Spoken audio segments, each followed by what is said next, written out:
and then what'll do is I'll pop in here over on Project Zomboid, and we'll get things going. So we should be live on everything.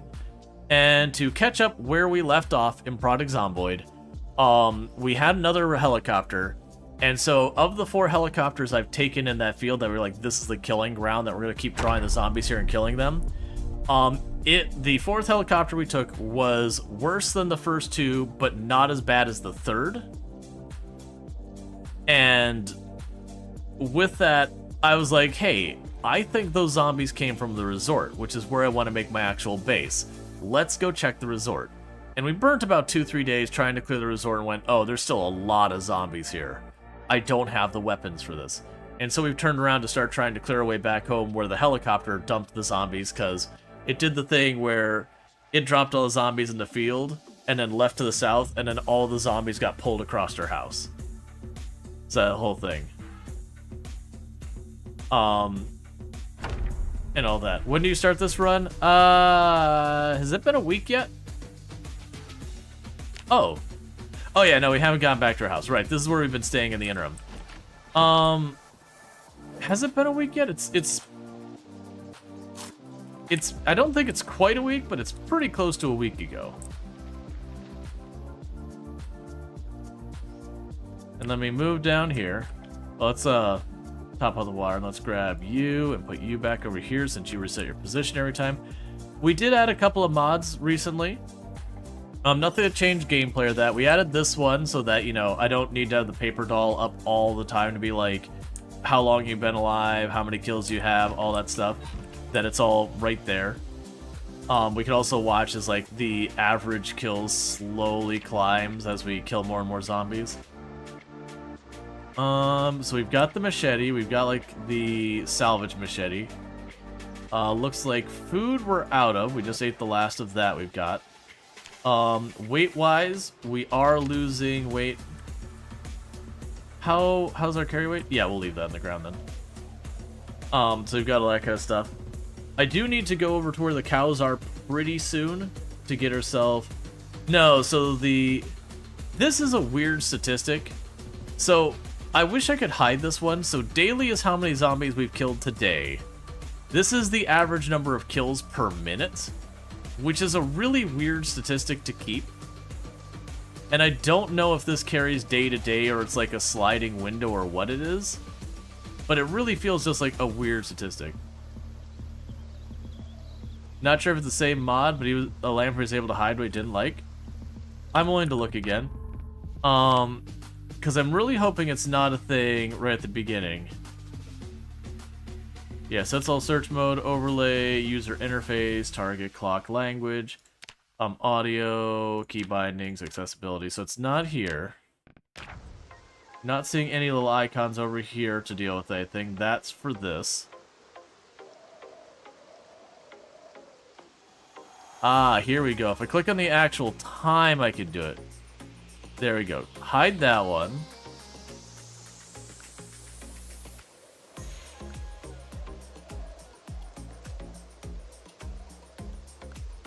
Alright.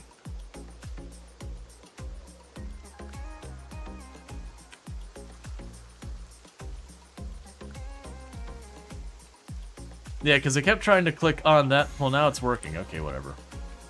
I kept trying to right-click on the icons next to the things I wanted to get rid of. Molotovs don't count as player kills, so it wouldn't show up anyways.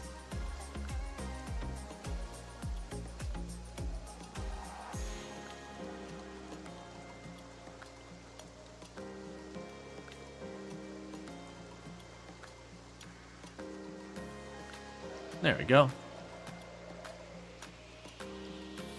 Oh, that...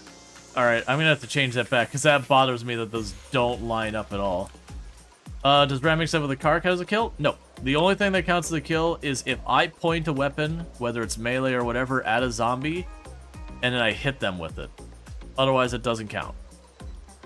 Because those aren't player kills, those are other things.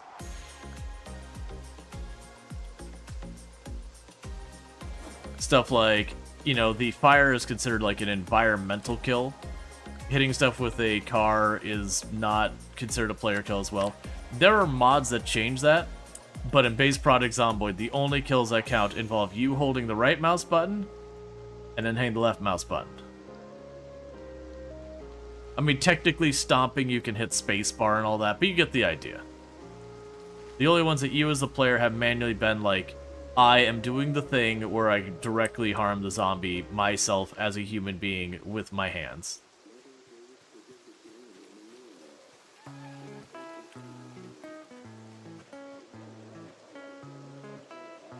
Yep, being hit by a car is an environmental kill. The big point is, they do deliberately only count the kills that you yourself, as the player, do with your own hands.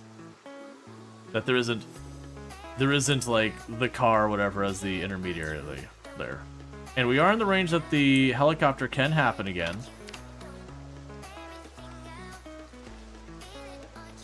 Did you see the message from GGG? Basically that we're still not getting another league for Path of Exile 1 for probably a long while. Yep. I kind of figured that when Path of Exile 2 dropped. It's like, okay, they're committed to this.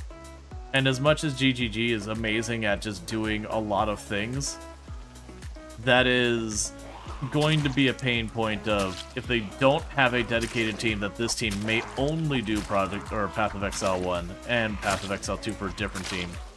It's going to always be whichever game is the one bringing in more money will cannibalize the other team. And that's not even a Grinding Gear Games problem. That is pretty typical software dev. If you're not working with an overabundance of resources, that you will have whatever your less profitable product gets gobbled up by the bigger one, so far as budgetary concerns.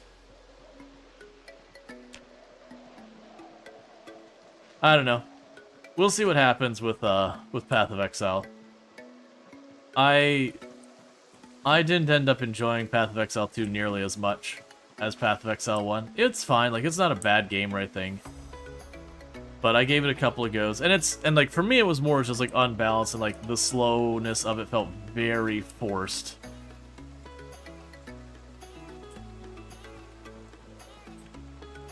How much weapons do you stock? Not too much.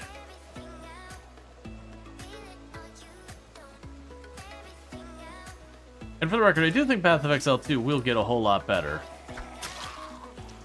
But I kind of figured that even if we got leagues on Path of Exile 1 right now, they were going to be those kind of leagues that really don't... They're like the really low-effort league where, you know, kill enemy and circle.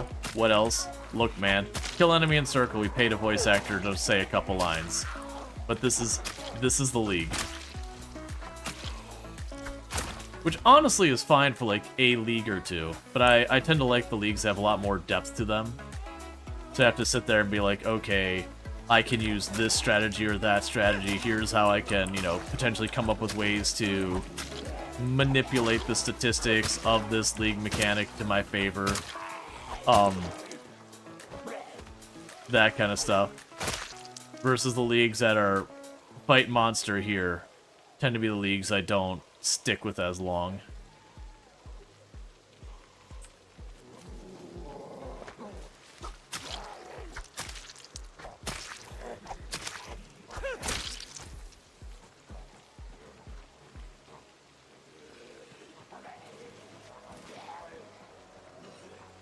Maybe just too different? Yeah, for me, and this is something I warned people ahead of time, because I got to playtest Path of Exile 2 when I was at ExileCon a couple years ago. And it was like, it's not that it's a bad game, but it was one of those things, it's like, where Path of Exile 1 is a fairly unique game in the sense, there's really not many action RPGs that really let you zoom and really let you break a lot of things. Path of Exile 2 is very, very much on the other end of the spectrum of just be like, no, this is like you're playing Last Epoch, this is like you're playing, you know, Diablo, this is going back to those, I mean, not even Diablo so much, that one's still a little bit faster. Oh, what's the other one? There's like three big names. There was Last Epoch for like the slow, gritty one. There was another one we played on the channel, I'm blanking on the name. Grim Dawn. Yeah, Grim Dawn is another one that is It's not a bad game by any stretch.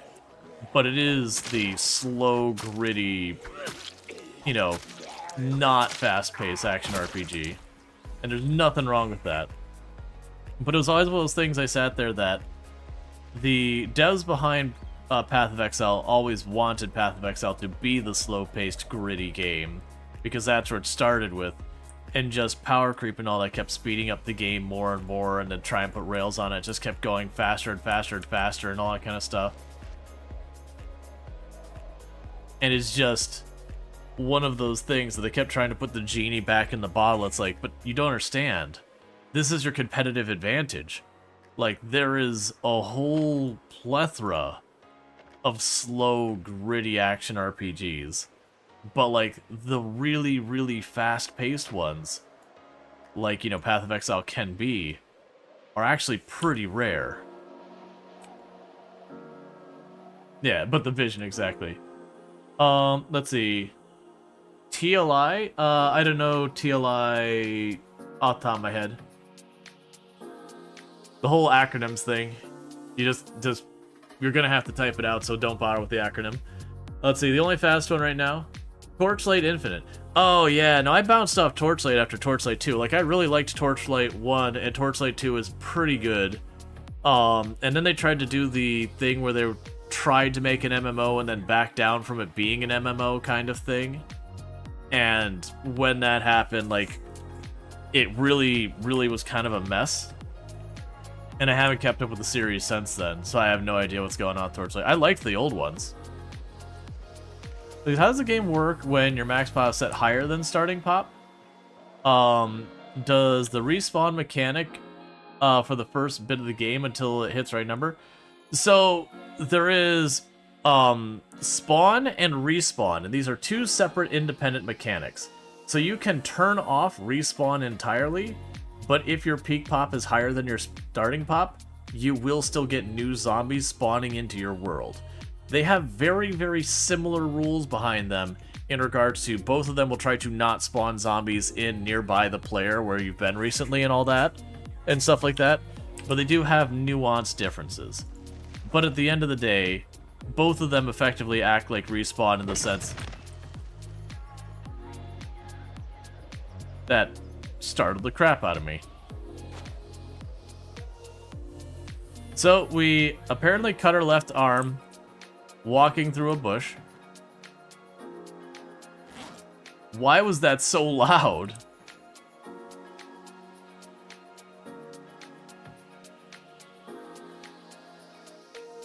Like, that's the thing, it's like, dang, man. Sounded like my elbow got crushed in a vice or something. I guess it's maybe the sound of my, my elbow pad taking damage. This is like bad as a time. There's also some really sad news going in the game today.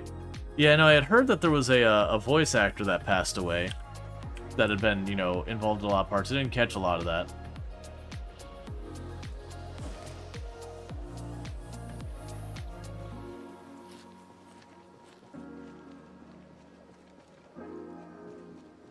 Yeah.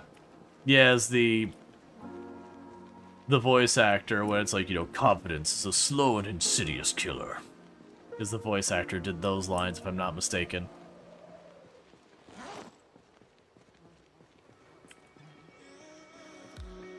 Yep. It is a thing, unfortunately.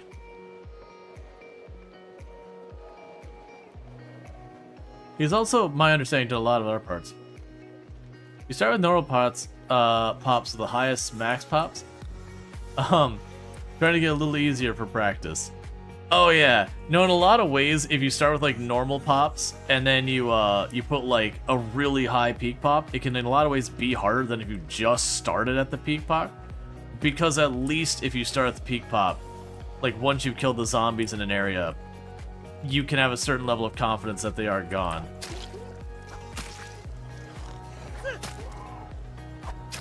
Why is the pain moodle shaking when my left arm is injured and I'm using my right? That didn't used to do that I recall. The good news is all my weapons are right-handed. So, at least for my left arm got injured from the bush. We'll be fine. The big thing also is, I normally don't carry bandages on me because I don't get injured hardly ever in these runs. So it's like, it's a shocker to me when I do.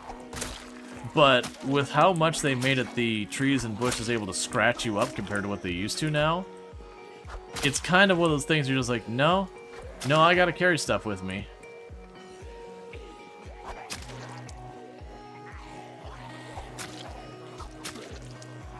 Yeah, but I assume we wouldn't get any pain at all until we hit muscle strain. Either way.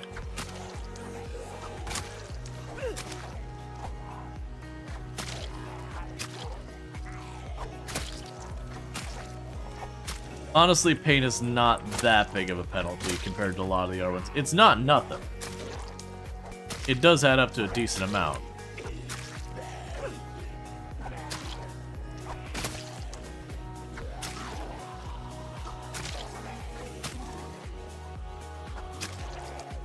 Yeah, so we're definitely not going to get everything cleared up from the last helicopter before the next one. But as long as we knock the numbers down enough. I'm still not sure where I'm taking the helicopter, though.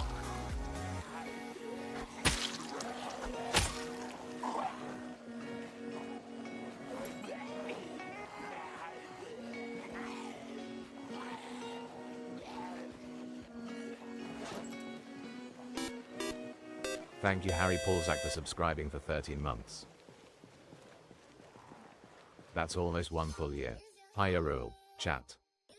And thank Harry Paulzak for the tier 1 sub. That's 1 full year and a month that you've been subbed to the channel, so I really do appreciate that. It means a heck of a lot, and thank you so much.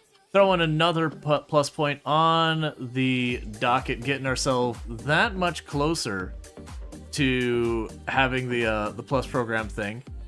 Okay, so the number takes a minute to update or two, but we are trying to do that plus push. So with that, we should be, I believe, 11 points from having the 11 plus points. And again, plus points, not sub points. Gifty subs don't count. They're still super appreciated. They just don't count. Yeah, no, gifted subs don't count. So my big ask for today, because today is the last day for the month, realistically, like technically part of tomorrow's in there. But with time zones and everything, I really don't want to count on it because it could be one of those things that I think I've made it.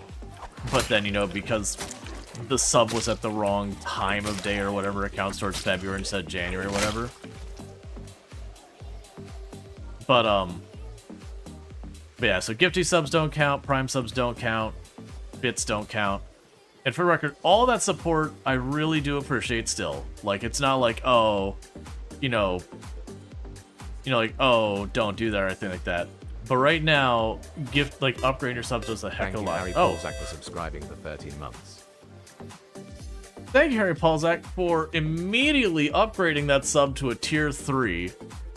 Like, just immediately being like, boom, tier 3. That is incredibly generous of you. Which should mean, once my numbers update here, yeah, we're 6 points shy. 1 tier 3 sub shy, or 3 tier 2s, or 6 tier 1 subs, or any combination thereof. So we're literally just 1 tier 3 sub, and that'll lock it in. So thank you so much, Harry Paulzak. That is incredibly generous, and I really, really do appreciate it. Thank you, Anjuru Sensei, for subscribing for 18 months. Kicking off a hype train. And let's see if it updates instantly. And with that, officially, if we pull up the screen right here, with that, it is done. We are good right there. It's kind of hard to see. Let me go ahead and do this. I'll forget to undo it later. Right down there, January. 100 out of 100. We are good to go for January. Let me go ahead and set that zoom back to 100% because I will absolutely lose my mind with that later. But thank you. So that's the first month locked in. We do have to do 3 months in a row to do that. I hadn't planned on pushing January, but like it was like, I think the day before yesterday, I was like, wait a second, we're only like 18 or 15 or whatever points it was away. Like, we're basically at the finish line. We could do that. Alright, so it does mean we're committed. So we're going to do the push again on February, and then March, and then it's done. And once that's done, we're locked in for the 60-40 split all the way till, like, it would be May next year. And then I don't have to worry about that big monkey on my back of stress being like, hey, do I take a 20% pay cut if I don't get this? Because we are in the 60-40 split, and this is to keep the 60-40 split. So thank you so much. I really do appreciate that. Yo, 69 followers. Nice. 69 followers. You also missed a very different big number. Big stream streak? Oh, yes, I'm sorry, Anjiru. Andrew Sensei, thank you so much for the 18 months, a year and a half, and dropping a tier 3. That was incredibly generous of the two of you, and I really do appreciate it. Thank you both for all the support you've done. It does mean a lot. But dude, life's going pretty crazy. You hope it settles down. Oh yeah, and for the record, people not being able to sub, not a big deal. You just being here lurking, watching, chatting, doing whatever, that all does support. Because at a minimum, you make viewer count go up. Viewer count go up helps visibility for me on the platform, which means it helps bring new viewers in, which helps me continue to pay my bills. And on top of that, I know ads suck, but Twitch doesn't let us say no ads. And ads do actually account for a decent amount of what my revenue ends up being. And so it is kind of one of those things that goes a huge long way. Oh, I'm sorry. And the very last Lardine with a 365 stream streak. I missed you in there with all the subby stuff. Yeah, 365 stream streak. Now, where people are saying like, oh, that's almost a year, it's actually way more than a year. Because while I've been really bad about doing extra streams on Thursdays and Fridays right now and all that, normally I don't. Those are normally my days off. And then we also had, like, you know, a little bit over a week ago, I had to disappear for 2 weeks because we unfortunately had a death in the family. So, you know, went to go be there for family and all that. You know, during the holidays, there was another, like, week I had to take off for various stuff. You know, random days you have to take off for being a doctor. It's not that I constantly take days off, but you get the idea. We had TwitchCon last year. So you consider that and I say this as like the last 5 months I've been doing extra streams almost every week. But normally, as if the last 5 months are atypical now, normally it's 5 days a week. So that 365 is actually probably closer to like a year and a half. Maybe not that long, maybe like a year and a quarter. Which is a ridiculously long time. So thank you so much for tuning in every single stream, not miss a single one. It means a ridiculous amount. Let's see, just looking, you can't see how to upgrade your sub on the mobile, stupid Twitch. Reno's on the 5th. Yeah, no, the mobile ad is hot garbage. Oh yeah, actually, Lardane has watched ever since like the first stream they followed. So literally, we can tell exactly how long. It is literally just a couple days. Like 2 weeks short of a year and a half. That Lardine has caught every single stream. Which is absurd. Yeah, and everyone's popping out their follow ages to be like, man, how long have I been watching? Oh man, I was having a little bit of a crisis. Let me show you what was the cause of my existential crisis for the week or whatever. I wanted to look back to try and get some ideas for games to play on the channel. And so I pulled up my Steam and I'm like, all right, well, let me go ahead and see what games I've done stuff recently with. And I started scrolling down, and then we got down to here. Where is that? Games that we played in 2023, which means I would have streamed these. And seeing a lot of these games that I recognize on here, and I've been like, there's no way it's been over a year since I played these games. Like, we did that Doki Doki Literature Club stream. That's been over a year. That's been over a year ago. How has it been that long? Wasn't that just like October? Not October a year ago? We did Harvest Island, I believe, was that horror. It was the very like horror-themed Stardew Valley. We checked a bunch of these, like Fae Island, all that. Some of those are pretty cute. We never really got them. It's been over a year since we played Prison Architect on the channel.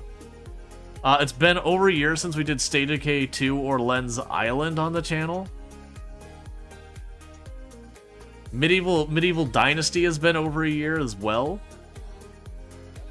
But you get the idea.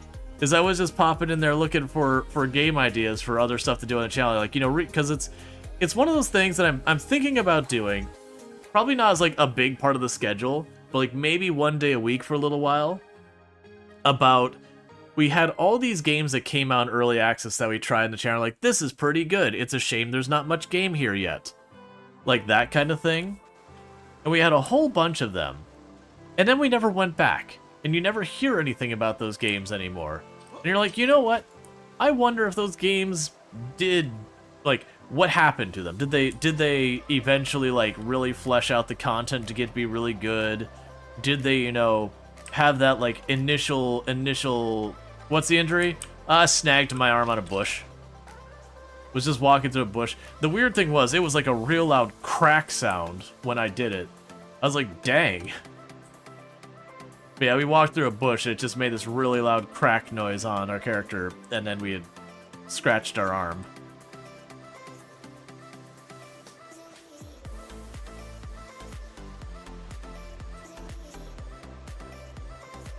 Yep, can't trust the plants.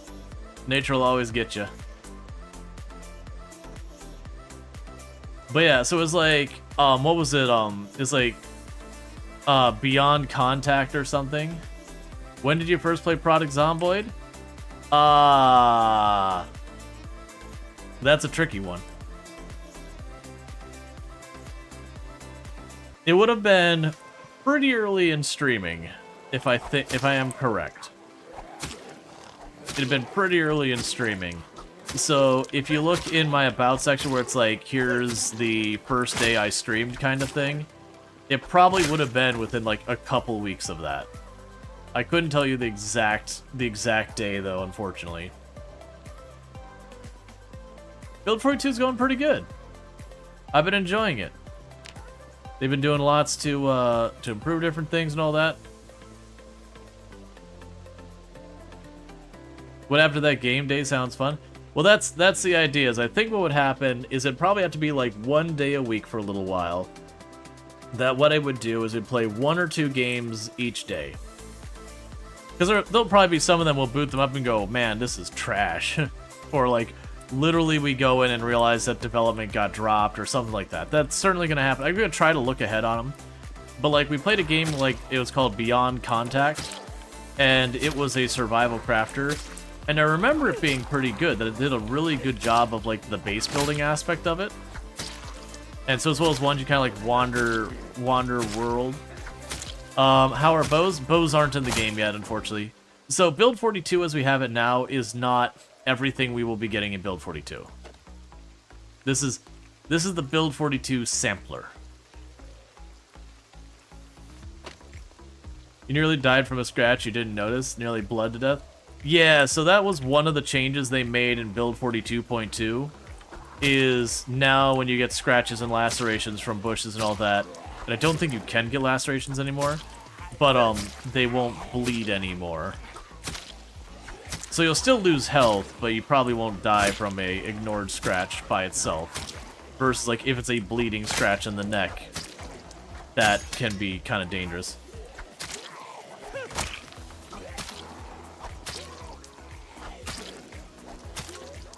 Because that was the thing in Build 42 when it first dropped, is you'd go cut through the corn, and you'd get like a laceration to your neck, and you had to be like on the ball to get that bandage on, or your character wasn't making it.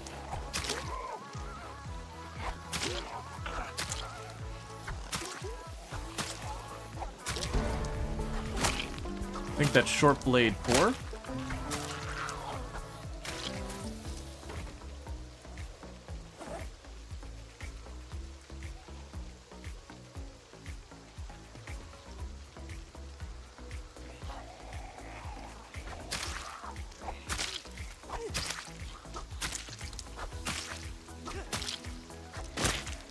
You feel like a craftable, definable bow? Yeah, no, they have, like, before Build 42 dropped, they did specifically talk about, like, they showed teasers where bows, they had both fletching and bowyer because they had like this whole flow chart of like all the crafting stuff, they kind of gave us like a little teaser peek at.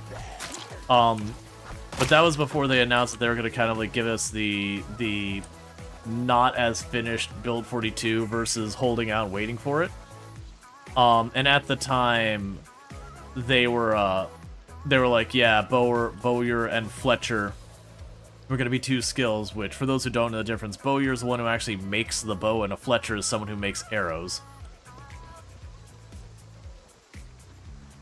The idea of running into a cornfield and instantly dying is hilarious.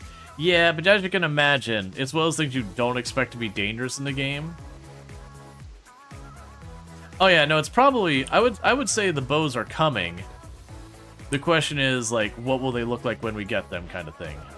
The classic, because, you know, they're going to have to make sure they balance it and a whole bunch of stuff like that. And we've already talked about the many, many ways they can balance it. I think they'll probably do a pretty good job. Maybe not right when they drop. Maybe when they'll drop, they'll be a bit broken, either over or underpowered. You know, and it could go, like, coin flip either way. But I do think for me, if I was the developers, the way I would balance bows is around the ammunition. That, like, you can make the bow strong. That's probably fine. But I would make it so that the arrows take a decent amount of encumbrance. And then I would make a quiver. And then the quiver would have a special thing that you could only put arrows in it. But it would be extremely efficient encumbrance reduction. That way, if you had the quiver, you could fit something like 24 whatever arrows, see, like whatever deems to be a reasonable amount. Because I like the idea that you would need to make the decision when you head out of what you'd be doing that day. So if you're like, I'm going out and I'm going to use my bow to get rid of this rally group of zombies over here, you could go out, bring your quiver, have your 20 whatever number arrows, and that would be about enough to dispatch that group of zombies. Like a reasonable group of zombies.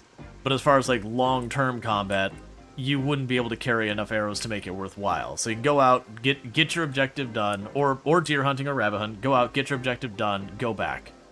But if you wanted to loot, you wouldn't really be able to bring the quiver, because the quiver would be your back slot, so you could quiver or backpack. But realistically, what the recovery rate is? Yeah, I would imagine the fletching skill would probably play into that. Like, if you have a very high level of fletching, the arrows would have a higher condition. And thus, you know, when you hit, they would take condition damage. And I'd still always make it so an arrow could be a one-and-done break. But it could be a thing that, like, at a higher condition, you know, you might get a good couple uses out of an arrow before it gets damaged or broken.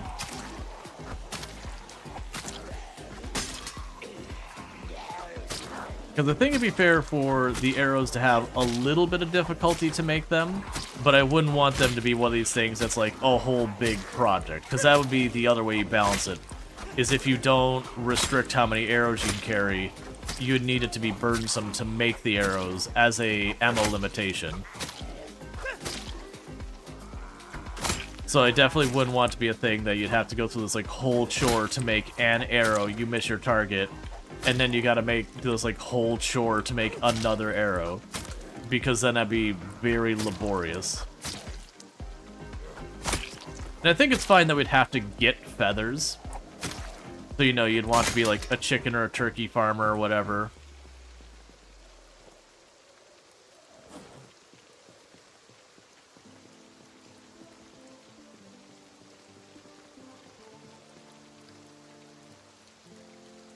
Alright. So you might want to be a chicken or a turkey farmer, or give actual purpose to, they've got traps for catching birds, but it's one of those things that you get so little out of the birds, it's just kind of really not worth doing most of the time. But if suddenly those feathers... Yeah.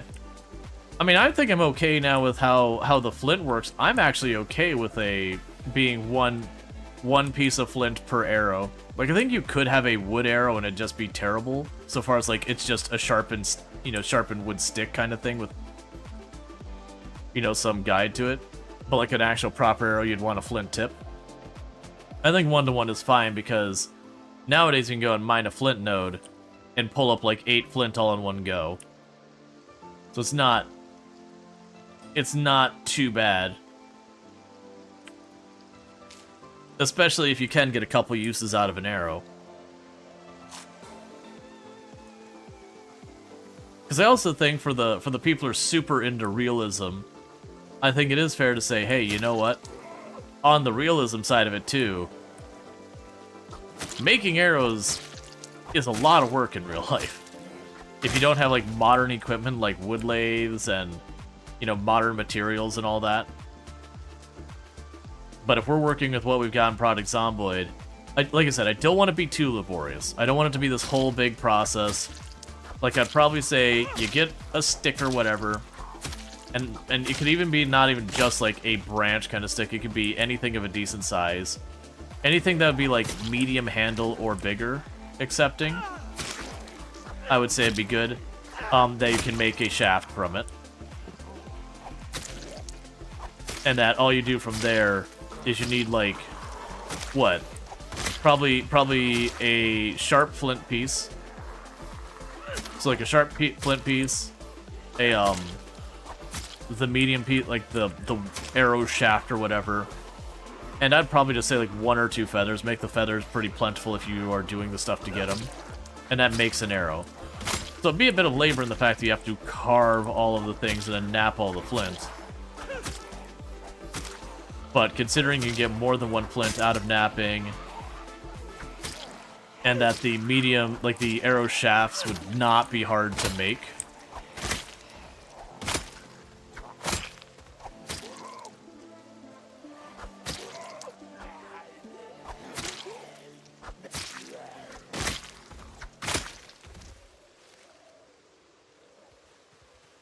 I think that would be pretty reasonable. Because you might go, it's like, oh man, it sounds like a lot of work. It's like, yeah, well, making the axes and all that's a lot of work too, so it would be balanced. Are there fire-hardened spears? Yes. Oh yeah, no, it's fair. You can fire-harden the arrow too. That's fair. Like I said, I would be okay with a wood-tipped arrow, and then the idea is like the wood-tipped arrow is just hands down not as good as like the one with the flint tips.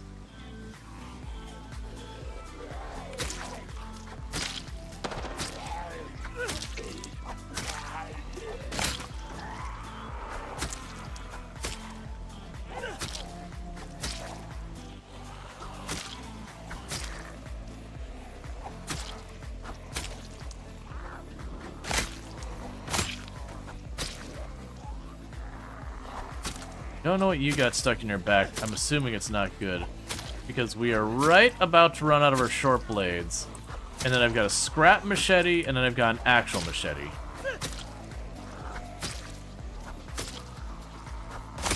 And pretty soon, I need to properly back off.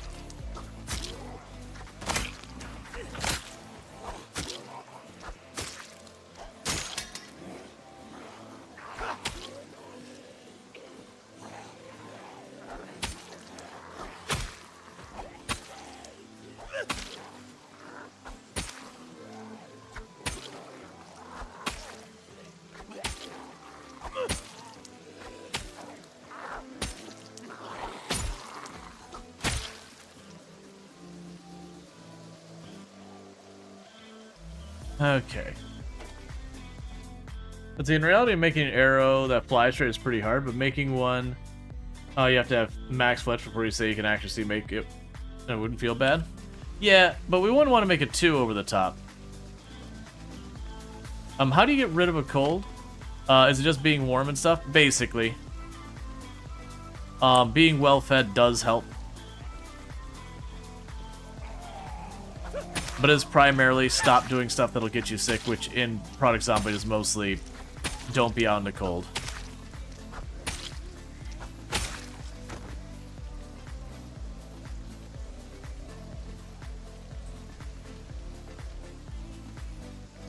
Alright, I've lost track of whichever one had the thing stuck in its back. That's fine. Alright. Drop off the knife. Drop off the handle. Grab the scrap metal. I did see the zombie poke through the bush, but I'm still going to cut up here. Get a little ways away so we can rest.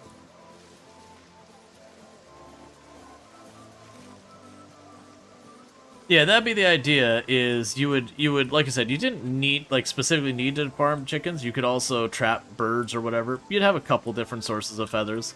But I could see that being reasonably balanced. Because then, in theory, what you could probably do is every once in a while you'd sit there and spend a day just making your arrows, make yourself like 50, 60, 70, however many arrows you could knock out in a day. And that under, like, doing the more stealthy, I'm using arrows gameplay, you know, you wouldn't be killing off hundreds of zombies a day. You'd probably be going out, knocking out, you know, a rally group here, you know, dropping back at home there. I do feel like it's more one of those things. I think it would be good that, like guns right now, you wouldn't be able to play realistically exclusively around the arrow. Not unless you're, like, really taking your time just killing a handful of zombies here and there kind of play. And it's kind of one of those things that I feel like that would not be a bad place for it to be. That you start your day and, like, am I going to be doing, like, what am I doing today? Is this a loot run kind of day? Or is this a day I'm going to be just, you know, trying to quietly dispatch the zombies? And that would like determine, do you bring your quiver or do you bring your bag?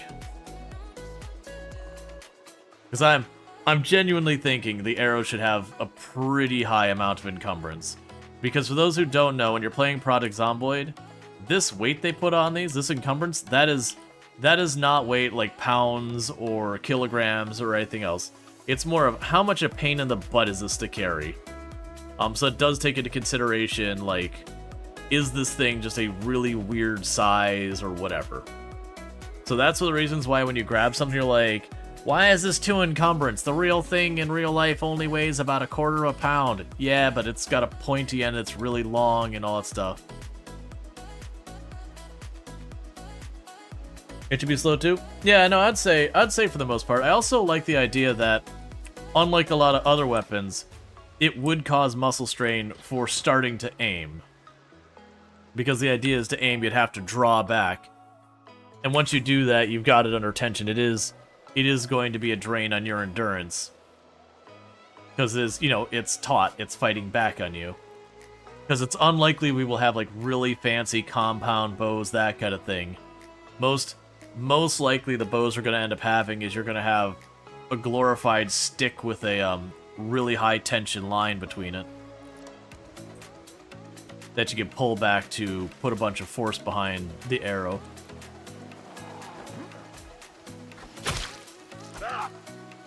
Oh.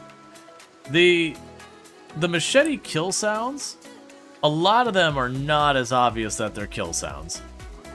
There's definitely been a lot of times I've killed something with the machete, and it's like, oh, that zombie's actually dead. Oh, okay.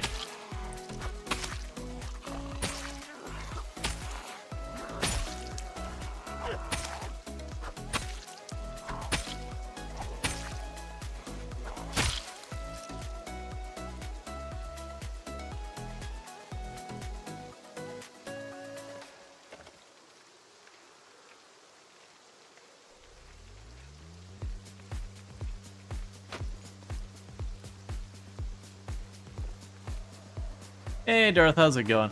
I'll catch up with chat here in just a minute. I gotta get back to the house. That meta event that just happened appears to have dragged zombies across my route home, so unfortunately I'm gonna be fighting in the dark tonight. With a weapon I have 0 skill in, which is now broken.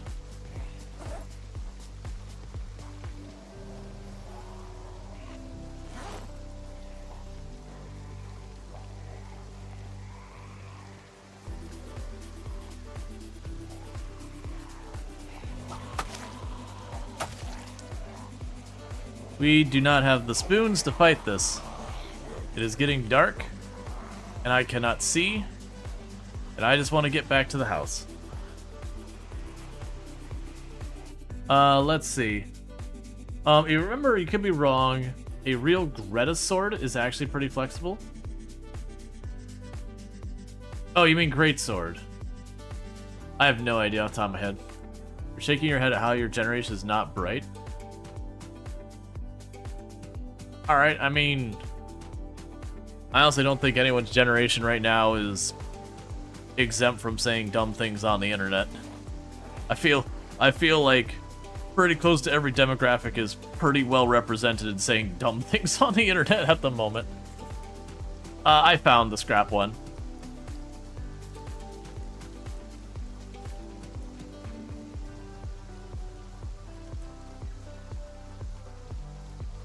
Yeah, it's like where we have generations past, and they'll sit there and be like, Generation XYZ, whatever, whatever. I mean, it's like, no, you mean young people. Because what you're describing is the exact same thing that your parents said about your generation, and their parents probably said about their generation. It's just young people, man. I don't mean that in a bad way. Like, there are certain behaviors that we all go through at different stages in our lives.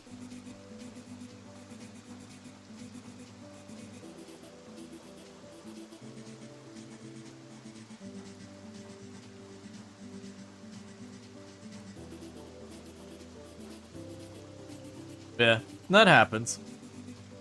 There's a reason why, like, there's all the things about, you know, in your teens, you'll look back and you'll be like, man, I did some dumb stuff in my teens. But yeah, people say some really dumb stuff, especially with anonymity.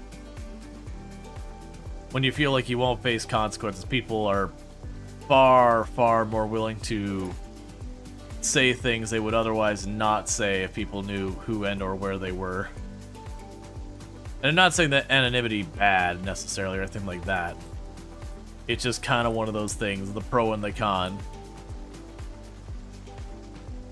Like half the things that people say on here when they're trolling real hard, they're like, yep, if you couldn't hide behind like a name that, you know, people wouldn't know who you are kind of thing, probably wouldn't say those same things.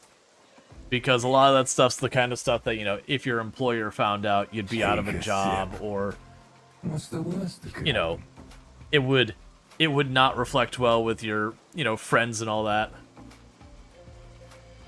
What's the weight at now? It's probably 79 or 80. Yeah, 79. We're in no real danger.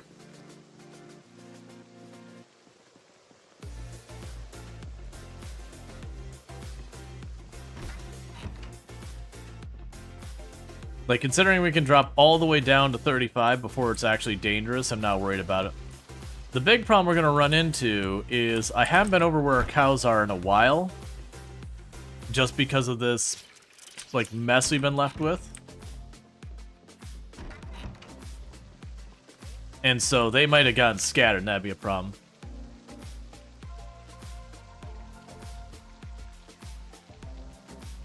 Let's see, Eurocity is very happy with cleaning trees out from the overgrown farm. You have moved to Muldrow? And Lox Remember? Yeah, that's the whole thing. If people, there are people who enjoy just taking the time to like clean up the brush and all that, keep their area nice. I'll do it, but that's more a survival thing than actually caring or wanting to clean it all up. Like usually, like if we go and set up in that resort, I'll probably build the area around, and anywhere I'm not farming, I'll eventually put down something like wood floor to just not deal with all that stuff.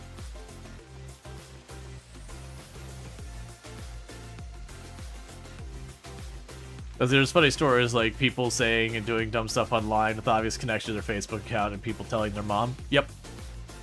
Oh, there's been so many times about people losing their jobs because they'll say something really dumb online and, you know, there's just the connection back there. No, it's always welcome to change subject.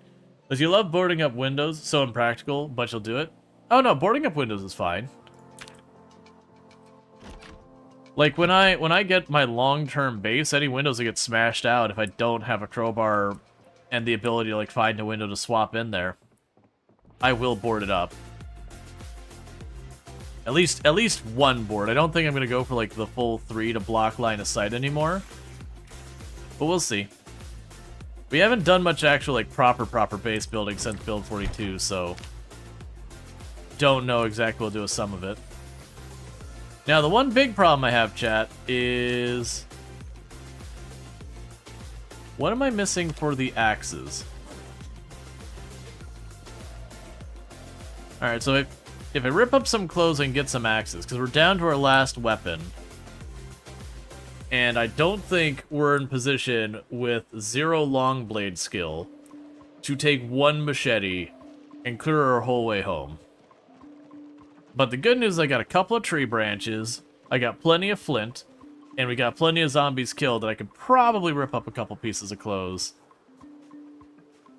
and make some stuff happen. Keyboards can be worth it to protect the glass? Yeah.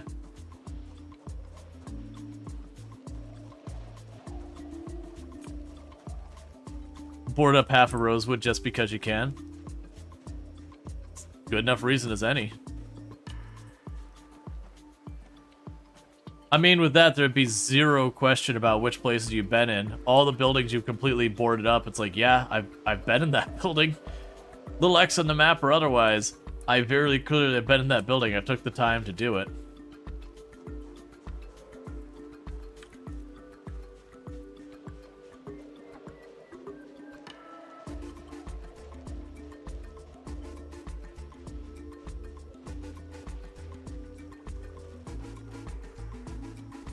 Ourselves a little broccoli.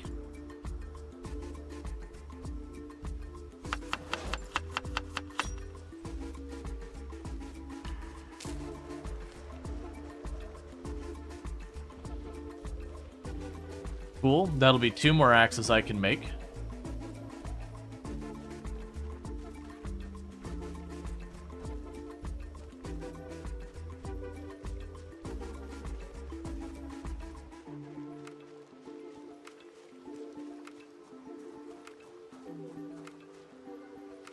We're trying to grab things we can eat and things we can do to give ourselves a little bit more weapons.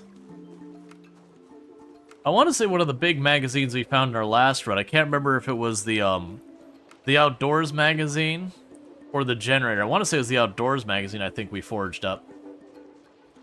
We've actually had pretty good luck. I think this run we forged up 3 magazines so far. None of the really big ones.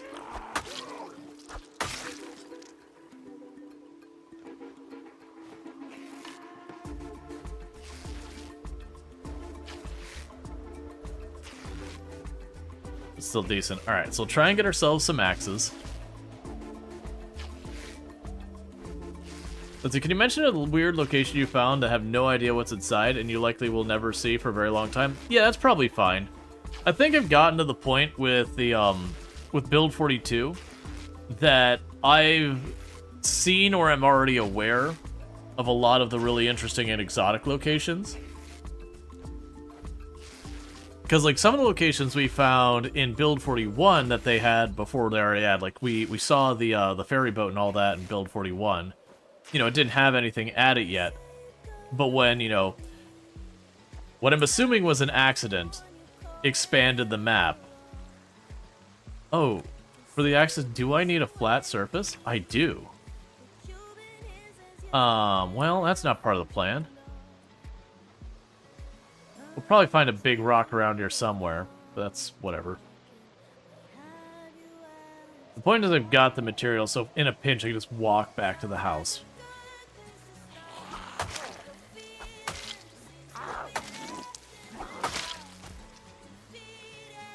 Have I ever had Mike Hunt's Diet Cola? Not that I'm aware of. Let's see. So apparently stitching a wound with a sewing needle only causes slight pain. Your wife really likes the no bitey hugs objective. It is a good objective. And thank you, Zidian, for the 95 streams. For you catch the last 95 streams without miss a single one. But yeah, no, I don't think so. Like, it's entirely possible, but like I hadn't got out of my way, and I know I've had a bunch of like not Coke, not Pepsi brands over the years.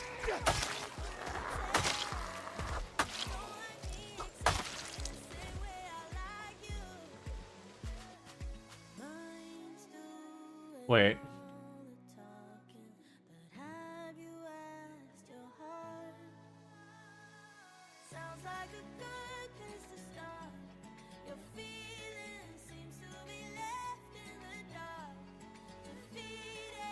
Just checking one thing real fast.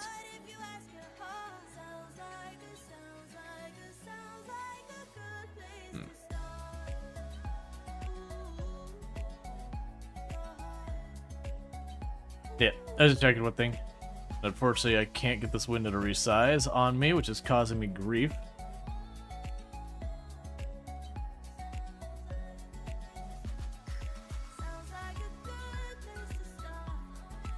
Yeah, keep in mind getting me to say stuff that is lewd, because I'm not gonna try and sound out what's supposed to be. Like how bad is the thing that's supposed to sound like? I have my guess, but I also am not quite getting it. C word? Alright, well. Sorry, man.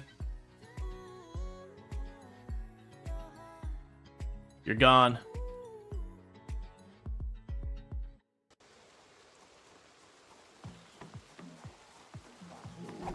Trying to trick me into saying something really awful. Like, even if you just find it funny. Like, one that's not respecting my own agency and all that kind of stuff. It's one thing if, like, it's something, like, really mild or whatever. But you gotta understand, here in the US, the C word is, like, DEFCON 5 levels of bad word here. Like, it's totally fine. Like, it doesn't even bother me when I... Oh, that event. Like, it doesn't even bother me when I hear, like, you know, people from our workplaces where it's not bad say it. But, like, you know, I have to worry about it because, you know, keep in mind, I've got sponsors and they don't want me saying those kind of things. They don't explicitly ask me not to do that. But generally speaking, it's one of the reasons why a lot of content creators, we do try and keep ourselves at least remotely, like, PG-13 or so. Because genuinely, this is our well-being, our financial well-being and all that.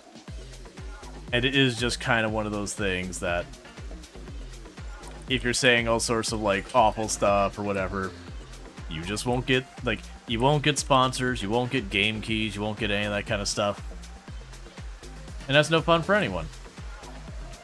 And considering very specifically, I try to swear very little on the channel. Not that it never happens. I see this kind of being pretty crappy.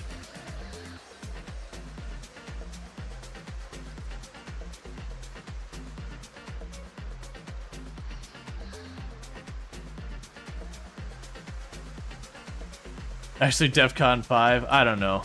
I don't care.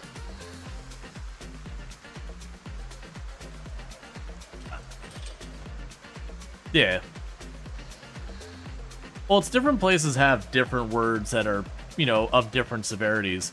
So, like, there's words I could say that would be a complete nothing burger for me, but then you go to UK, it's like, hold up, that's actually a pretty bad insult. Like, you know, you wouldn't say that with Grandma around. She would be pretty upsetty spaghetti. Let's see. If you see a log and you right-click, pick up the log, you can build a chopping block, which is just a flat surface for crafting. Well, that's cool. Yeah, no, it's no problem. Like, I'm gonna miss stuff in chat. I was trying to, like, look back.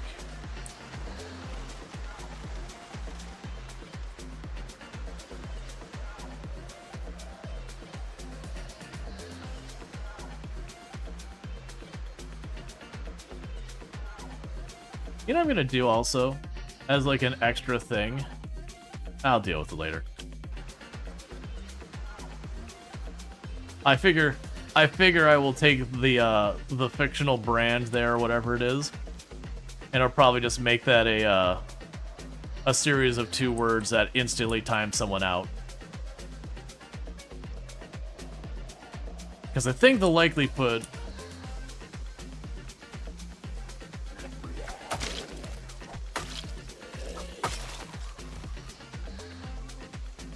let's see.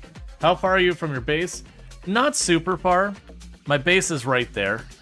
It's just getting down there. We've been fighting with zombies. I hope we get there soon because the weapon supply is getting there. Honestly, if Rual was like, shucks or gosh, you know your sailor mouth would be like, oh. Nah, it's not that I've never sworn on her. I've dropped an F-bomb or two. But it's something I've said on the channel. For me, like, I used to swear way, way, way more, but made a conscious effort not to. And there's a number of reasons for that. Like, I am a former educator. Like, while I wasn't dealing with children or anything, it is one of those things that you deal with that.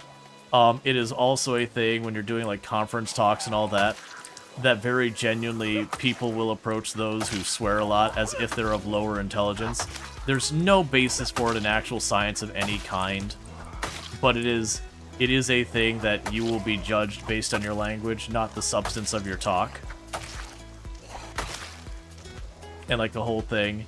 It is also, as I said, even outside of streaming and all that, in a professional world, you will have people who will treat you differently if you swear too much. I also see it as a tool in my tool belt that if you don't swear as a regular thing and then you drop a swear word and people are aware that you very rarely swear, it is something that can just grab people's attention. So if people are getting kind of out of line and you drop an F-bomb but you never, like, ever swear, you can hear a pin drop in that room. And that can be a very useful tool. But if you're swearing all the time, it has no meaning, it has no power, it has no anything. You've dulled that tool.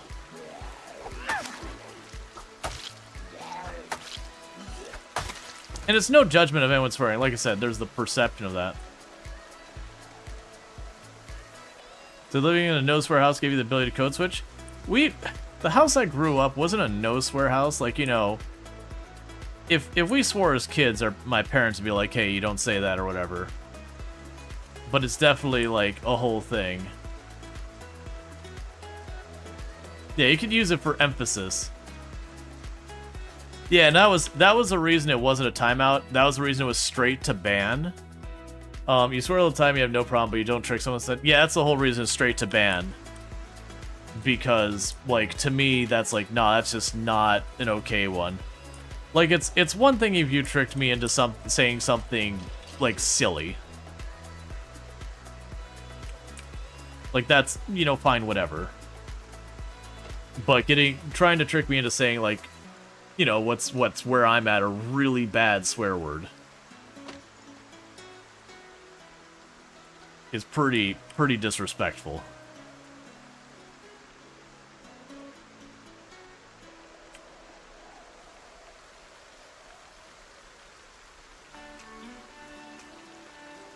If you remember correctly, there's research about IQ and swearing. You don't remember how much, but people swearing too much, less average IQ that people don't swear.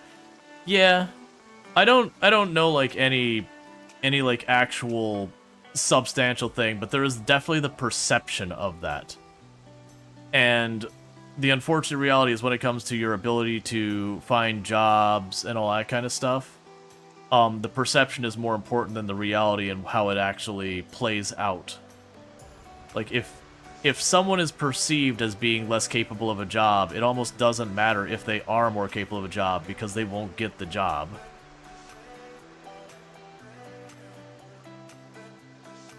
Oh, no, that's the thing. When you're talking those generalizations, Luxray, that's the reason you can never apply it to the individual.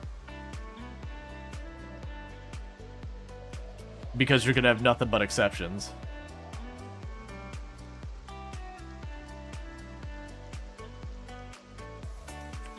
That's one reasons why stereotyping and generalizations and all that, generally you always have to be careful with them.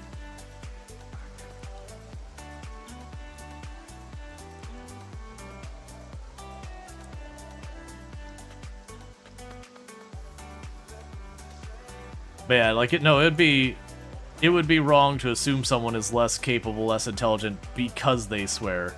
But that was kind of what I was saying there is, as stated, it doesn't even matter what the reality is. If I'm going in a professional setting and it's going to negatively impact my opportunities by using such language, that is a choice I have to make. Do I care more about being able to use that language, or do I care more about the profession, like my opportunities and success in my life kind of thing? And I'm not that attached to swearing.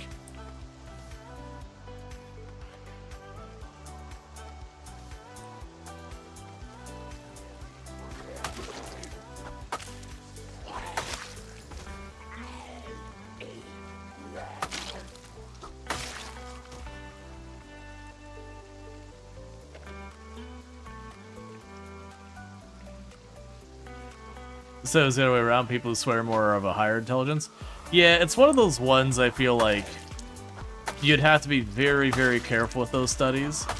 Because I honestly would see swearing and intelligence as not necessarily related to each other in any meaningful way. Because if nothing else, we are immediately getting an IQ test involved for intelligence, which means we can pretty much take the entire results and say sus right at the door. Because IQ tests are a big pile of hot garbage.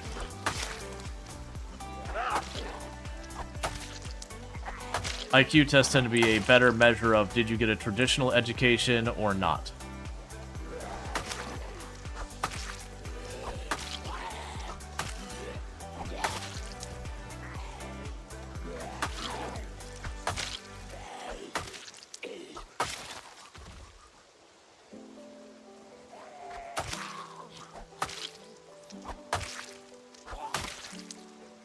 If people don't know why all that is, there's what's called measurements and proxy measurements. Proxy measurements are when you measure something that implies something, but isn't necessarily the thing you actually want to measure. And it's just kind of one of those things that the more you're measuring proxies, the less reliable your results are, the less confident you can be in your results. And IQ tests are fully 100% proxies. Because you can't just walk up to someone's head, put like the IQ-ometer up to the side of their head and be like, I'm seeing a 136. There's 136 on that one. Ooh, that guy over there, 124 on that one. Like, we don't have that. So, it's assigning a number to a bunch of things that imply intelligence, but do not actually measure intelligence.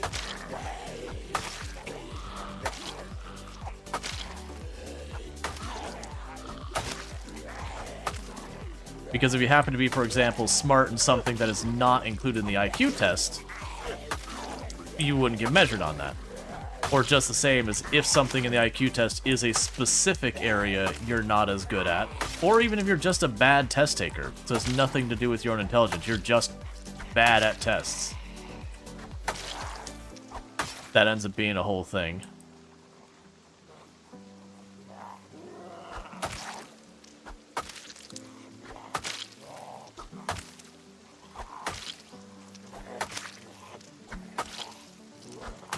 I need you to die, man.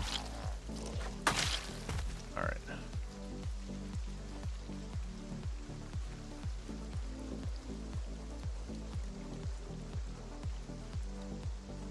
That's yeah, it's nothing you believe. But you're from Journey, and swearing isn't much of a problem here. I would say generally at large, like, one, I would say you actually don't have that many people swearing a lot here in the US. You have some groups that they can get pretty out of control, but it's more like situations. Like, within gaming communities, the swearing can get pretty rough in certain gaming communities.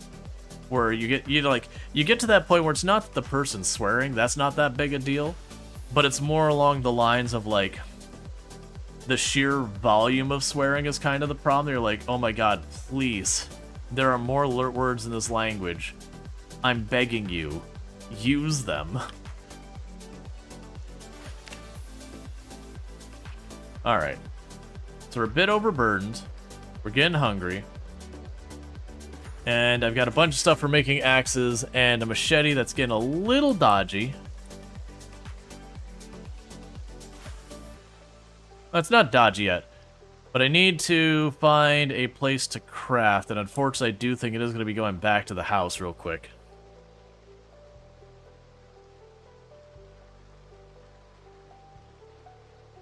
Let's see. All tests are designed to reach a specific result, so there's a designed endpoint. There's an agenda and a scope. So you're looking for a square peg for a square hole, and anything else is imperfect. Yep. And the problem is, sometimes you need to be looking at what hole did the peg leave behind to try and guess what shape the peg was in the first place. Do you remember a friend who made some research geometry quest?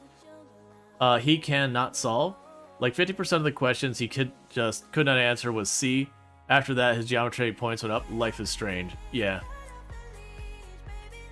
But the heavy swearing tends to be 35 to 50-year-olds now. Any older, they were born when swear words were devil's words. Any younger, and then it's political correctness. I wouldn't say it's a political correctness. Because, like, I wouldn't necessarily agree with that. Because there's plenty of words, like, if you say words like damn and all that, which is a very mild swear word, no one's gonna be like, oh, political correctness. No one's gonna care. You know, and the F-bomb isn't a political correctness thing either. Like, it's not a slur, it's not anything like that. So, political correctness, I would push back on. Yeah, there's a difference between swear words and slurs. Most slurs are swear words, but not, I wouldn't say most swear words are slurs. Yes, I would argue it is unrelated issues. It just happens there's a little bit of overlap in what qualifies as a swear word, that slurs are included in that. Now, I would say, I honestly would find, even among my own generation, the amount of people I know swear have really dropped as we've gotten older. Like I said, it tends to be more what environment you're currently in that you tend to see it. So, like, the Call of Duty lobbies, I have heard, like, if you log into, you know, some of those competitive shooters, it is just one of those things. Within, like, the first 5 minutes, you end up hearing more swear words in those 5 minutes than you probably heard all month outside of that lobby. Like, even stuff like MOBAs and all that tend to not be bad. That's kind of one of those things that, why I don't play a lot of those games anymore. I just got tired of it. I got tired of it. They'll be like, no, it's just banter. And you're like, dude, man, I would like to go one game without someone shouting about having a sexual relationship with my mother. Get new material at least. And then a lot of them, the more interesting ones, you really do need everyone kind of doing their part on the team. And so it's just kind of one of those things like, okay, do I play this with voice comms off and we just have a whole bunch of losing games because there's no coordination with anyone here? Or do we leave the voice comms on and probably still lose the game because I get tired of listening to this garbage? Which is, the answer is I just don't play those games anymore. They stopped being fun. I just got tired of it. Because, like, it's one thing for someone to be like, you know, drop an F-bomb when a play goes wrong. Hey, that's totally fine. I don't give a crap about that. But, like, the one I bring up is it was playing a MOBA, Heroes of New Earth, back when I was playing lots of competitive games. That was kind of the one that got me out of that. Was that community started turning particularly toxic. And I was playing a support character on my team, and every single one of us had a positive kill to death, and like a pretty good one. It was a relatively balanced game, but we were winning. It was taking a lot of work to get the win. And it was one of the people on my own team who was just dropping all sorts of like BS, yelling about how like terrible of a team we were and all sorts of this stuff. I'm like, why am I playing this game? I'm not having fun anymore. Like this is genuinely not enjoyable for me. Like, I go to work, I deal with a bunch of crappy people, you know, like customers coming in and being belligerent and awful and entitled. And then I come home and I gotta listen to jerks like this and I gotta play a game that I'm supposedly having fun in. Why am I doing this? And that was the last time I played that game.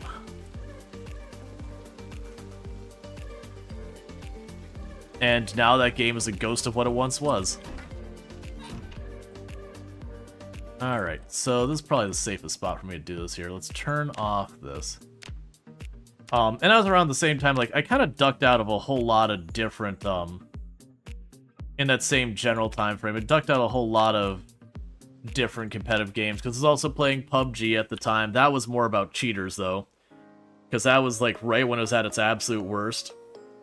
So you'd have the guy moving, like, Mach 5 around the map, headshotting everyone. You're like, okay, this isn't that the person peeked the corner and you're a little suspicious. They may have been using an auto aim or whatever.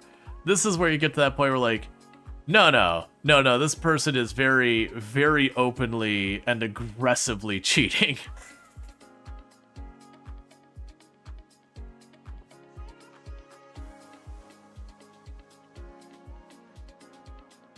But you thought your kids didn't mind them swearing, but you do mind if it doesn't apply to the situation. Yeah, it's kind of another thing. Like, it's one thing again, like, you know, someone bangs their thumb with a hammer and they drop an F-bomb. It's like, yeah, you get it. That sucks. Or like something goes really wrong at work and you're just like, ah, cool. That's reasonable. That's fair. That makes sense. But when someone is just cussing constantly for no discernible reason, and not even like mild stuff, like dropping a whole lot, you're like, all right, come on, man. This is a little over the top.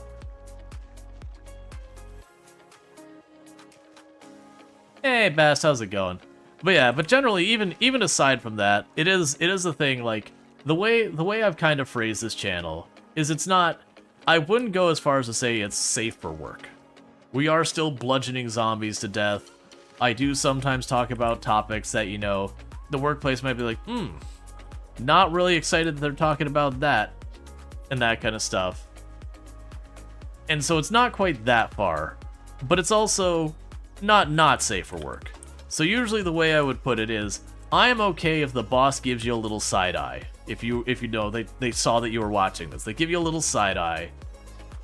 I'm not okay if the boss goes, all right, you know, has to get out of their chair and walk over and be like, hey man, you can't be listening to this. Like, this isn't appropriate at the office.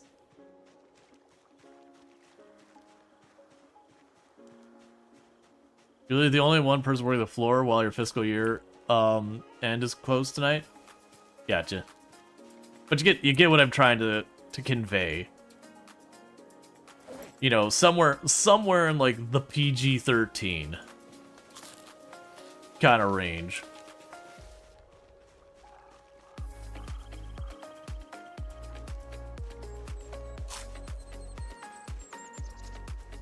But so you never understood cheating in multiplayer? Where's the fun in ruining the game for others? Single player cheat all you want, that's what matters. So, you see, there's some people who basically have no empathy in their fellow human being. I shouldn't say that, that's not actually where I'm going with this. There are definitely people who, them feeling better, superior over whatever other people is like a huge thing for them. So like, you know, people, ooh, let's try and keep this person's name anonymous. We'll call him Mr. Musk. No, that's too obvious. We'll call him Elon M. That's good, Elon M. That they just need to feel better than the people around them, that they're somehow superior. So they'll do stuff like, you know, pay someone to grind their Path of Exile account up to get really endgame gear, and then look like a complete idiot on a stream because they have no idea how to play the game.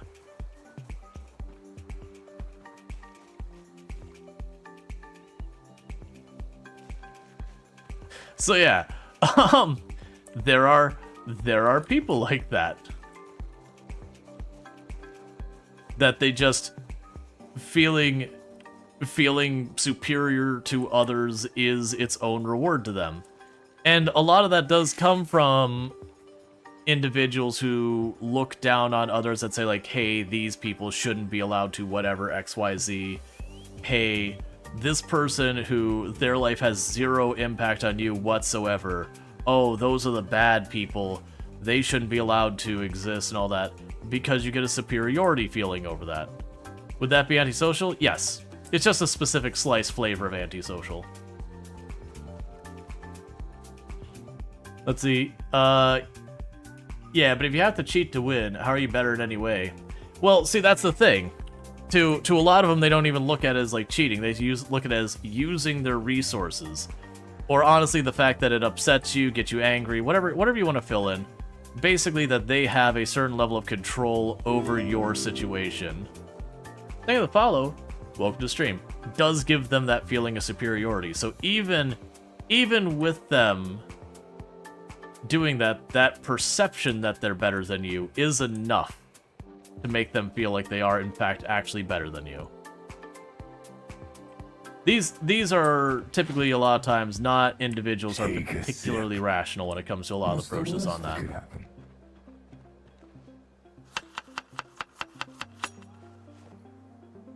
So you thought you had to pick it up for XP? Pick up or discard. There was a bug briefly that, if you didn't pick it up, you wouldn't get it. And thank you for the follow. Let's see. Example, tank skins with penetration zones can be called cheating or trading. I mean, that would be different. That's arguably knowledge and skills involved, whereas cheating is more, you have it where you get like double damage and all that, and no one else does. And it also is one of those things like, okay, but if I paid $5 to do that, and that was a legitimate, you know, quote-unquote boost to the game, you know, yes, it's technically not cheating, but it is pay to win, which is kind of just, you know, legitimized cheating. You're still paying to get an unfair advantage over everyone else. But yeah, if one person has and the other person doesn't, like, that is an unfair advantage. And as far as I'm concerned, that's, you know, an unfair advantage in that nature is still cheating. Even if, again, it's a microtransaction and anyone can get it if they're willing to put down the money. Hey, a point in fitness. It's just like, it's again, like, legally sanctioned teaching. It's the same thing for, like, example, not to the cheating, but for, like, the RMT. It's a very popular thing in MMOs that people will spend real-life money to then buy in-game money. So real-life money transactions. So there was a game, EVE Online, that they were dealing with that same problem, and it's a problem that almost every single MMO in existence has dealt with. If they're relevant. And so what they did is they're like, alright, well, we're not going to try and fight this boogeyman forever. What we're going to do is we're going to make a legitimate way you can do this. You can exchange the in-game money for subscription time to basically kind of create a control on the pricing of buying the in-game money and drive a lot of these, you know, the illegitimate scam kind of groups out of here because we can effectively price fix it. Not price fix it, price control it and all that. And while there's still definitely people who bought and grind the money and all that, because of it, it made a much safer way for people to buy in-game money and got rid of a bunch of the worst of the sources for a lot of people being able to get that money and cheat. It still happens, but now with a legitimate path, at least the people who actually play the game do benefit where they can play the game and effectively be able to play for free if they're willing to give up some of their in-game money to, I think they called it Plex, to, you know, buy the Plex things. And then because of this tying into subscription, it's also one of those things that if you do have a whole bunch of the bots pop in there to try and sell gold or whatever, it has an impact where it messes with the prices of Plex, thereby, again, limiting how much these different groups who, you know, farm gold and try to sell it for real life can, you know, charge. And it doesn't solve everything. They still do deal with botting, they still do deal with these problems. That is still a problem. But I would definitely say it has worked better for them than historically the way you dealt with that is you would do ban waves on the on the platform. So like World of Warcraft, everything would go for a while, and you just have this ban wave go out, and, you know, suddenly a bunch of accounts would disappear that were all the farmers and all that. It also prevented people from hacking accounts quite as much for that purpose. They deal with a lot more hacking because there's a lot more value in an account on EVE because of how long it takes to get skills than, like, World of Warcraft or whatever.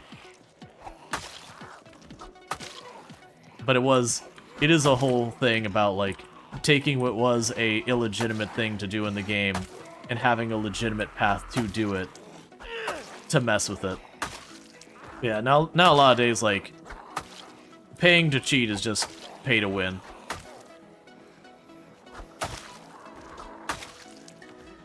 It's one of the reasons why pay to win is such a thing that people get upset about too. Let's see. There's also a mod that removes most trees and bushes. Technically it's cheating. I think it's for people playing in Toaster PC. Was mandatory so the game would load.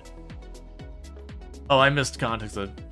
Yeah. No, there's been that stuff too. That's been another problem that's happened over the years. That's more of game mechanics problem. So playing games like PlayerUnknown Battlegrounds, if you had your graphics turned up, all the bushes made for really good cover, but if you put your graphics down to like toaster levels of no graphics, then 90% of the visual noise disappeared off the map because your trees would get to be like really crappy textures and very easy to see around and all that. So it became, for people playing it competitive, you just turn all of your graphics down to toaster.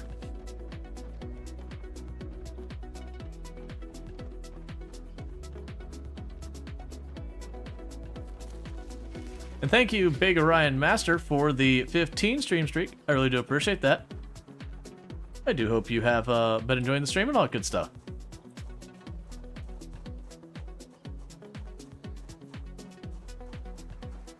You can buy bushes to put on tanks and hide them in the foliage to cover specific weak points. Yeah. It's real money, I think. Well, yeah, and there's lots and lots and lots and lots of pay-to-win games out there. Especially in the freemium kind of model. Coughing up along, that's no fun. Yeah, there's lots of pay-to-win out there. That's actually, I spoke about it a while back while I was traveling a little over a week ago. Towards the end, I was kind of looking for something to do, just, you know, there's not a whole lot to do in that area. And so I was like, you know what, let me go and grab a couple mobile games. Like, you know, I have no commitment to mobile games or anything like that. I usually don't keep any on my phone. Just because a lot of them, the microtransactions are truly awful. And so I grabbed a handful of incremental games, because those were always games I found to be pretty decent for like when you just want to sit around and mindlessly poke at the phone for a couple of minutes here and there. And so I did like Egg Inc., which was pretty fun. It does have microtransactions that let you boost yourself and everything. But like, I generally didn't feel like I ever had a need to do that, so that was fun. There was one for like mining planets or whatever that it was definitely getting pretty long in the tooth where I'm like, okay, this is like, I see the thing where it's going to get like gradually slower and gradually slower and gradually slower until you start getting the, like, needing to get the boosts to really make progress, you know, which is about the point I got rid of it. And then there was one that was like this train game that it actually had like a lot of story to it. They had made almost the entire world. You could visit like all these different train spots. They had like, it was literally hundreds upon hundreds of landmarks in the world that you could like visit, and they had put into pixel art and everything. Like, really a lot of effort and passion got put into this game. And I'm like, this game's amazing. I would absolutely drop like 15-20 bucks on this game. But that wasn't an option. It was a subscription-based game. And it was like $7-8 subscription to do it. I'm like, I'm sorry, I'm not paying a monthly fee for this little mobile game. Like, if you would have been like, hey, here's your demo. By the way, if you want to keep playing, you gotta drop $20. I've been like, sold. 20 bucks? Done. Absolutely no question. But it was MTX, it was microtransactions. Like, they had all the skins on. I don't care about people charging for cosmetics.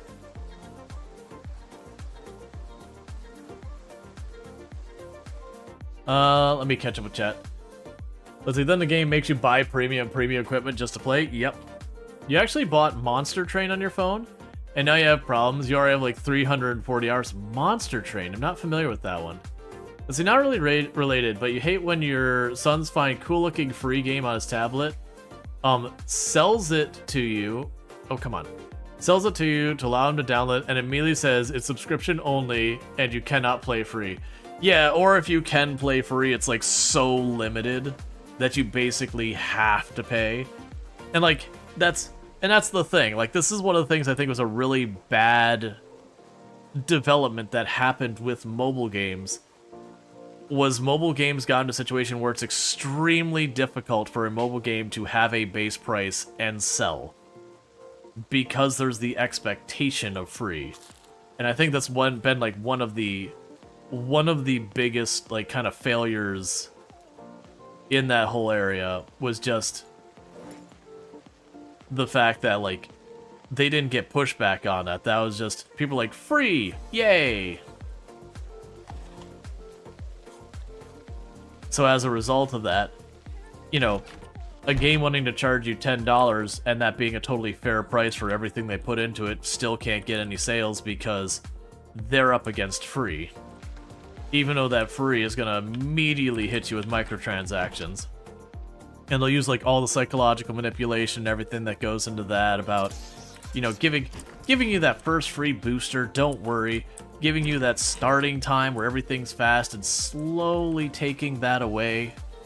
And then being like, oh, you remember how much fun you used to have?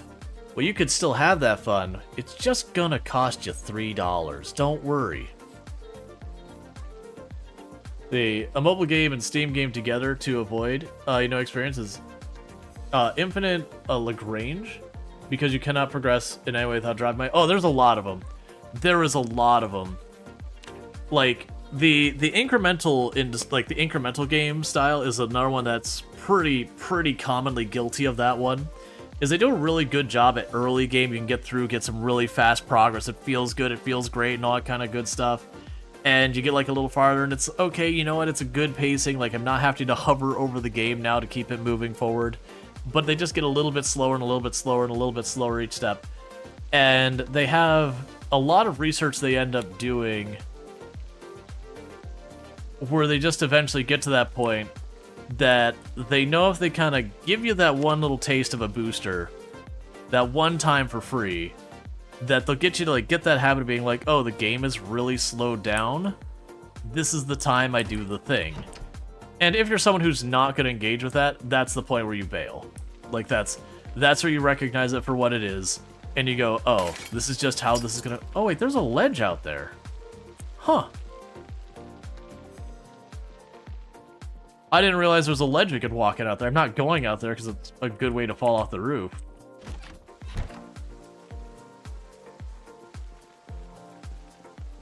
Hey, Twist on Fire. Can I get a shout out for Twist on Fire, by the way? Let's see. Good incremental game is Revolution Idol. Yeah, no, that's I know a lot of people have burned way more money than they realize. Like before they realize they burnt the money on different types of microtransaction heavy games. For those who don't know, Twist on Fire is another project another creator who plays a lot of Project Zomboid. Really good at the game, really good times there. Is a German channel, just as a heads up. Does understand English, but does stream in German.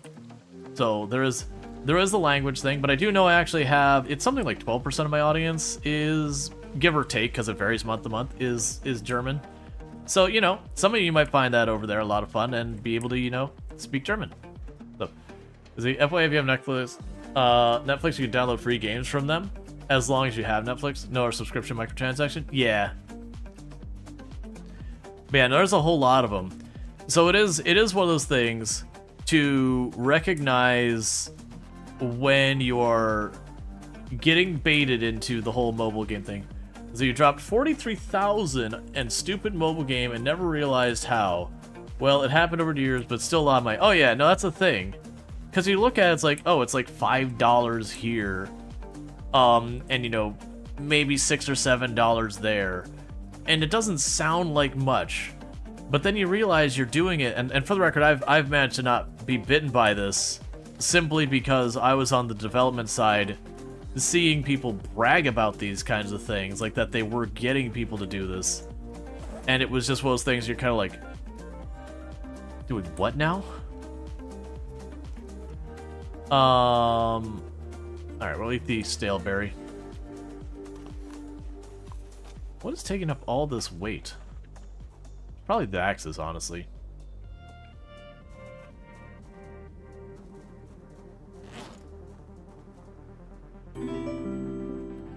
Thank you for the follow. Welcome to the stream. Because branches are pretty heavy.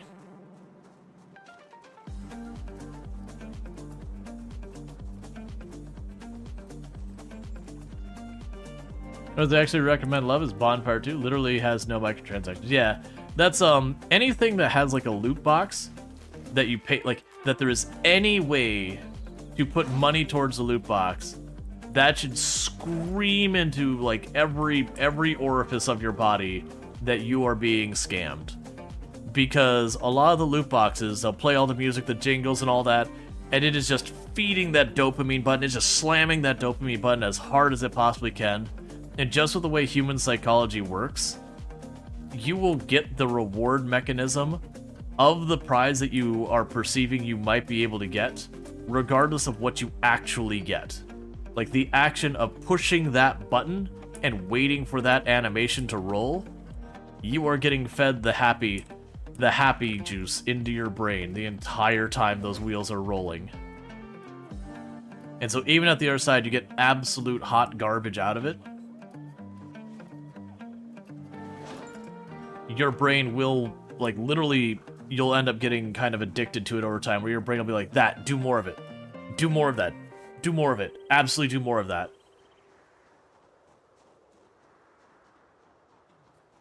Your husband has a word for that? Skinner box? Yep.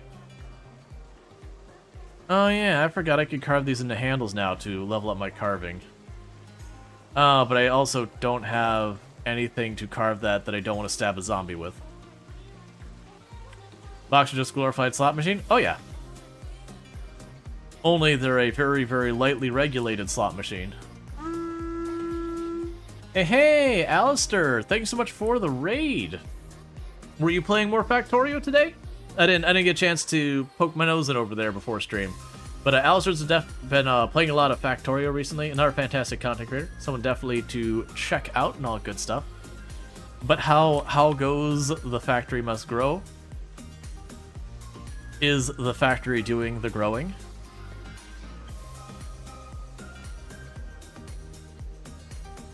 But yeah, we're talking about stuff like Skinner boxes and loot boxes and microtransactions and predatory practices in mobile games. You managed to black out your whole factory on power. Oh, that's not good. I hope whatever the issue is easy to rectify or to bootstrap back online. Yeah, so again, check them out. Because Factorio's a really good time. All that good stuff. Yeah. Nah, candy. So like I said, I haven't gone into many of these. And it isn't me being like, aha, I am smarter than thou or anything like that. It was very genuinely, I would go to these tech conferences that I'd speak at. And it wasn't only one, but there was one that stood out. That I was at this talk, and it was talking about, like, mobile game development or whatever. And the people on the panel at the talk were talking about how they had psychologists on staff because they knew the exact second to hit you. Like, they could like figure out your behavior and find the exact second it was time to give you that freebie boost. And like a drug dealer giving you your first hit, they knew you'd be back. And that they could keep you coming back until they cleaned you out. And these people were excited about it, that they were ecstatic, that they viewed people as just like a piggy bank they could dip into. And just basically extract, you know, years and years and years of your work and just draw it out of you by creating addiction. And that was the point. I'm like, all of this needs to be illegal. All of this needs to be illegal. Like, I don't care the specifics on how it's illegal.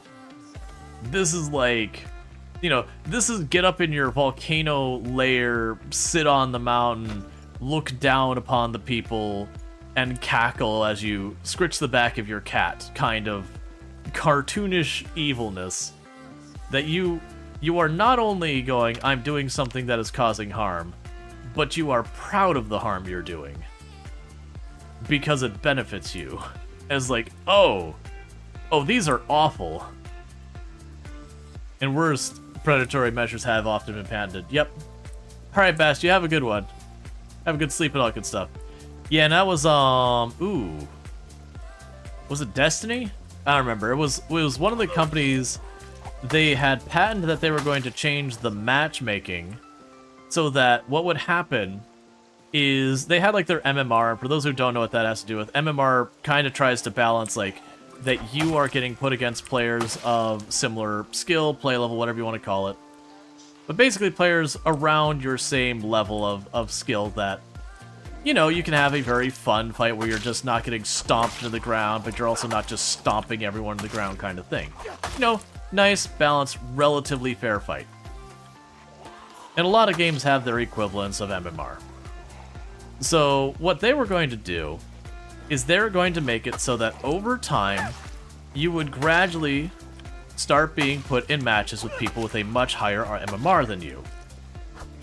With those people using a specific gun that you would then be able to buy from whatever their store is or whatever. And so the idea would be, you would sit there and you'd play your multiplayer versus stuff, and you'd slowly start losing more and more matches to a lot of people using the same weapon that was available for purchase. Because again, they're going to take, you know, you as maybe an intermediate player and then start putting you gradually towards like professional level players or whatever. So what ends up happening is you get frustrated. And you see all of these people using this gun, you're like, that gun is overpowered. I should get that, like, I should get that gun so that I too can be overpowered. And you spend your $10, $15 and you get your gun. And then what happens is it flips it, and for a little while, it puts you against a whole lot of people who have a much lower MMR than you. So at this point, you're now being put against people who are brand new to the game, they're just not particularly good at the game or whatever. You know, maybe they got kids climbing all over them so they can't concentrate. And you start absolutely kicking butt. And having lots and lots of wins, and you're having that good time. You're getting that dopamine from all those wins. And then over time, they slowly start flipping that lever back around, where you start slowly getting put against people about your same level, and then slowly worse and worse and worse. And then again, they go back to the, now they start putting you against a whole bunch of people who are higher MMR than you, who are using a different weapon. And now that they've already got you bought in, you buy the new gun because, you know, you want to win. And then they flip it again. The good news is, they filed for a patent for it. And people caught on and went, absolutely the F no. And so they never did implement it.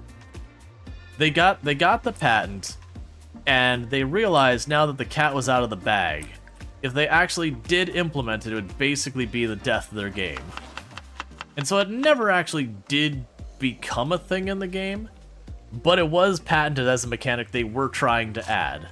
That they thought this was a big enough boon for them.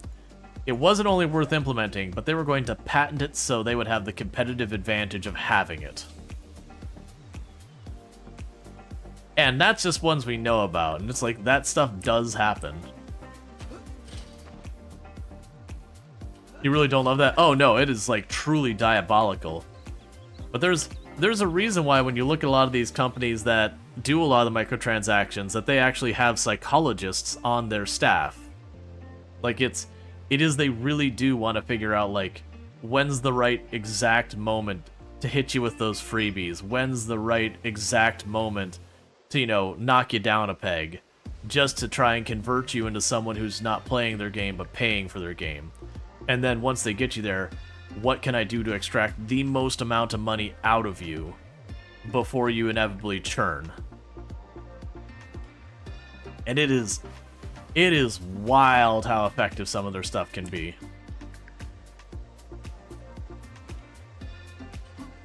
But the good news is, we are starting to get more and more places that are putting more and more regulation in the way of a lot like the nefarious stuff. That one I haven't seen anything that the regulation would help with. But like, so doing the, you know, the loot boxes and the pay-to-win mechanics and all that. You know, stuff where like the game can just arbitrarily like reassign stuff, that they are starting to put, you know, limits in that says, hey, if this is a thing that your players pay for to get access to, you can't take it back. You can't just, like, arbitrarily take it back from them. Like, you have sold a digital commodity kind of thing. Alright, so it looks like that last berry may have been poison. Not sure if it's poison or... No, it's probably poison. We're overheating. It's fine. Got a stack of lemongrass in here. It's like they're farming mental health for money. Not only they're creating problems. That to me is the biggest part. Like, it's one thing to take advantage of people who have problems. That's pretty despicable. But, like, it's even actively worse to create net new problems. Because, like, that was the ones that I was talking about at the talk, that they were proud that they were basically creating new addicts. And it's just like, you understand why this is evil, right? Like, you understand this is evil, right? This isn't like we're on different sides of, like, some moral thing that maybe is bad, maybe isn't bad. Like, you're genuinely just screwing people up. You know that, right? Pay to win is now called something different. Well, pay to win and pay to convenience are similar but different things. So, to clarify the difference between those, pay to win is one of those things where it's like, I pay money and I get more damage, or I get more defense, or my troops get accumulated faster, or one of these types of things. It gives me a very distinct advantage no other player can have. Pay to convenience would be more like Warframe, where you go, I get one more inventory slot. It doesn't give me a competitive advantage over the person, but it is a nice extra thing that we've got. Like, I would say the stash tabs in Path of Exile are a pay to convenience mechanic. It's not pay to win necessarily. Does it give them give you an advantage? Arguably, yes. But, like, I mean, one, there's no PvP in Path of Exile. But, like, if you're being competitive, are you going to buy it? Yeah. And I'm not saying that's a whole lot better, but proper pay to win is like, oh, I spent $5 and I got the tank that hits twice as hard.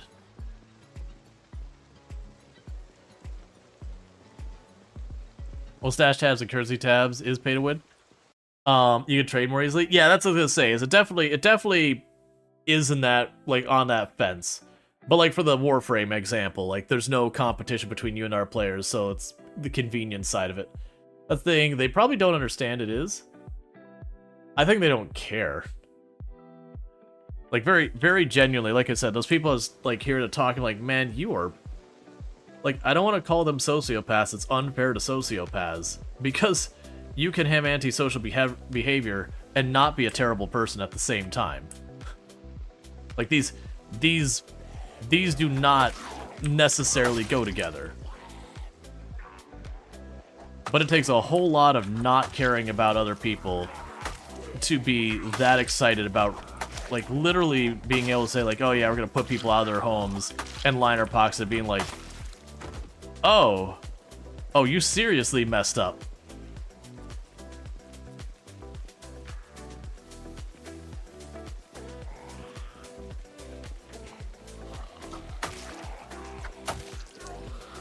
I play on 1 hour days.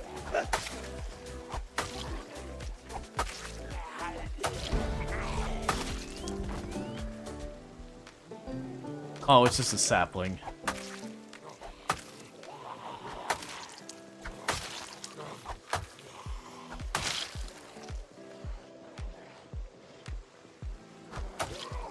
I need to back off. I'm getting pushed too far into the muscle strain. So we had another meta event that looks like it drew the zombies to the east. They're just kind of slowly walking across me here.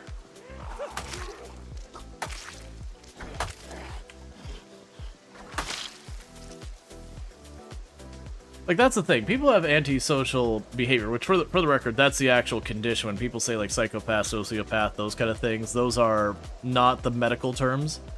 It's, oh man, it's antisocial... What's the word? There's two more words to it. either way, it's antisocial behavior.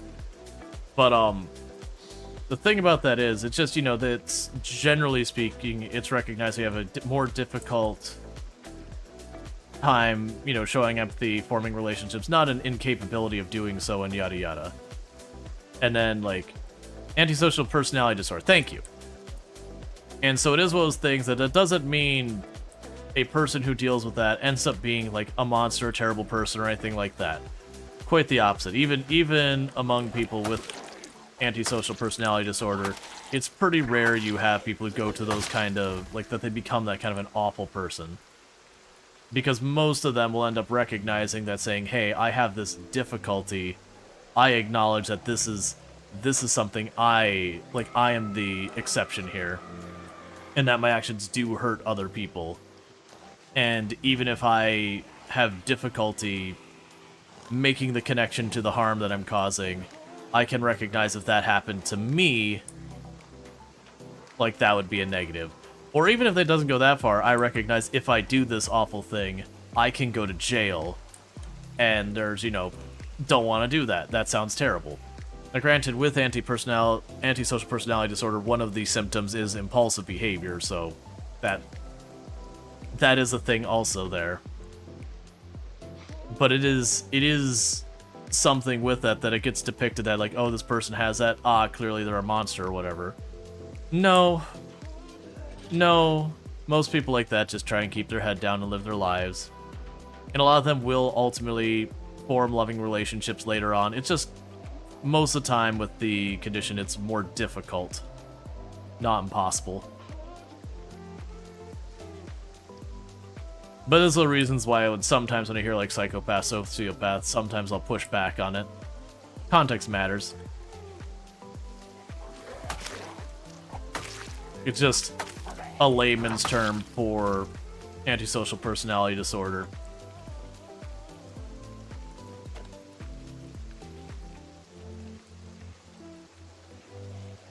Yeah, that's kind of one of the misconceptions, though, is having antisocial personality disorder does not mean you cannot have empathy.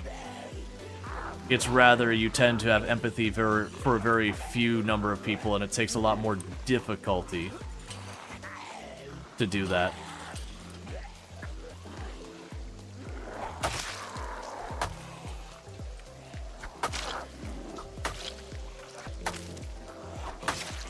But yeah, no, when it comes to people who can behave as the ones I mentioned, where they're like, oh yeah, we can, you know, drive these people out of their homes, get all that money, and they're, like, all proud of this thing. To get to that point usually requires a lot of othering, where that you mentally do the gymnastics to go, this person deserves this. Like, you know, I have spent my money better, therefore they, and they have not, therefore they, you know, quote-unquote deserve it, and that kind of stuff. So you justify your actions with yourself. You know, even if your justifications are horribly flawed. But it is just one of those things, that's the whole stuff. Let's see, you mean at one point, the DISM did label them as psychopath, sociopath. However, it took over time, the approach to measure force changed in the naming structure. Yeah, it's because the DSM-5 and all that, they started to be a bit more conscious about, okay, instead of trying to label this condition into a bunch of different slices, you know, recognizing the underlying condition. It's the same reason why Asperger's is no longer a recognized diagnosis in the sense that we don't use that anymore. It's just autism.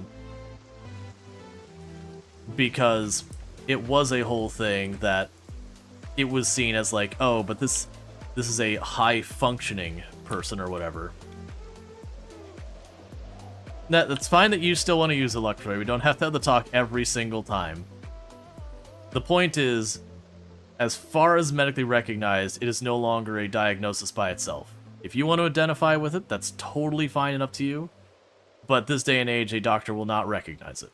Not typically. Maybe outside the US somewhere, but generally in the US, you won't be diagnosed with Asperger's anymore. You'll be diagnosed as having autism.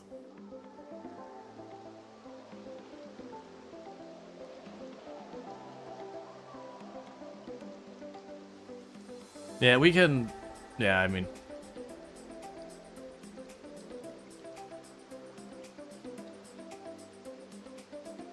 Well, right. That's what I'm trying to say is, you would just be diagnosed as having autism spectrum disorder. You wouldn't be diagnosed as having Asperger's. It's still kind of in there. It's just, it would just be recognized as autism. Because that's the whole thing about being a spectrum. It's the same thing where you don't sit there and like slice like this condition down to like a bunch of different sub-conditions and all that typically. Because the underlying thing is still the same. It still has the same like treatment strategies and all that kind of stuff. It's also one of the reasons why they like really pushed back on recognizing Asperger's is it literally comes out of Nazi Germany.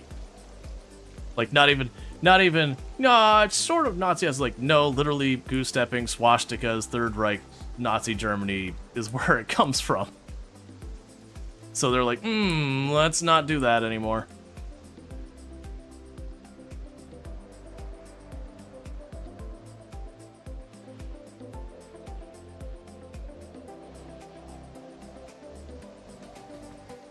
What a ridiculous conversation. That's what spectrum. Well, that's the whole point. Is all of it is in the spectrum. Like, and it's not a spectrum linear that you're on this side or that side and there's like the two extremes. Like that it's not some bar graph where you grab the slider, it's like this is how autistic this person is or something like that and you drag from one side to the other. It's way more complicated than that. Which is one of the reasons why they've moved away from a lot of that, is because it used to be they would say like high and low functioning. And the problem with that is it was more functioning in this way versus that way, which isn't really a measure overall of anything. Yeah, I have heard the high and low support required. I have no idea how much that's used. Like, I'm not an expert on autism specifically or anything like that.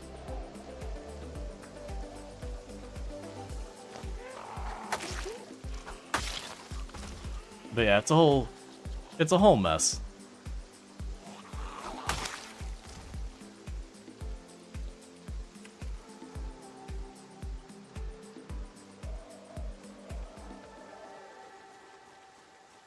But yeah.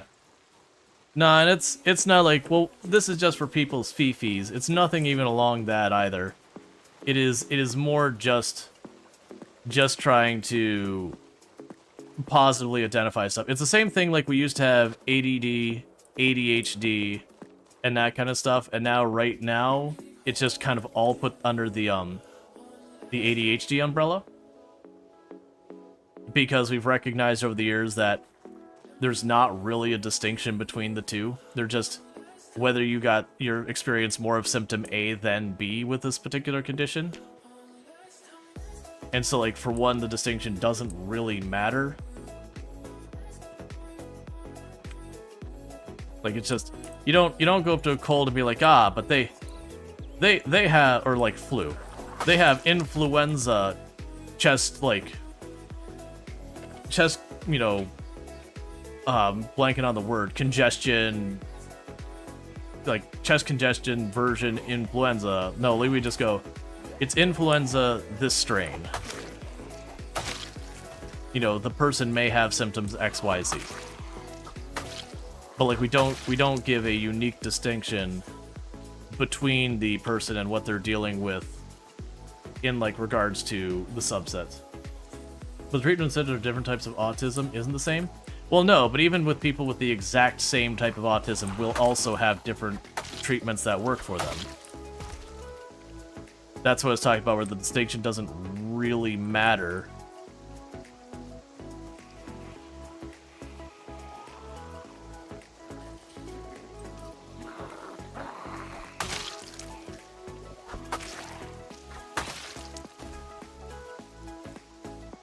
But yeah, not just... it's a whole thing.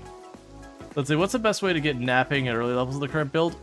You pick up Flint and you nap it. you pick up limestone and you nap it. So get yourself a rock and start picking stuff.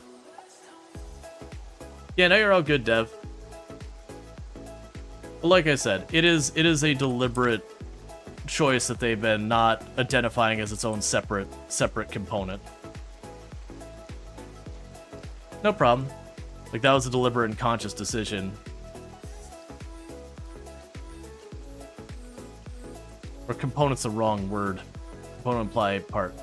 But it's not its own, like, unique, distinct thing anymore.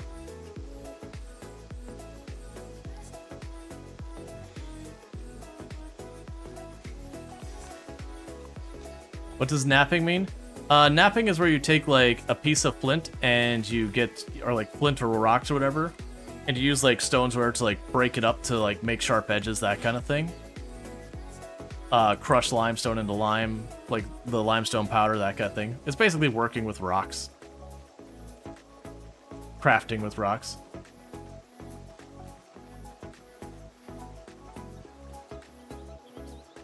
Yeah, no, it's all good. It's a new skill in Product Zomboid. It's a crafting skill.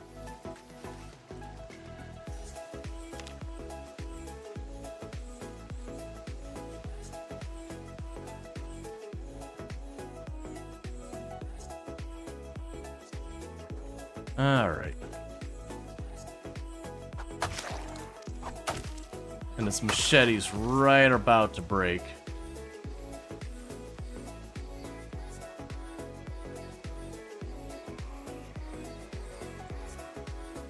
It's the major issue in psychology is a lot of people feel like they understand it, and they've never read Abnormal Psych Pub or DISM.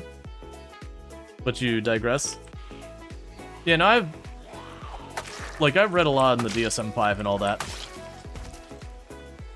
But it's just one of those things. Like I said, DSM-5, it is not being recognized anymore as a separate entity. That's just the whole butt of it. And most of the time I do push back on it is specifically because a lot of the time people will use, Asperger's as like but I'm not as bad as them kind of thing. And I'm not implying that's what's happened here or anything like that. But that's the only reason I really push back on the language. Because that's kind of what was what's happened with that I've seen in the past. So like, it feels like one of the good ones kind of argument.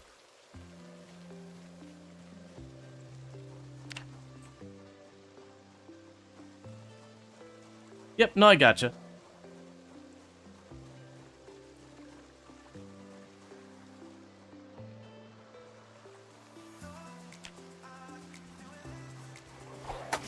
But yeah, we can get back onto the Zomboid where I'm right about to break this machete.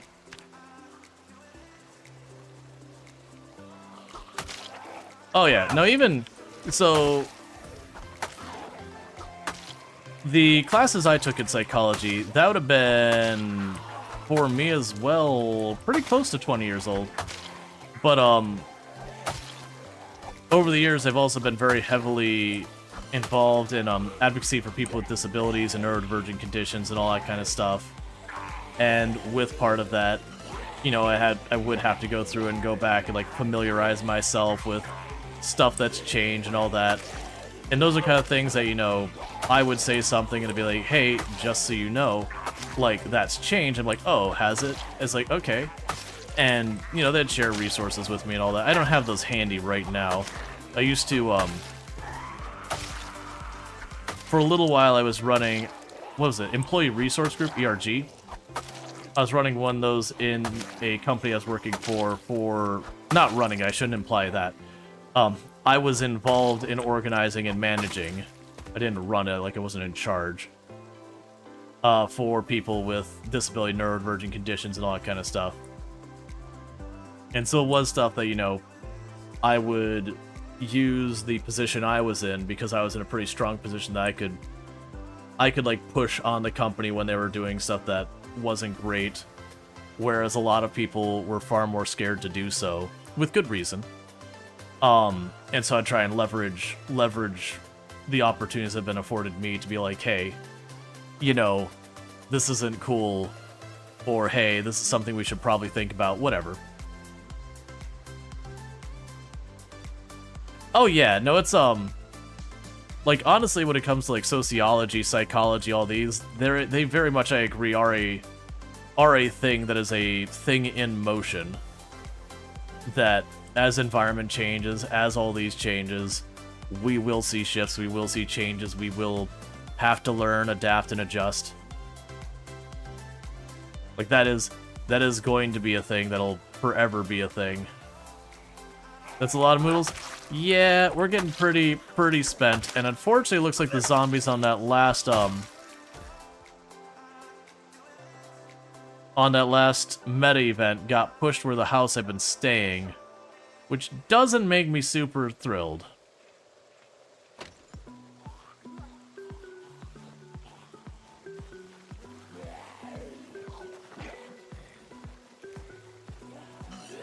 Let's see. The way you see it is, the autism is less of a linear spectrum and more of like a big ball. Autism trait stuff. There's tons of traits floating around that we all have different combinations, and let's see, like, you're pretty good socially, but you struggle with hygiene, and someone else might be a neat freak but struggle to hold even a short conversation. Which of us is high functioning, which is low? The answer is that the labels aren't useful. We're both just autistic, and the different traits need different strength. Yep, exactly. That's the reasons why they moved away from the high functioning, low functioning. Was a lot of times it was, one, inaccurate, and then on top of that, it honestly, in a lot of cases, made someone come across as like, oh, you know, this person is dumber, smarter, whatever, and that, again, wasn't accurate, wasn't really what was being said, wasn't any of that. And so that's the reason a lot of that terminology has been done away with over the years. Yeah, a feeling of superiority or inferiority.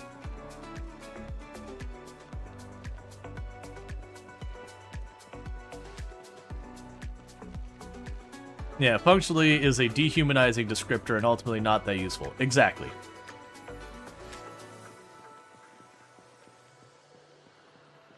But that's why I push back on the Asperger's one, is it kind of does the same thing. And it was used in that capacity when it was initially brought in. It wasn't meant for that purpose later on in its use, but that's where it came from. That's its background. For those who don't know the history, it was a German scientist during, like, literally the Third Reich, and they were using that as part of the considerations on whether or not you would be executed.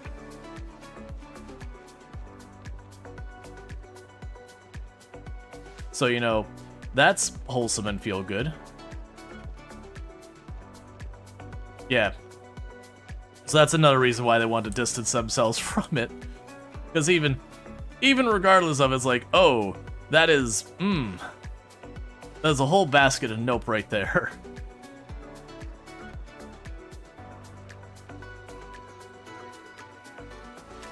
Alright, so is this house going to be getting good for sleeping, or are we going to have to roll all the way back? Alright, so we got one chasing me.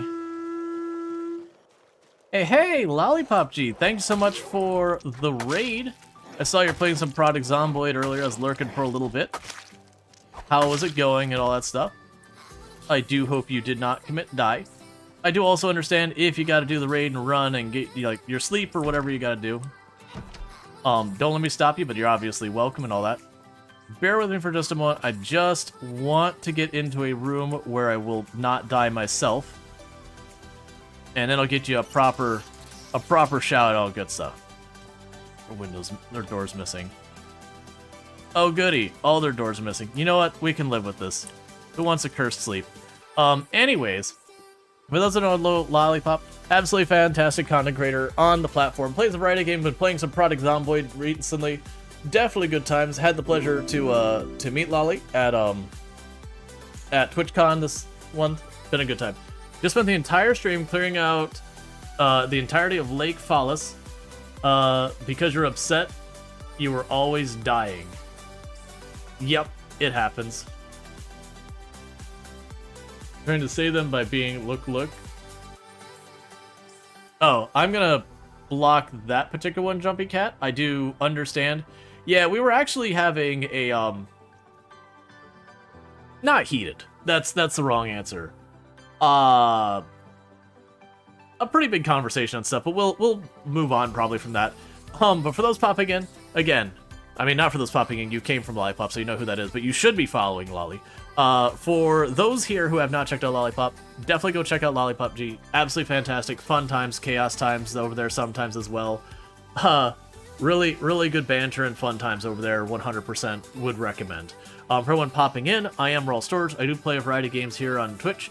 I'm most known for my exploits in this particular game, where I used to hold the world record for the highest kill count run ever streamed at 135,121 zombies killed on one character in one life. I had no mods to change itemization or vehicles, and I was playing on sweaty tryhard settings. That said, as you could tell from the past tense of what I was saying, that record has been beaten. But with that said, I do play a variety of games, including Project Zomboid, RimWorld, Farm Sim, a whole bunch of others, and we're just doing a bunch of stuff here, and we are on tryhard sweaty settings right now. I'm at 16 times population, which is the largest or the highest population the game supports out of the box. So if it does seem like I don't get very far very fast, there's a lot of zombies. I also start 0 to hero, so when I started the character, this whole screen had nothing in it. So all those stats have been earned one by one with many, many, many zombie kills. I do not have a generator. Well, actually, I lie. I have 2 generators. I don't know how to hook them up. I have cleared a gas station. I have found a car that needs gas. I'm starting to get all that sorted out. I do not have a permanent base because I'm trying to make it work and all that. And that's not good. Yeah, no, I saw that you were clearing Lake Fallis, which I found really fun because when I started my 16-time pops run back in the, back when I first started that, Lake Fallis was always my go-to. I always went there and cleared Lake Fallis as my first thing. That gas station on the north side, that was my choice base back when I started 16 times pop. It is a really good town for people, if you haven't learned the map around much, and this isn't for a lot of this, for everyone, if you haven't learned the map, I highly recommend actually going to Lake Fallis as one of your starting places, because it is just, it's got the hardware store, it's got the rural supply store, it's got a bookstore, it's got its own police department, it's City Hall actually has a decent amount of books. I've had really good luck before Build 42 finding the Generator magazine there. I don't think it'll be good for that now. But it is one of these things that has kind of a little bit of all the different types of loot well represented there, but is really low pop compared to a lot of other places. So it is a really, really good town to get a run off the ground. But yeah, no, it's I do wonder how much different it is with the changes in population distribution. I imagine it's still low, but it's probably worse than it used to be. But yeah, no, it's you haven't seen a Jenny magazine since Build 42? I've seen one so far. But yeah, and let me circle back to where was, because you said you were clearing out the town. Yeah, there we go. Yeah, because you got tired of dying. Yeah, it's absolutely easy to die in this game. We might do that soon, because I got bullied out of the place I was fighting to clear out where I got bullied out of the place that I was staying. And so, this building has no doors. So, a zombie might roll in here and just bite me in the face in the night. It doesn't actually work that way, by the way. I'll actually get, a fraction of a second to save myself when the day starts. But it's not a great thing.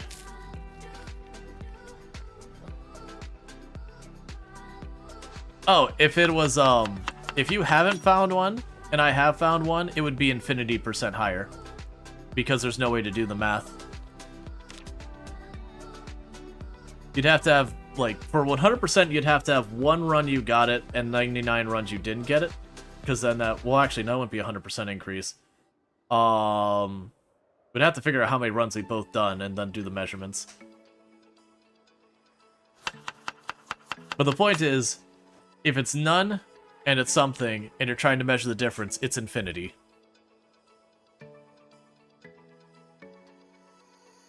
Alright, so I'm waiting till 1 AM to fall asleep.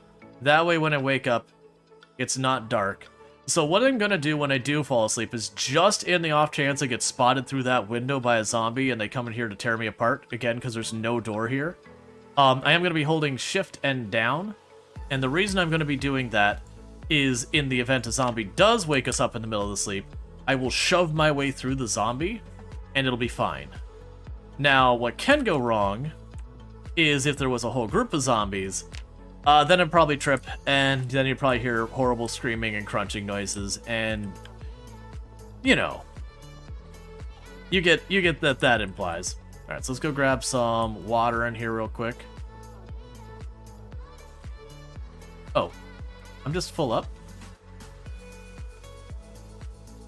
Alright, I mean, I'll take it. Alright, and we are running where we can have multiple helicopters as well, which does mean roughly every 10 days or so. Like, 10 days is the closest between I can have the helicopters, but it usually ends up being around 12 to 14 days. I'll have a helicopter show up. And so there is going to be that possibility. We're going to have to get back to our cows to get that milk. I think that's become our new priority because we're going to start getting underweight soon.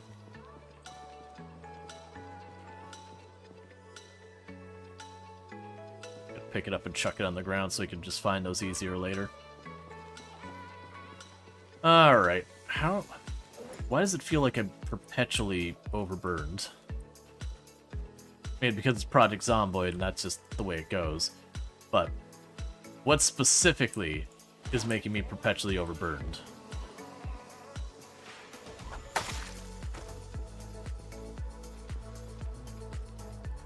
Yeah, that last meta event dragging the zombies over here is kind of a bummer. And unfortunately, this machete is going to break pretty much any time now.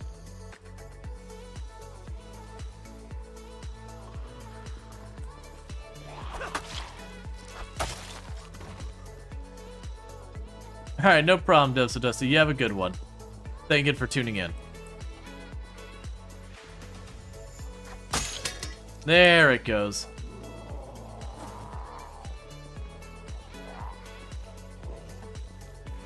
Gotta shuffle some loot around at maximum depression, as you do.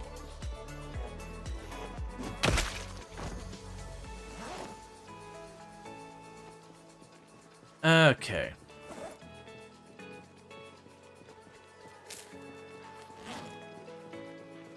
Is there anything else we should probably discard?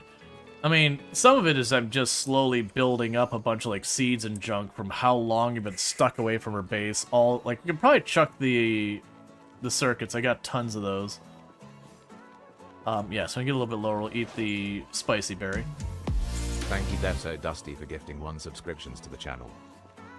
And thank you, Devso Dusty, for gifting a tier 1 sub to the channel. So, ooh, I'm gonna try and get your name right. If I get it wrong, by all means, please correct me. I'd like to get it right. So... Is it Celadige? Congratulations on your tier 1 sub, and I hope you enjoy yourself some nice advertisement previewing as well as access to the emotes, whether you want them or not. Thank you for that support, Dev. I do appreciate it. Alright, so we'll get rid of this guy here. Well, lady, person. Oh, right, and I also wanted to mark that as a flint node. I will end up needing... Lady, pay attention. It's about hugger. So I just want to mark on our map right... Oh, that's over... Where's my dot?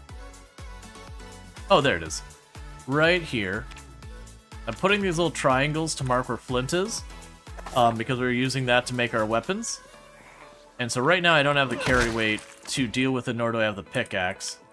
But that way, when I run out of weapons later, I can roll back through to get more of those. What do you actually, what do you need to actually harvest those nodules?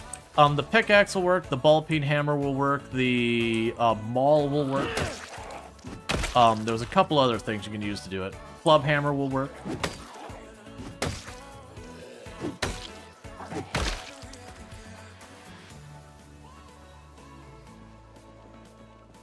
Yeah, because this house we're passing now is the one I have been sleeping in, just to push back to the house I was sleeping in that I got bullied out of by a helicopter. And so now we're stuck doing cleanup. You know what? We're too overburned. Hey, where's all that electrical scrap? Have a nice day.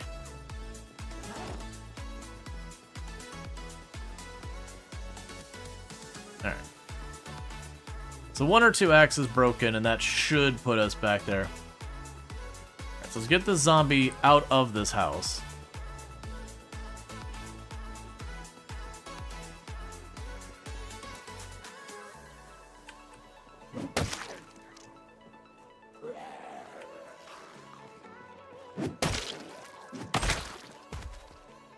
Okay.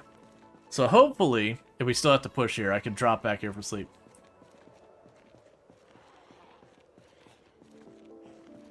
No problem, Allison.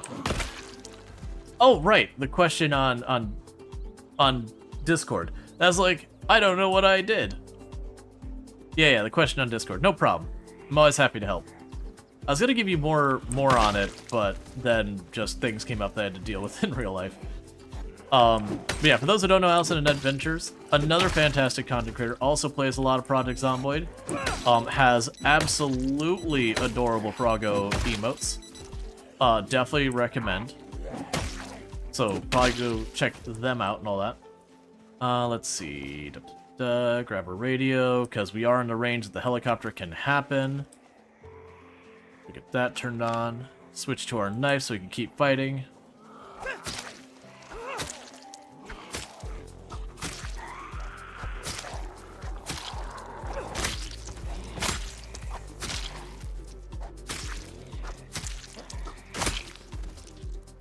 Okay. And if we do manage to hit 3 electrical, I can then hook up the generators we found.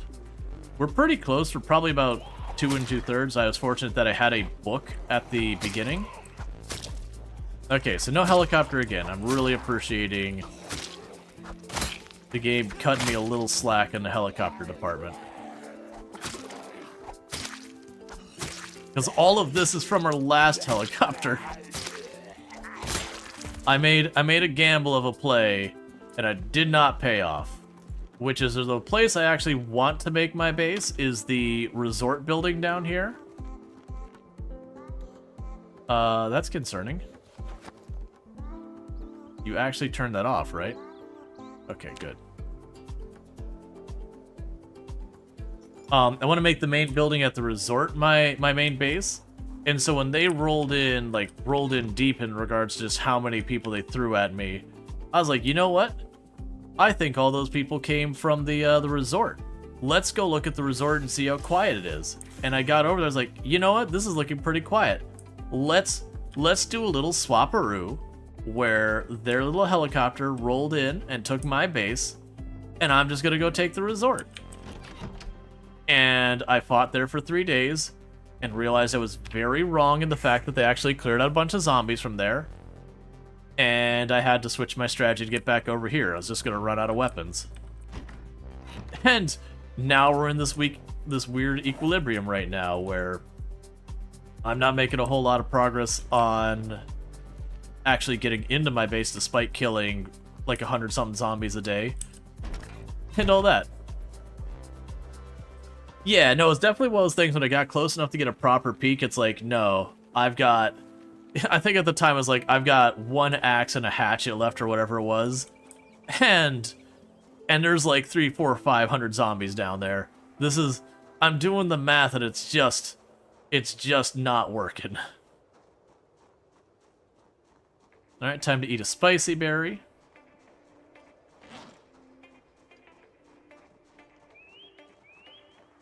So let's try to get all the way over to where we've been keeping the cows.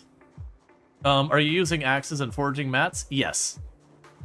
Ultimately, I'd rather be using the stone knives, but I didn't find the magazine for napping the stone knife blades, so I need napping 2 in order to do that. And generally you're going to find as a player, I don't grind. I will do stuff as I need them. and let that kind of like passively get my stuff. Because once you've played Project Zomboid long enough, we're at 2.5 months now. Power's been gone for a long time. I don't have any carpentry skill to speak of. I don't have a generator hooked up. I don't have a working car. These are all luxuries. Any goals to start blacksmithing? Yes. And we already have the bag of sand I'm gonna need.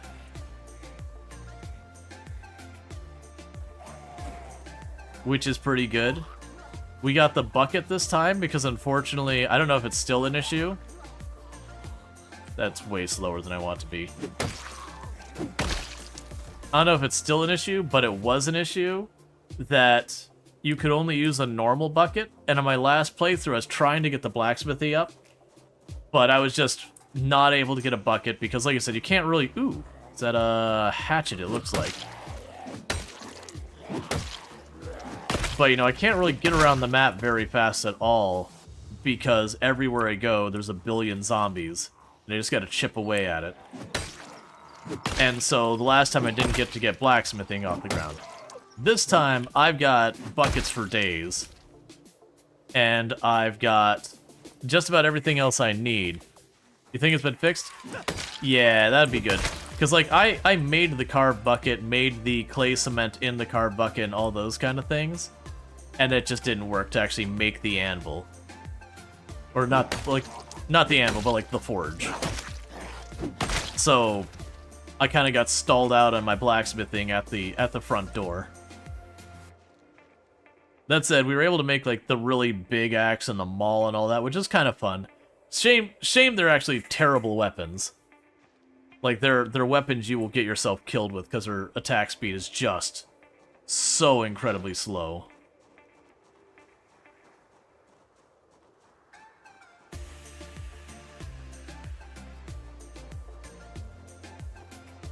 Shuffle some stuff around for inventory space. Let's deal with this one in the horn here.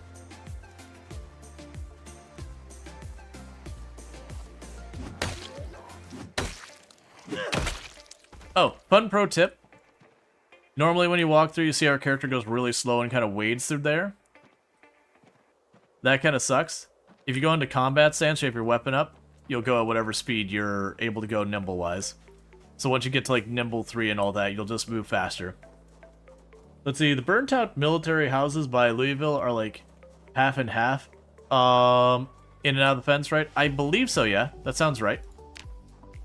I don't think it's like half and half, but it's I think it's like 2/3 are inside, 1/3 out, but there is some on the inside, there is some outside. And I think there's 1 or 2 that are like weirdly in the perimeter wall itself, if I remember correctly. So you might not be totally screwed spawning there. Oh, if you spawn in Louisville these days, so you spawned up here anywhere in the area, the places you'd probably want to go is you can get down to... That's the mall. Where's the actual line? So we would have the checkpoints there. Yeah, so this town here, that's actually burnt out. And I believe this is inside the perimeter wall. Is either this, or maybe it's these ones. One of these inside the perimeter wall, and like the wall goes by. You can see where the wall is in a lot of places just by where the tree line's missing. But yeah, so if you're outside, like you can go to that area. Otherwise, all these like little remote farmhouses are probably a good place to go. I have no idea. This is new to me. I haven't been there. That looks like it's probably terrible though. The patch of houses over here is probably not a bad spot to go. That's where we on my personal best record we spawned in. I think it was around here, and we ran out there, and that character has been fighting Louisville ever since. When, like, the character's still alive, but Build 42 dropped and she was at, like, 175, 180,000 zombie kills.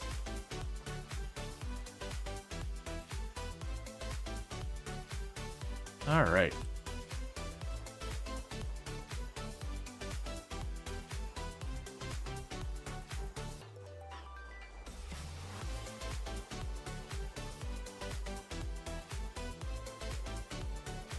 Let's see. Oh, okay. You spawn in the lowest block of houses, so you think you're out of the zone. Gotcha. The lowest block of houses, so you're out of the zone. Yeah, so if you spawned here, yeah, then you've got, like, all of these houses up here. Like, there's a bunch of little random houses and barns down here would be fine. I think that area is a little hot, but is doable. This neighborhood here used to be not bad. I couldn't tell you at all with now. The thing to be very careful with that neighborhood is that is the mall. I don't know if it still is. That used to be the single highest population cell on the entire map.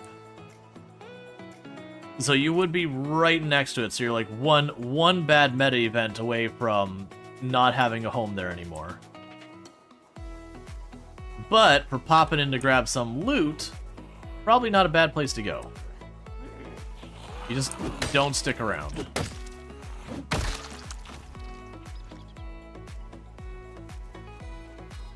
There's 3 now. It is one of them. Gotcha, yeah.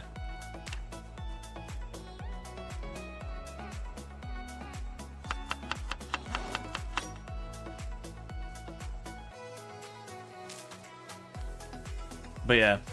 No, the population redistribution is pretty brutal.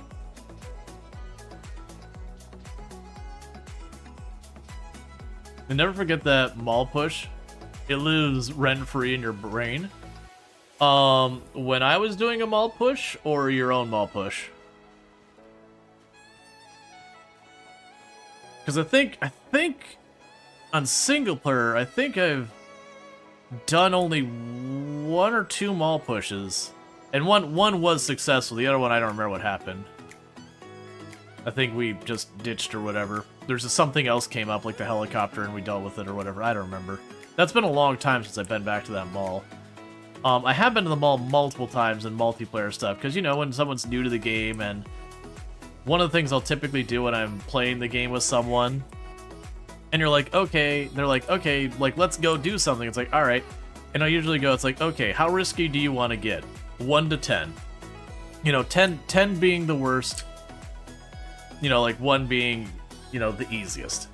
And a lot of people, to their credit, will be like 7 or 8. And usually with it being like 7 or 8, I'll take them to the military base. If they're like 9 or 10, I'm going to take them straight on into the Rosewood prison. I don't know where I put the mall in there. The mall would probably be more of a convenience thing. Alright, so yeah. So what I need to do is I need to get down there. Because we're starting to shed weight, and I've got a set of cows in there that we haven't been back there in like 3-4 weeks. But we are starting to shed a little bit too much weight for my liking. And my hope is, because I was farther away from where we did the helicopter, that maybe it's chill. My biggest concern is if the zombies got over there and chased off the cows, at which point, then we got a problem. The good news is I do already have a fishing pole. The bad news is I really don't have a good spot for fishing. There's definitely lots of water I can fish at, but none of it is in areas that I'd call particularly clear or safe or anything like that. Have you never hit the mall? Is it a nasty mess? The mall, as I said, is the highest population cell on the entire map. It's actually a relatively safe place to deal with as far as clearing, if you're gradual about it, because the one advantage it has is it's surrounded by a giant parking lot, which gives you a lot of room to work and fight. But as far as just raw numbers, it is the king of the castle. Like, it is on top. Now, it might not be true in Build 42. I haven't gone back and checked the numbers, but that was true Build 41, and I would not imagine it's gotten a whole lot quieter. Like, the 3 big, most dangerous locations on the map so far as, like, individual points of interest, like, that I am aware of, I would say are the secret military base, the Rosewood prison, and the mall. Now, I would certainly say, like, northern Louisville or, like, smack dab center Irvington is probably more danger if you're just in there. But more realistically, if you're fighting around there, you probably fought your way in kind of thing. Which changes all the math and all of that. But the mall you can roll up, everything seems relatively chill, and then you're in it. You just get to that parking lot, you see what you've approached, and you make decisions. None of which are to go straight into the mall because that's just how you die.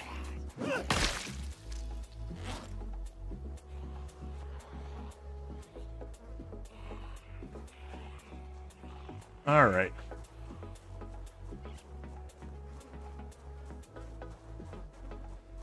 One to 10, 11. Alright, secret military base, but we're traveling through the woods. Yeah, no, honestly, I probably would go with that. For 11, if someone was like just memeing, 11's like, alright, you want a place that we are going to just straight up die? Yeah. I would probably say the secret military base, but not taking the road in. If all it takes is one to start over. Yep.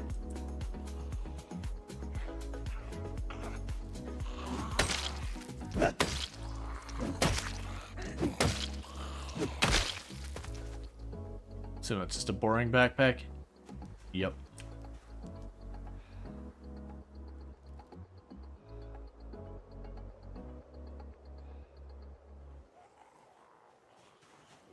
Let me rest. It is time for my break. Let me rest.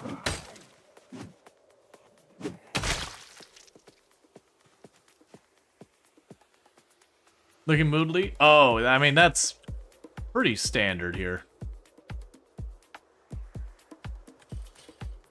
The discomfort one is a little surprising. I normally don't wear, like, the knee pads and all that. It is kind of a meme that I almost always don't wear any type of, protection of, like, actual armor kind of thing. Because genuinely, product Zomboid, if you want to know the best clothing to wear, it's whatever doesn't make you too hot or too cold. Like, if you start seeing heat or cold show up over here, if you're too hot, take something off. If you're too cold, put something on. The protection it offers you just ain't worth it. Because even if you max out your protection, you're still an RNG chance of straight up dying every single time you get hit. So, the only way to play it safe is to not get hit in the first place, which is obviously easier said than done. I know that's a whole meme in a lot of games about, like, you know, don't get hit. And also, thank you for the 3 stream streak, Leaving Pew. I do appreciate that. Thank you for catching the last streams. I'm missing one. But yeah, like, it's a whole meme, but at the same time, it is to look at going, what are things I can do to reduce the likelihood of me getting hit in the first place? And overheating and getting cold will make you get tired faster. Like, sleepy tired. And so it is just one of those things that's be like, no, you don't understand. Like, very genuinely, do not go and put all that stuff on where you start overheating real bad. And also, if you get, like, way too hot, it will give you an attack speed penalty. And it will surprise you, and you'll suddenly take, like, 1.5 times as long to swing your weapon. At the wrong time, you just killed your character. Thank you for the follow. Welcome to the stream. And we got Kenna Hawk at 15 stream streak. Catch the last 15 streams without miss a single one, so thanks so much for that. This number of zombies over here as well is not encouraging for my cow situation. I think I'm gonna drop back from continuing to push along that road and instead keep cutting the way we were cutting.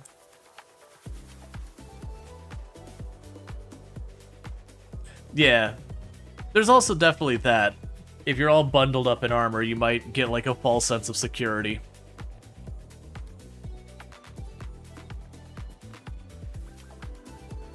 Like, to give you an idea, not when I was brand new to the game, but when I kind of started getting very comfortable with the game, the outfit I would start the game with was long pants, a bulletproof vest, and no shirt. Because if I put on the shirt, I got too hot. And so I had a lot of characters that's how they started, was just long pants and a bulletproof vest. Because the bulletproof vest at least guaranteed if the the hit was on the torso, I'd be spared. But even then, I stopped doing that. Because, like, if you're taking any zombie hits, you're on a short life. You're not gonna last. So it is learning to fight without ever taking a hit. Which, again, is easier said than done. But overheating will certainly make it happen more often. It's one of the new player mistakes I see people make where they'll go get, like, the fireman's outfit, and they'll bundle all up into it, and they'll be like, heck yeah, I've got all this armor. And then they'll still get hit, and they'll be like a finger hit, and they'll still get infected and die. And the whole time, their poor character can barely function because they're borderline heat stroke the entire time.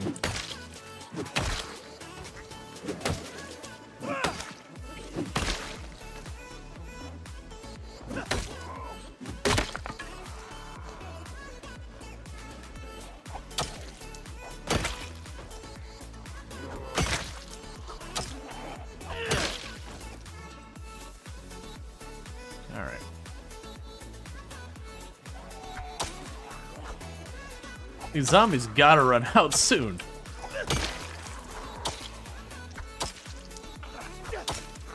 Like, from that last helicopter, we've killed so many down here.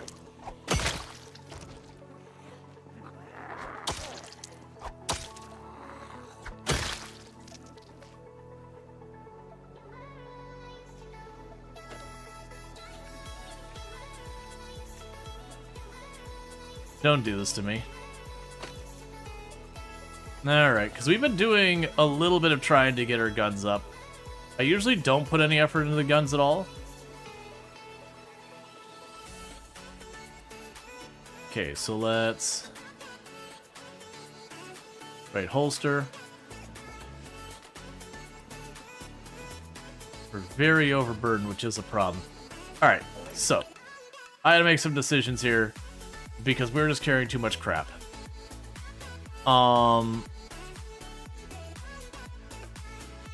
The magazine can go on the ground. The handle can go on the ground. We'll keep the one rag, because I can make more axes. The wood glue can go on the ground. I've got tons of tarps that can go on the ground.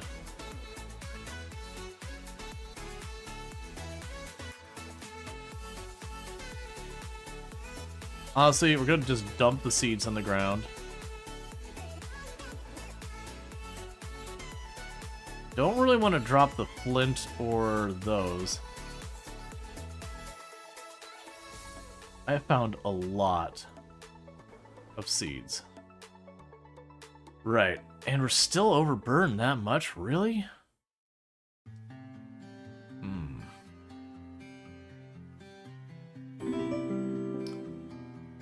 Hey, the follow. Welcome to stream. Put the hatchet away, because it just don't want to be over. Alright, I can live with this. Okay.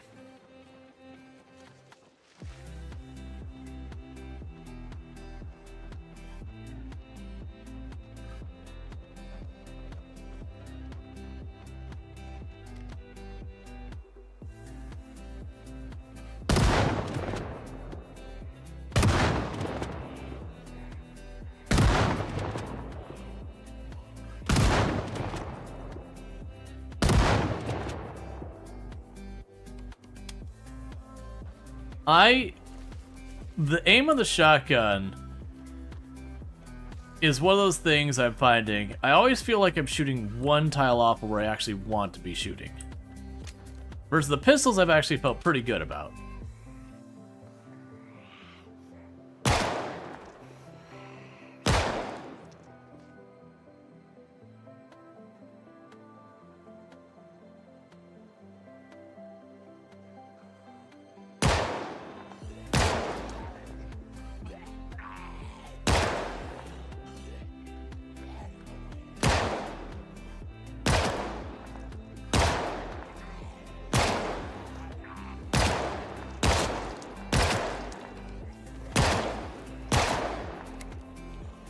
Okay.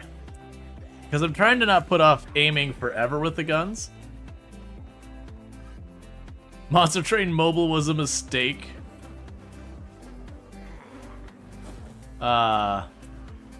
Okay, so let's get you back on my back. Get you here. Get you there.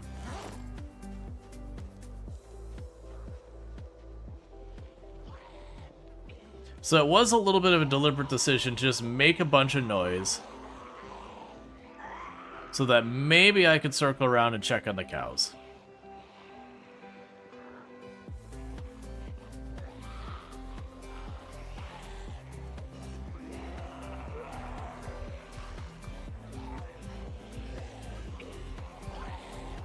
The game is just fine, just to be clear. Yep, so we're gonna work our way around here. We did pop off with some guns for a minute, made a bunch of noise. I need to get to these cows for food. And I'd like to see if we can't get around and see what the heck is going on back at her home. Because I would like the weapons that are stashed at her home. And the giant mountains of fresh water I have in buckets and all that, and the floor and all that, that we filled up before we had to go anywhere. Oh, another flint node. Let's mark that down.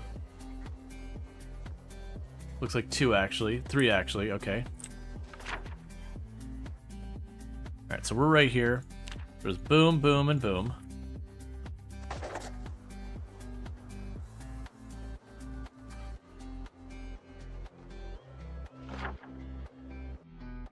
And boom. Because when I'm short on weapons, that's where I can go to get materials.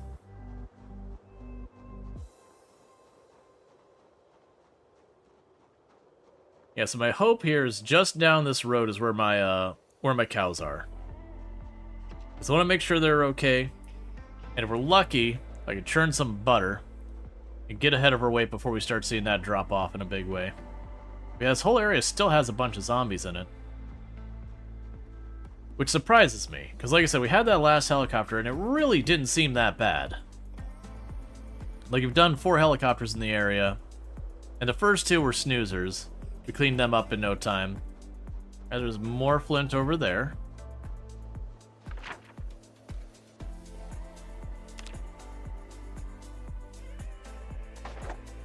And the first 2 were snoozers. The third one ended up being a real bad mess. That was the worst one we had as far as sheer numbers from the looks of it. But this one has taken me the longest to get sorted out. And while I've certainly not had the best weapon selection to deal with it, it's not been that bad.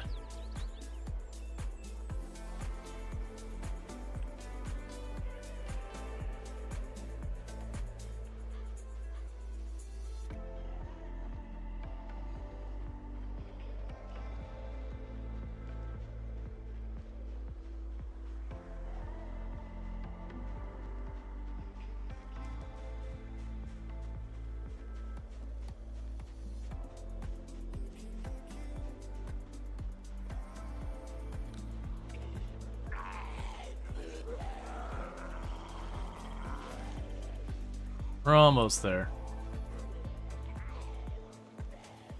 But I am deliberately trying to not fight the whole way there and back. Because then what we can do is we can clear out this, and then I can find some place to sleep. Worst case, I have a tent, sorry, not a sleeping bag. I have a tent on my backpack. Do I still have the sleeping bag on it too? That's probably why we're overburned. Yeah, so I got both the sleeping bag and the tent because we did kill the special zombie while we're out and about.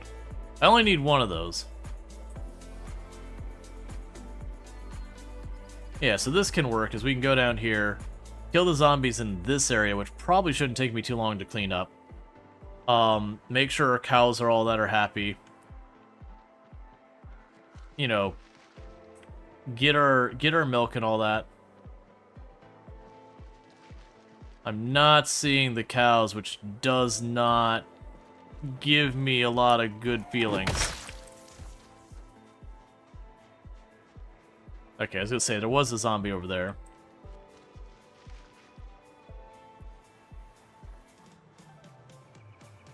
I don't see the cows at all. Oh, there you are. Really scaring me there.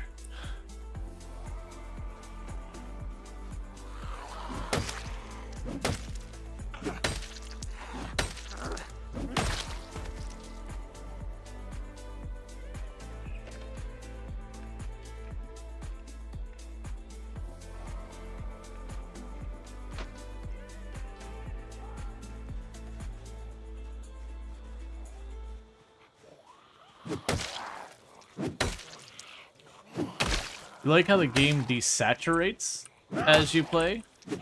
Do you mean the... Oh good, and our level 1 axes. Do you mean like the zombies being more spread out, the colors? Oh, it's more like all this the stuff growing in and all that, yeah. It is, like, the erosion is a really cool effect. It's a little... Well, that's lovely. It's a little heavily tuned right now on just how fast the erosion is. That's weird. I heard something break, but then I don't have a broken... Ah, okay, so screwdriver did finally break.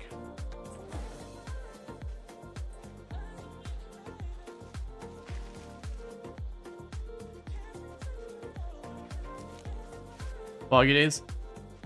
No, I could see, like... I could see calling it desaturated in the sense that everything's green now. Like, it's getting more and more green, and, you know, you're having, like, the vines grow up the walls and all that, so it kind of does have that effect. Okay, you're running.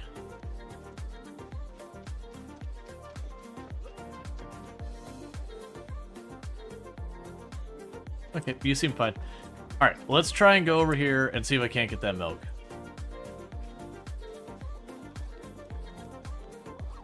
I'm also noticing the rabbits are clearly in charge here.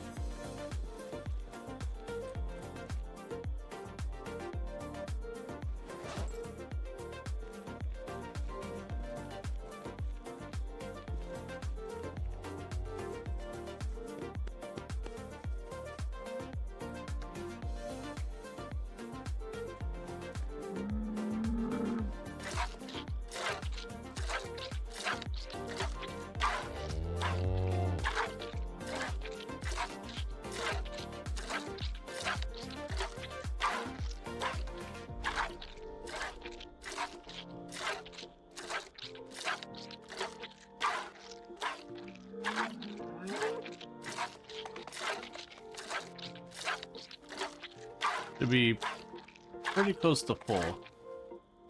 Okay. So these are all full. Gotta churn the butter.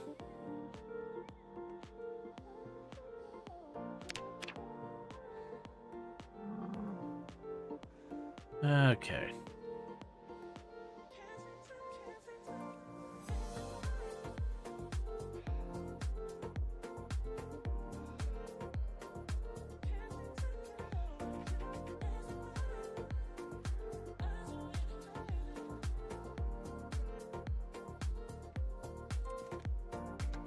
Can't churn any more butter, it's too dark. Alright. So the question is... I think I know my answer. Gonna go for this house here to sleep versus trying to tuck in back there. No meta event. Bad meta event. Think about what you've done.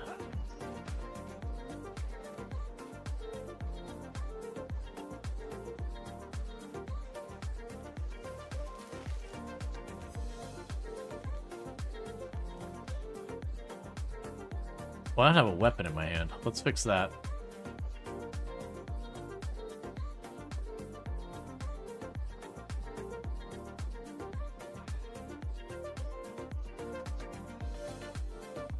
Ah, staircase is in the back over here.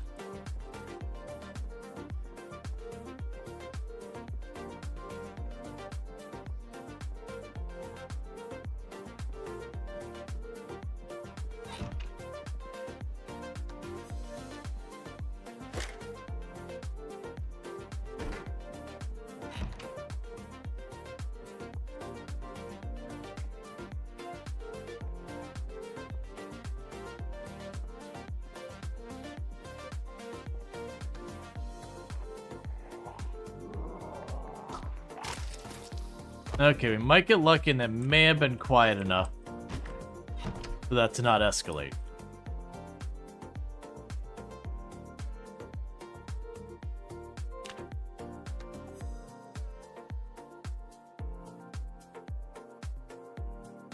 We got lucky and got the execution right on the go.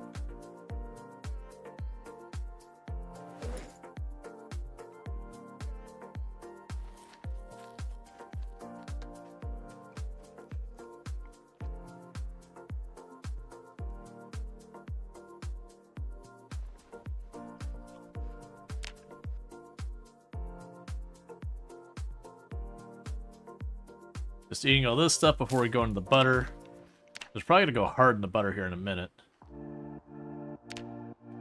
Yeah, so it looks like we did get away with killing that zombie in the house. The big concern was killing the zombie and then having like 10 or so zombies roll into the house and then wandering around in the dark just trying to not die and all that kind of crap. The other concern is right now with the zombies moving around and potentially scaring off the cows since I'm right here. But that's just what we gotta live with. We got 3 more sticks of butter worth of milk already in the pails. And then that didn't finish off that one cow.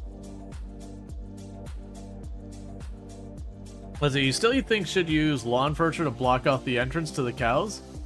Just to not let them run? Yeah, I can probably block them off with something. The big reason I have been doing is because very genuinely my plan is just to bring the cows someplace else. I don't want to put the time in to do any effort around it. But that is my own personal laziness speaking versus strategy.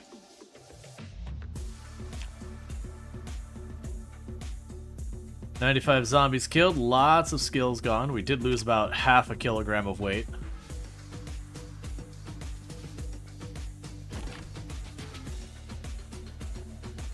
Okay, so let's put you away.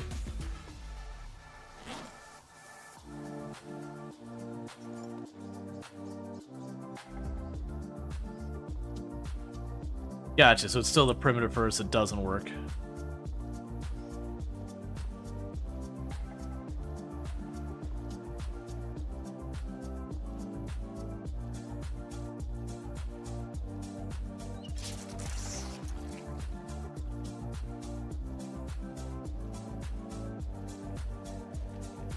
Okay, no sign here.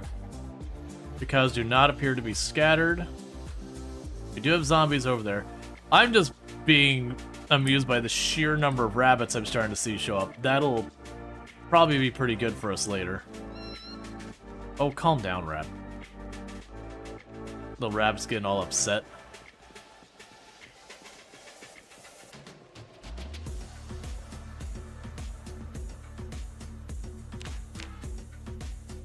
That's good to know. So we drop the pails on the ground here. They're close enough I can still make the butter.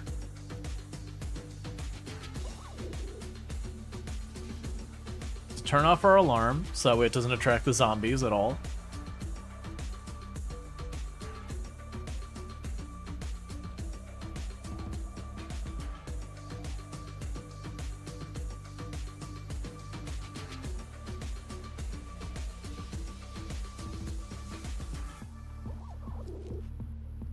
Okay, there's our butter.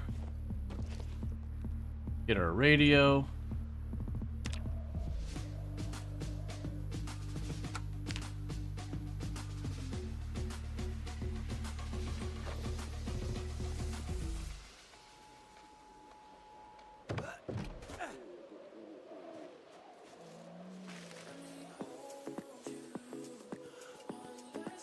And the reason I know I'm safe from zombies right here is because the cow would be freaking the heck out if there was a zombie right here.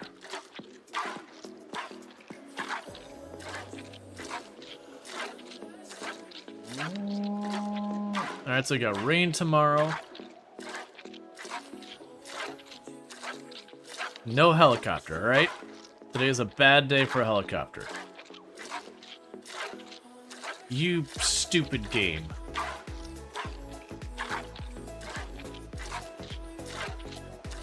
Alright, let's cancel this real fast. We do not want to be over by our cows when this goes down. So we're gonna go ahead and ignore everything with the cows right now. I want to get away from this spot. This spot is the one place I do not want the helicopter, because there's zero chance of keeping these cows from going absolutely everywhere if we take the helicopter over here. So we're gonna go ahead and run over to the same spot we've been doing all the other helicopters. Get into position there.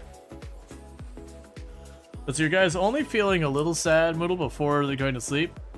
But you still only got 2 hours of sleep. Sad has nothing to do with sleep. If you're talking about drowsy, They should sleep longer than that. If you take the, what is it, like wakeful and all that, that can have it pretty reduced.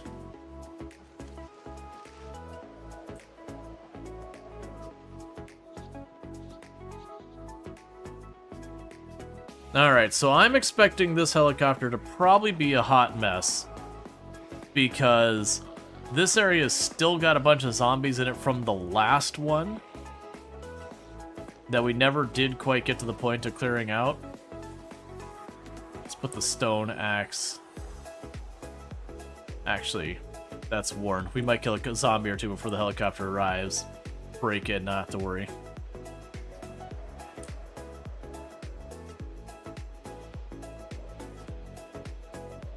Yeah, so I think we're gonna stay at the place of the cows for a little while and fight again, trying to get our main house back. The good news I'm seeing back here, though, is there's like, honestly, if we could have just gotten down the road, there's like no zombies down here by the house itself. You're keeping a sleep schedule going around 4 AM. You don't know why. Sometimes your guy doesn't sleep well, despite having no negative moodles. Your character can sometimes just straight up have a nightmare. Or if what you're sleeping on is considered a poor quality sleep, that can also negatively affect. Yeah, and this area down here is not bad. We've only got like a fourth of a rally group there. Your cat shut off your PC? Cats, man. Acts like it doesn't know what it's doing. It absolutely knew what it did. Without question. You're on a bed indoors? Huh. I mean, are you getting fully rested? Because this Moodle up here, the sad Moodle, that has nothing to do with your sleepiness. Oh yeah, so Project Zomboid saves your character, like, all the time. There's almost no delay in your character save. Like, just seconds or whatever. So you should be caught up there. The world save, like, what the state of the world is? Oh, well, that... I mean, I said it was gonna break. I wasn't expecting it to be quite that fast. Does pillow improve sleep? Yes. At least it's supposed to.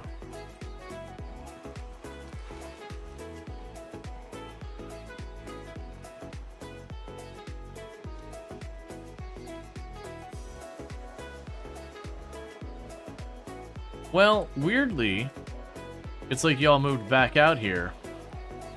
I was about to do helicopter nonsense. Like you knew I was coming this way.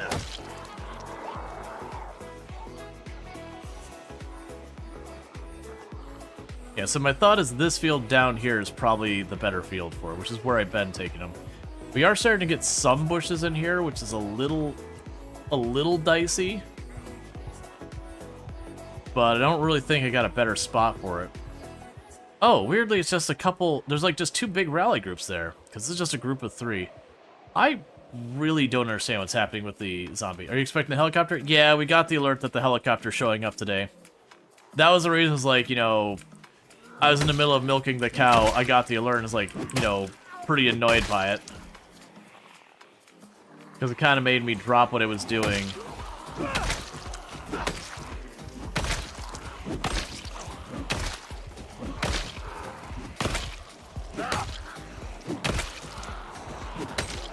Which means I didn't finish what I wanted to get done over there.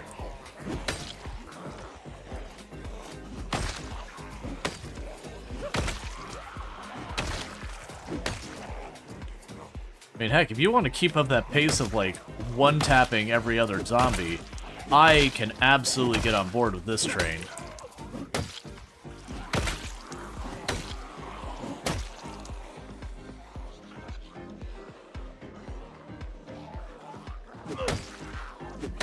As long as I don't have the helicopter, like, the next 15 minutes or whatever, I should be able to actually rest after this group.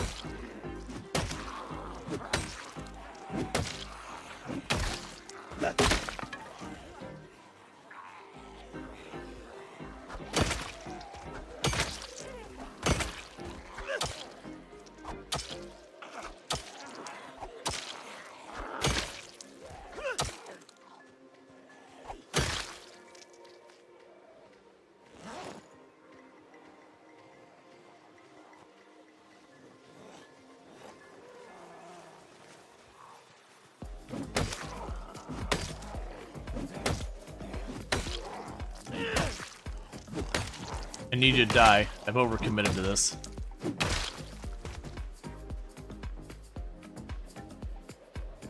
Oh, right. I broke my screwdriver. Okay.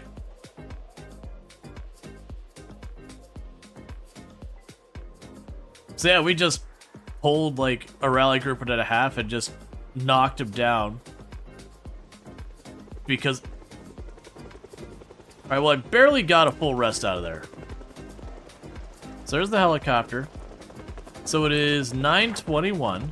So let's mark it. So, boom.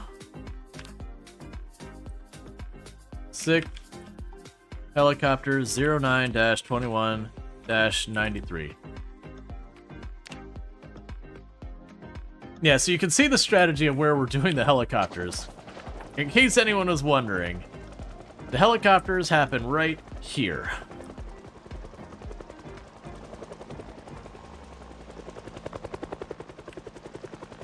I'm taking them right back to the exact same spot again and again. And then the plan has been, each time we take it here, I spend the time to clear out the zombies that show up over the next couple of days before the next helicopter comes up. It's kind of a way of clearing all zombies in the surrounding area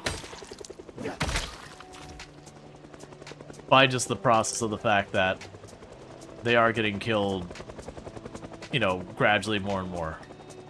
Yeah, this field's not going to be usable for much longer as these trees start growing and blocking line of sight. And I really am not willing to sit here and take the time to clean all this crap that's growing in here.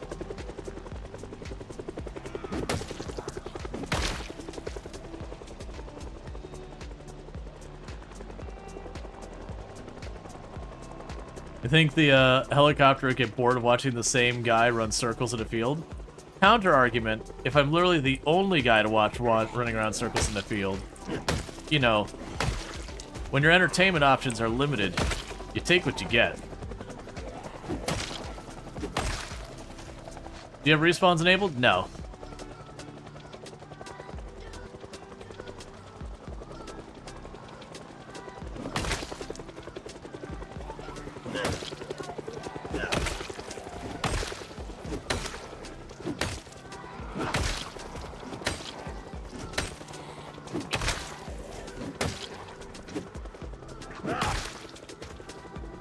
Normally I don't fight during the helicopter.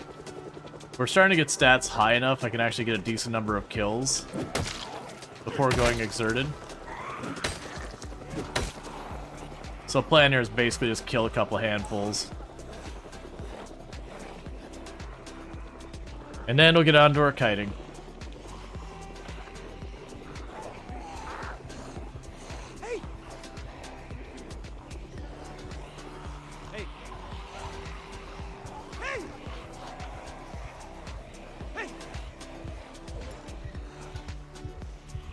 Alright, time to have herself a nice, delicious snack of a stick of butter. Hey, Belnar. You hope you had yourself a good day and all good stuff. I'll catch up with chat here in a minute. It is one of those things that helicopter gonna do helicopter things. You know, I could go for a one-passer helicopter today if you don't mind, game. We've had some real spicy ones. I'd like a nice little bit of a snoozer today. It'd be real lovely if you did me a solid on that one.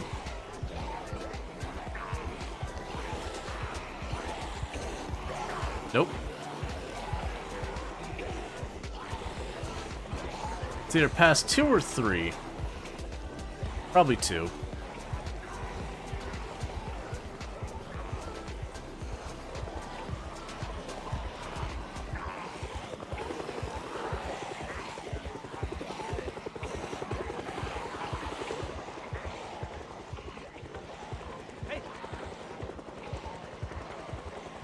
Yeah, so the last helicopter we had wasn't quite this small number of zombies, but it was like this where I had maybe 100 zombies zipping around the area, and I'm like, alright, that's a nice little quiet helicopter. You know, we're clearing out the area.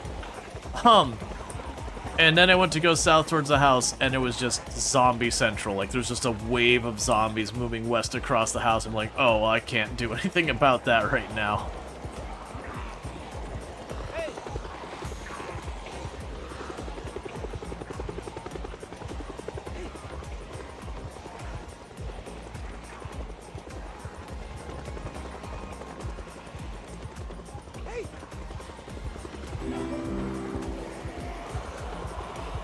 That's the most zombies?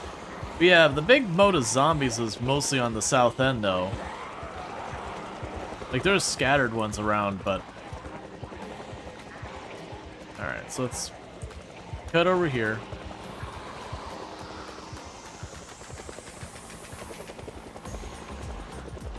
I'm mostly trying to watch these big bushes. I'm just trying to walk, kind of give myself a circuit between the big bushes.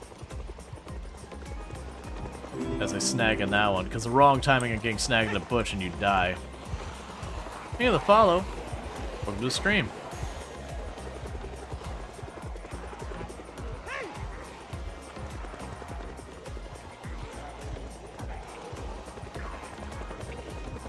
Yeah, it's getting a bit more comparable to what we saw in the last one. I think we still had a little bit more on the last one. But it's just kind of one of these things where, like, we're up here, it's like, this isn't so bad. Maybe a rally group or 2, maybe 3. We're probably at around 2 rally groups worth of zombies here, which is like, a rally group can be up to, I think, 30 now. As, like, the absolute max size. So I'd guess we're not, I don't think we have 100 behind us. We're probably not far from it, though. Oh, what did you join into? It's just a helicopter. This one's pretty chill. As far as helicopters go, this one's been an absolute snoozer.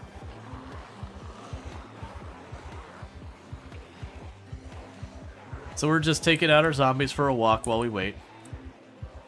Because if we're sitting here to try and fight them, we'd just exhaust our character and die. We did kill a good, like, 40 or so before the helicopter got here, though.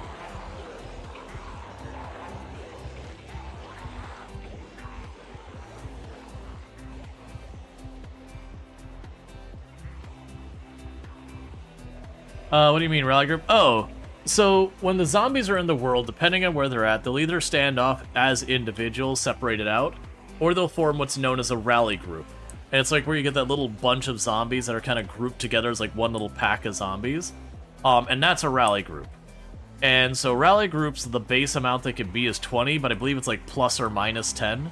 So the group can be down to 10 zombies in a rally group or up to 20 as, or sorry, up to 30 as their max size. And so I say a rally group, that's like about how big of a cluster of zombies you can get together without aggroing, that they'll naturally go into groups that size. Which is a thing you can change if you want.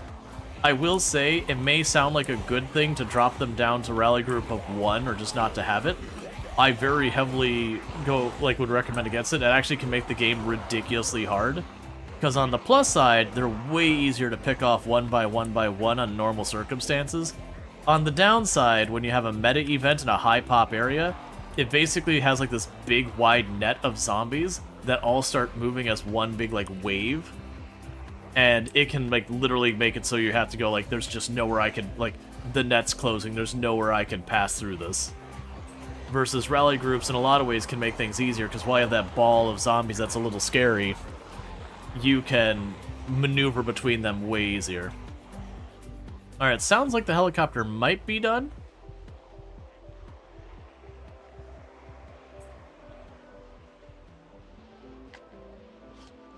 So what we're going to do is we're going to back away from that group. And honestly, how often do you need to walk the zombies to keep them properly exercised? Oh, we don't really care about their health. We mostly do it because the neighbors watch. Is there any indication when it's safe to remove stitches? I believe eventually you'll have the pain moodle drop off, but I won't swear to that. I almost never run to a situation where I need stitches in the first place.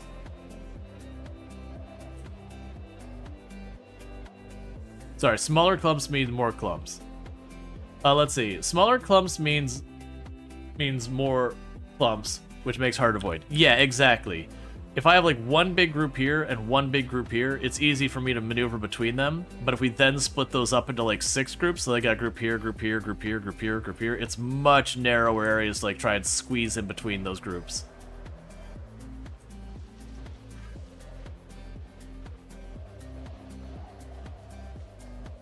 Your bandage stops getting dirty?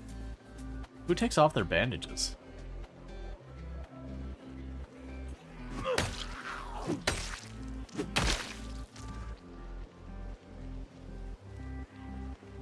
I mean, I have, because then people that go, what happened to your hand, what happened to your hand, what happened to your hand? It's like, oh, I got scratched by a bush. Alright. So let's not fight this yet. Yeah, this is kind of the same thing. This is the exact same thing we ran into last time. There's got to be a point of interest south of us or something that is just chock full of zombies. Because every helicopter, the helicopter itself, you saw we were total snooze fest up there. And then I try and go down here, and I'm sitting on hundreds of zombies, and then we kill them all out, and it happens again. There's somewhere southwest of us that has got a boatload of zombies at it that we keep pulling from. And I'm not really sure where that is.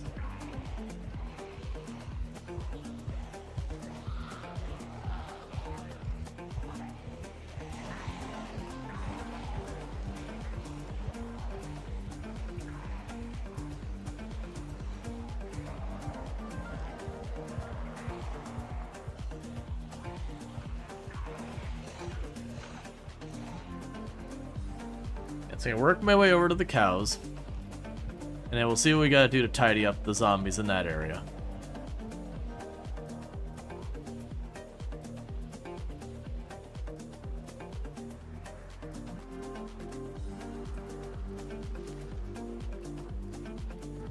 I really am curious where those zombies are coming from. Like that's something we're gonna have to try and figure out.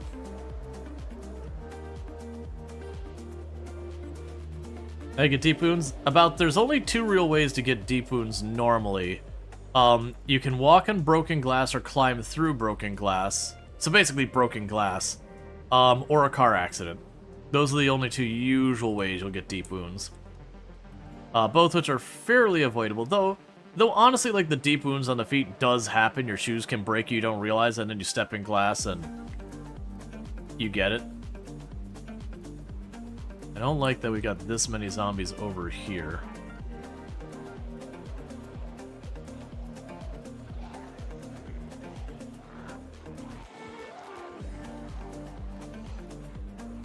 Also, yeah, no, if you accidentally put away your weapon and then go smash a window, your character will just basically punch the window and they can get a bad cut too. There's ways. But there are definitely ways that you as a player done goofed.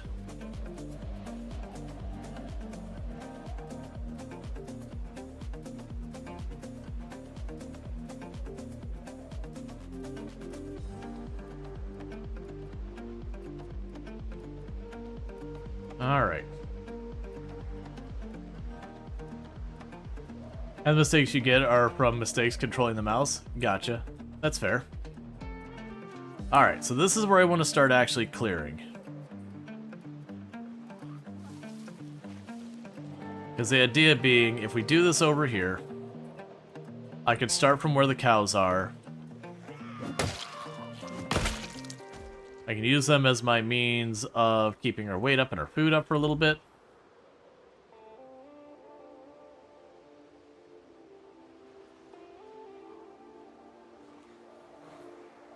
And then this is relatively close to our house. That was some luck. I'll be able to just fight our way back to our house, get ourselves secured, start carving the area out again. I'm really curious where all these zombies are coming from, though. My guess is those cabins we didn't quite get to clearing. My guess is they had way more zombies than I gave them credit for. But we won't know, because now the zombies have moved around, so even if they did come from there, you know, they're up here now. Which means by that nature, they're not down there.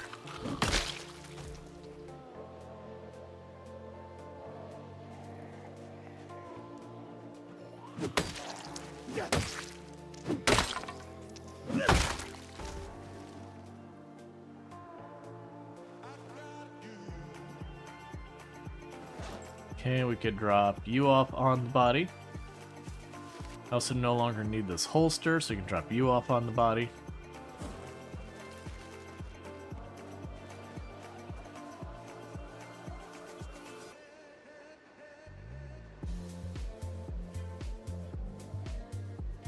All right.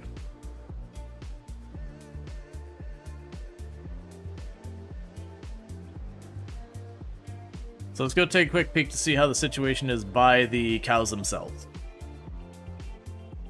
The big thing is I'm trying not to have the cows get chased around everywhere.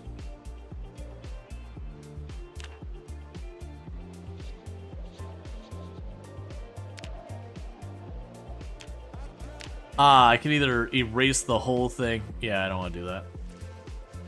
Alright, so it looks like the good news is none of the zombies actually got to where the cows are. They didn't get chased off, so that's a big plus for us. Let's get back to what we were doing, which is we were trying to get our butter sorted out, because I can sleep in this house and that'll do for that purpose.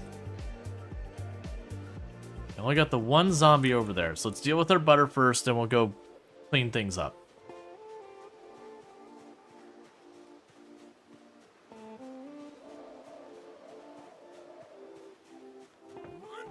It's not where I wanted to jump.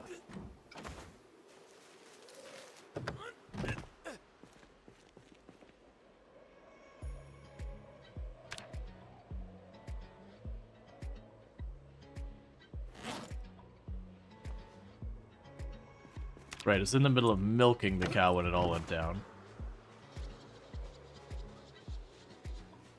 Okay.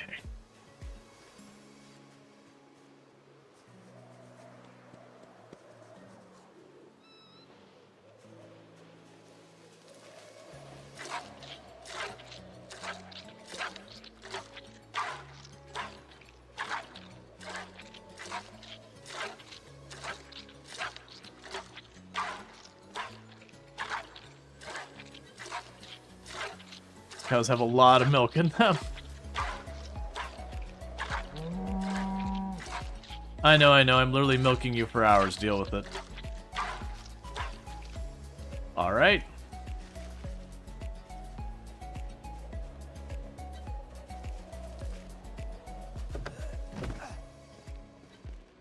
How much milk do they give you? I actually don't know.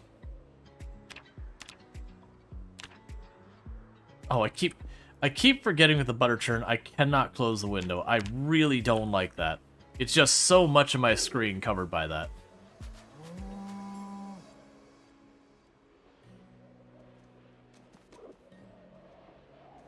Yeah, and I get at least like a good 20 or so, like 20, 30 liters of milk or whatever.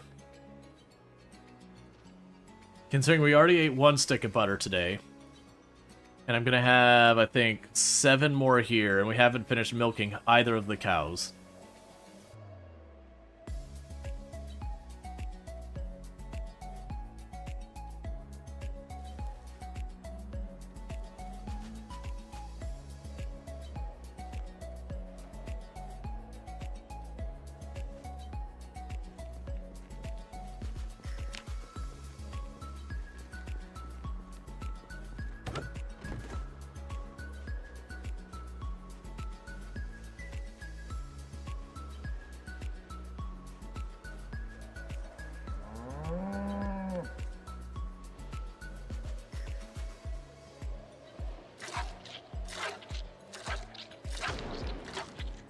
No meta event. Give me a break, game.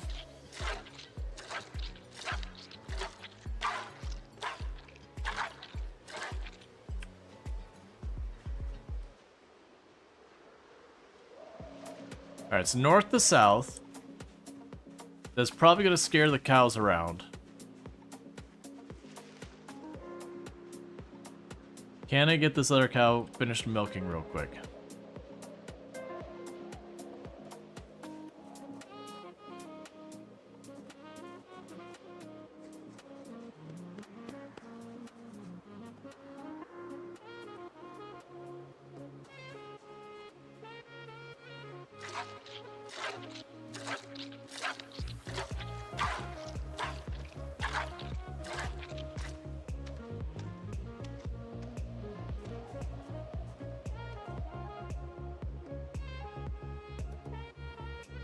Thought I heard one.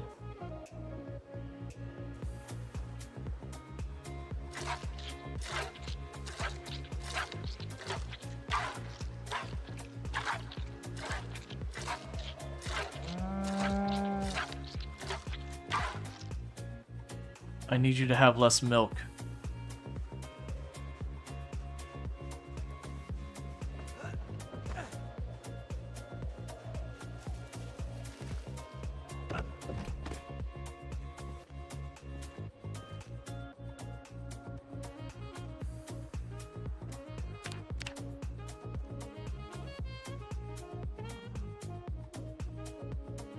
Okay.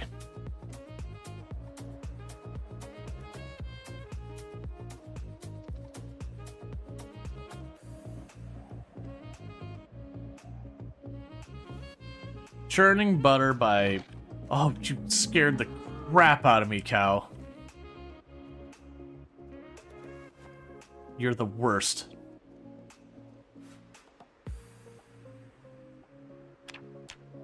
Just the cow flying up on me on like Mach 5.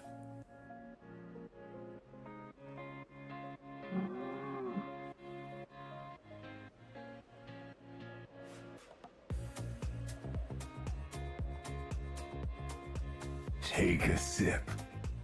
What's the worst that could happen? I'm gonna call those cows milked, because if there's any in there left in that cow, it's probably not much.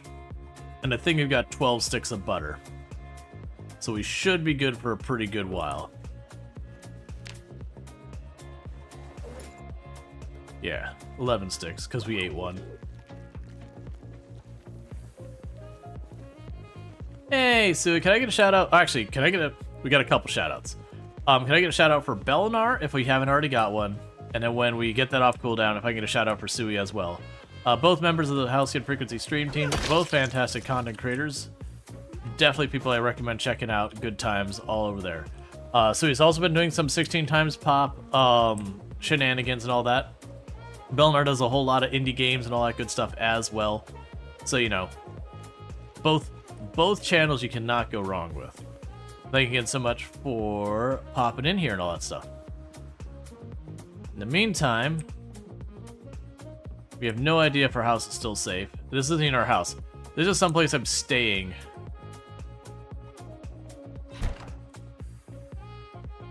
Alright, so our characters had a stressful day. It's only fair that we eat a stick of butter.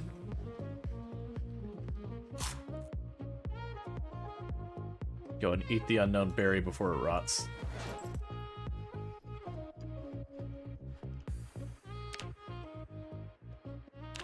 Alright, weight go number go up. But yeah, so definitely check them both out. Good times there. Yeah, I know all the cows mooing. The game's meta events have been absolute trolls. Yeah, so low kill count day. Because we did have the helicopter, which means I couldn't fight for a good chunk of the day. And then on top of that, I was trying to get the milk from the cows. Yeah, that's a mod, the daily report. But as far as where we're at in the map, we are way to the south. I'll show you in just a second. We're by the new lake down here. So, like, south of March Ridge and Rosewood. And we're just trying to survive in all this area. But you can see I've been taking all my helicopters in one field and... Oh, hey, wait. That I can stab a zombie with that. That's something. Okay. So one of the reasons I wanted to head over this way, instead of the way we had been going, is just because our house we've been staying at is just like 2 houses over. And so kind of my plan here is to try and be a little bit closer so we can hopefully clear back to where we've been staying. Keep chipping away at the number of all these ridiculous zombies. I have no idea where they're coming from.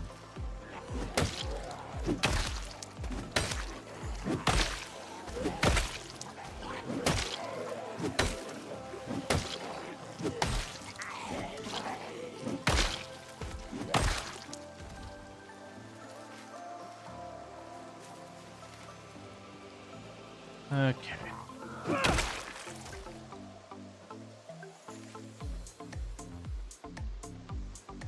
But yeah, so we're just gonna try and clean up the neighborhood slowly work our way back towards the house.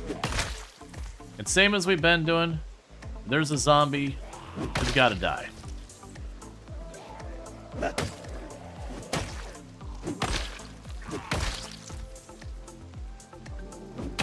as long as we keep killing them, because we keep getting those zombies from the south, there's like nothing south of us. So far as like any actual amount of map. So wherever those zombies are coming from, we are fast depleting its numbers, hopefully. Nah, that wasn't fast enough. That's fine.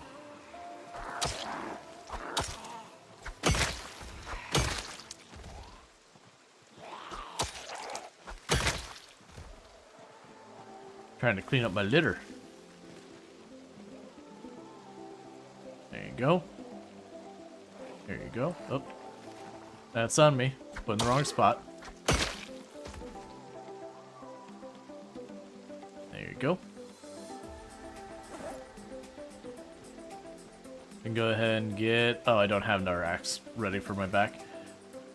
That's fine. I knew that was coming. I just thought I had I had one more.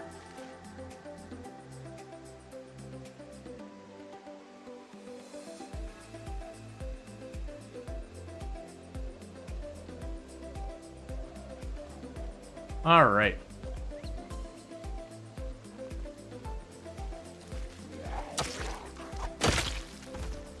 How's our axe doing on sharpness?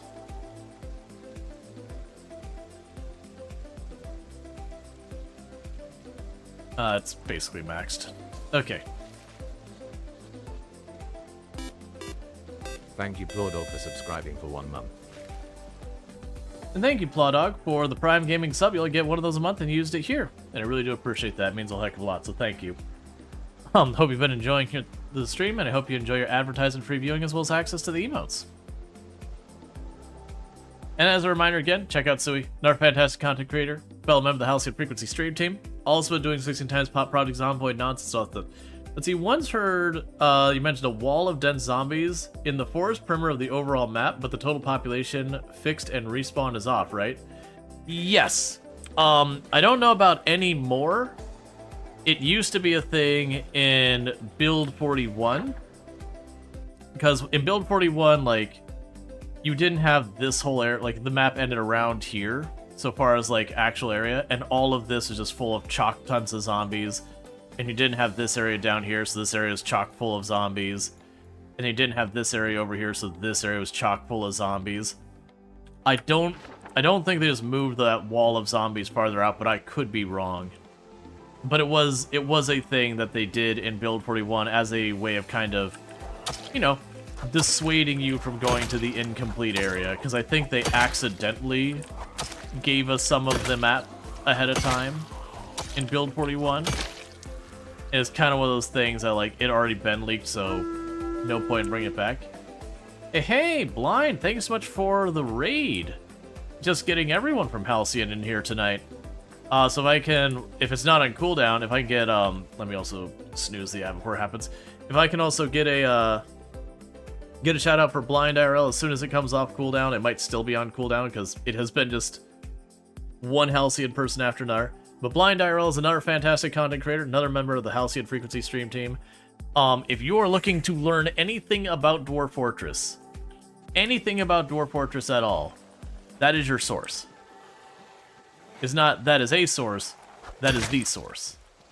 So definitely would highly recommend getting all primed. I believe, did the new adventure mode come out for Dwarf Fortress, or is that coming out?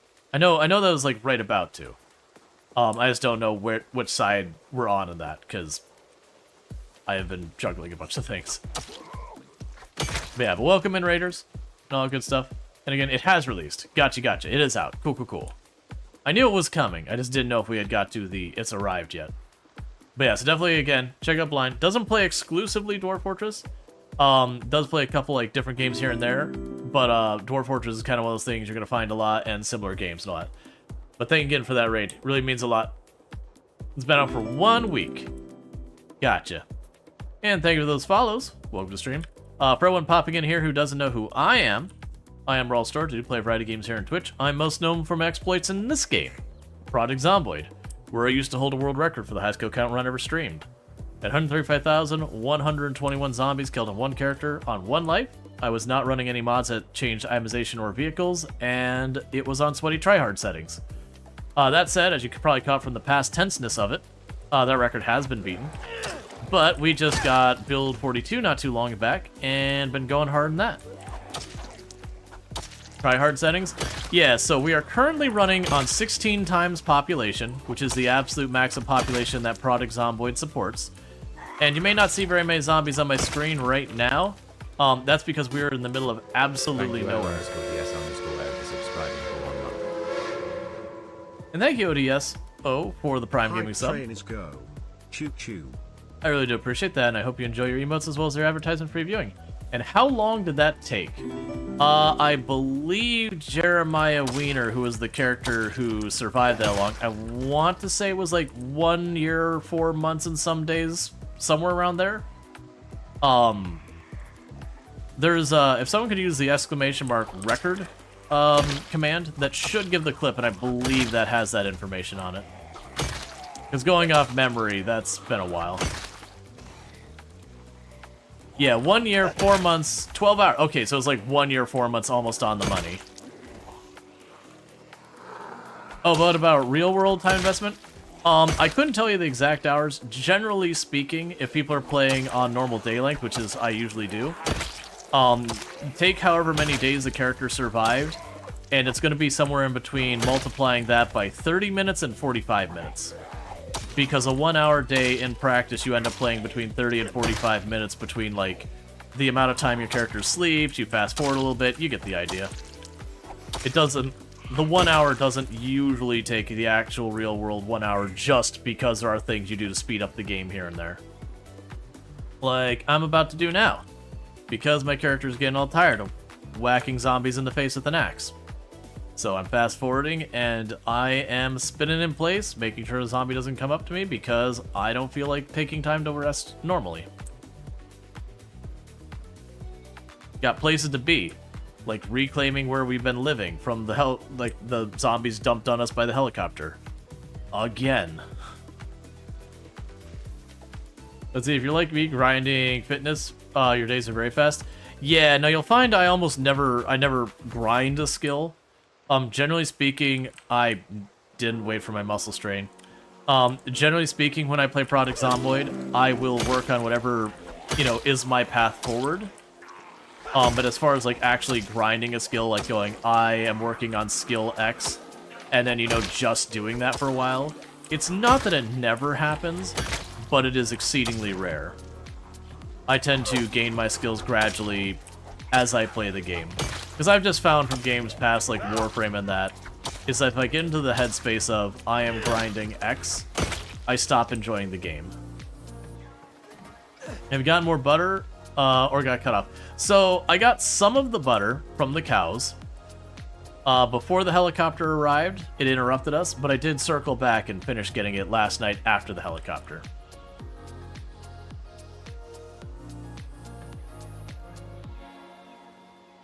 Where's the house you're clearing to? It is real close. So the house I'm trying to reclaim, which is where I've been using as my base, is if we look at our map down here, it's that one. And right now we're here. So like we're literally just one house over. Alright, we're gonna just forage for a minute because unfortunately we have a lot of muscle strain. And fighting zombies with a lot of muscle strain is a good way of just not getting much done. But yeah, so we are fixing our weight again. We're still in the healthy range. We're on the very low side of the healthy range. And if you're wondering how we fix our weight, have you ever considered eating like 12 sticks of butter? It is certainly a way to help you put on weight. The surge in general, internal screaming intensifies. But yeah, so we're juggling our weight by foraging for nuts and berries and that kind of stuff when we want to lose weight, and when we want to gain weight, we eat butter. I do actually have fishing stuff, I just don't have a good fishing spot right now. The fishing places I can get to are pretty dodgy, in that I'll be in the middle of fighting you know, fighting to bring a fish in, and probably have some zombie roll up behind me, or I gotta make the choice of how long I can kind of hold out till I get kicked out from the zombie. The U16 guy got so crazy to me. You're on their longest playthrough and you just got to March, and you think you've killed 500. You feel like you avoid zombies.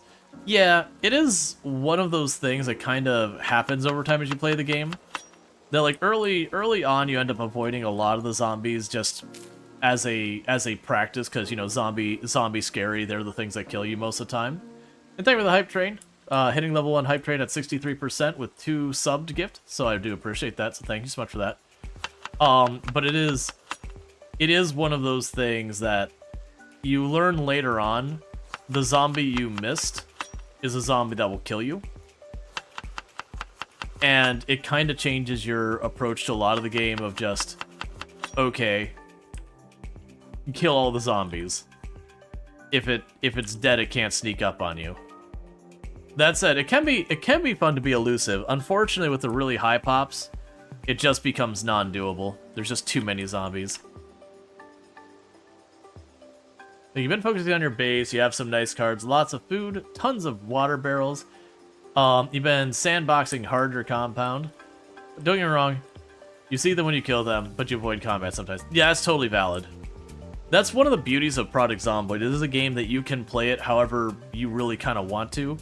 There are some people who play it in what, you know, we kind of jokingly call cursed sims, where they just kind of live their best life at home. Also zombies. There are people who play like I do, which is zombie must die. I do base build and all that once we get a place I like, but zombie must die. There are individuals who try to be a little bit more stealthy and all that. Those are the individuals I feel for the most, because Project Zomboid stealth mechanics are really not good. They're trying to get there. They've made progress. But it's kind of one of those things that they made a lot of improvements on stealth in Build 42, and then also gave the zombies, by default, the chance of having pinpoint hearing and eagle eyesight. So it's like, on one hand, they gave you a couple of tools to make stealth better, and then said, but what if we just kind of did the things that make those tools useless? And they'll get there. It is the unstable build. But it was definitely a head scratcher where you're like, oh, you helped and hurt us at the same time. I understand. Stealth needs some love. Well, we broke the axe. That's fine. And again, thank you for all those follows. I do appreciate it.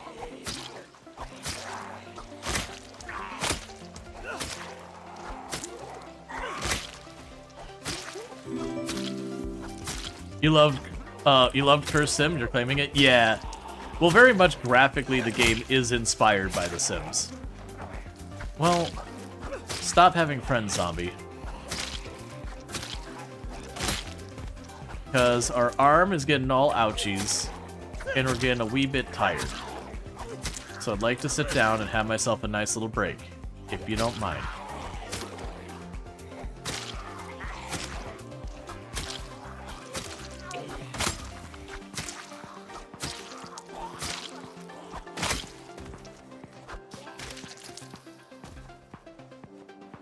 Okay, and we will grab our carving fork as our next weapon.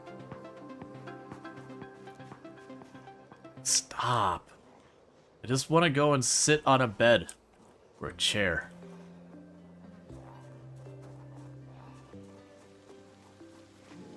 Oh, Promote, I thought I actually somehow didn't have the other one aggro. Be like, okay. I'll take a free opportunity to maybe execute this zombie.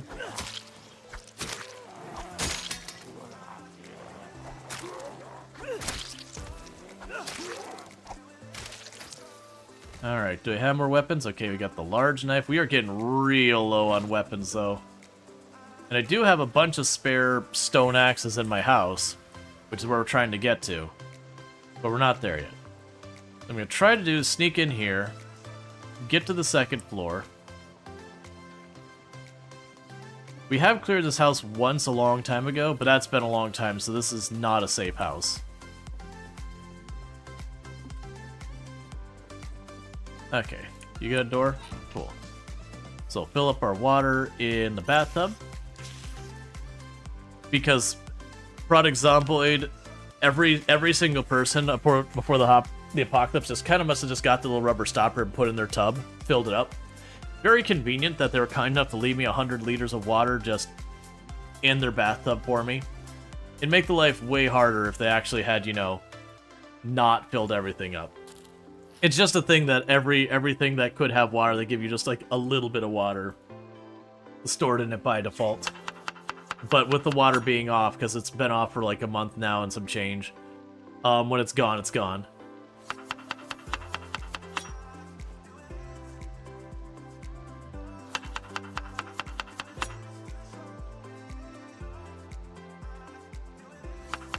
Don't forget they emptied their gas tanks too. Yeah, and that's another one, is like almost all the cars have no gas in them at all. Alright, so I still got a paring knife. We'll go ahead and eat our probably poisonous berry while we're at it.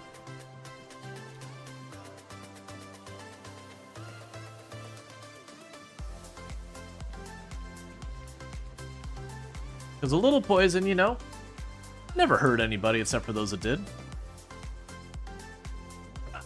Yeah, everybody was like just about to take a bath beforehand. Yep, Bonksville.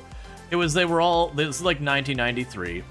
They were all watching like the latest soap, you know, soap opera or whatever, and they had like this whole scene where the one person broke up with the other one because they smelled real bad, and so, you know, they had this whole like panic that everyone was worried about their personal hygiene all of a sudden, and all that, so everyone simultaneously decided it was time to take a bath. Because I'm going to try and remember, is Days of Our Lives is a soap opera, right? Probably wrong by decades because I never watched them, but you know. Do you think it's unrealistic that all the gas disappears over time? I'm not under the impression the gas disappears over time. Like, unless that's something new.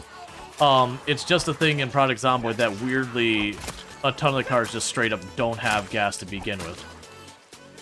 Yeah, and in real life, like, for those who don't know, in real life, gas only lasts a couple months before it goes bad.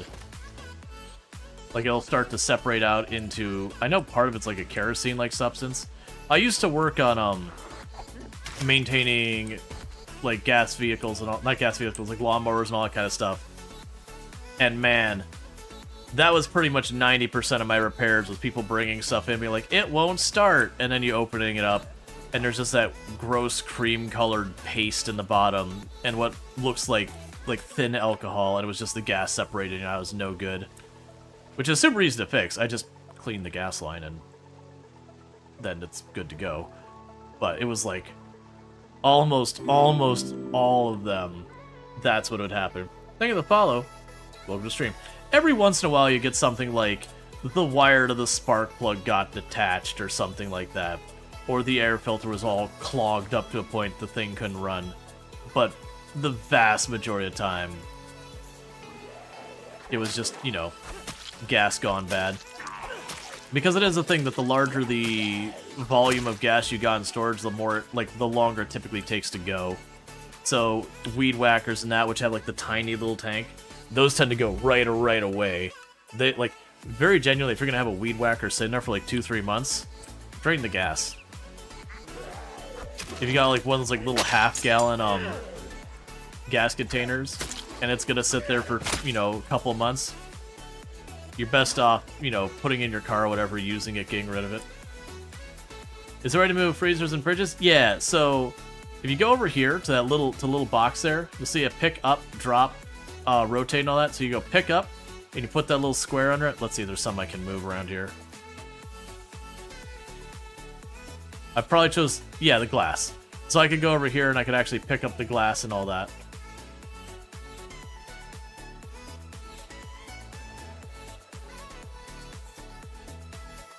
Let's see, before ethanol it would last a few months. Yeah, no, it's just a couple of months and all that. It's all longer it goes.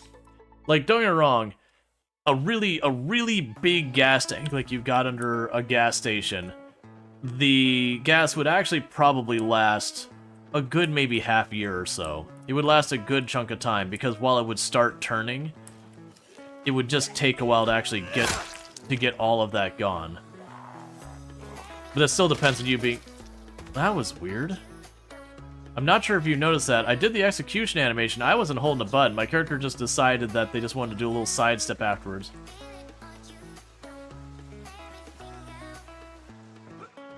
That's our home. That's where we live. Inside this home, there is a cabinet right there, like right past the door. It's got some like 5-10 axes in it.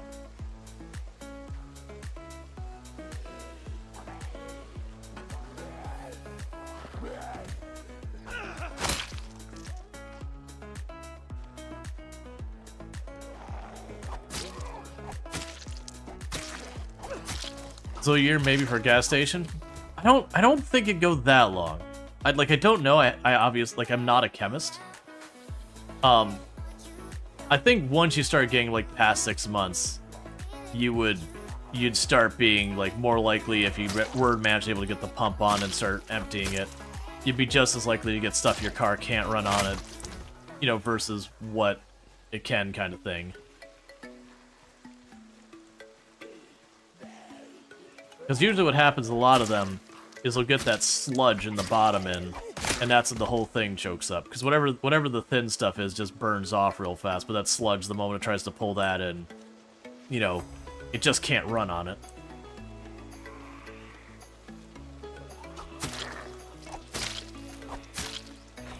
So when that happens, you gotta, like, pull the spark plug, clean where the spark plug goes in, clean the spark plug itself. A lot of times, you'll have your fuel line. You'll have to pull the fuel line, purge the fuel line. You'll have to go and pull the tank and clean it. Like some things you can get in without having to actually pull it, but you get the idea. You just got to go through everywhere that gas went and give it a proper clean. It ends up being like, it's not a huge ordeal. Like if you know what you're doing for like lawn equipment, it's only like half hour. Imagine a car would probably be a couple of hours.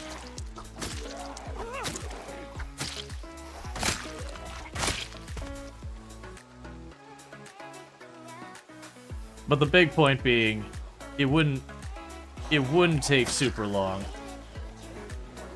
12 months of sorted plastic, 2 years of stored metal. I would be dubious, maybe. Like if you had like fuel stabilizer and all that, maybe. But just like straight up gas, I'd be real surprised. I'd be real surprised if it gets that long.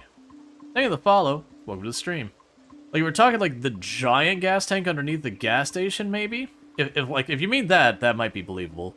Like, that would be at least plausible in my book. But like, just at your home, like a plastic container, you know, 1 to 5 gallon or whatever. Like, there's stuff that you can use called fuel stabilizer that will prolong its shelf life. It helps prevent that reaction where it separates. But you can't do it forever. You personally still drain your mower and storing in the winter? Oh, absolutely. Like I said, out of the maintenance I did, it was seriously like 90% of the maintenance I did on lawn equipment was just bad gas. And it was, like I said, it's usually most of the time like weed whackers, little chainsaws, stuff that had like really small tanks to them. And this is home. I'm just trying to drop off all the stuff that weighs a lot before we get kicked out. Let's see, pure gas lasts 3 to 6 months in a sealed container. Ethanol-based blends last 2 to 3 months. Fuel-stabilized gas lasts for 1 to 3 years under ideal conditions. Premium and high-octane lasts for 9 months. Diesel lasts up to a year. Yeah, that I'd believe. I think one of the things I'd have to catch is most of us would not be storing them in quote-unquote ideal conditions in circumstances like we're dealing with here. But I would believe those numbers. Thank you for the follow. Welcome to the stream. Not that you couldn't, in theory, have some that gets farther, but yeah. I imagine get it. Yeah, but like this whole side of the base is very not safe. I kind of just poked in the back door so I could secure some weapons to start working on the other half of the house. Let's see, no joke, in your train you ran a common rail diesel with filtered oil, engine oil. It drives 100 kilometers per day. Oh yeah, there's a whole thing that, like, there's other stuff you can use other than gasoline. But yeah, so it is a thing that in Project Zomboid we do not have gas exploration. That is something they have talked about having in the game at some point, is that gas would go away after a while. It's not a mechanic yet. The belief is what will happen is they're going to give us a way to effectively make gas or do something that makes the gas not necessary as a workaround for it.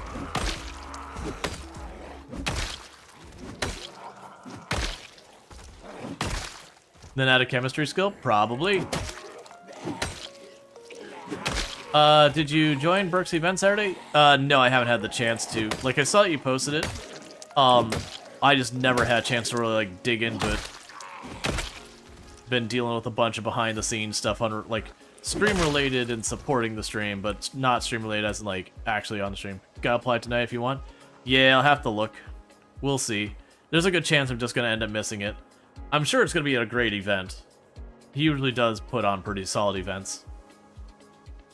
Alright, so bear with me, chat. We're on an ad break, and I need to use the restroom real bad, so I'm gonna go do that, and I'll be back here in just a minute. So thank you again for tuning in. I'll be right back.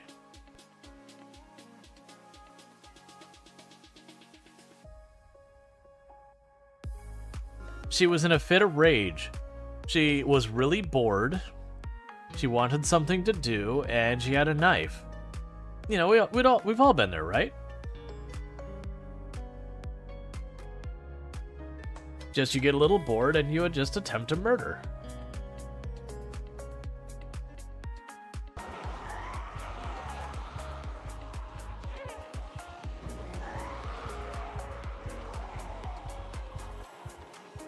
No tree lines.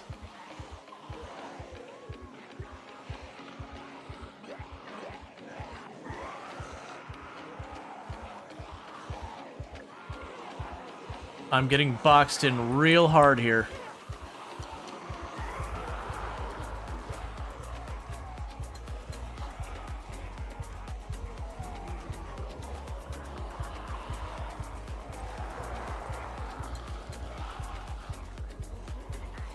Okay.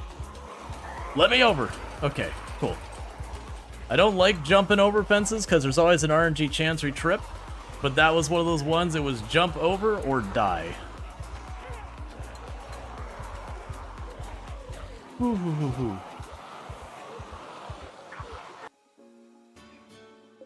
You know what we should do that our characters haven't done? Let's have a lantern.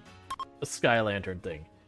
We've done this, I think, 3 or 4 times in this run, and we have had not a single one that has been a positive experience. So, we'll see if this one's better. It's the first time we've had one with clear skies.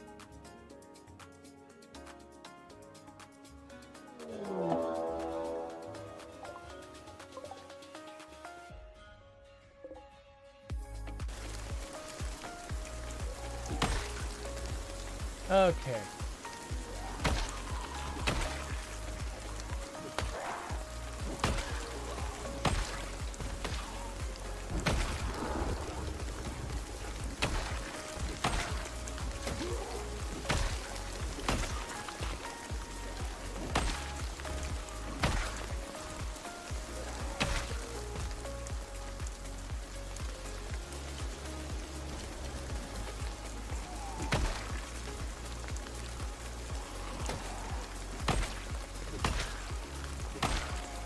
You saw that crazy move? The one where I advanced on him with the axe, like hit him with the axe and ran through him.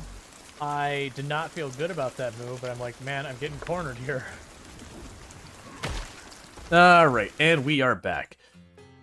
Just had to use the restroom real fast, because, hasn't happened in a while during stream, and that is a thing you need to do.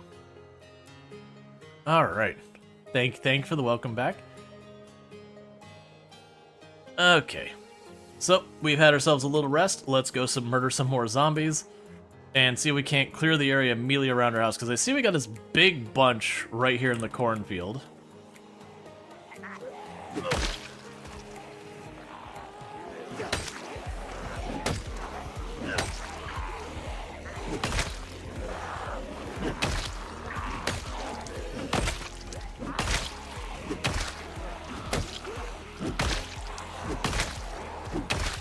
Okay.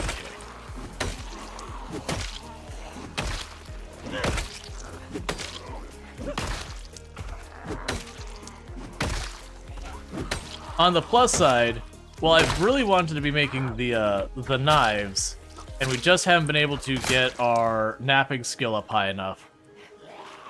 We have gotten pretty solid with the axes. Give me my knife back, lady. Oh, hey, there's a screwdriver I've been looking for. Yeah, don't steal my knife with your face, please. I am using that.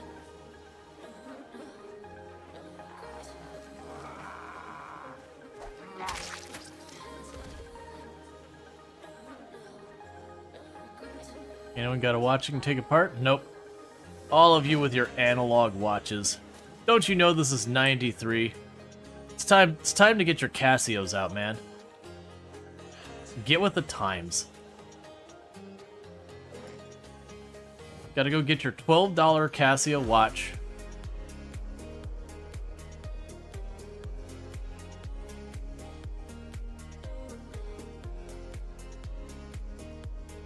It's good to have boundaries.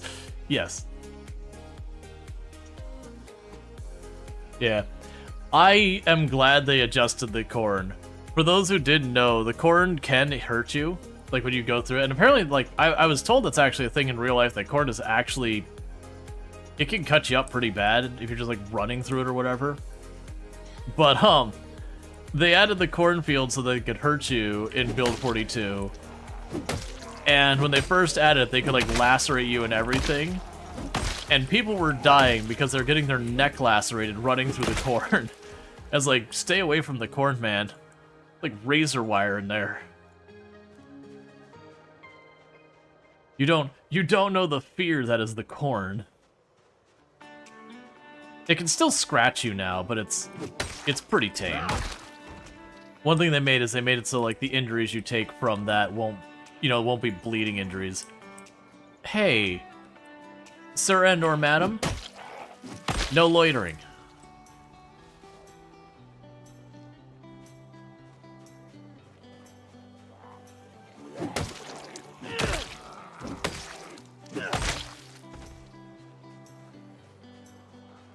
Is this our main crib? Yeah, for the time being. We actually want to live at the main resort building. But the guest list is pretty long, and we are having to get everyone who is on the guest list ahead of us off the list first. I.e. it is absolutely completely overwhelmed with zombies, because it is just an area that has a lot of zombies on it at it to begin with. So we gotta do some clearing, but that's my intention, making that our main base for the run. It's also, like, just down the road from the gas station. So that's perfect, because then we can run in and we can snag gas on the way in and out and all that. Give me that screwdriver. I can stab zombies with it, which means it's perfect.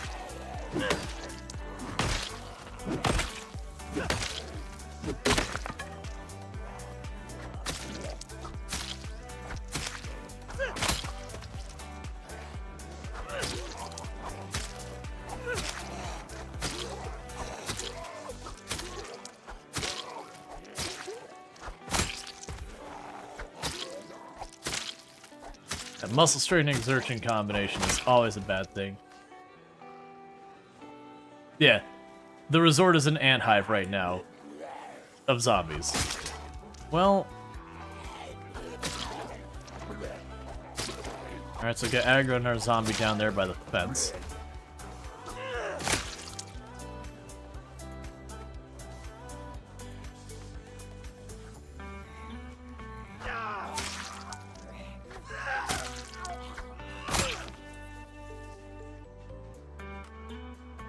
Okay, got a couple zombies still in that cornfield that heard me.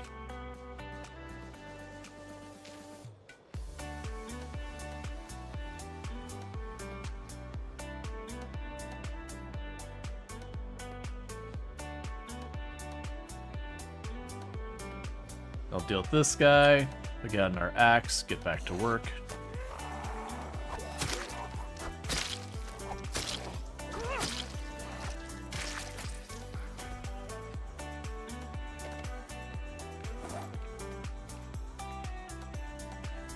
So we're down to basically axes and this little knife as our weapons.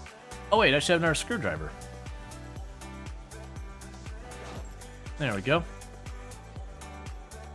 Is our weight going down? Yeah, so it's time for us to eat an entire stick of butter whole.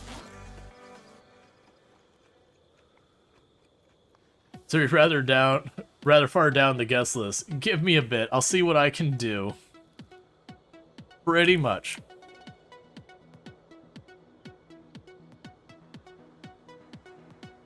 Alright. So I gotta be careful that I don't take the bait of killing the zombies down there right now. We need to get into place and get to sleep. So I'm not aiming to actually fight these zombies at the moment. I want to just slip into the side door here real fast, get upstairs to our bedroom, and take ourselves a nice little nappy nap. Well, actually, we can just go in the front door. That's weird. We never do that.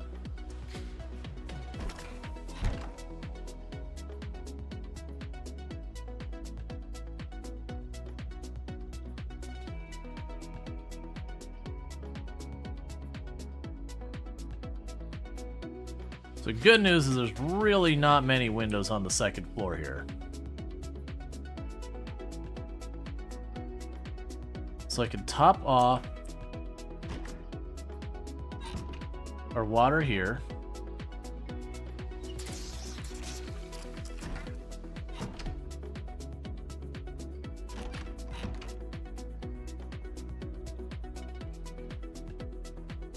Close that curtain before I accidentally aggro something. And while we wait, we'll take apart this TV. Get ourselves just a little bit of electrical. Okay, so we're doing pretty good. We're at Axis 5. We're right about to hit Short Blunt and Long Blunt 4. We're at Long Blade 2, Short Blade 4. We're just shy of 5.5 on the maintenance.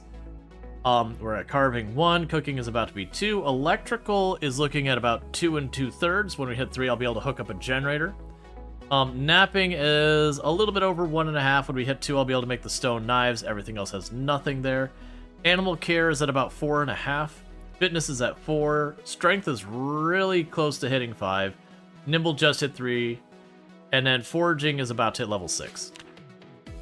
We are on the low end of healthy weight. At 78 kilograms. And gaining fast as we are wolfing down entire sticks of butter like it is going out of style.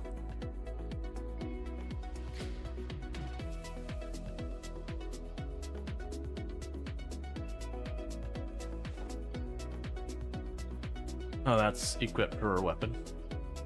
Tracking for wild animals? Yes. You can track animals now. I haven't done much of it and had much success with it, but it is a mechanic, so you can go like deer hunting, you can go find the deer. My usual way of deer hunting is I see deer, and then I run up and I stab it in the face. And then I don't have to worry about the deer anymore. We haven't done that in a while, though. That requires, like, the zombies as the backdrop, so you scare the deer towards the zombies, the deer turns around and comes up to you, and then you just whap it on the way by. Eating sticks of butter is pretty much Southern cuisine you've heard somewhere these days. Southern comfort food... You're not far from it. Southern comfort food is delicious and is like 90% cholesterol. You gotta eat it very sparingly if you want to live a long life. Because like even when they do chicken, it's like got like a whole layer on it, and even then it's got butter. Oh yeah. Southern mac and cheese, where it's like you've got the mac and cheese, you just see them like put the whole stick of butter in there, and like, yep, it's gonna taste real good. But just try not to think what's in there from the health perspective. It's fine to do those once in a while, but you know, maybe don't go overboard. But they'll do like the whole thing where they put like the little cracker bits and all that, and you know, like you can get like mac and cheese with like barbecue pulled pork and probably an entire stick of butter per bowl and everything, and it's really good. But definitely one of those things you're like, how healthy is this? Like, look, man, if you gotta ask, you shouldn't be eating it. Gotta sign a waiver that your doctor's willing to sign off that you're okay to eat it or something.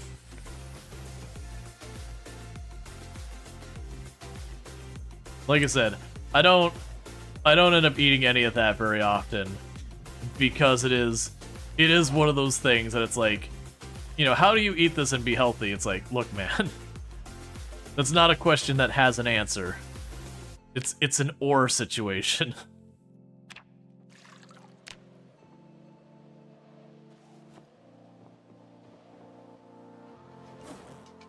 All right.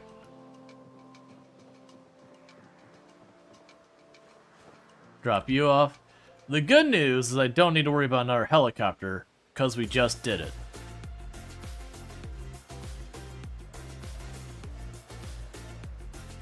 The bad news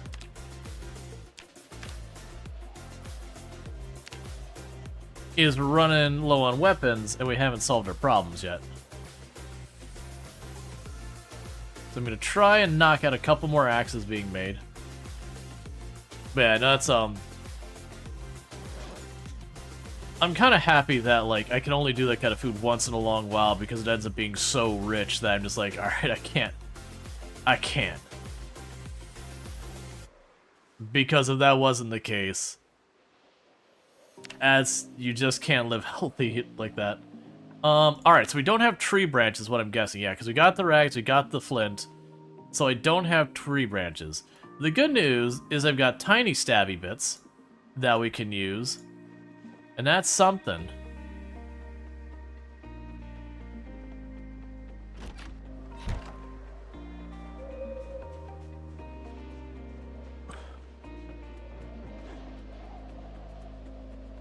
Alright, so the plan for right now is to basically do laps around our house, killing the zombies nearby until there stops being zombies nearby, to re-secure the area.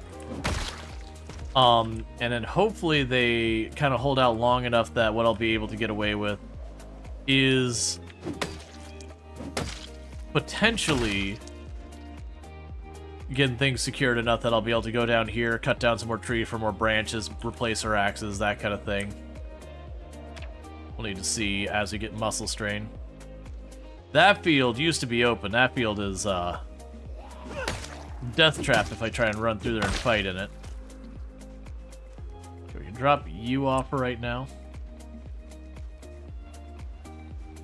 Okay, we should be good to pull this whole group here.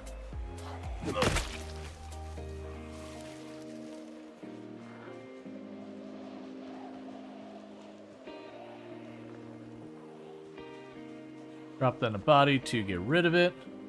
That flint is still good, so grab it.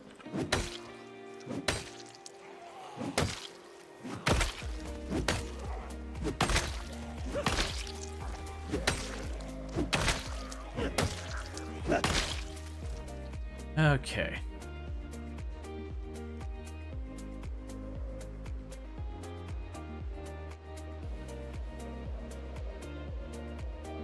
See, back then, the field only had one grass. Yeah, like, this field used to be, like, just mostly a dirt lot with, like maybe a couple little teeny tiny patches of grass, and it's quickly becoming forest. That is the erosion mechanic. So, like, the house you're in, the foundation didn't have cracks or any of these vines going up. Now, to be clear, the vines and all that, that has no negative effect. I think it can cover your windows so you can't see. That might be something. I don't remember. No, I think you can still see through the vines. I think there's a mod that made it so you couldn't see through them. But generally speaking, the erosion on the buildings is purely cosmetic. Whereas all, like, the bushes and trees and crap growing in there, that does have the impact in that, you know, you go to cross a field and you cut yourself on some bush or whatever. Or, you know, you get snagged at someone while dealing with zombies because you're just, you know, climbing through the underbrush kind of thing.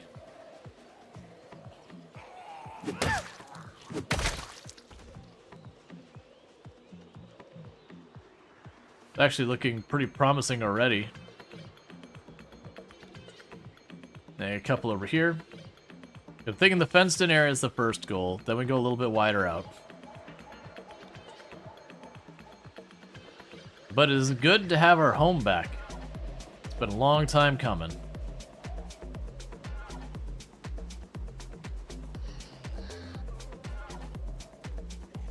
What you got on your leg there, mister? Looks like an interesting knife. Oh, that's... I mean, I'll still take it. I'll still stab a zombie with it, but that's not as exciting. I was thinking it was another, crafted steel knife, or metal knife, or whatever it is. Nope. It is a mason's trowel. I'm still down to stab a zombie with it, though. So let's grab this, eat you.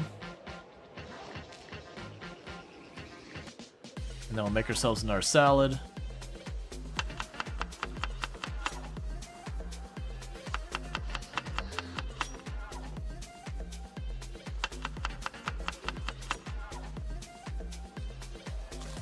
Yeah, no, I've got one inside the house. We've been using them as weapons because of how many we find. They're not good weapons. They're okay. They just, like, they have an okay amount of durability and everything. They just really don't have much damage.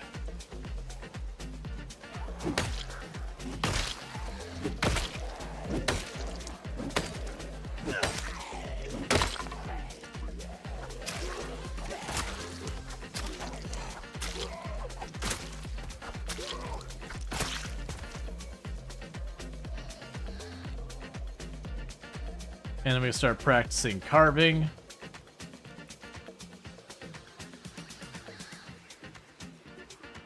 So that way when it's time to make knives, I got a bunch of knives floating around.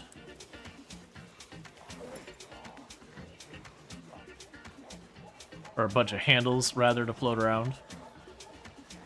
Hey, everybody closing at the same time. Who gave you the invite?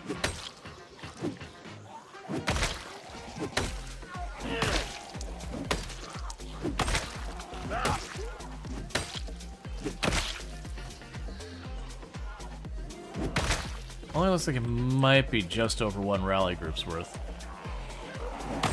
Definitely in the realm of something I could just hold up and fight right now.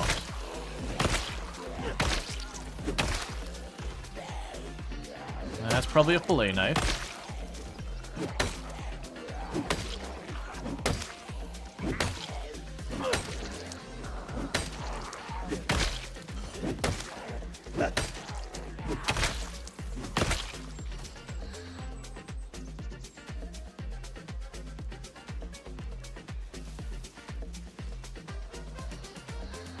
This is one of those things I'd be curious about, like, in this situation where you can take all the loot, you can only imagine there would be that person that they survived the zombie apocalypse, they were the lucky one to win the lottery, that they were immune to the airborne variant of the virus, and they're surviving, doing fine, and they're like, man, that is a really nice nose ring. And then they go and they give them the Nox virus by taking some zombie's nose ring and shoving in their face.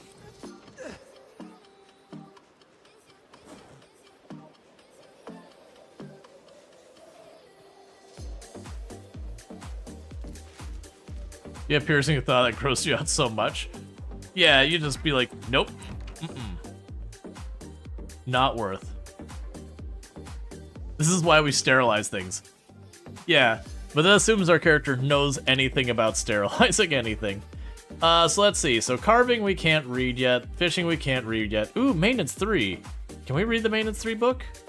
Yes, we already used a lot of that, but that's fine. And then we have the maintenance 4 to follow that up.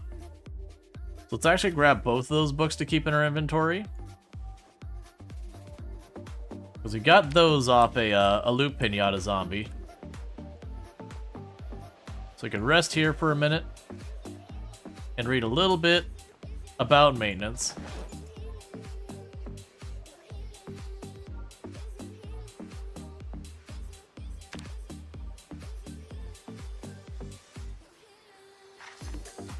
Probably not gonna get that far with that book, but every little bit we read of that book will give us a little bit of an XP bonus when we're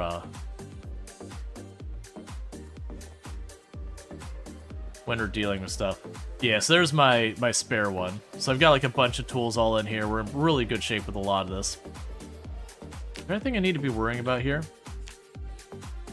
Oh, right! I can also carve more handles. I can make a glass shiv. I make a regular shiv.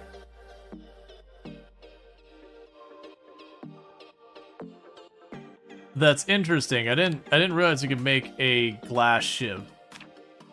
Because you know what? It's not like I'm going to use this glass for something else. I'm not going to use the twine, though. The twine ain't happening.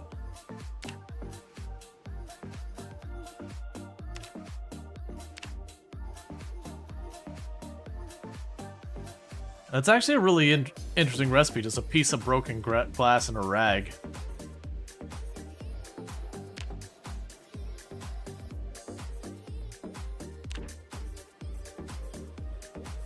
And we can go over here, put that in there, put that in there. Put this in here. Okay. You know, potatoes go fast due to the fact that it's still living and breathing after the fact being picked. The more you know. I was really impressed that potatoes actually lasted, like, had a very long shelf life, but I'm also no expert on any of these things. Video games have lied to me, chat.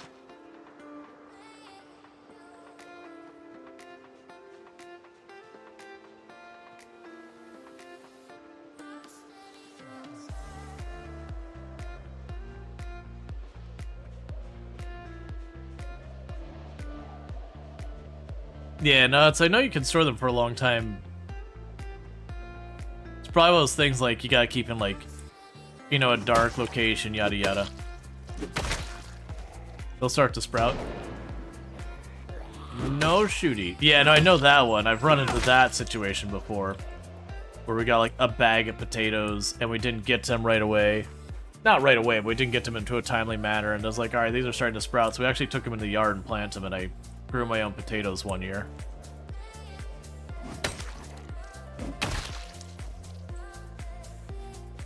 I used to do tons and tons of gardening.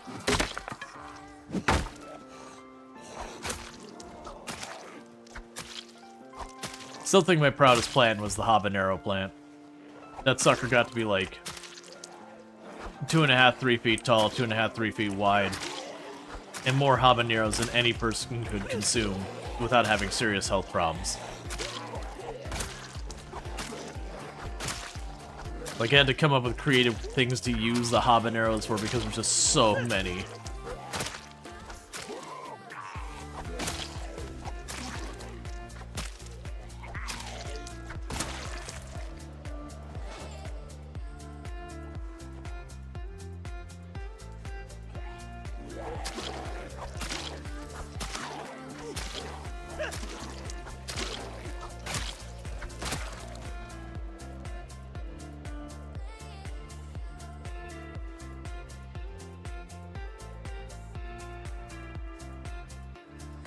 Use that as a weapon, so that's fine.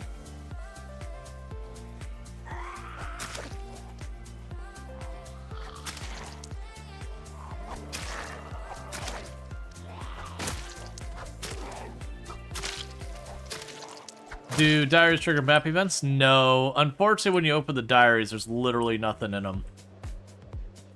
I think that might change someday.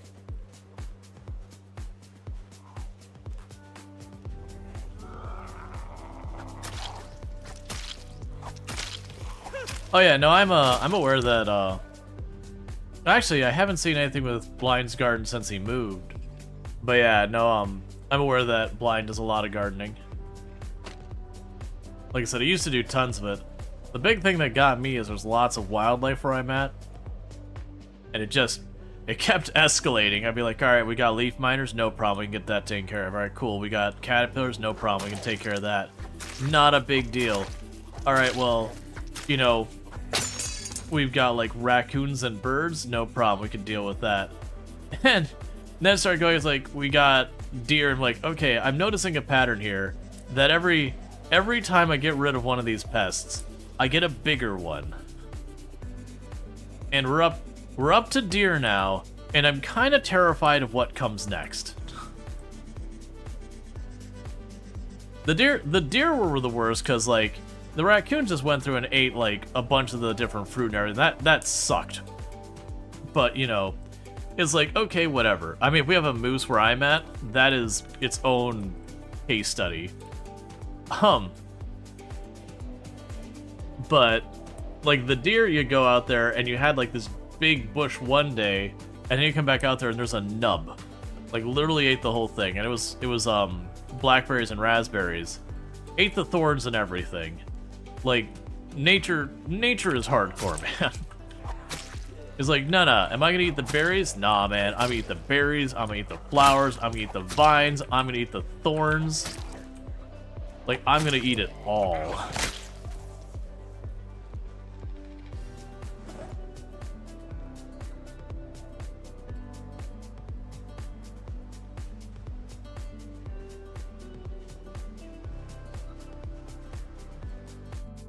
Let's see, they looked at it, was like, what are you gonna do about that? Hurt the most? Yeah. Yeah, like, don't get me wrong, like, the deer here are very skittish, so the moment you get out there, they took off. I kept them away for a little while. I had these, like, little poles you put in the ground that had, like, a little bit of cotton at the top, and a little wire over the top of it. And so you put, like, you know, a little drop or two in it. That smells like acorns or whatever, and you put it near your garden.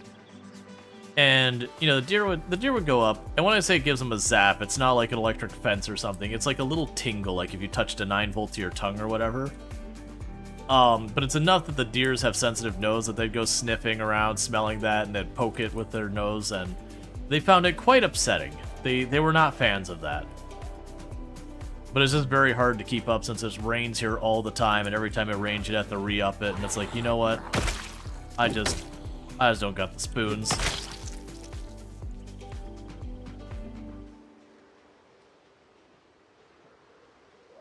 Just don't care enough.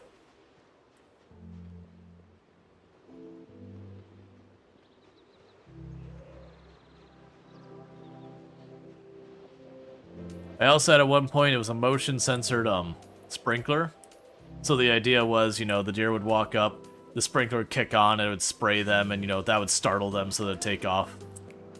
That worked for a little while, but those things were poorly made, so I had one time the hose got disconnected from it. And luckily the water company was like, oh, this is a one-off that you've, like, this is the only time it's been so much, so we'll like credit your account the difference, so, you know, you won't get that extra charge, because that would have been like an extra $100 on the water bill, because just a hose blasting all night. Do you remember when a deer hopped an 8-foot fence where you're at? Oh yeah, deer are ridiculous. And like Florida are deer, are little tiny deer too. So even the little tiny deer can be absolutely over the top, let alone something bigger.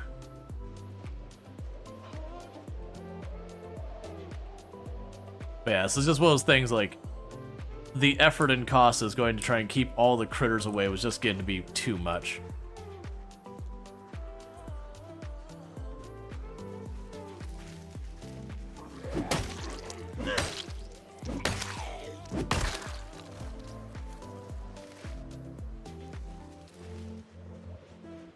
Like, when it was just something where you go, oh, leaf miners, I'll just go out there and spray the plants from time to time so they can't get themselves established, no big deal. That was fine. The raccoons were a lot trickier to get away with. I ended up, mixing up the habaneros, because I had so many of them, and making a spray to put along the area. And so when the raccoons would come sniffing around, they get a sniff of that, and that was very upsetting spaghetti. Raccoons were not a fan of getting their nose on fire.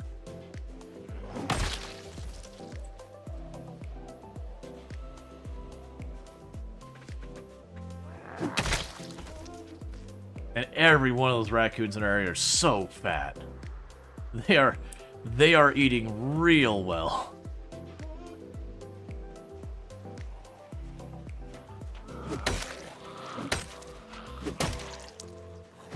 Wouldn't shock me to find it all like someone in the neighborhood just like having like a cat bowl out there thinking they're feeding the neighborhood strays or whatever, and just the raccoons eating it all. I would have zero surprise about that. I know we had a problem at one point where there was this little old lady was feeding the alligator, like there's like an alligator had gotten into one of the lakes over here, and so she was feeding the alligator out of the back of her house. So unfortunately, they had to euthanize the alligator.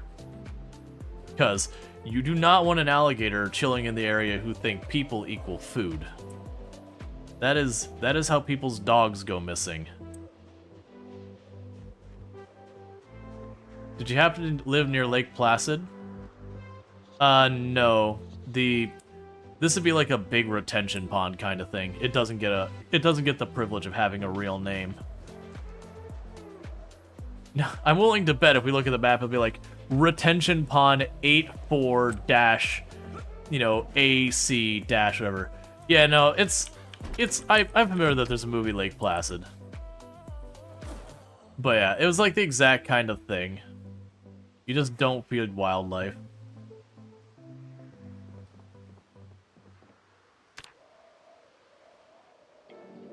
That's it. That was I remember seeing it. It wasn't called like Alligator or Gator. Was it just called Lake Placid? Jaws plus Lake Placid made you scared of open water. To be fair, if you are like in Florida, kind of the conventional rule here is if you cannot see through the water, and it's not like a roped off area that's like this is a safe place to do stuff, probably stay out of the water. Not even alligators, we also have like some pretty nasty venomous snakes and everything too.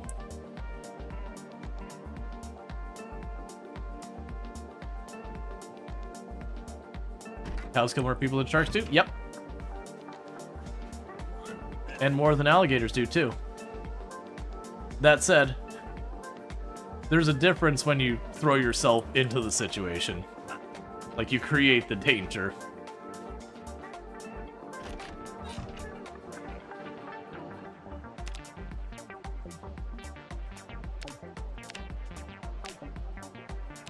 A couple more axes made.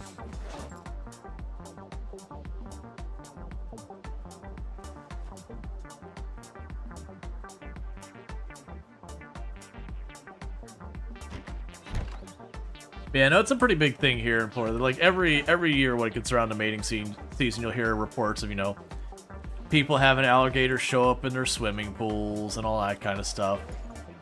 Because that's when they start to travel. And terrifying as it is, they can climb over chain link fence, no big deal. Which sounds bizarre as all get out, and then you see the videos and you're like, yep, that's climbing a chain link fence. Cool.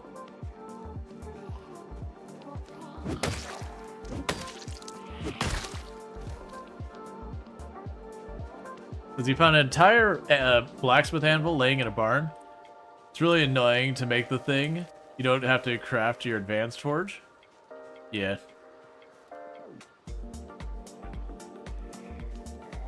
Is that a 40 encumbrance anvil? I think even the primitive one was, I think, 40.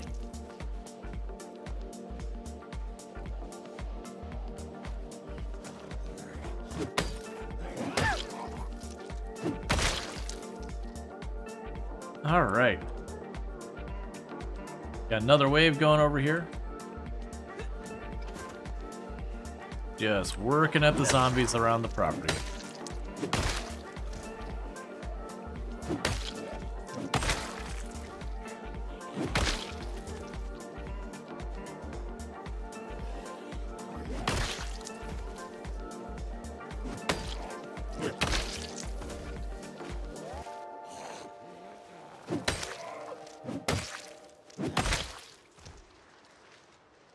This, I was gonna say, I saw at least one more going past there.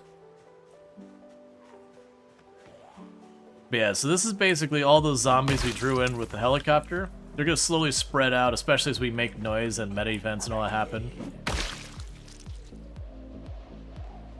So I'm just slowly working through, cleaning that up.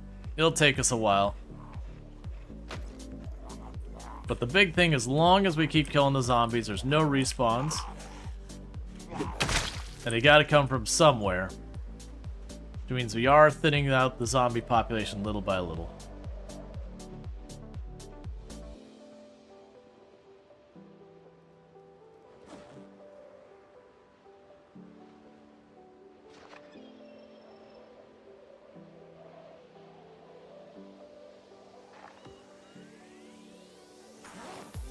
Okay.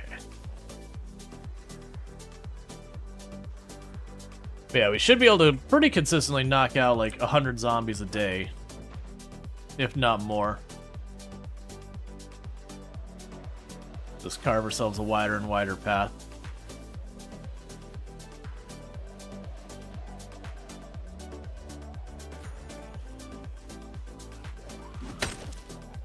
It'd be real nice when I can go and get this generator hooked up. Because right now, the only thing we're missing is, for the generator situation, is just the electrical 3.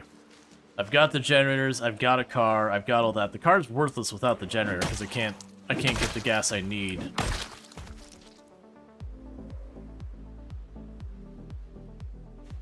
Alright, don't need any of that stuff.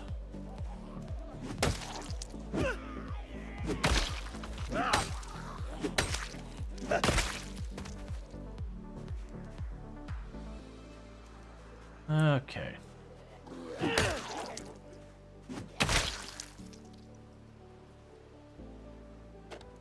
So that's the thing we gotta figure out, is where these zombies that we've been getting from the helicopter, because they're not small numbers. Wherever they're coming from is a really big amount of zombies. So my leading theory right now is, because we did take the helicopters here, and the zombies are vaguely coming from down and to the right. So the leading theories are, 1, we're getting zombies from our actual destination, which is perfect. I'm also curious that this place just had way more zombies than I estimated. We had started to clear that way, as you can see from all my markers down here. We just never... Like, I kind of made the call as I could push for this, or I could push for that, and this is the one I cared about more, so... Hence we switched directions. But with all that, my assumption is we're getting the zombies from down there. And as long as we keep that going, eventually the zombies run out at one of those places, or run low enough we stop seeing much show up. And then we will be able to, like, just bully into the place real fast.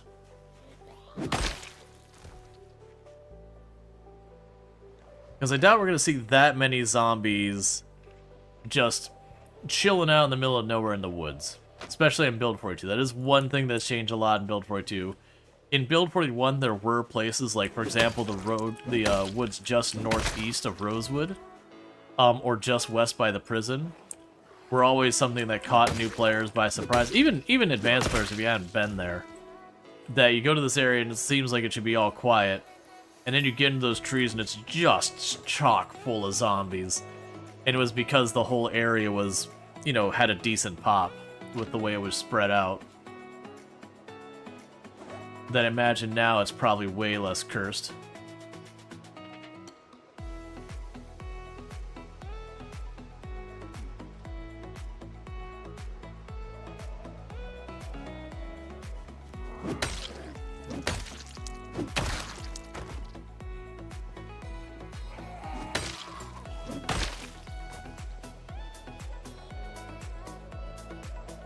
I was really expecting to aggro that group below me, but that's fine.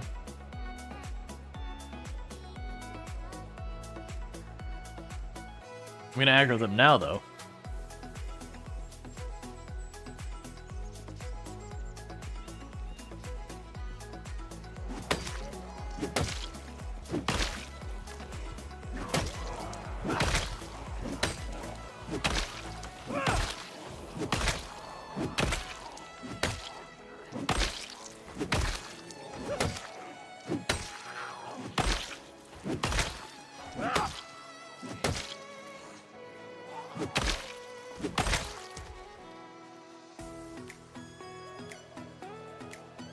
Got a couple of bullets.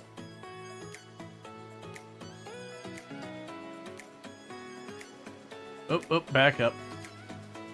So I pulled that group and killed him, but it's starting to pull a second group, so let's back up just a little bit before we go and overexert ourselves. Then we'll deal with them next.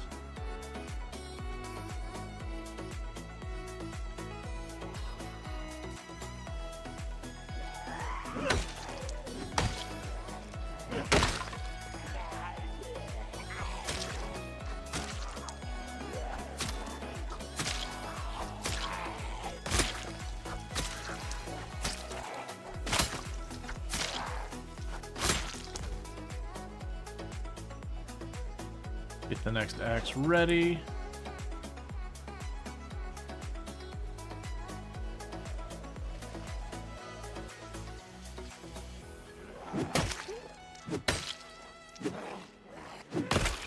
Okay.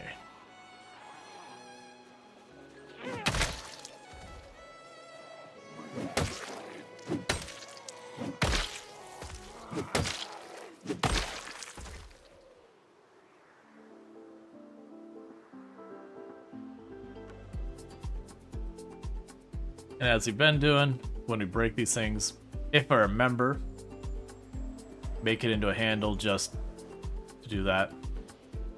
Also sharpen that knife real fast I've been using. Because you know what's going on, but I'll let you figure it out. Oh yeah, no, it's, like I said, it's going to be one of those two areas, or both of them, who are dragging the zombies in. But, like, there's no respawn in the game, and the helicopter, unless they change something, doesn't, like, magically make zombies appear, because if they ever did that, that would be a major upset in the community. Let's see, so do cartons of juice or milk have anything positive, or should you ignore them? There was a bug, but they still give calories at least. I mean, you can still consume them.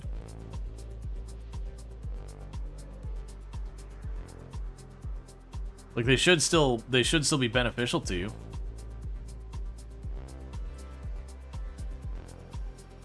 Alright, well, let's go ahead and get the next group, because I thought I was going to start getting towards the point where we don't have more energy and all that.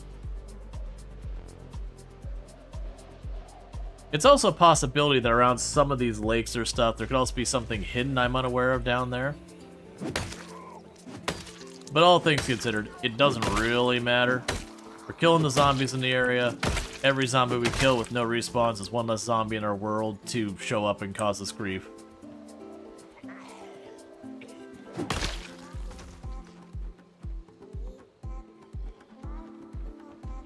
And then our skills are getting higher with every kill as well, which also means we get better at killing the zombies in the future.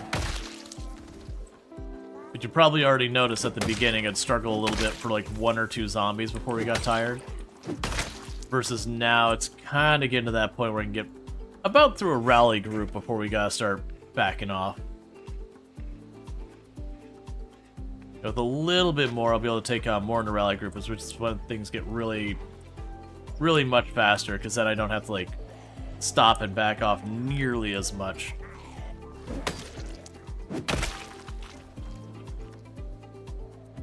Just the 2 of you? Yeah, I'll finish those.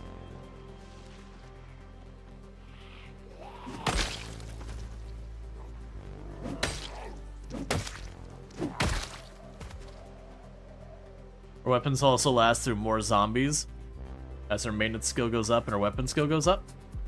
So I'll spend less time crafting weapons and all that.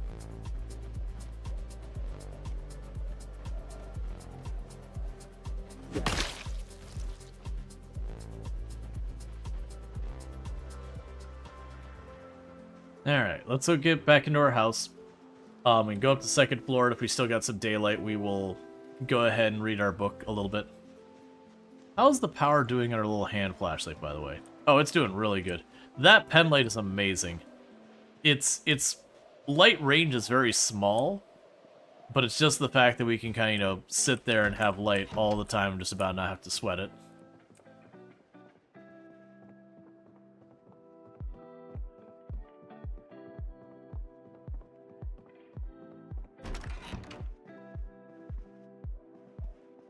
go ahead and sit right here.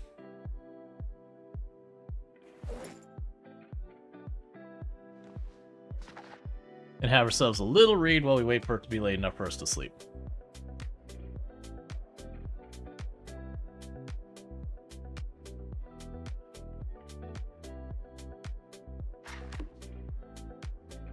Can you change the batteries in the pen light? Yeah.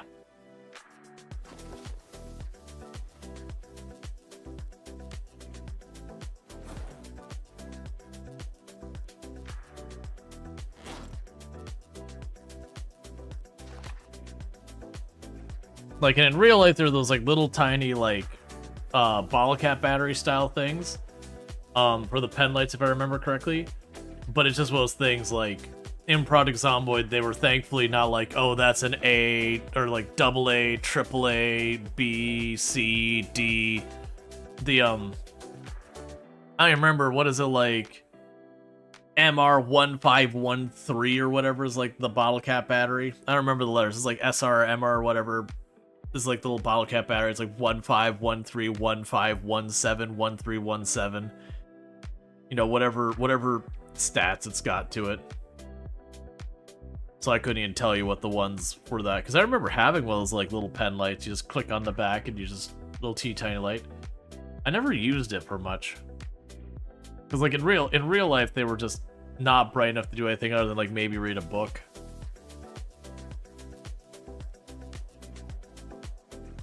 Yeah, little watch batteries in a stack. Exactly. It was like 3 or 4 of them like in a stack. You'd put them in there.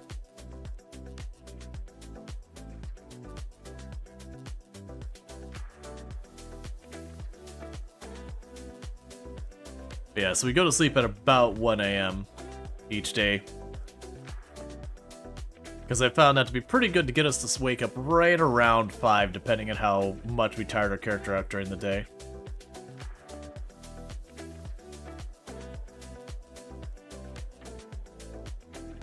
Alright.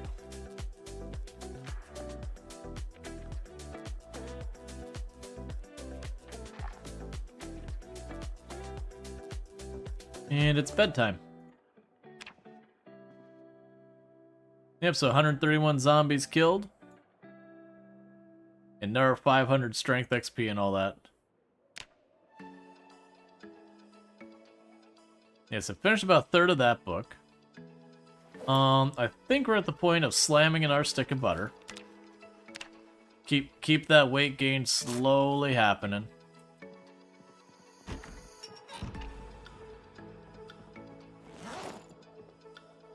Yeah, so pulling an all-nighter, yeah.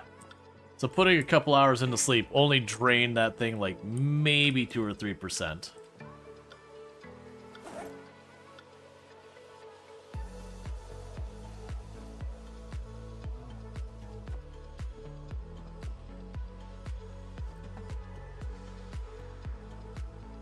I don't really know where I'm putting that. Okay, that's fine. Let's top off our water, and we'll be good to go for another day.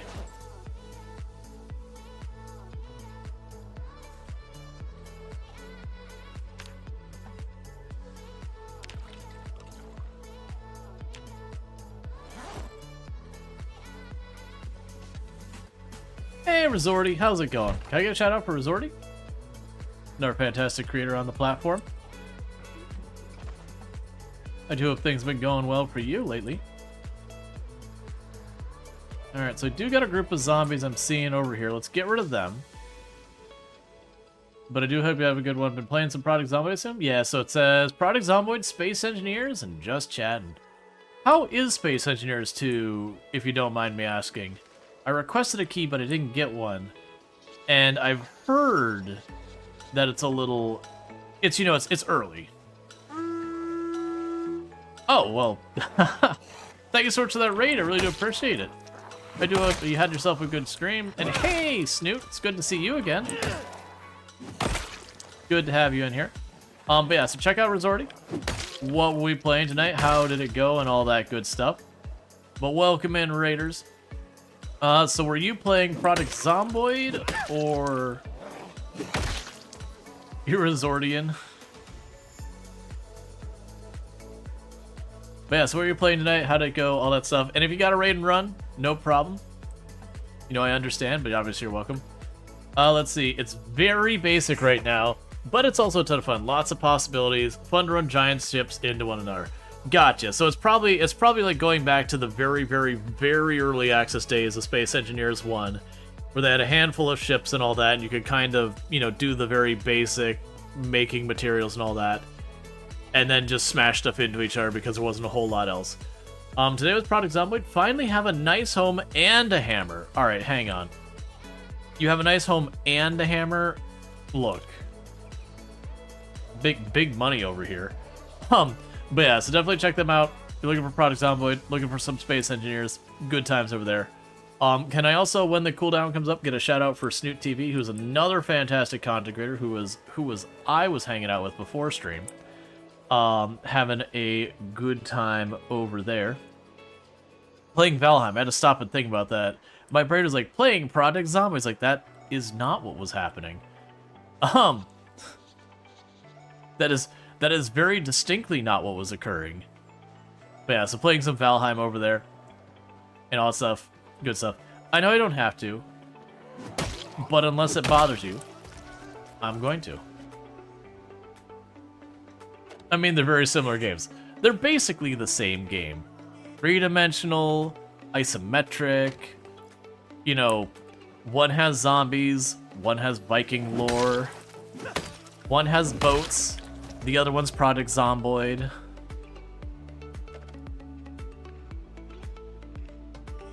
Creepy things attack you, and you just want to stay warm and sleep in your house. Okay, I mean, sure, yeah, I can agree to that.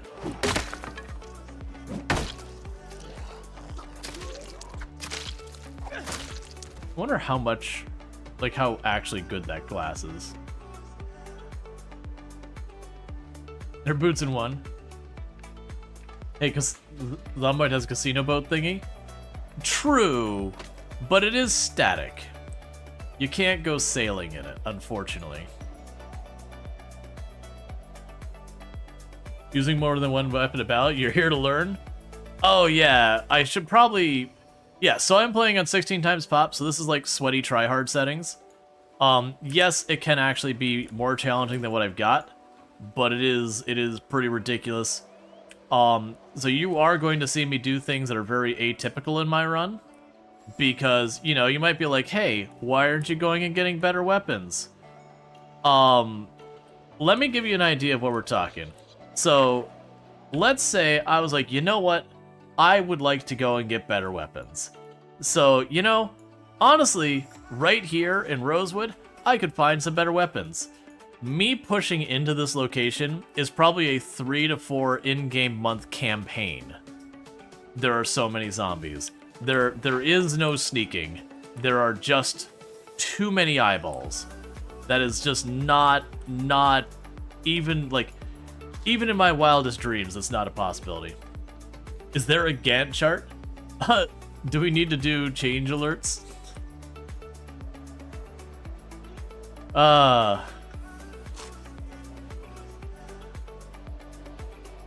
Yeah, carbon monoxide will kill you both. Yes. Yes, they will.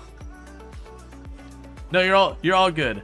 I was very much enjoying the PowerPoint when I was over there. I have put a lot of time in PowerPoint in my career. And I don't say that in any negativity whatsoever. I actually don't mind working in PowerPoint at all. I do enjoy me a good Excel spreadsheet as well. Not as big a fan of Microsoft Project though, if I'm gonna be real. That one I'm not as excited about. That may be dealing with that. SharePoint can go die in a fire. It's got its uses. This I agree. But it's definitely not my favorite program to run in. You a SharePoint fan? I used to work small government way back. And the only SharePoint I have seen that has been well managed was the fire department at the city I worked at. They loved SharePoint. And we were not going to be taking that from them without a war. And you just you just don't mess with the fire department. To be fair, though, my experience with SharePoint comes from, like, 2003. Maybe 2004 or 2005. Somewhere in that ballpark. So needless to say, maybe a wee bit ridiculously out of date. Your fire department loves SharePoint too? Is it just like there's a personality overlap of what, you know, people who tend to enjoy SharePoint and people who tend to firefight? Like, it just happens to be some, like, psychological overlap that no one ever thinks of? I mean, that checks out. It feels like someone who would run into a burning building. I know that's not actually what firefighters do. And using SharePoint, these do feel like a very strong overlap. Nah, I'm kidding. This dude single-handedly fixed. Yeah, it could be like a genuinely good product. Let's see, 2006 a little bit. You hated yourself for it, but you could deal with it through the tequila. 2016. Let's see, 16. Can you use a car ever? Yes, you can certainly use cars. Not to like drive through busy towns. You got to clear them first. Yeah, so not trying, like, for those who make their living on SharePoint and all that, I do apologize. Like, I don't mean that as like I apologize I have to deal with SharePoint. I do apologize it came by harsh. Just not my favorite. But again, I'm talking like 2003, 2005. So it could just be, you know, old school SharePoint being a rougher time. It has earned its reputation. Yeah. But can we all throw shade on front page? Is front page still around? Microsoft front page? Because I definitely know at the time doing web dev, anytime I inherited something made in front page, I was not a happy camper. It was great if you didn't know how to make websites. Like, it did bridge that gap real well. But those early days of front page were tables. Tables the website. And once you made something in front page, it had to be worked on in front page. Dreamweaver was better. I didn't like Dreamweaver either. I don't actually have a strong opinion between the two of them. But that was, again, me being like someone who was used to actually working in dev, and like when I did web dev, it'd be like, you know, HTML, CSS, JavaScript, yada yada yada. Maybe you'd have some front-end framework in there as well. But almost all the WYSIWYGs, you know, they worked great for, you could give it to someone that could drag the icons around the screen and said, I want that. But the code they spit out was not good. It got you something that looked right, but it was very least common denominator kind of thing. You get stuck with Cold Fusion and you could read HTML in Notepad. Yeah. .NET Nuke. I remember doing .NET Nuke. That was difficult to deal with. WordPress had its place, but that was another one. Another one I did not like working in WordPress. It always felt like WordPress's promise was like, hey, you wouldn't need to hire a developer. And if you're doing something very basic, probably not even wrong. But the moment you start kind of going out in the weeds, you're like, okay, but you're actually going to have to hire a developer to deal with that. But now you're using WordPress, so you can't just hire any developer. You have to hire a developer who specifically knew WordPress. And it was real tricky. You could find them. There were good WordPress developers. But it was really tricky to find a good WordPress developer. A lot of times it felt like you were just kind of ripping chunks out of WordPress and re-implementing your own thing, but still having the main thing as WordPress.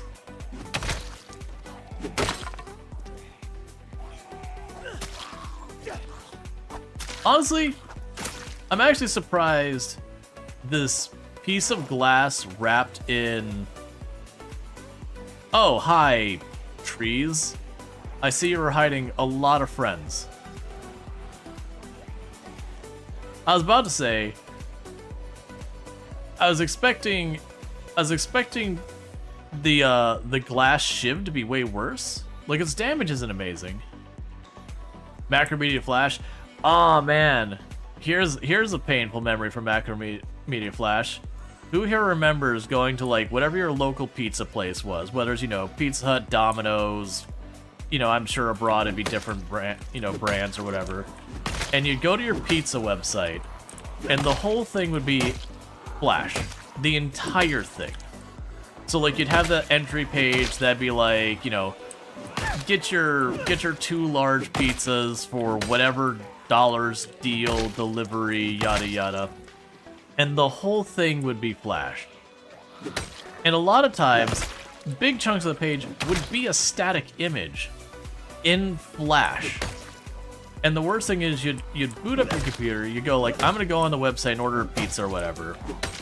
And honestly, back then it would be, I'm gonna go to the website to get the phone number to call them because they wouldn't be able to order it on the website. But you get the idea. And so you'd sit there and you'd go to the website and you'd hear your CPU fan just kick on into like overdrive, like you just booted up Crysis or something. And you'd just be looking going, what's happening? Like, all I've got open is I've got my tab of Chrome or Firefox or whatever your preferred browser was at the time.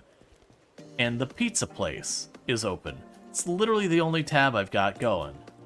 And just hearing that fan run at full blast, because it wouldn't be frame capped.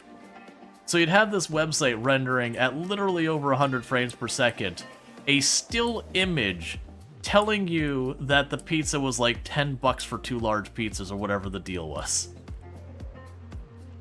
I don't miss those times. I'm gonna be honest, I don't miss those times. Now, the party those misses the early 2000s web design. It was wild. Back in the days when people would still use like Marquee and the blink tag and all those ones. We'd try and open up a website and everything was just zipping around your screen and you're just going, please stop. I just want you to stop. You don't miss making layouts of tables? Man, I forgot about that.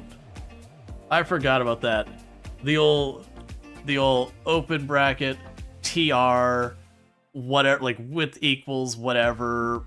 Or, oh man, it was what? Table, it was table because it was table, then TR I think was table row, and then was TD table definition? Ah man, it's been a long time. I don't miss that at all. I'm happy. Yeah, it was table TRTD. I thought so. It makes me kind of happy that I actually have to think to remember how to do a table in HTML. That makes a little part of my soul happy. They have their place, to be fair. There's a very specific place for tables. When you want a table, that you're specifically trying to put a table. Using that for layout and all that. Oh, custom cursors. Yep. And half of them you'd look at and you'd be like, okay, real talk here, what part of the cursor am I supposed to click with? Is it this big meaty part? Is it the glowy part? Is it the pointy part? It's kind of also got a crosshair thing going on. Like, you'd have like the compass, it'd have like a crosshair on it, but also have kind of like a little bump on the one side that have a little green dot on it. And you're like, alright man, let me just keep clicking till I figure out which part of this is my actual mouse. You hate Markdown? Like, you're talking, like, the Markdown like you have on, you know, like, GitHub pages and all that? Is that what you're talking Markdown? Or, like, I'm assuming that's what you're talking? Trying to think of other stuff that uses it. Yeah, .md files. My big beef with .md files is when it comes to, like, the front end to actually, like, render those, is things being inconsistent on the rendering. Like, some places will let you use some tags, some will let you use the others. That's my only beef with it. Like, a lot of the normal stuff, like double asterisk is bold, single asterisk is italicized, that kind of garbage. That's fine. But if you're gonna support Markdown, just support Markdown, the whole thing.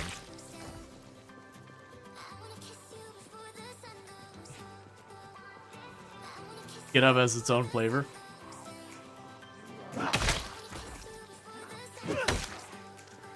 Ooh! You see that, chat?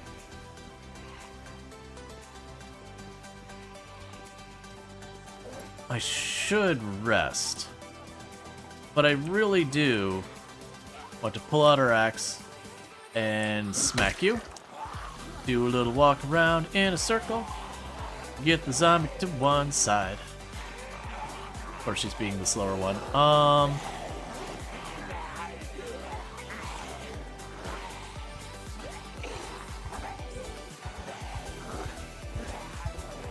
Okay, so she's in the back now.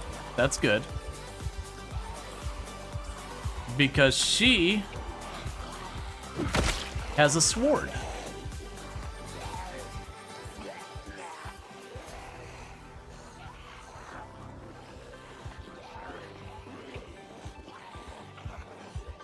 Yep, so scrap metal sword.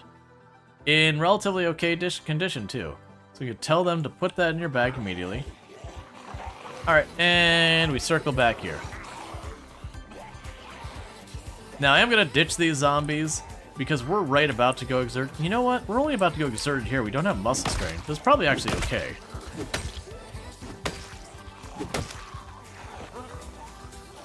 I haven't pushed a zombie in a long time.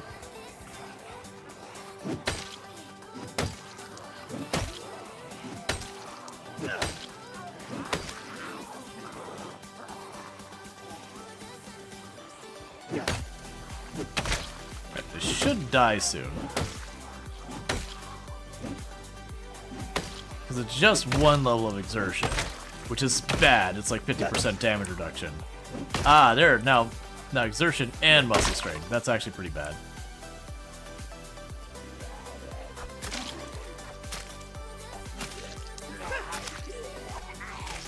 Okay, so we can actually stab with the glass ship. You like the Alice webbing? Oh yeah, no, I am so jealous of everyone being able to get that. Like on the 16 times pop, I can't get remotely anywhere near where I could get the Alice webbing right now. But so you're playing with Shamblers or Fast Shamblers? Fast Shamblers.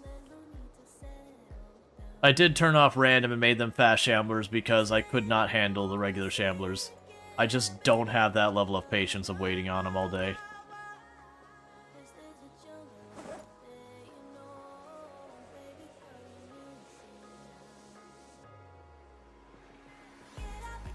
Like, especially with the pinpoint hearing that was on by default as well, whereas random and sometimes I'd have pinpoint. Have you found any cars? Yeah, I've got one car I've got the keys for and everything. I've got gas I could put in it, but I'm holding off right now until I can hook up the generator, because otherwise it's just, I get to drive it back and forth a couple of times and then I'm out of gas and rip at that point.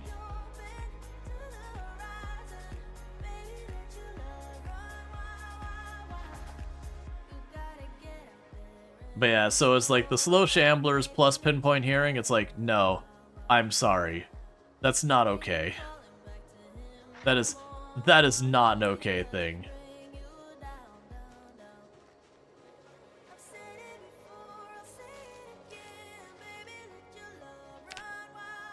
Because you just aggro and you just wait. And wait. Because if you run in to fight them where they're at, you're just going to aggro more and get yourself into like a spiral. So you just wait, and it's literal in-game hours for them to reach you.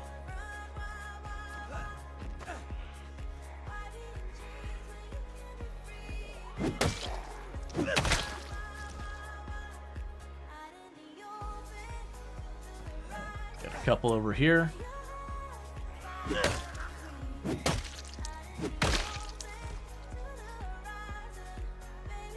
Got some down the tree line we'll clean up.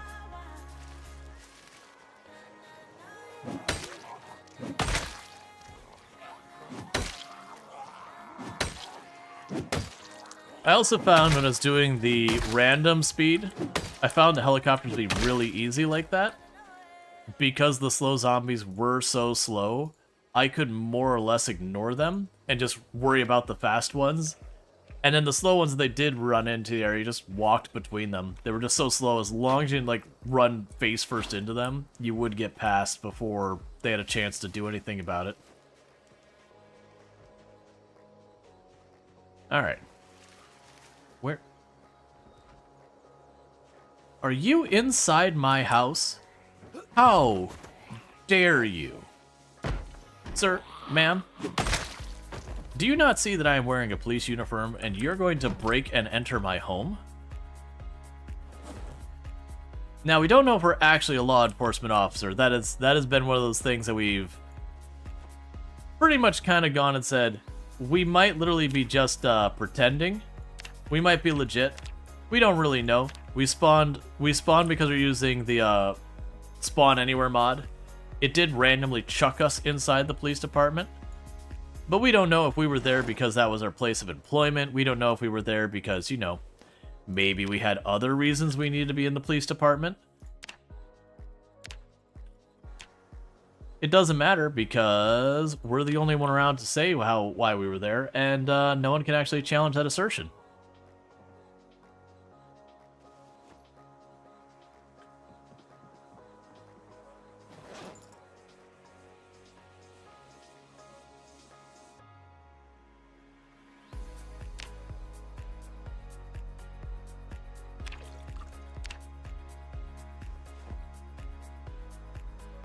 It was your first day and you got drunk on the second floor. Hey, that probably checks out. I mean, our character started, like, literally at the maximum weight the game supports. 0 fitness, 0 strength. So, clearly weren't exactly doing the greatest on the fitness side of things. But we could have been, like, a systems person or whatever. That said, it'd be very difficult for us to work IT and not have any electronics skill. Yeah, we were voted chief of police through a democratic election. All available voters did attend. We had no voter apathy. Literally everyone turned out for the voter. So we won by 1 vote. The cumulative total of the vote was 1 vote. But we are enjoying our nice new elected position as chief of police for all of Knox County.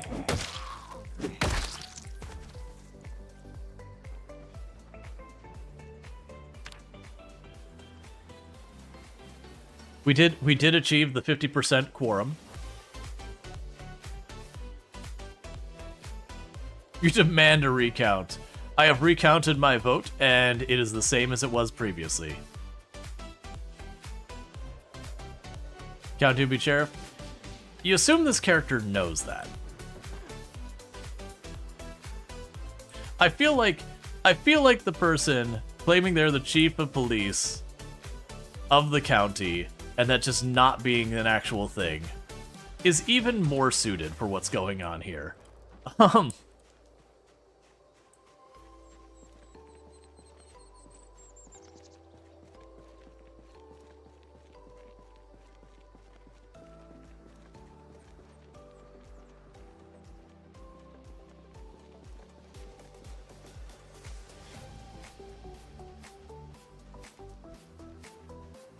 The good news is, this is actually thinning out pretty well. I was actually expecting way more of a fight to get this under control. There's definitely a lot more zombies still around here. But I was expecting to be one of these things that'd be back and forth, and every once in a while I'd have to, like, get scattered from the house, and... Oh, it's a paint bucket. I saw like, the light colored background. I thought it was gonna be a magazine. I'm like, what magazine is that? I can't make it out.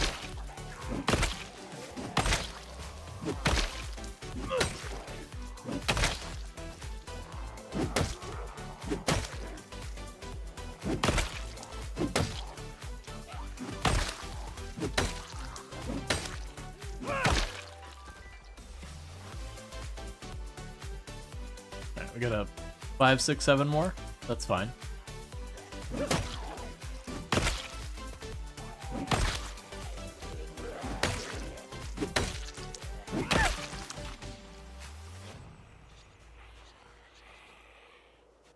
How do none of you have watches? It's 93, like, having a watch is like a whole big thing in 93.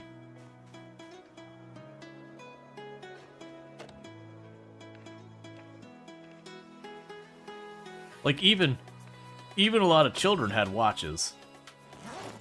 They were crappy watches. But it's not like you could pop out your phone or anything.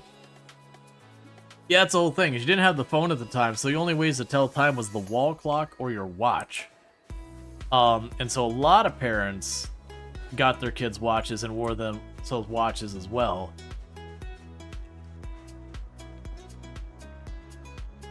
Oh, we could grab that tree branch to let me make another axe.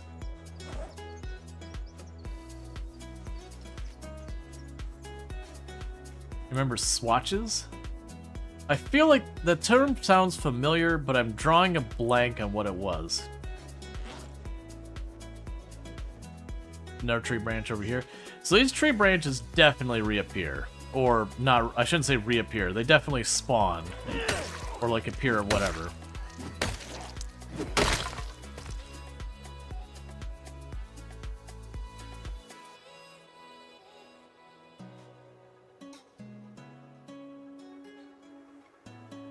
Was the swatch like the Swiss Army knife watch thing? Or was it like, oh, you're saying it was a brand? Okay. Did you do the guns the first time in Build 42 and you're loving it? Yeah, the aim takes a lot more to level.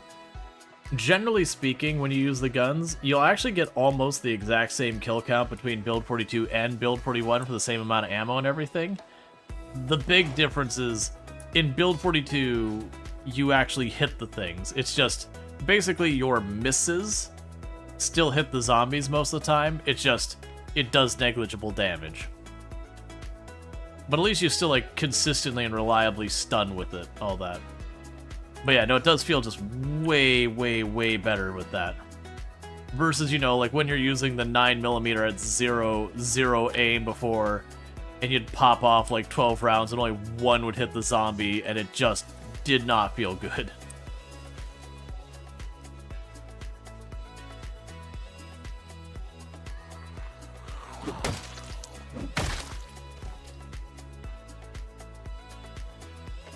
How are we doing on that electrical? We're getting there. Slowly but surely.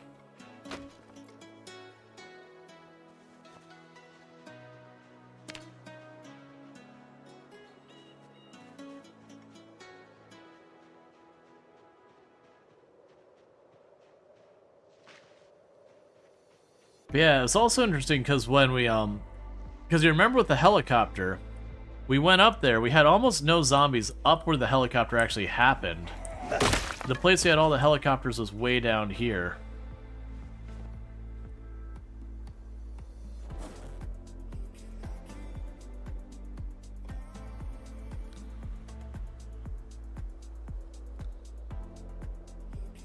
Just leveling that carving skill.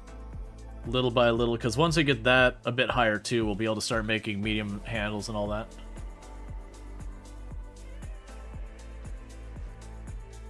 You always think, you always had the cheap Casio or Casio knockoff watches last forever? Yeah. That was like the big thing in the 90s. Most people had like the little budget $15, $20 Casio watch or whatever it was. Myself included.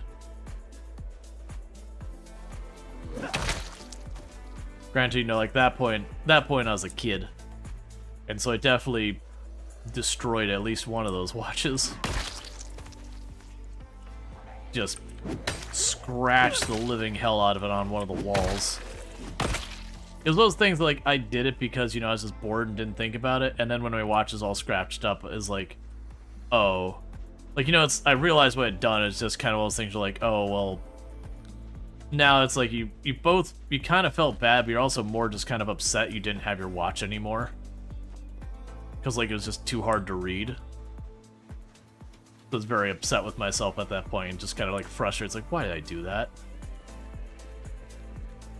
They still design the cheap Casio? Oh, yeah, you can still get them.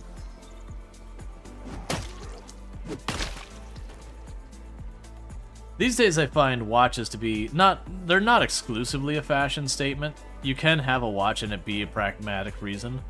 But since everyone has like phones and all that kind of stuff and whatnot, that these days it tends to be having an actual watch on your thing, like yourself, usually is more like a fashion thing, or you're doing something like it's a watch that has, you know, some type of monitor, like it's like, you know, your Garmin's or whatever. What's the range for the first helicopter to happen? On the days survived, I believe it can show up where it says like 5 days, 12 hours, somewhere in that ballpark. And then the latest it can show up is, I think it'll be getting like to the later end of 8, maybe early 9, is I believe the window. Someone's gonna be able to give you like the exact window. I'm trying to go off memory. It is kind of one of those things that like I'll look at and be like, I'm at about 5 days, like, you know, if I don't have the radio station to check if it's showing up, this is the point that I start planning my day to be interrupted.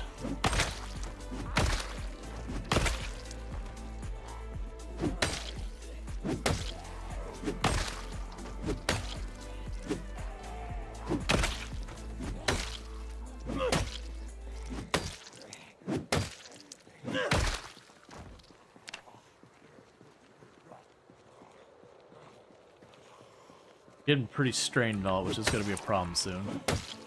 The strain and exertion combo really kills your damage.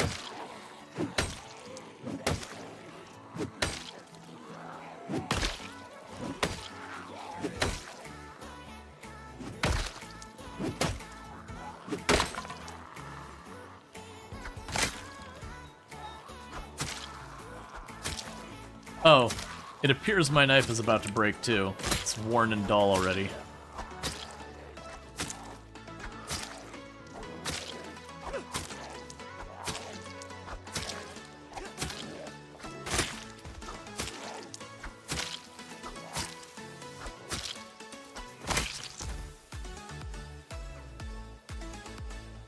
Do you feel like pulling out your phone all the time is just an annoyance? Yeah. But so yeah, when your first semi-smart watch died, you actually went and bought a classic digital Casio. Well, you decided to get a new smart...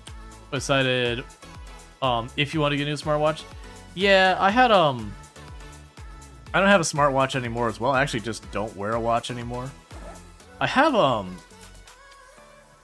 watch I was wearing for a while that, that Tomb got me. And it is themed like Nikola Tesla, so it was like on ThinkGeek, but it's like this giant monster of watch, but it's got like, they're not real, but it's got like 2 vacuum tubes on the top and all that. So it's definitely like one of those things to be like a talk piece or whatever.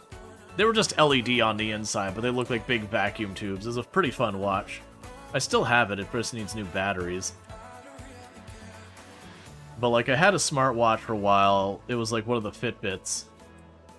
It was kind of one of those ones that, like, when it stopped charging, I just didn't get another one.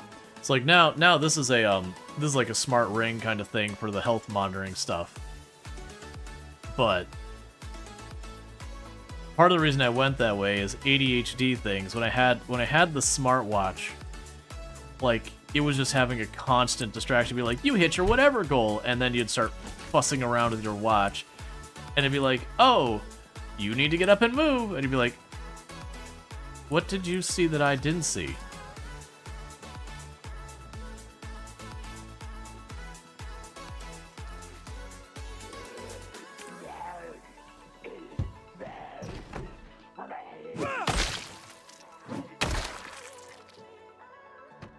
Okay. I just saw the panic going on. It's like, I don't think there's a zombie inside the house with me. But you definitely panicked, and there's no reason for that unless there's a zombie.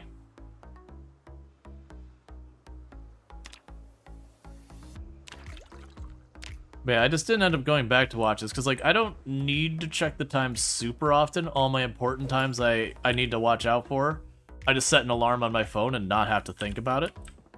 It's just easier for me that way.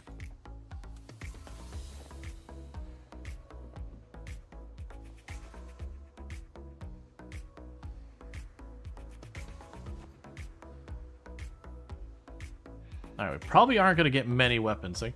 Let's see, how do you feel about this build versus the stable one? Watching you play this, it may seem way more complicated and harder than the game used to be. They have added a great deal of... When I say, like, it's going to be depth, but, you know, inherently with that is also complexity to build 42 when it comes to the crafting and all that. The thing is, you can choose to, like, not engage with a lot of that systems if you don't want to. I shouldn't say that. That's not entirely true. You're going to have to engage with either the fishing or the animal husbandry or trapping or whatever. But yeah, no, I don't think it's necessarily a bad thing. I do think it does have a problem, which is the same thing that Project Zomboid's had for a long time, is Project Zomboid is actually pretty terrible about teaching you how to play the game. Like, they have a tutorial, and it's okay. But it is one of those things where, at least like for the early game fighting, it is kind of one of those ones where you just go out and fight. That part is, it's not intuitive. Like, the combat in the game is a little weird, a little hard to grasp for a lot of people. It's just, it's different. But it is one of those things that, like, that's one that you can get over that hurdle relatively straightforward. You grab a weapon, you go slap some zombies with it, and you just do that until you stop failing at doing that. You know, and then you got what you need to not die in a straight up fight. But then when it comes to, like, long-term survival and all that, it does take a little figuring it out. Now, the good news is a lot of that doesn't matter until you start getting to around month 3. It's late, it's like mid-month 2 to month 3, that depending on, like, did you choose high or low metabolism or whatever, that you will end up finding out, like, that's when you start having to deal with proper starvation. But otherwise, you can just get away with looting house food, that kind of thing, foraging or whatever, and you can grasp that relatively easy. But the moment you start getting to the point where you're like, I need to make my own weapons, that kind of thing, where you're just grabbing stuff out of the houses and, you know, just not gonna cut it, then yeah, that's the point where it'd be like, oh yeah, no, the complexity jumps. You've honestly found Build 42 combat easier? I agree. I think that's still because they're getting it all sorted. It's one of those things that a lot of people got caught up with Build 42 when it first added, like, the muscle strain that everyone, you know, understandably, new mechanic, people are pretty upset about it. And all that kind of stuff is very limiting. And it definitely was very harsh to get the hang of right at the beginning. I do think the nerf ended up making it way less of a mechanic, so I do think somewhere in between where it started and where it is now is probably the sweet spot. But yeah, otherwise, the thing we got going on with it is just the fact that when you're looking at the combat right now, we have way more range than we did before. And I believe with the way some of the stuff like muscle strain worked, that was a deliberate decision to do that. I should have checked before we went through it. That's fine. I can make more weapons. So I do believe it was like a deliberate decision to give us more range. Just because, again, it's one of those things that muscle strain kicks on and it gets a slowdown animation. For a new player, that's just going to be you falling over dead, because the timing means you'll be right in with the zombies. Where if you're fighting from a little bit longer range, you get a little bit more wiggle room. You still don't like the weird range? Yeah, no, it definitely still needs a little tweaking, a little love. I do feel like it can be a little unintuitive on how long is certain weapons. I don't think it's bad though. How different or viable do you think the extreme cold is on that? I haven't noticed any difference whatsoever in the cold between build 41 and 42. Because even in build 41, cold is one of those things that you could solve. Maybe it's easier because fishing? Oh, if you mean like surviving the winter, then yeah, fishing has made it way easier. Milking the cows has made it way easier. That said, even then, winter wasn't really that hard in Build 41. Like, it took learning game mechanics, but it's kind of one of those things that once you learn the game mechanics, winter was not... Like, it's one of those things I always... You know, people would, like, over-prepare for winter, and you could kind of always go and be like, actually, you know, while it's good to have all that preparation, winter is not really that big a deal. Let's see, you kind of always want to do the cold with the winter, colder temperature. It would be kind of nice as a mechanic. Like, right now you can kind of change the overall temperature. It would be kind of nice if they would add a mechanic where you could make just the winter colder. Because the problem is if you make it just colder across the board, what ends up happening is it kind of makes the game easier. Because you could just completely load up on all of the armor stuff you want. And pretty much not have to worry about the primary consequence, which is overheating. But I could see it being interesting that winter in itself, you could set a range, like how hot or how cold could the world get, and just make it so winter could get like a much, much lower low. I could see that being an interesting thing. And before everyone's like, oh, I never thought about it, why don't you turn up the heat? It's not fun. It's not hard, it's obnoxious. Because you take all your character's clothes off, and all you do is sweat constantly. And if it gets too hot, you get heat stroke and all that. And it does, I don't believe you can die from overheating. I could be wrong. But it is just one of those things that, like, you get all the penalties, and you'd have no way of mitigating them.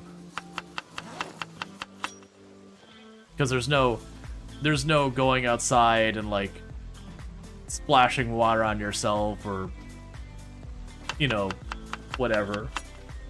About the best you could do is you'd get in your car with the AC blasting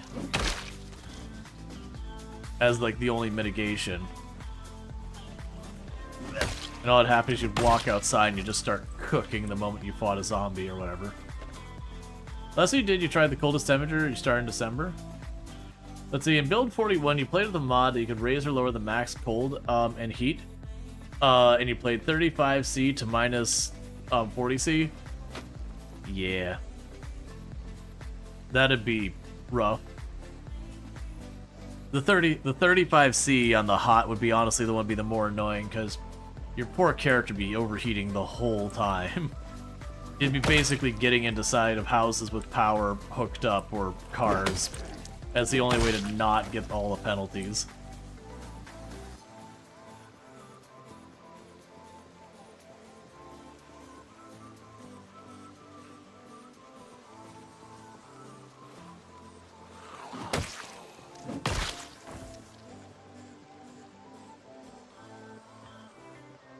Sit down for a minute while we wait for them.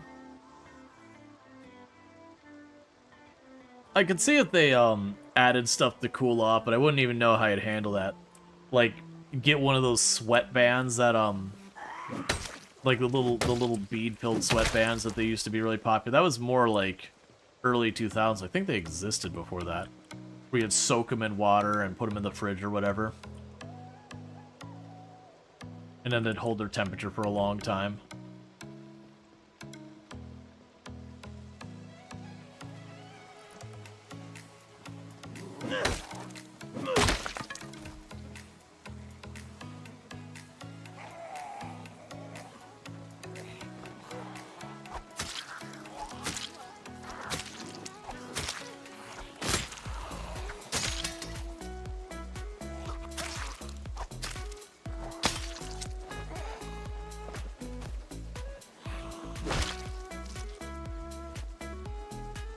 Okay, so you can grab the kitchen knife, put that on here, put the axe in the back. I'll start using the trowels since I can't really use those for sharpening stuff and all that. Carve ourselves more handles. Another use for the cold packs? Yeah. Let's see, but it does make sense though. You could always thought the cold wasn't harsh, but it's very easy to stack those. Yeah, that's always been the problem. almost all the mods that added environmental challenges in Build 41, whether it was cryogenic winter or the toxic fog or any of those, almost all those were the kind of challenges there, like, this is a solvable thing. You would get your gas mask and suddenly the toxic fog was just an annoying fog because it made your eyes hurt looking at it for too long. As in, you, the human being behind the computer, not your character. And you had, like, cryogenic winter. Then unless you went for, like, the real over the top, like, the absolute hardest possible setting, you kind of just didn't have to worry. You bundled up and you were good. On its absolute worst setting, you pretty much had to just bring the stuff to make a fire with you. And so you'd plunk down a fire, you'd start it, you'd let your heat get the whole way up, and you'd put out the fire, pick up the thing, and go to the next spot and put down another fire and repeat that process. Because you couldn't be away from fire for more than like a couple of minutes before you'd start getting hypothermia and potentially die. And so, while it was certainly challenging, it was challenging and kind of in the most obnoxious way possible.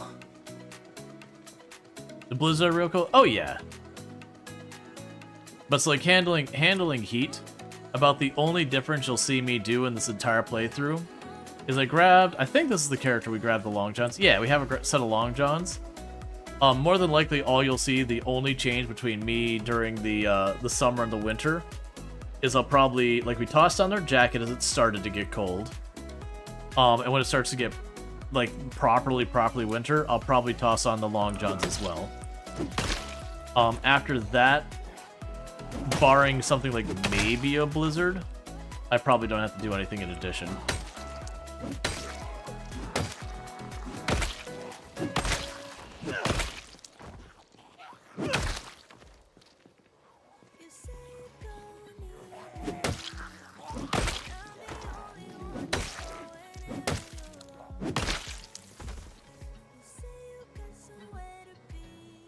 Grab the fillet knife for carving.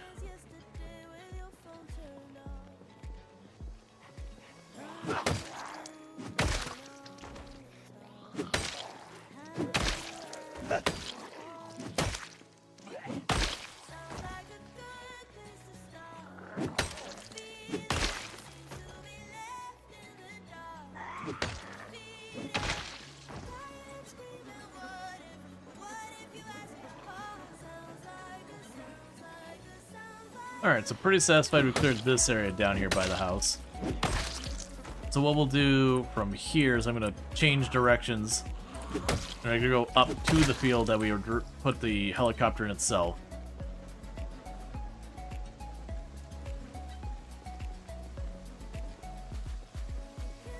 You want to have the cold be meaningful? Yeah, that was my big negative of the cryogenic winter.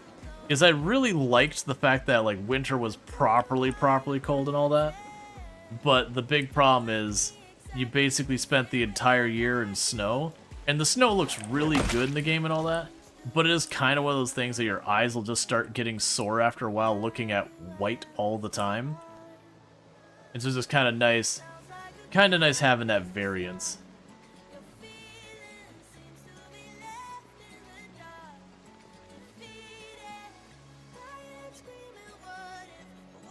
I do feel like, whether intentional or not, the balance we have for that kind of stuff in the game right now is actually pretty good.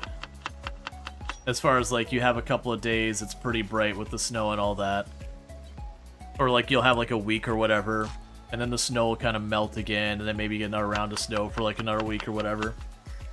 So it's not a long winter in the base game.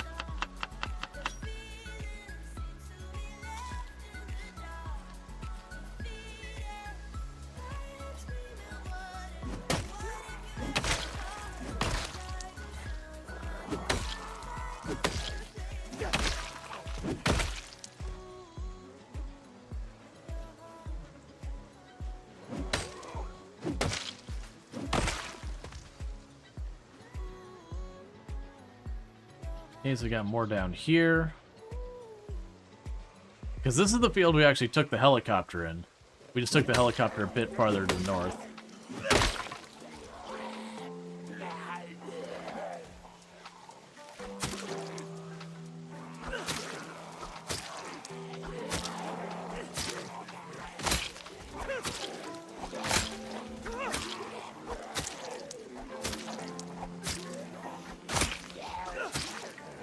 Knife is not lasting long. I'm just watching it go dull. Ward. It's going right through the faces.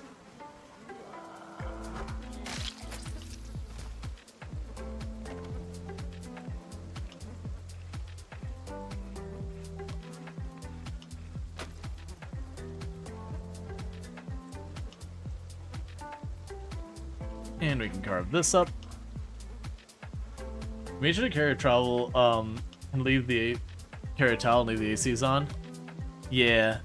Like I said, that's kind of how I figured you'd have to do with it, like, being super hot, is it would just be buildings with power on you could run into and that'd be fine. Otherwise, it'd be keeping the AC blasting in the car.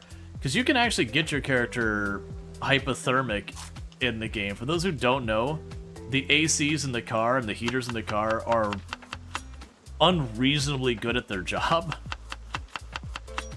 That you can turn the AC on, if you just sit there for a while, you will go completely hypothermic. It'll take the temperature down to, like, negative temperatures. If you turn it on full blast. It's wild. And then heating, it can do the same thing. It could get you borderline heat stroked in the car.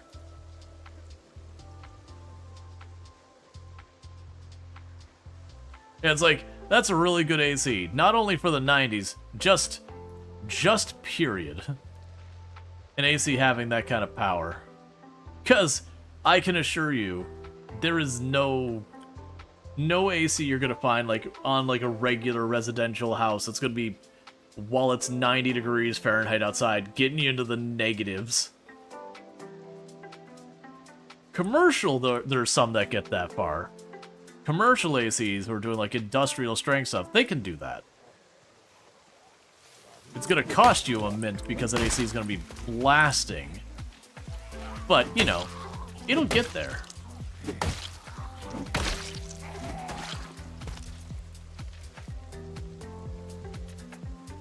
Your house is a walk-in freezer? Yeah. Let's see, heat stroke to the car from the AC, not very difficult for you. Hypothermic? Yeah. It's like, yeah, no, like in real life, getting heat stroke, you wouldn't even need an actual heater in real life. You get a car that's going like upper 90 degree temperatures, and you just have that thing sitting out in the sun and sitting there, like that alone can push you into like heat stroke territory, because you can get a car up there pretty easily, probably like 120, 130 degrees Fahrenheit, just toasting out in the sun like that. It's just a solar heater at that point.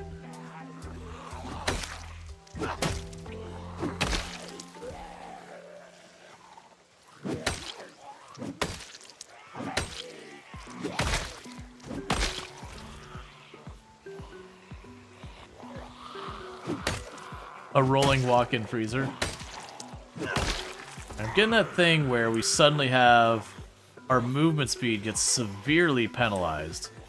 And I really have not gotten to the bottom of why sometimes when I get exerted, yes, like, I'm not getting the slow movement speed. Like, while I had the axe, I had the really, really badly penalized movement speed, and now I don't have it anymore. So I don't really know what's going on with that. That inconsistency is the thing that makes me really, really worry about it.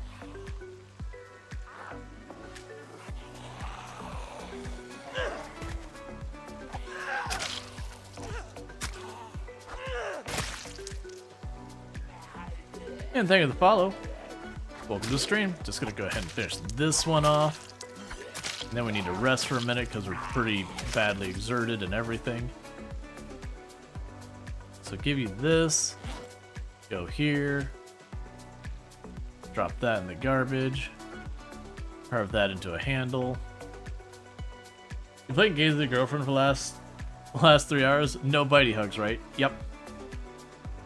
Gotta protect yourself from the bitey hugs. How'd they get you?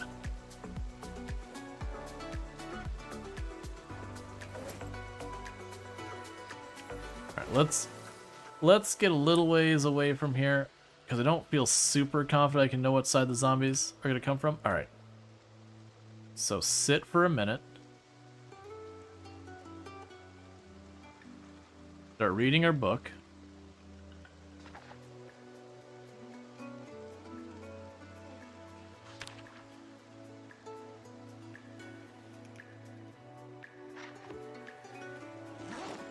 Cool, we're getting through it. Made solid progress on that book.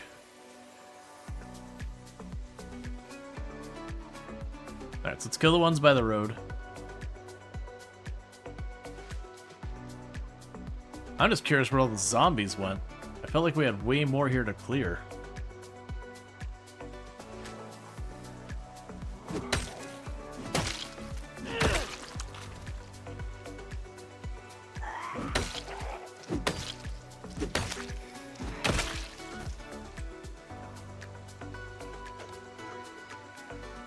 All right.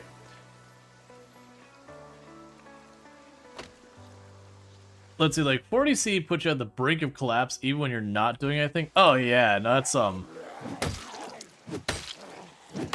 that's the thing. Once you start getting hot enough, there's just like nothing you can do about it.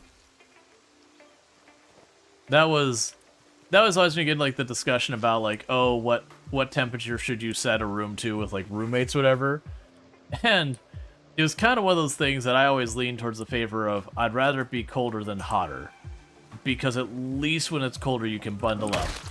When it's hotter, there's a certain point on cutting down on the clothes, just trying to handle the heat, that now no one's having as good of a time. Like people really don't want you wearing that little. And so like there's nothing else I can do. Like there is a limit on how far that can go before it's just now being indecent.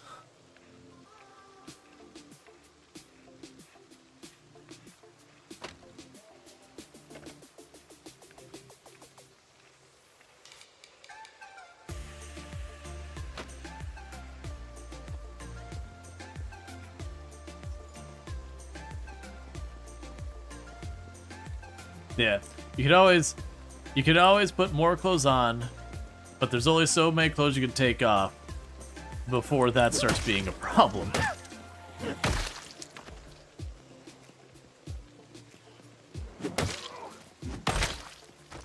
And if you're down to your underwear and you're still sweating and miserable and hot, there's just nothing you can do. And even if we like ignore the indecency, like once all the clothes are gone, if you're still overheating, there's nothing you can do. Like physically nothing you can do.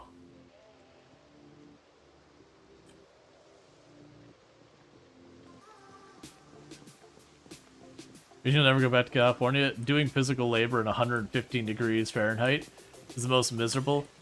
Yeah.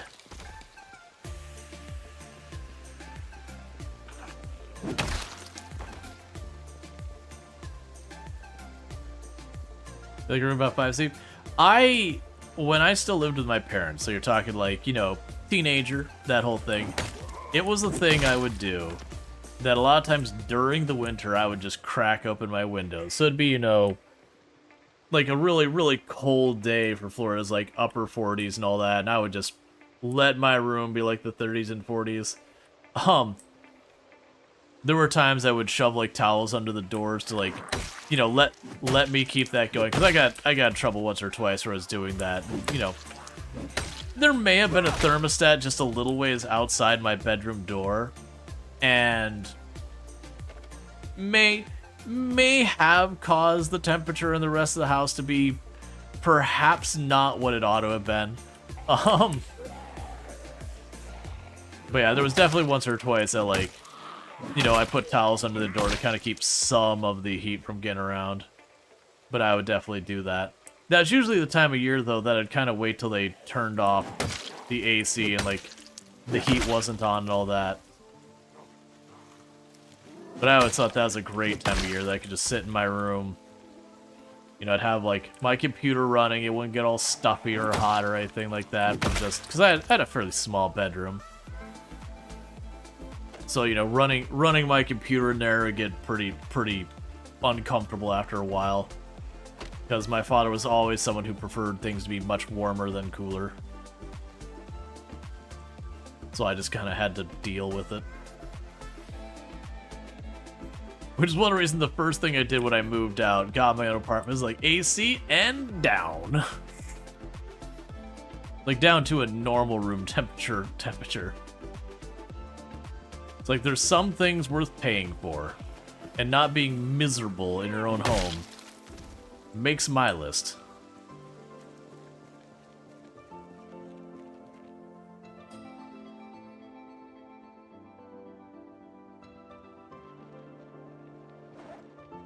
How are we doing on that weight? 81?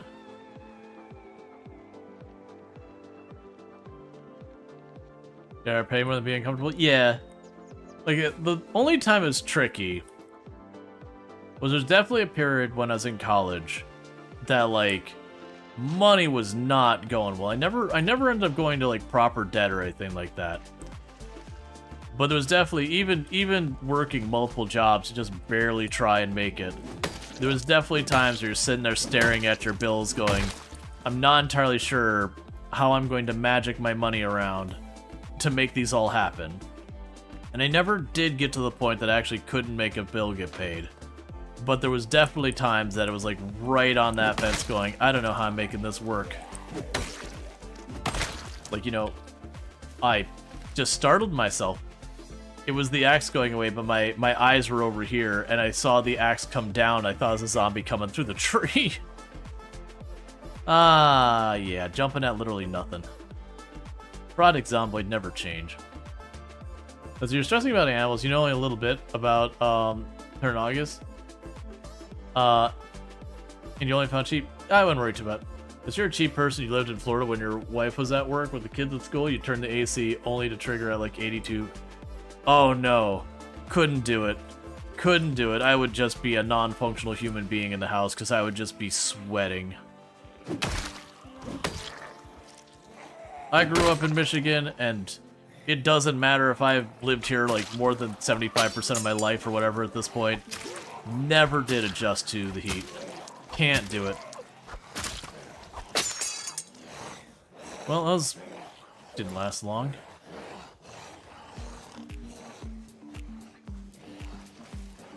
Like, you want to make the place an igloo? We can talk.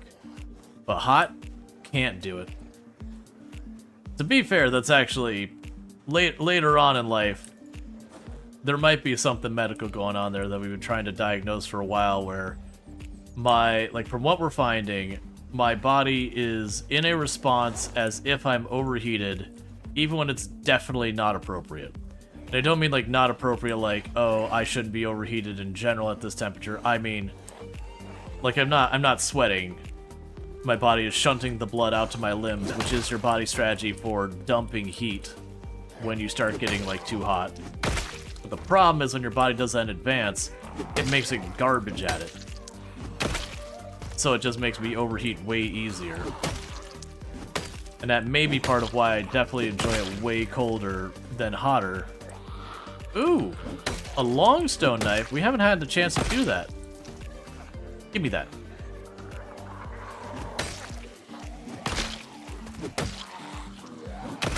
So it's like one of these things that I've always not had much tolerance for heat, but I've had like a really good tolerance for cold. You know, and that may be what it is. But man, I'm getting really tired of tests. And everyone being like, nope, that's fine. It's like, cool. I still have a problem though. I just want an answer so I can do something about it.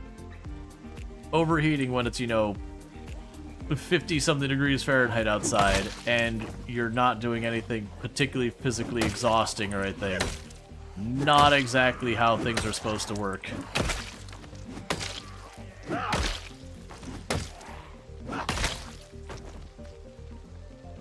At least that one, the moment I get inside, like, outside and all that, I very quickly warm up. Or sorry, very quickly feel better.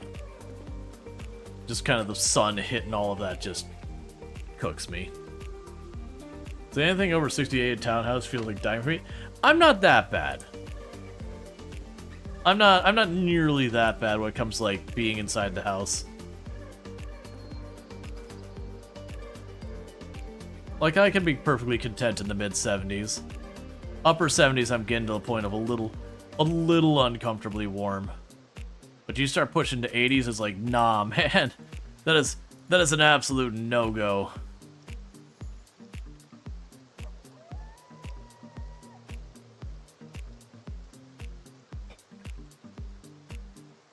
I do remember when I first moved to Florida, it'd be like 68 degrees Fahrenheit.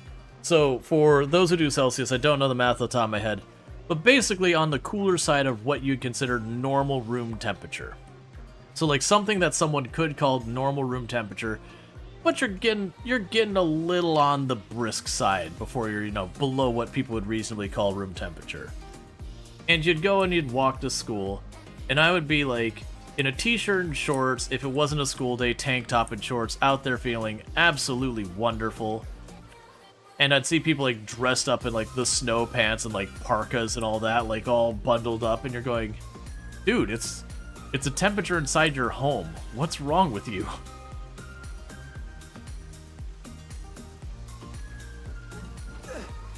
Yeah. They're like, you know, do you have something medical? If so, I'm sorry about being insensitive. But like, no, seriously, that is you're going to cook yourself alive in those clothes.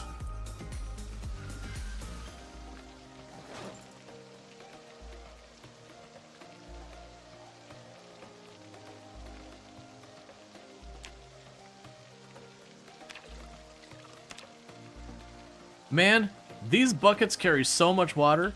So, low-key, we have been primarily living off of the buckets of water in here we've had. And we had like 5 or 6 of them. But I got all that stuff I filled up while the tap was on, and we're getting ready to be in month 3 not that long. And the longest your water can stay on without changing your settings is 1 month. And our water did admittedly last a little bit on the long side in this run. But definitely not at a point I should still be sitting here on this much water. I'm not complaining, but I'm just like, holy crap, we have managed to really, really extend the life of that water. I would have expected to have to be managing at least something with the water by now, normally.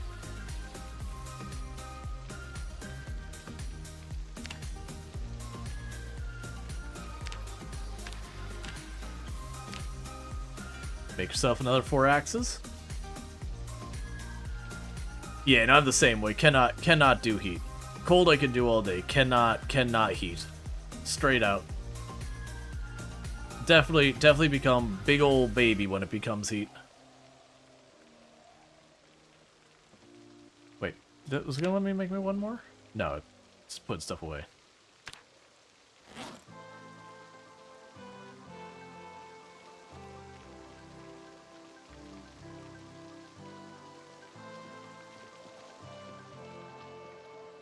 Alright. So I can keep working on this book. It's like right around now is always the weird one. And the reason I turn in at this point is it is a thing, if I keep fighting right now, what ultimately ends up happening is I pull a big group, and then, you know, it escalates, and then you're fighting in the middle of the night and you can't see it. It's a really easy way to get yourself grabbed from behind and all that from something you just can't see. So I do try to have my character heading back 7 p.m.-ish. Especially once we start getting to the winter. The days do get shorter. Why did it sound like something was cooking? Oh, rain outside. And then downstairs the windows are missing. Thank you for the follow. Welcome to the stream. Okay, so we didn't finish the book. It just got too dark.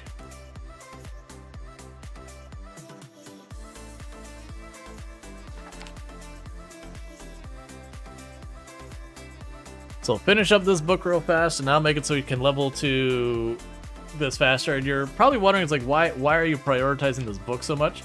To give you an idea on how ridiculous books are in this game, that is a 7 times multiplier right now, and I believe it'll go all the way up to 8 when it's done. So literally, I have to get 1/8 as much done to get a full, like, to get the same amount out of my maintenance. So that is absurd, and every single level of these books you go up, it goes up higher. I want to say like the next one, I want to say it's like 12 times. I think the last one's like 15 times.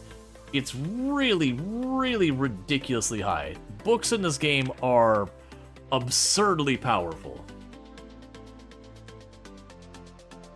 As you found out that thyroid issues can make you feel cold all the time. You wonder if there's something like that? Yeah, there is. And I actually did get tested for that. And no, I do not have it because there's hyper and hypothyroidism. Hyperthyroidism is your body, like I'm gonna get the wrong thing. Basically, the chemicals your thyroid produces for managing your temperature and your circulatory system, it's producing too much of those. So that can actually cause problems like your heart running, like too much. It can cause you to, I believe hyper causes you to overheat. Hypo, on the other hand, is too little of it's being produced. So your metabolism is like slower than it's supposed to be. And then I believe your body will struggle on the other end where it will react as if you're cold all the time. I could be wrong about the hot and the cold, could be reversed on that one. But yeah, I did actually test for that. That was at the beginning the leading expectation of what it probably was. The good news is it's a super easy test. They just draw blood. And test complete.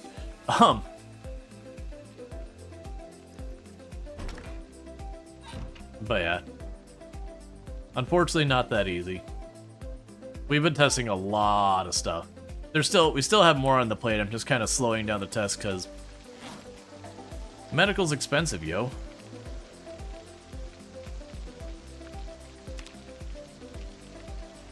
Even with insurance. Alright. So we've got more butter. Oh, we can put the book on the shelf. Because we've read it, and that means it's useless to us now. We grabbed our more axes. And if I want more axes, what do I need? More branches? Okay, still tree branches. Pretty soon I expect we'll start running out of flint. Did you feel that? The last time you had blood drawn for tests, it was like 13 vials because all tests run? Oh man, that was, I don't think it was a thyroid thing. I did have one time that they took like 7 or 8 vials. It was just like, oh my god. It was like, how much am I allowed to give? They're like, actually, we can only do 1 more vial than this before we're not allowed to do more. I'm like, oh, okay, cool. That was a very tired day. That was a go home and just feel spent kind of day.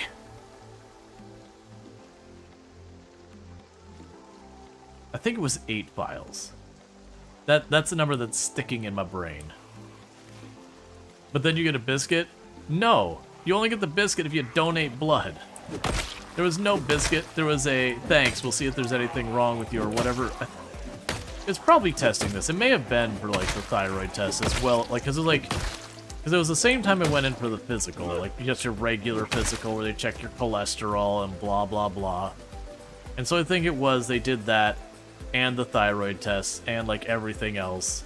Like, they ran the whole gambit. But you just came in, Drongo stream, Australians get like a cookie and biscuit or coffee. Yeah. No, when you donate blood here in the US, yeah, they'll usually give you a cookie or biscuit or whatever. Yeah, that is a thing here. But it wasn't a blood donation. It was diagnostics for me that they had to just take a lot.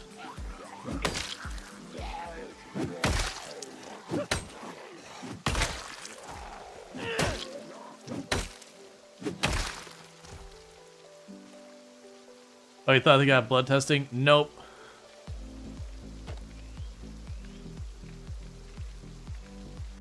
Let's see. Tragically, not only a blood donation, you did bring your own snacks after because you can react. Yeah, I've only had one time that I've reacted weirdly to having like blood drawn or anything. Like I'm not someone who gets bothered by needles. Like I don't like them or anything, but I'm not one of those people who like, you know, you see a needle in it and it makes me very uncomfortable. It's like, hey, this is the thing they gotta do to help me out, kind of thing. Like, I'm not having a good time with it, but like, whatever, let's get through it. But I did have one time that they drew blood for whatever test. I think it was like an annual physical. And I went to get up and just immediately got like super duper lightheaded. To the point like I just kind of like fell back in the seat. And the person's like, you're right. I'm like, I cannot stand right now. And I've never had a reaction like that.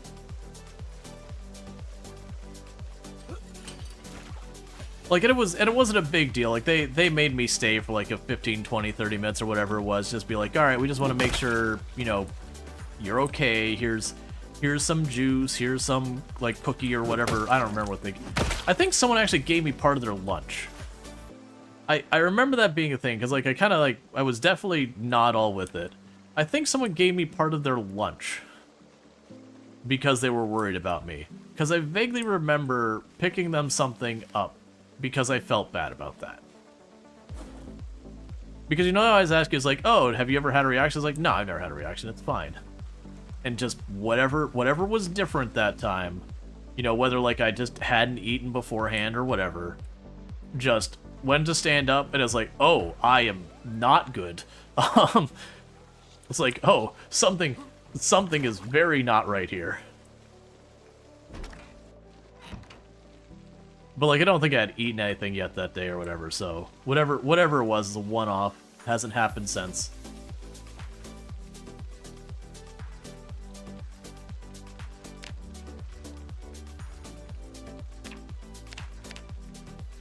Alright, so I think this might be our last axe until I get more flint. No, there's more flint. Oh, right, I only got one tree branch. What am I talking about? I was like, I can't make a bunch. Clearly, this is our last one. Yeah, because I'm low on tree branches, just like I've been this whole time. You're gonna donate, but you're below the minimum weight? Yeah. There was a lot of stuff that got knocked off. I've only had one time I couldn't donate. I couldn't remember what it was. I know for women one of the difficulties is they take your iron, and that is one that they get nailed with all the time, that you can be just low iron. Because I know for like, I used to go donate blood very consistently, and I bring others with me, and that was one that came up all the time. That may have been why I couldn't donate one time. Because remember there was one time that one of my numbers was off, and they're like, sorry, no dice, come back another time. It had to be iron, because that's like the only things they test you for beforehand. I always hated that part. To me, the iron test is always the worst part. Because, like, you know, they do like the regular donation thing, but it's like they do that little pinprick on your finger for the iron. And I had once or twice where they'd prick it, and it would, like, seal up, like, it'd close up before they could get a drop of blood. And it'd do, like, 2 or 3 times, and I'm like, stop, it hurts. Like, this is the worst part of the whole process. The tippy-tippies of my fingies are sensitive. You used to have nosebleeds often, and you got denied? Yeah. It's so easy for that to be out of whack.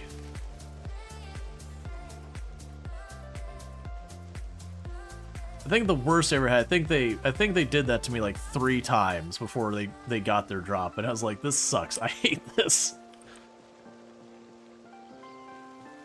Because the worst one is it kind of psychs you out the whole time, because you know it's coming. You know it's not that big a deal. Anyways, we'll go ahead and get off that topic, because I know that topic gets under, like, gives a lot of people the heebie-jeebies.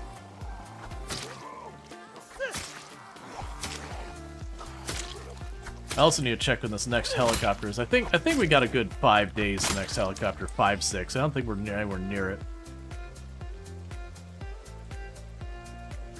We should probably, the next time we're back at the base as well, in the house I mean, we should also check to see how much flint I've got left. I know I grabbed like a small mountain of flint the last time I was out, but it is one of those things that we have been using a lot of flint for these axes. So even if you grab like 30, if I plow through 30 axes real fast, you get the idea. I also just realized I turned off my alarm on there, which is okay for right now, but that gets in trouble. So let's see, we did the last one on 9/21. Yeah, so we're at 5 days, so we got 5 more days the next helicopter can happen. Alright. And how are we doing on stuff we can snack? Oh, we got berries. You need some danger berries. Because I wanna get up to where the helicopter was, and usually the way I declare that we have cleared what the helicopter brought us is I go to that symbol on the map, which is where I take the helicopter, and if I can turn around and not see any zombies, then we're good. You realize it's almost October? Yep.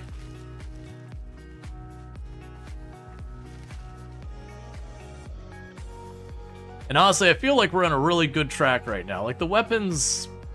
I wish our napping skill was higher than it is, but it's also not what I'm, like, particularly worried about.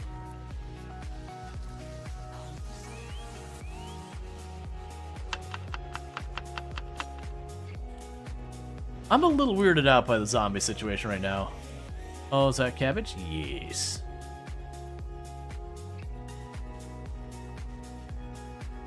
Because, like, there should be more zombies here. Like, I've killed a lot of zombies over the last couple days.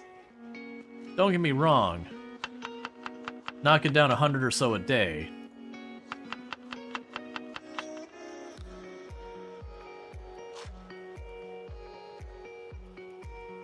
But all things considered, this has been relatively quiet.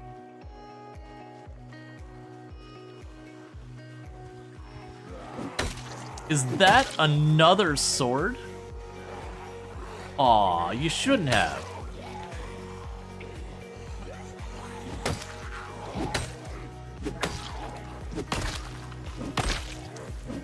I might actually get not terrible at long blades pretty soon.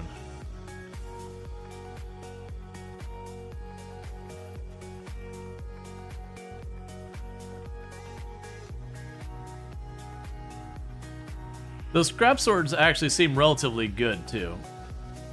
Oh, there you are. I was like, I hear you.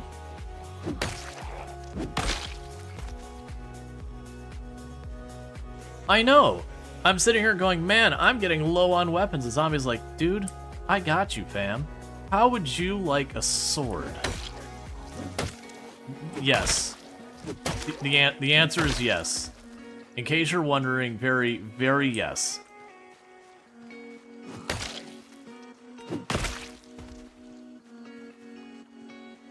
I do like the animation where you hit a zombie from behind. They kind of do like the little pop forward kind of thing.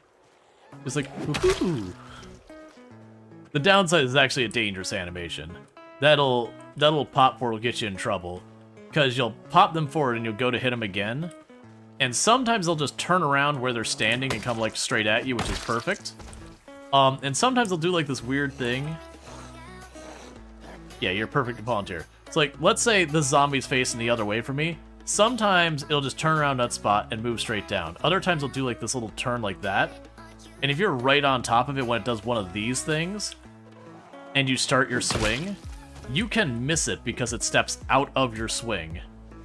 And that has always been one of those ones. I've gotten killed that way.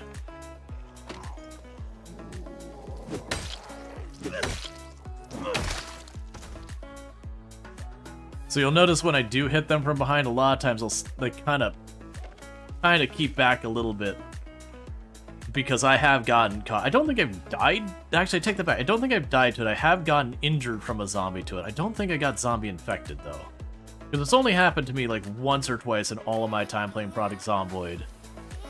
That, you know, I've had the whole thing where they do like the little scooch around. You run to that one with sprinters too. That's when that sprinters can get you sometimes. Is you'll have a sprinter and just like you'll move to the side and the sprinter will try and like catch you, so it kind of does the wing around thing. And that'll get you sometimes as well. Because you're trying to like line up the hit and it's like orbiting around you.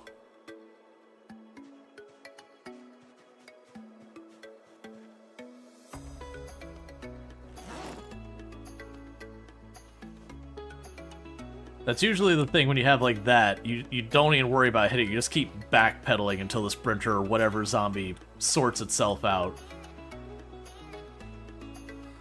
That's usually my default behavior anytime a zombie does something I don't expect. Keep backpedaling. Just watch the situation. Wait till it resumes normalcy. Then engage.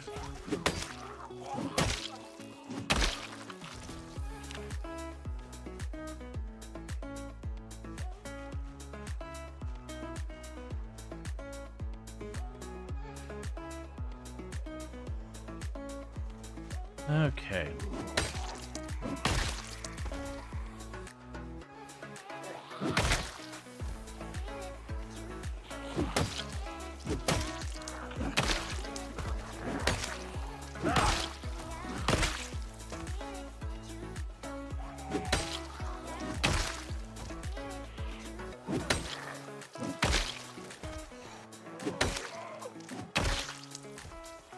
All right.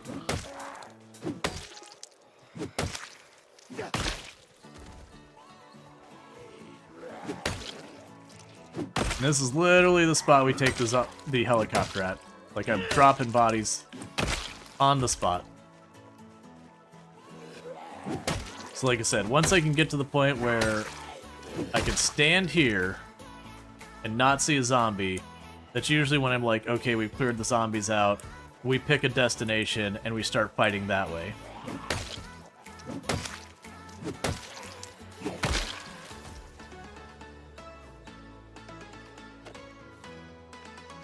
All right.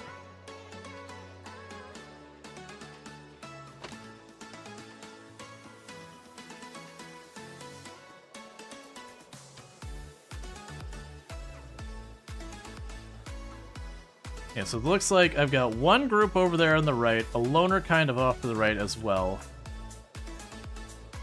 Maybe a couple just straight east of us, or straight to the right of us. Yeah, you're getting too close, buddy. Let me have my break in peace.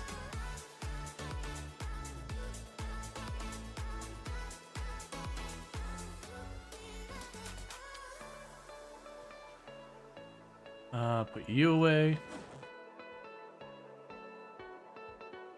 Make yourself some more salad. And actually, before I eat this out, hey, a point in cooking. Go ahead and smash ourselves a questionable berry.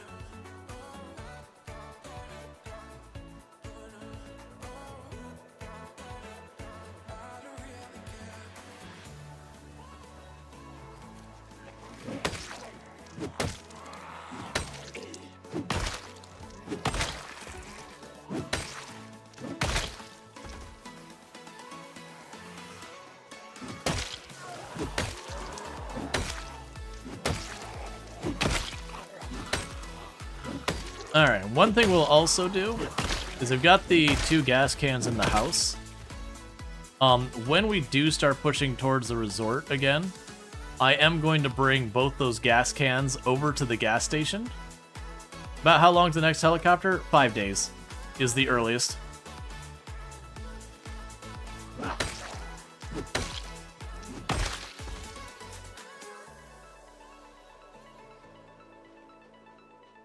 Go ahead and kill these 2.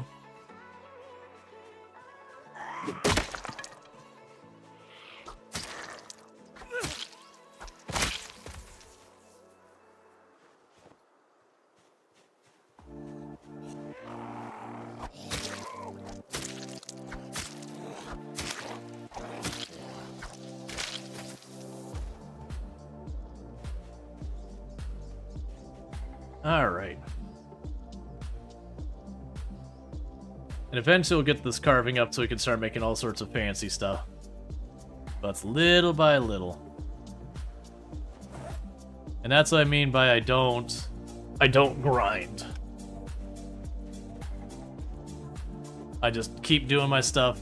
Little by little I'll get points here and there. Versus the alternative would be I go like into the woods, chop down a bunch of trees, and then just start carving everything that drops.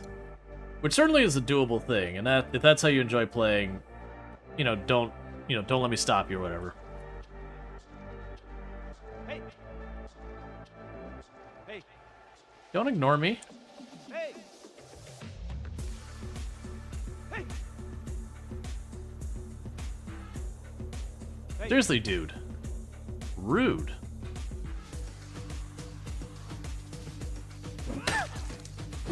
I mean, I guess to be fair, I was chasing him with an axe, being like, hey, get over here, come on, man.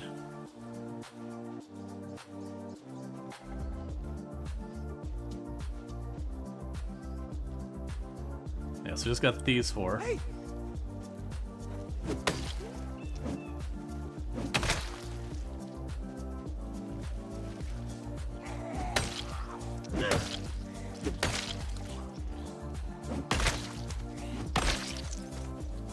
Oh, but they definitely heard you?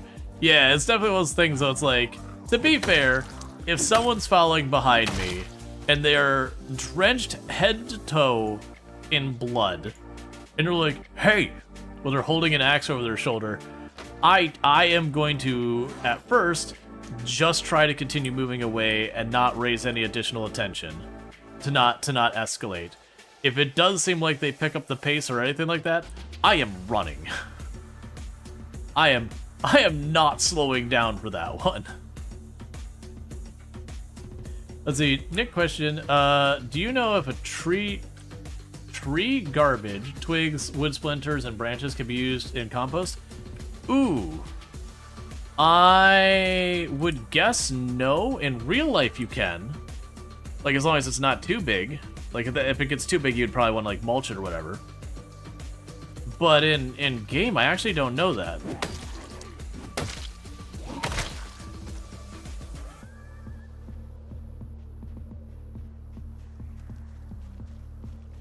Ignoring the mods again? Hey, over here, let me ask you a question. Yeah, I'm not trying to ignore you, know.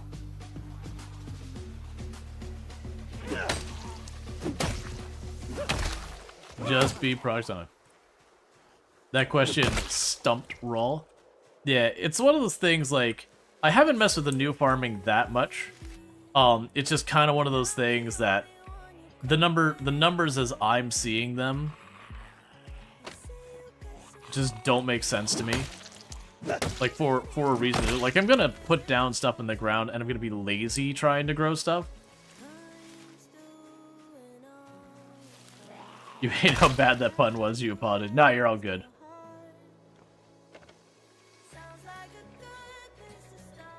Someday we'll open a pungeon.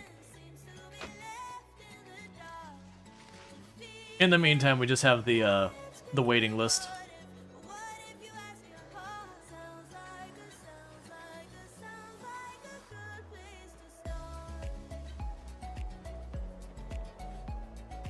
Alright, let's get back to the spot. I think we had one more group to the north, and then, like I said, we're probably going to be calling the spot, like the apologize. That's reading and trying to talk at the same time, chat. We'll consider the helicopter area cleared. Let's see, do the meta events, like gunshots, and have loot associated? No. Literally what's happening under the hood is the game just goes, you know, roll the dice, okay, it's time for a meta event. Make sound over there. And that's pretty much what the meta event is. There's not you won't go over there and find like a person down with a gun or something. Maybe someday we'll get that.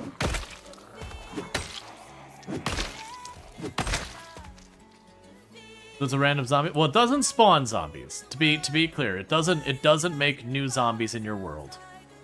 It just takes the zombies that are there and plays a sound, which makes the zombies want to go whatever direction that sound was. That is one thing, is any of the meta events, whether it's the gunshots or the helicopter or any of that, none of those make net new zombies appear in your world. Only the spawn and respawn mechanics do that, which are tied to if you made your peak pop higher than your base pop, or sorry, your starting pop. Or if you turned on respawns. Yeah, so if you hear the gunshot to the west, they should go to the east. Yes and no. So the downside is where you hear the sound from isn't actually where it happens. So you can't trust your ears, unfortunately. But what will happen is you'll have the meta event. Usually when a meta event happens, if I'm in a dangerous area, what you'll notice I'll stop and do is I will immediately look around for zombies I haven't aggroed and see which way they move. And that lets me know which way I got, like, whatever the way they are moving, the opposite direction is the way I need to expect trouble. So, like, if I hear a meta event, all the zombies turn north, I need to be looking south. That's the direction trouble's gonna come from.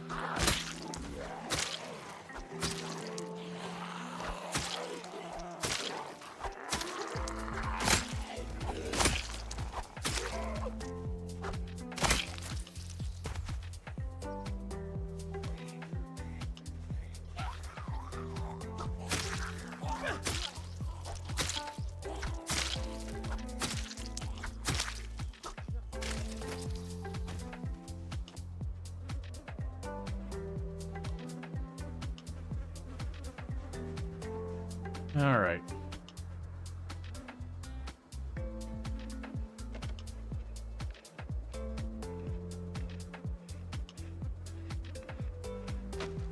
You know what the rollover time is? 8 a.m. is when the radio resets the day.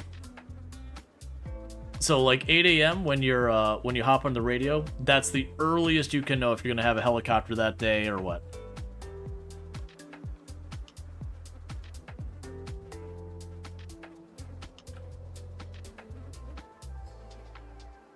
So that means if you have the helicopter report, you can find out at 8 a.m. and the earliest it can actually arrive is 9, which is not a big window. But that 1 hour window means whether or not you're having it directly inside your house as the earliest possibility or down the road.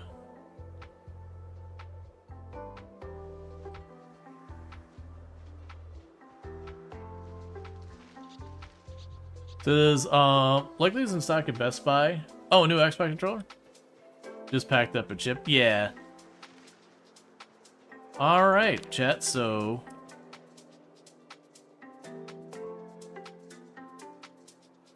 see like 2 or 3 out in the east, and that's it. I'm considering that helicopter cleared. So it is time for us to make like some actual progress clearing to wherever we're going.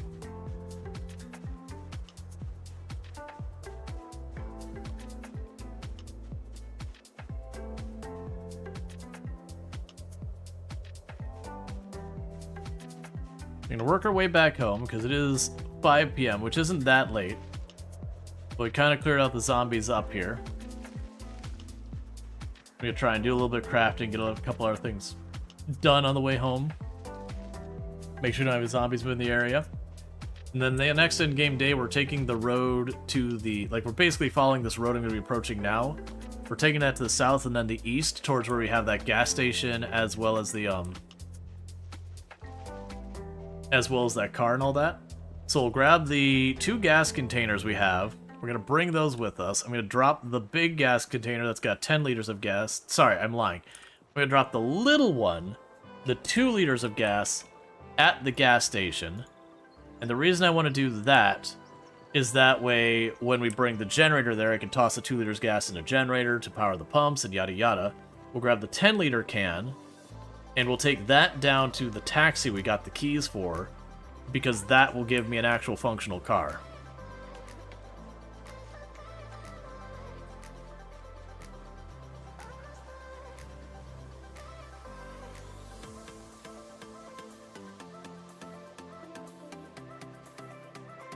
So you're not sure if you noticed they upped the capacity of the tiny gas cans to 10 liters.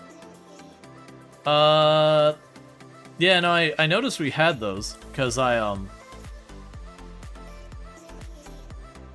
filled up the car with, or not filled up the car, I emptied the car with that.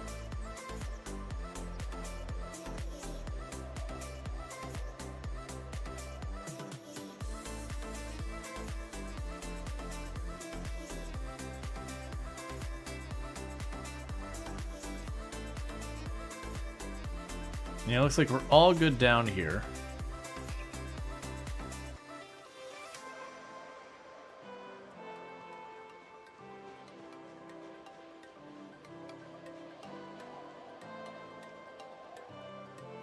Yeah, and I remember they had the bigger cans.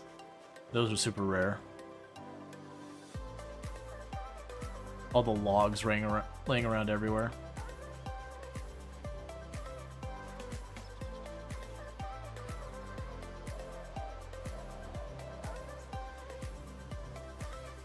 Drop off her stuff, see if we have anything we can craft here while we're here.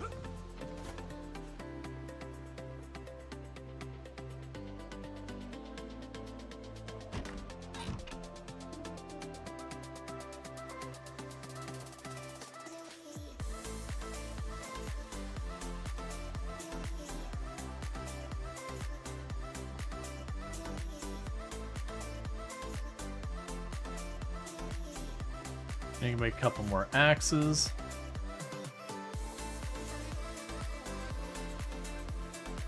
Eat the unknown berries.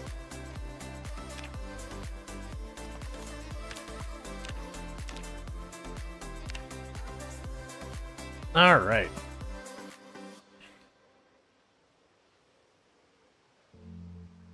Yeah, and that's a lot of that stuff's not surprising though. Like a lot of that'll get adjusted though.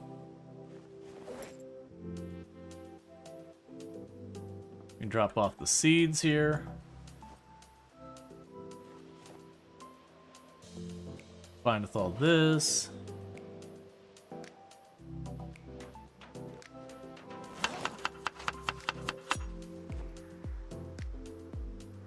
Oh, you put the salad away. Go ahead and eat our salad.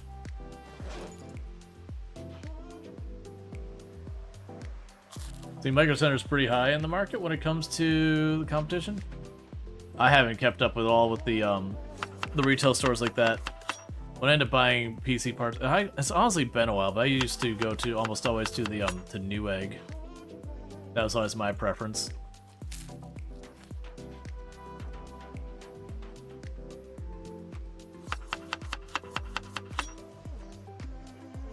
That's what I certainly know. Newegg has changed a lot.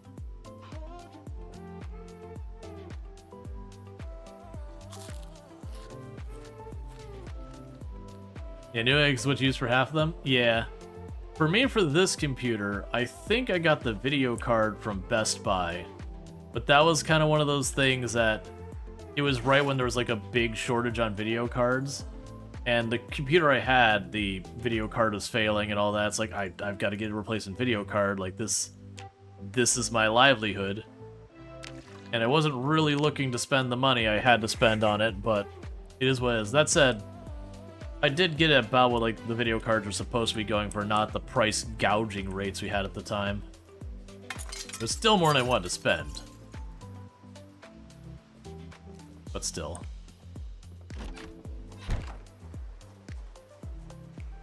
You remember when Newegg had an actual retail store pre-website? I didn't know that it ever had that. The one that surprised me was ThinkGeek. So like ThinkGeek was a website for a long time, and then they started opening up a bunch of like physical locations, and surprise, surprise, the physical locations just didn't do well. It was kind of one of those things like you remember you like disrupted the industry here. Like GameStop, you kind of handle like their swag and all that, and just kind of really put the screws to them on it. And here you are, like all this time later, being like, "Hey, you remember that thing your competitor was doing that we practically ran them out of business? We should do that."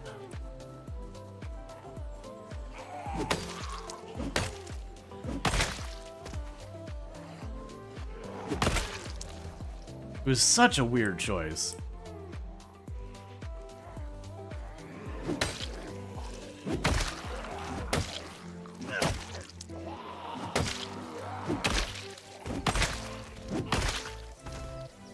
Especially considering like the breadth of merchandise is kind of one of the big things that works for ThinkGeek, that they've got like most of your fandoms and all that kind of thing. So it's just real tricky to like you're not gonna be able to have that breadth of merchandise in any sizable store, let alone in any reasonable amount of stock.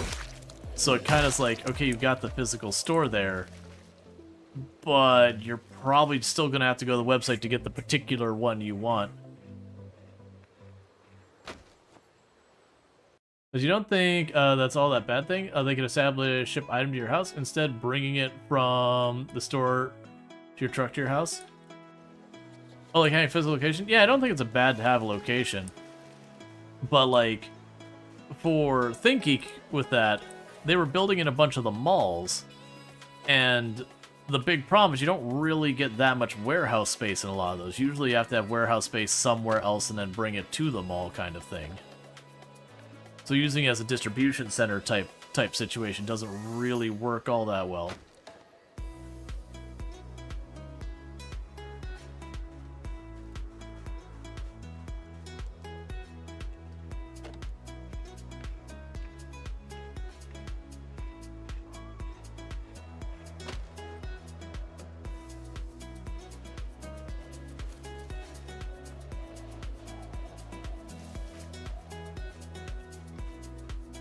After the retail store business of New Egg shut down, it became an online retail business. Gotcha. Yeah, it's interesting. I didn't know they actually had a brick and mortar store.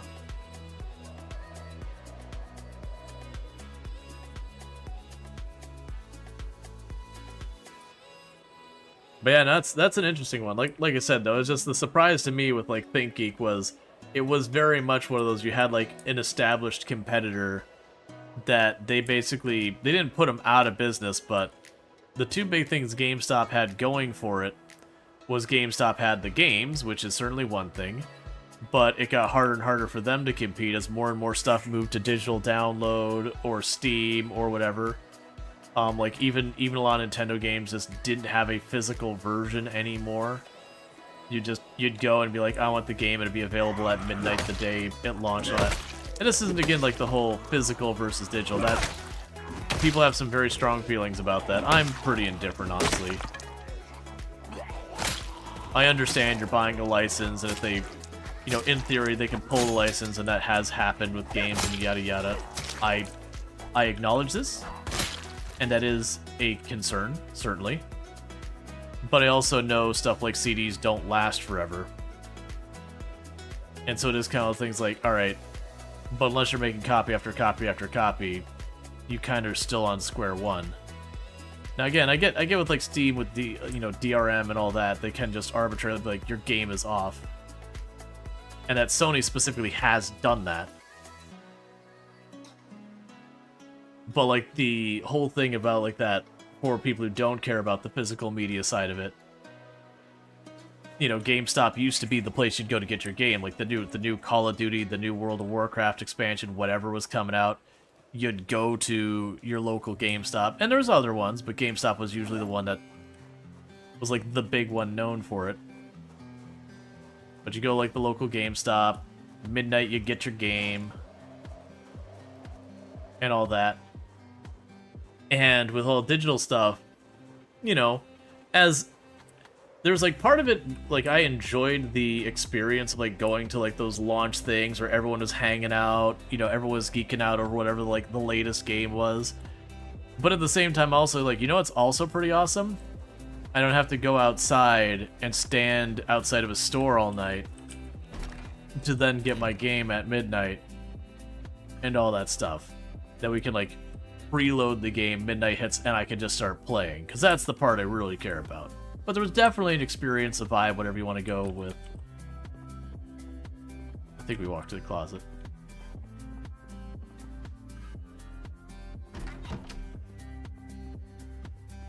You prefer ordering physical collector's edition? Yeah, no, if you're someone who's like into the having a physical copy of the game, like that kind of whole thing, but it is just one of those things that the days of standing outside the local physical retail store just kind of went away. And that really, you know, hurt GameStop in a big way.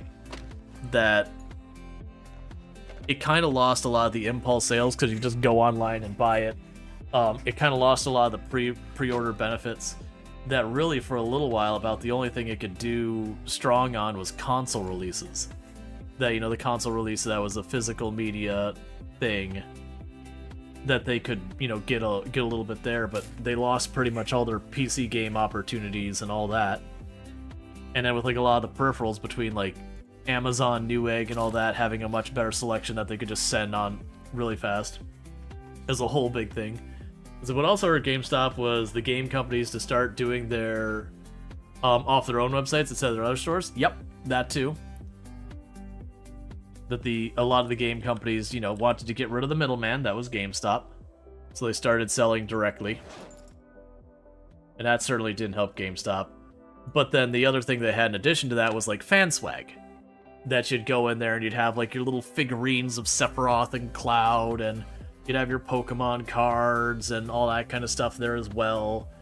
And that's where, you know, ThinkGeek rolled in and a bunch of these other online retailers that just, you could have a wider selection, just order online and bring it in. And just basically every front that GameStop had was just getting chipped at. Does you miss the EB games? Yep. Which I think is GameStop in America sucks. In AUS for the most part, always overpriced to get the crappier quality accessories. Yeah. Yeah, no, that's the thing I found. Like the only times like these days I pop into a GameStop once in a blue moon just to kind of check it out. And about the only times I've seen myself going to like a GameStop is when I have a peripheral break that I kind of need right now, which is almost never. But it's just like being on the PC gaming side, we're gonna go through Steam and everything. Like buying my games there doesn't mean anything. As I said, I'm not someone really attached to having the physical media. And a big reason why I'm not usually that worried about it is most games, once I beat the game, and like I've done what I want in it, it's very rare I go back and like rebeat a game that I've finished it.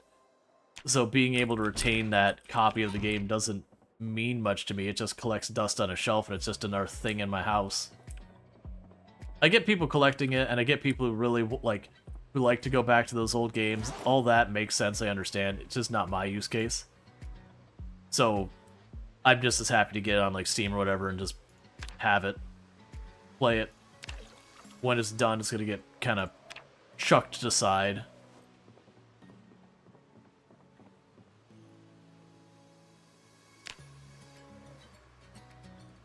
Alright, so we still have more flint. How are we doing on the axes and all that? Not great. Can drop you off.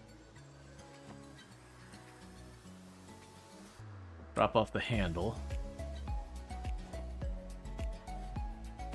Okay, so these gas cans over here got gas in them. Ooh, you real heavy.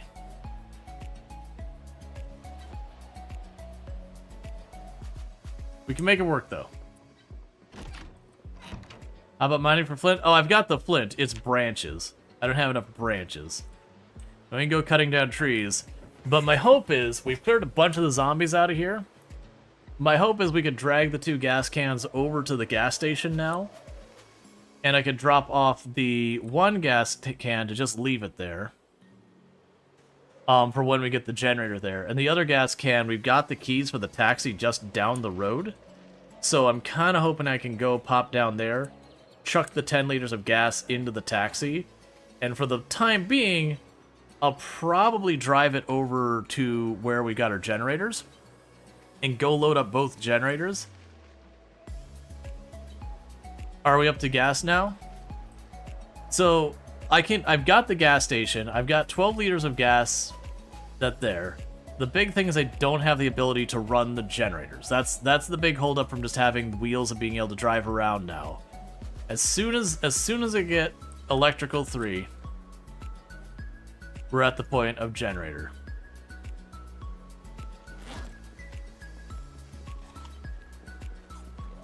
The taxi isn't busted. It's definitely pretty rough.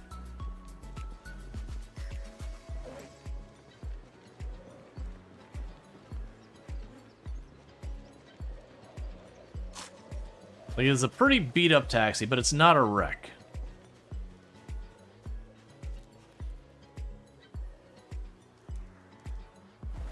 I have the where carry weight for that, so we'll drop that in the road for later.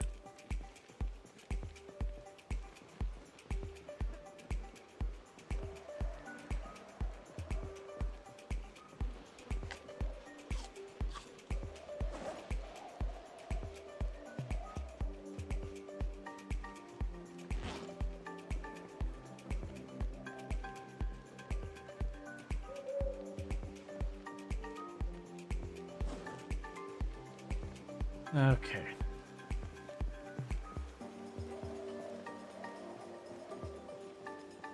Yeah, so for the moment, we gotta work our way over.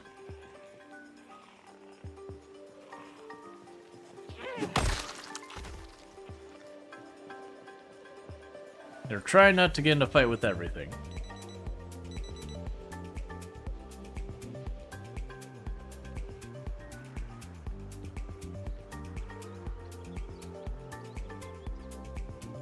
Let's see, you got a closet full of Star Wars collectible figurines in their boxes still.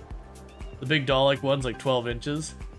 A Trooper speeder bike, that's so cool. Yeah, I have a couple collectible things. I was never a big person on like buying the thing and leaving it in the box kind of thing. Like, yeah, I understand stuff gains collector value and you can resell it and yada yada yada. I acknowledge this. But I've known so many people who's like, this is gonna be huge someday, and they would just hoard junk in their house. And then you look at half of it, and half of it never gets any value. And then some of the other ones that get value, they've been holding on to it for 20 years, and you're like, oh cool, it went up in value. Instead of the 15 you paid for it, it's worth 18 now. And there's definitely stuff that does take off.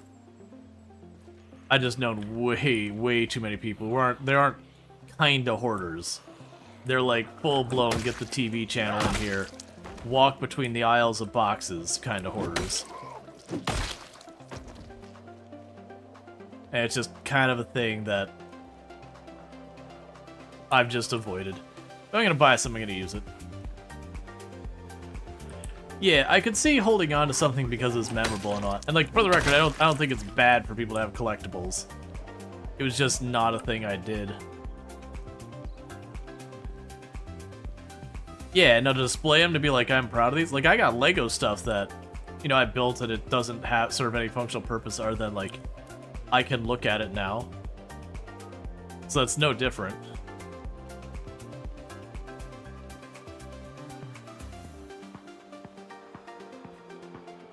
Yeah, it's got a little bit of scattered zombies along the way here.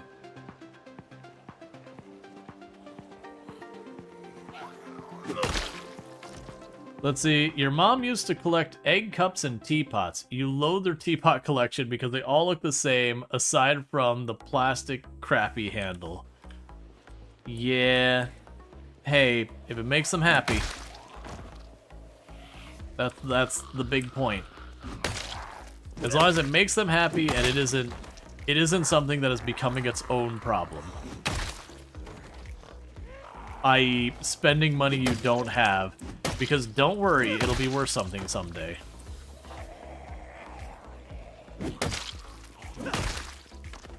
I.e., just a different form of gambling.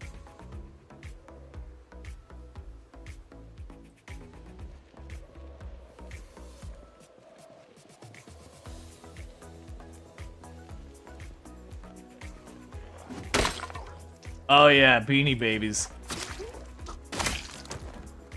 That was one of those ones you kept hearing about and just being like, but no, this makes no sense. You're like, but it's worth so much. It's like, right, but like everyone's collecting these, and that's the worth. Is everyone is expecting to get the one that's gonna get more valuable. Like, there's almost no one collecting them for their physical purpose. Which means very inherently, the moment like this craze falls off, the floor falls out from underneath it. Because their inherent value is they're a stuffed animal.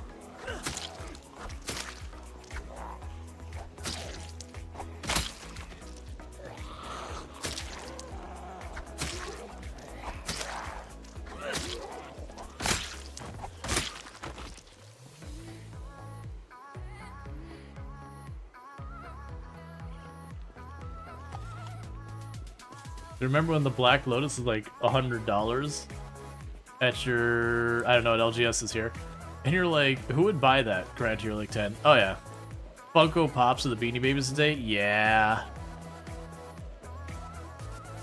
both myself and Tomb just don't even like the way the Funko Pops look. It's cool for people like into them. Like don't let me yuck your yum.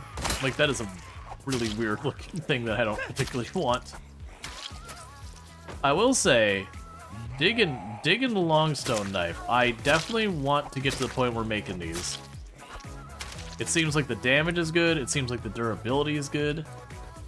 We did not get a really good read on the endurance use. Local game shop, gotcha. What's the best thing you can do with large stones? Break them into small stones. I mean, you can make a primitive forge out of them. Like, the large stones within themselves didn't look like they had a whole lot of good stuff I could do with it.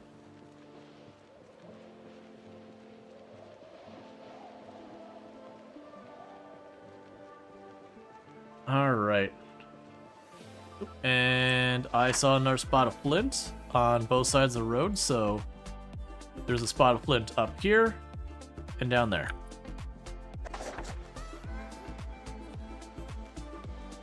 Just marking those all for when we get desperate. You can also make a grindstone for your house. Gotcha.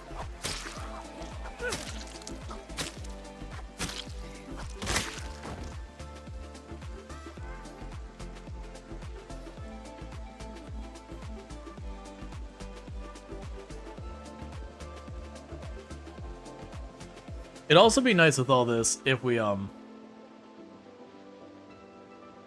managed to like find a recipe I could use to make some better weapons with like regular stones or big stones. Let's see, not a grindstone point yet. Probably, so break it down. Yeah. Because the good news is, like, big stones are easy to find. You find, like, these things are everywhere on the ground.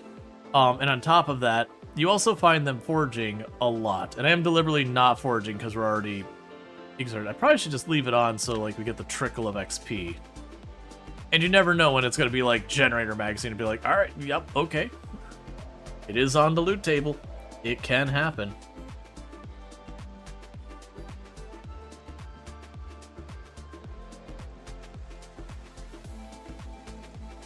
Nah. Yeah, because, like, all this flint and all that, and I just don't have the carry weight right now. It's fine.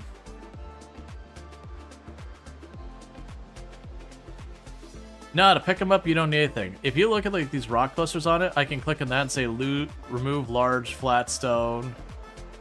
That'll be a regular stone there, so remove stone. Remove large stone. You just gotta learn what the textures. I'm picking up a lot of tree branches that same way. I don't see any examples of tree branches, but I'm pretty zoomed out at the moment, so it's very easy. I probably just walking by. I'll grab that, because I really do want the napping skill. When I get that to 2 and I can start making my stone knives, I'd be real happy. Ah, so like here's a tree branch. So remove tree branch.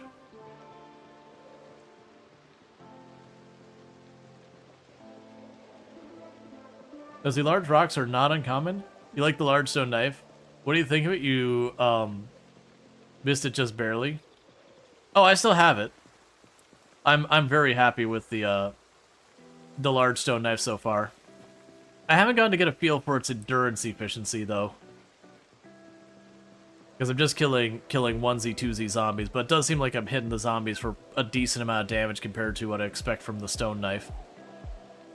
And the condition seems to be holding up extremely well as well. So it kind of feels like it's the stone knife plus.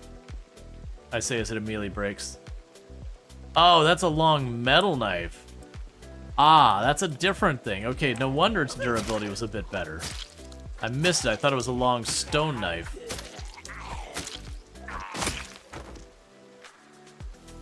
That makes sense that its durability seemed to be so much better. Because it almost certainly was.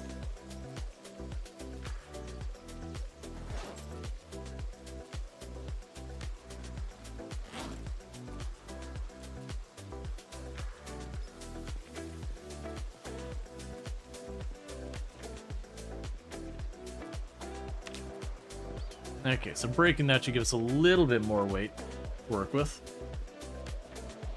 Because I don't mind this for what we're doing right now. I don't like being weighed down. But since I'm literally just dragging gas out of here for, you know, my various purposes. Because like I said, the plan here is to drop off the 2-liter container of gas just anywhere at the gas station. It doesn't matter. It's just going in there for when we get the generator. And I'm taking the 10-liter, I'm chucking it in the taxi just around the corner, and we're driving the taxi over towards the generators, which is going to take me a hot minute to do. I'm going to load a generator in both the back seats and drive it back. And then the car is probably going to sit there for a while, because until I can hook up the generators, it's on a limited amount of gas, so I want to save it for when I need it.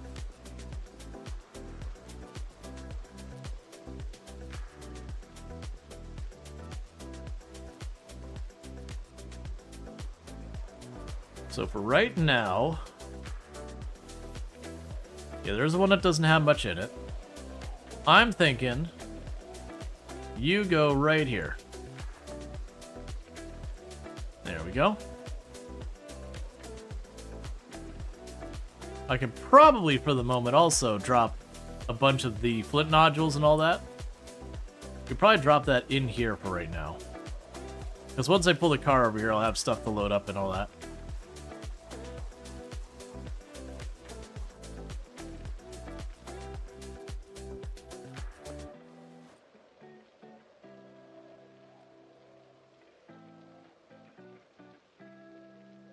Okay, yeah, and that's basically all junk there. And real fast, we can go here.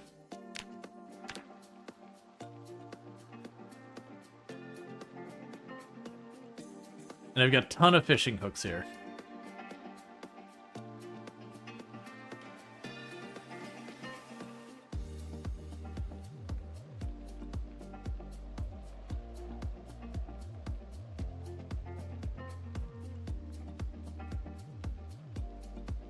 Cool. And grab you, put the flint back in there, and move on.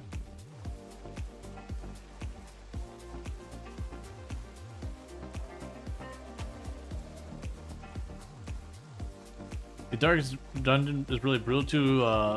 I liked Darkest Dungeon.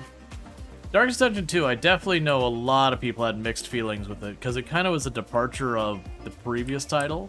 Like, it had thematic similarities and all that, but just so much about it was different. I know a lot of people, it just did not land. But yeah, and I've heard good things about, like, the DLC and all that, and I mean, kudos to them still supporting the game.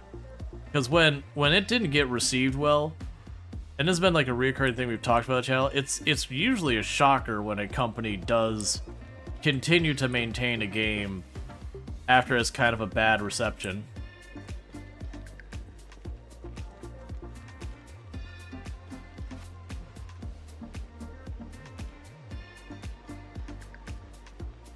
Ooh, what are you? What are you? You are a cold pack. Get out of here. Alright. So the good and bad here is I do have what I need to make that taxi go. The bad here is it looks like the trees have literally grown through the taxi. So I'm curious how this is gonna work.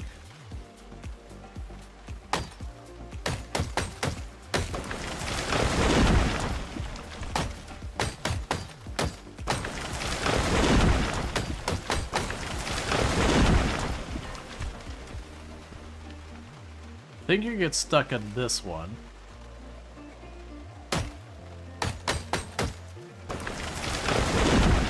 Alright, I think that's all the trees that it'll actually get stuck on.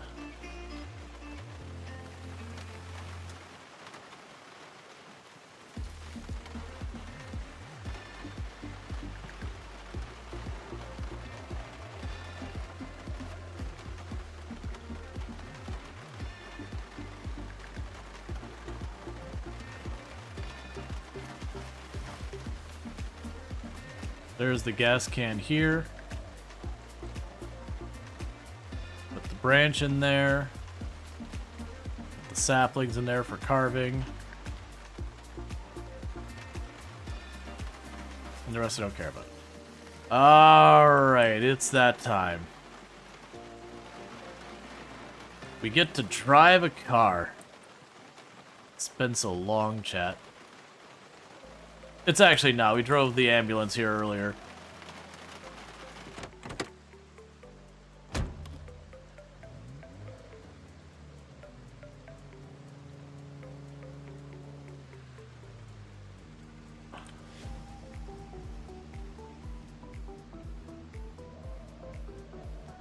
But this one is yours? Yep.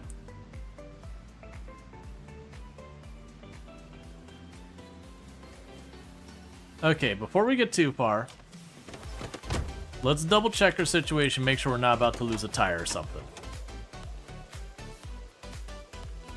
Okay, so all in all, the car, very, very okay.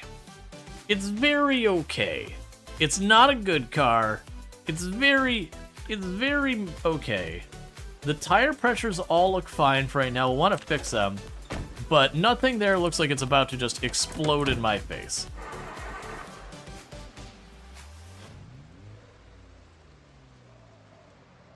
Yeah, fixer-upper, but not a junker. Yep, so the plan here is we're going to go up the road. And up this road, we should be able to go to where the cows are. And where the cows are, I've got 2 generators. So those are going in the back seats. Which I have already cleared out, thankfully.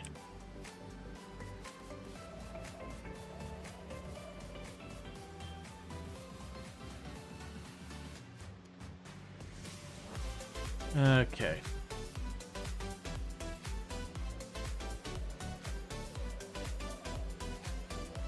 And I am expecting to have to fight when we get around here.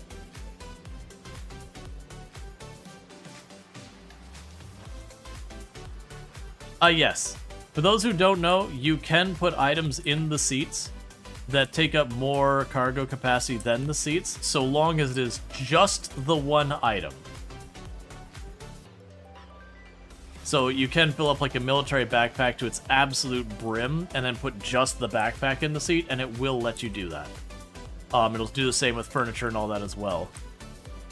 It is one of the many things the game does not teach you, and there's really not a great way to learn it other than for someone to tell you.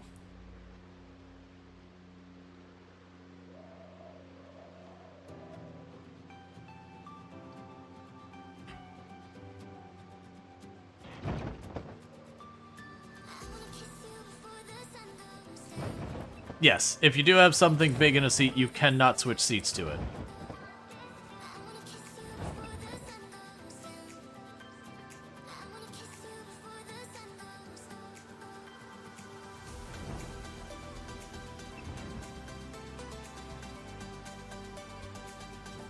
Okay, and it's up here I'm going to expect to have to fight.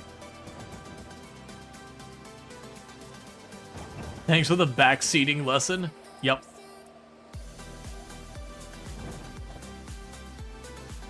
You believe they killed Drongo a couple times? Yeah, and I've definitely died to the could not switch seats because I had junk in the seat situation.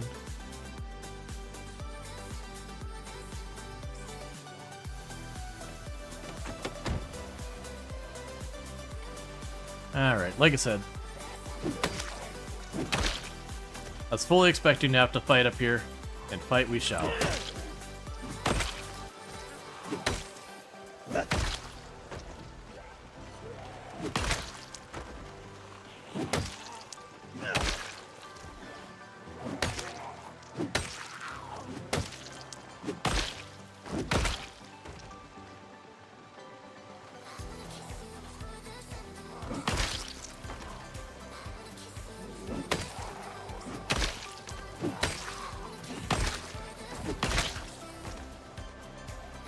Alright.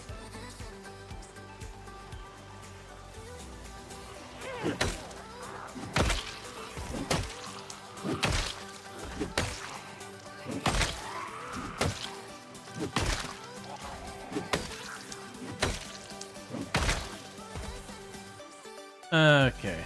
Do we have any watches real here?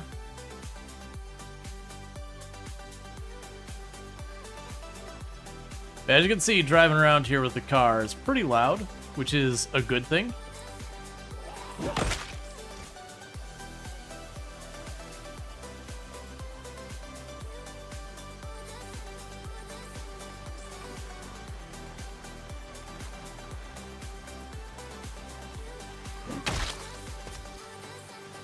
Okay. Did you? There you go.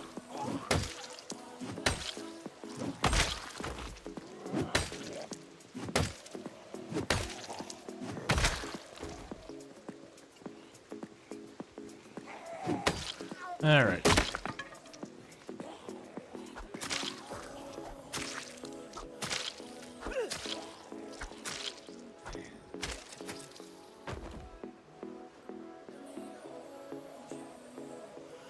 Little by little.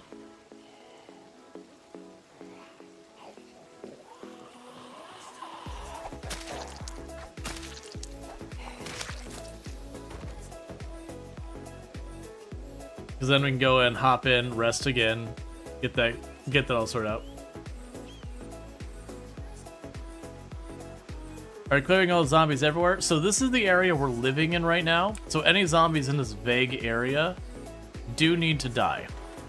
Because sooner or later I'll just bump into them again. And if I do so, like ignoring them, there's a good chance it won't be when I'm in a good spot for doing it. So versus now where we have them like relatively in an okay situation, it's easier for me to just deal with it. But yeah, it will be a thing that later on, once we start like properly having the area clear, I'll actually rip the muffler off the car to make the car as loud as I can for the purpose of drawing the zombies in. And one of the reasons I want to do that is me going out into the woods to deal with the zombies is a pretty good way to die.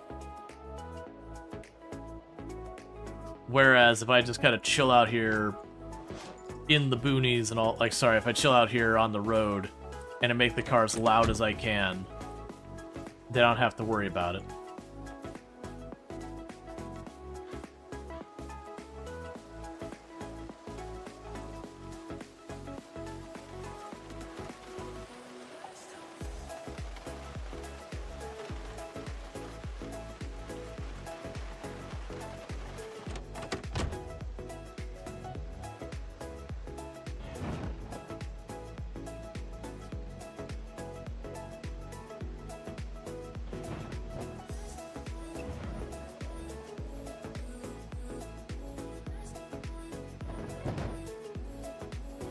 You got a pretty big group of zombies there.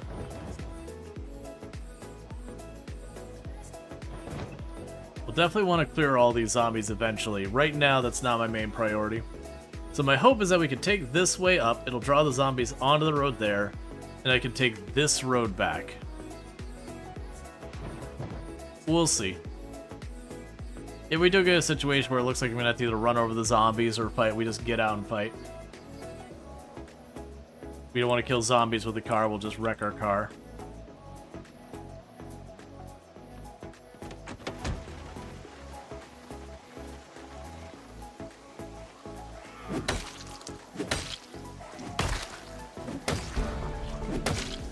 Hey, another point in strength.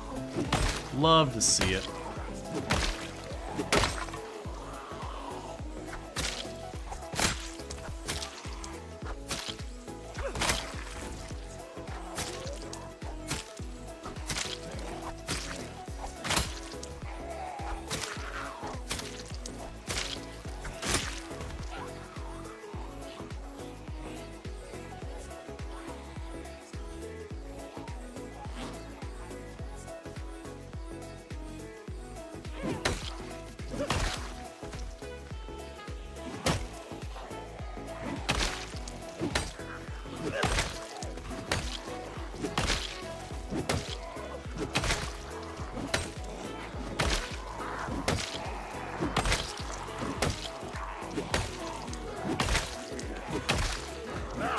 Alright, that one in the trench coat, or in the leather jacket, had something on their back.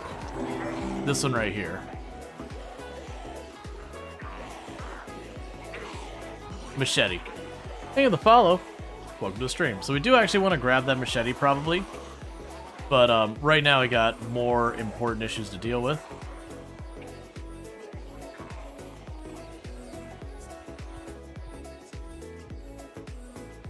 So I got plenty of time. There's not many zombies up this way at all. So my plan is to just walk up this way.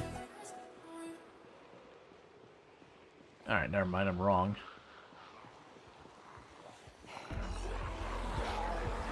Yeah, so we want to get a little distance from the zombies. So it's you who has the machete.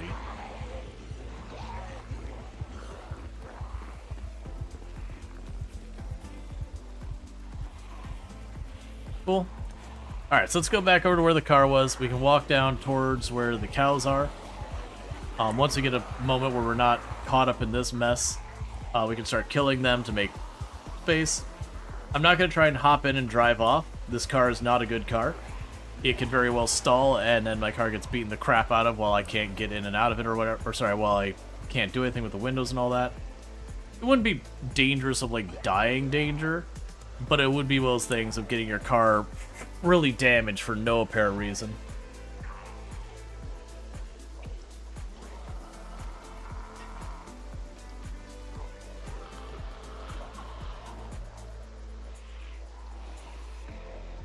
Yeah, so it looks like I have to clear this road over here on the left here. Oh man, that's actually a lot of zombies down there. That's fine.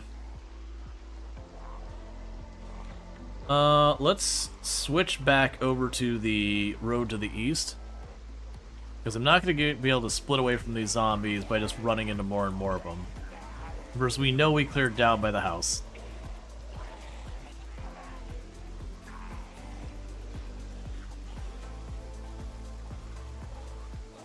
We find it weird that the fast zombies slow down when they get close and the slow zombies speed up. I thought both the fast and the slow ones end up a little bit faster when they get into this range. No, I guess you're right. Regardless.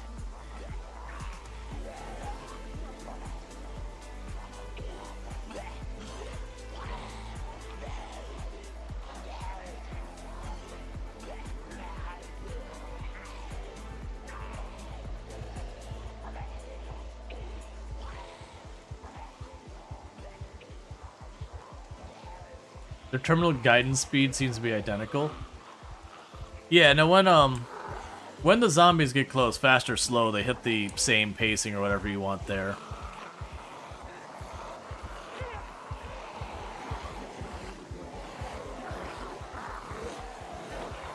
Alright. Yeah, so it looks like we need to clear our way up this road now, which is something we've been working on, and down the other way. Or we cut across to the, that bush could have killed me there. Or we cut across directly to where the cows are. Like, following that road, because we can cut across to the cows, and then clear up that side road, drive the car down, grab the generators, and then start working our way back.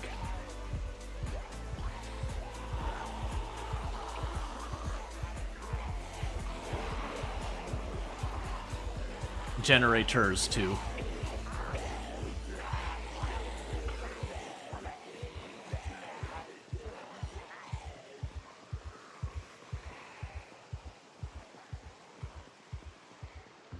Alright. So once they break away, I can actually fight and probably kill most of these zombies in one go. I just need to give my chance of character to rest. So they're not fighting half exerted already.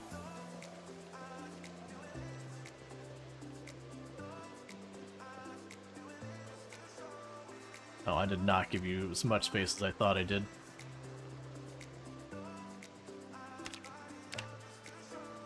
Go ahead and slam a stick of butter for right now.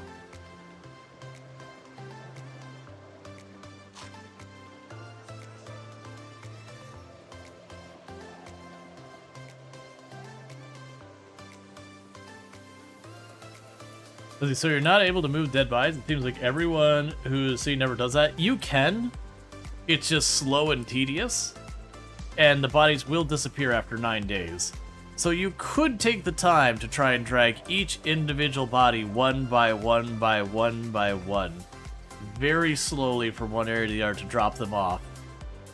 Or you could just ignore them.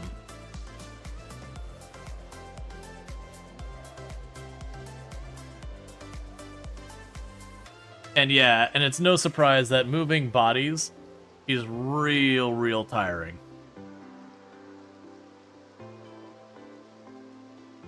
Yeah, it's about the only time I deal with bodies is like if I'm trying to sleep somewhere and there's bodies like near my bed or in my house or whatever, I will drag the bodies out of that area. But as far as bodies outside, Yeah, exactly. You'll move them out of your house, you move them around like fence lines, that kind of thing, but that's about as far as you go. Just enough that you're not close enough that your character isn't going to get sick from being around corpses.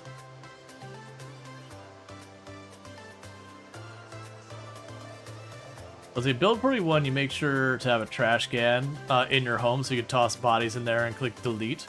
Does that still work? That is a good question. I didn't think there was much in the way of trash cans that could carry them anymore.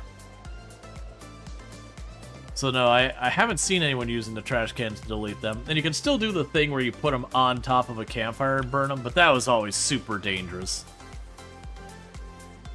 And for something that doesn't really matter, it just wasn't worth it. Because again, 9 days.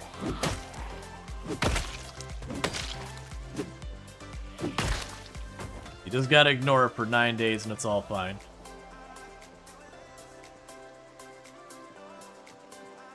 Yeah, no, it's still not worth the effort. Where did the zombies that were following me go?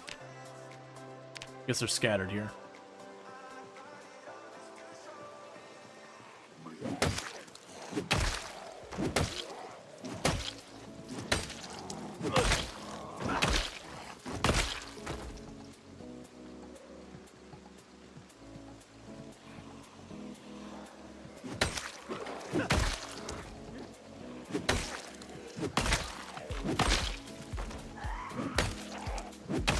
Got some good for me?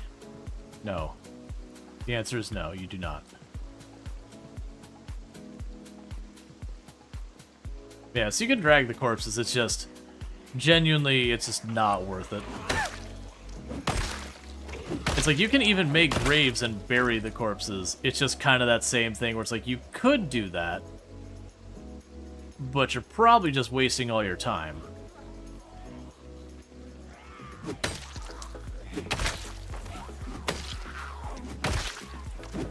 Like, I know people who play multiple characters in the same world, and in multiplayer, usually people bury, like, their past selves and stuff like that. Which can be kind of a fun little, like, Easter egg kind of thing to do.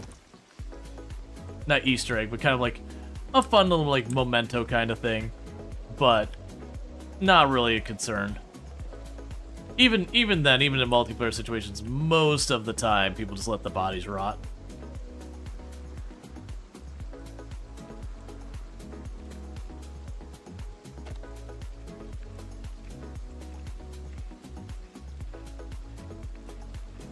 You don't play and sway, try hard. Well, what'll end up happening in the long run is my main base, I will actually make that nice eventually.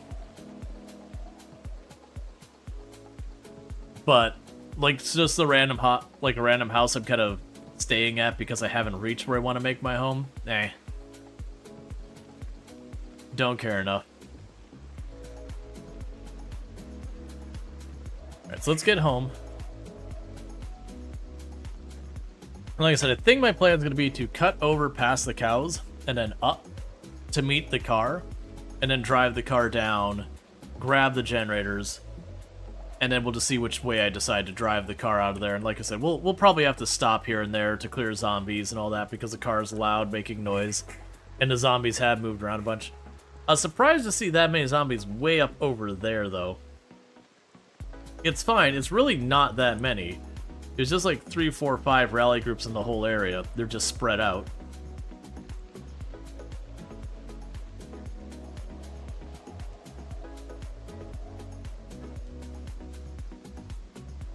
Oh, the big thing is I forgot I had all the flint and stuff in the trunk. It's like, alright, we can go home and make some axes. It's fine. I've got 2 swords and a machete in my backpack.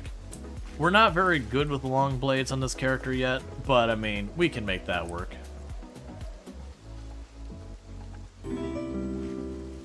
Thank you for the follow. Welcome to the stream.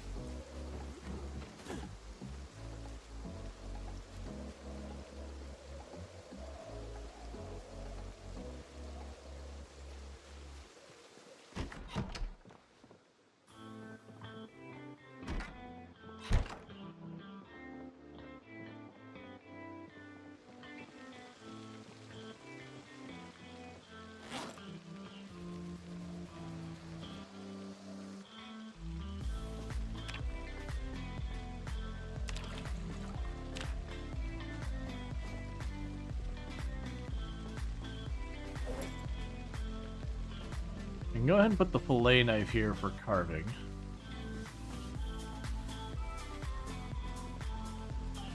Drop the scrap electronics.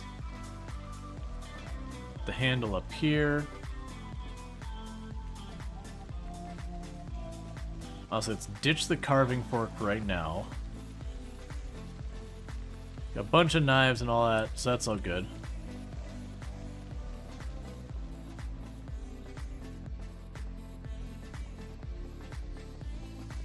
Hey, Nez. Let's see. You sent here, you want to find guides. Learn Product Zomboid. Apparently you know a thing or two about Product Zomboid. Yes, I have played a little bit of Product Zomboid. Just a little bit. Don't let Chad oversell it. But, yeah. So if you ever have any questions, by all means, you can reach out, just like, let me know, and I'm happy to help you. The two big pieces of advice to give new players is, first of all, when you're brand new to the game, don't worry about trying to survive a long time. What you want to do is find the first even okay tolerable weapon you can. Hankering for education, are we? The first okay tolerable weapon you can find. Take it, go outside, find a zombie, start wailing on the zombie. Do that until you can figure out how to fight the zombie such that you do not take any injuries consistently. Once you can do that, then start worrying about trying to survive for more than like 2-3 days or whatever. Because otherwise what ends up happening is eventually you get into that situation where you do have to fight the zombies, you get cornered or whatever, and you'll just fall over dead because you still haven't figured out how to fight. But once you get past that, my next piece of advice is to slow down, is my biggest thing. A lot of new players, when they first start gaming, they'll start looting everything in the first house, they'll throw it in their back, they will physically jog to the next house, they'll start looting everything and they'll jog to the next house, and it'll run to the zombie, and so their character can barely swing their weapon because they're so tired. Because they've been, like, lugging all of this stuff around, and they're super overburdened, and all that stuff. You almost never need to run. Like, literally almost never need to run. That is purely you rushing between place to place. About the only time you need to jog is, like, if you're being intercepted by a zombie. Then yes, jog to get, like, around the 2 or 3 steps that you need to get past it.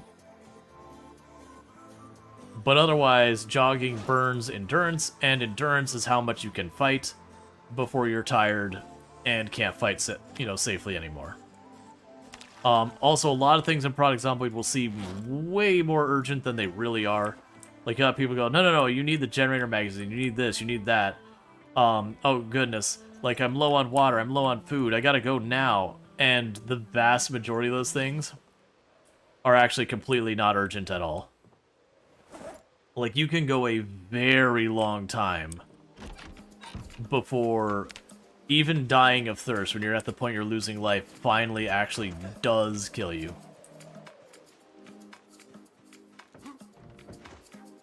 So it is just one of those things. The game will feel like everything is a you gotta deal with it right now kind of problem. And the only one that actually is when a zombie is trying to grab you. You do kind of actually urgently need to not get grabbed by the zombie. That one is urgent.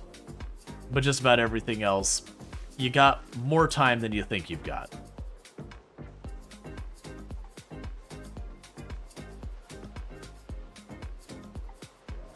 Let's see, based on your description of how the new migration works, you think you have like 90% of the zombies are staying on the old heat map while the remaining 10% are trying to become uniformly distributed? At 1 times it's fine, at 16 times you're waiting for them to stop coming to helicopter events. You don't think it's gonna happen. Oh yeah, keep in mind, Begins, we're way far away, so if you're talking about like the new distribution, places like this, so to give you the idea, so this is 4 cells. I remember that for a fact that March Ridge was 4 cells worth of area. So they will move like 1 cell, it'll take a little while, and it'll move 1 cell, take a little while, and it'll move 1 cell. So down here, we're probably like 12 cells away.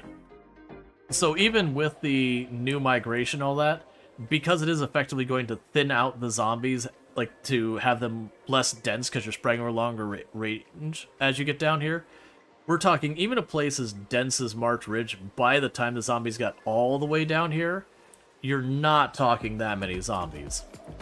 Now, it's going to be very interesting for me is when we get to the point of finally starting to push to clear into that area. Like, am I going to start seeing, like, way out in the outskirts, I'm going to have it gradually transitioning to be more and more dense number of zombies until I get into the town? Versus where it used to be is you got, like, right up to the edge of town, and then things just went up to 11. So basically, all zombies at the edge of the map will constantly go inward. I don't even know if there are zombies at the edge of the map anymore. I know there used to be. But I'm not under the impression that we still have that wall of zombies around the outside edge. That was build 41, that was definitely a thing. But that was more to keep us from really kind of running around in the not yet finished areas.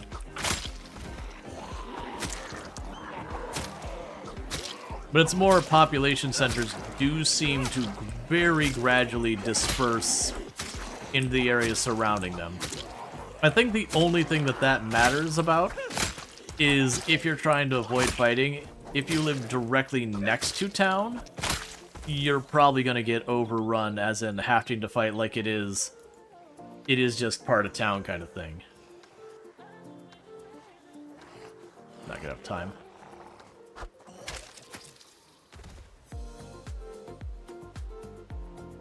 But like, as I was saying, the farther away from town, the more diffuse it is. No, zombies can move between cells. In multiple ways. One, if the zombie is following you and it crosses the cell line, it will just become a zombie of the new cell. They also have 2 different migration mechanics now, where they have one where the zombies will try and take like whatever the amount of zombies are supposed to be in a cell, you know, air quotes, and they will try to balance out a little bit. And so it's one of those things, if I have one cell that's got like it's supposed to have 1,000 zombies, I got a second cell that's supposed to have 1,000 zombies, and I kill those zombies in one cell, it will gradually even them out. So it's not all at once where suddenly up and 500 zombies roll in, anything like that. But then there's a new mechanic where the zombies will also move out into cells that were lower pop.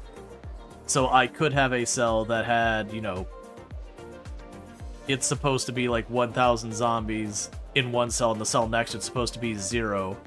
That over time, the zombies will kind of trickle out of that big cell, and a bunch of them will move into the yard.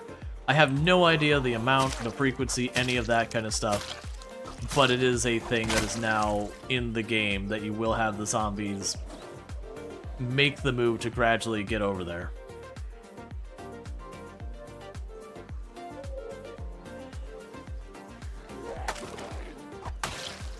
So the big point of that is, if you're anywhere near town, it doesn't matter if zombies aren't supposed to be there. They will slowly work their way out. On lower pops, like 1 pop, you're probably just going to see like a really little trickle of zombies here and there, and that's probably about it.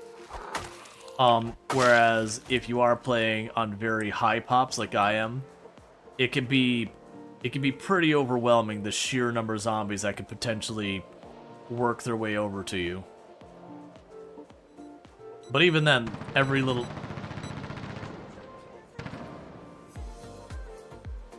So meta event, I'm only seeing... Okay, so it looks like it might be a northward one.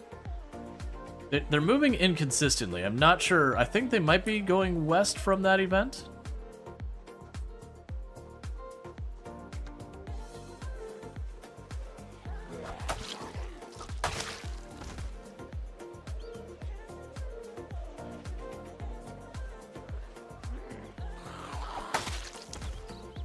It's weird that Hearty Appetite and High Thirst have a large difference.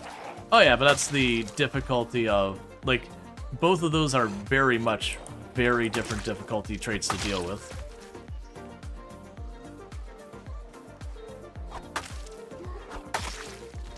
So that doesn't surprise me that they have a considerably different value. If they were the same value, I mean, I wouldn't want either, because I find both the ones needing more stuff obnoxious. But, like, water is actually a pretty solvable thing, that you could just stay in one place and water be fine. And also, like, messing with food messes with the weight a lot, too. I actually have no idea which one's more expensive or not, but it doesn't surprise me that they're different. Hunger and thirst mechanics are not equivalents. They're very, very different on how much maintenance they are. I know a lot of people like high thirst free points, and fair enough for those. I find it obnoxious to have to, like, keep that much more water around.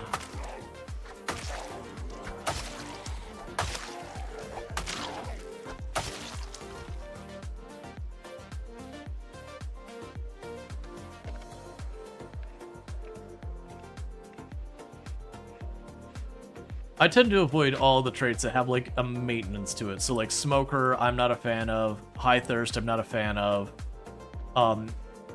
The Hearty Appetite, I'm not a fan of.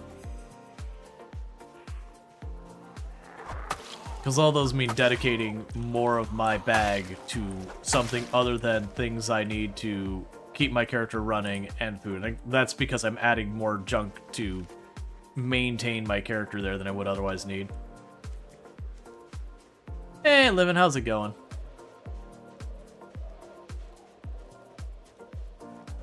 What traits do you go for then? So, as I say this, I actually don't recommend my build for anyone. It's a bad build. It is a deliberately self-sabotage kind of bad build. So, you know, that makes it a whole thing. Oh, don't scare away the owls.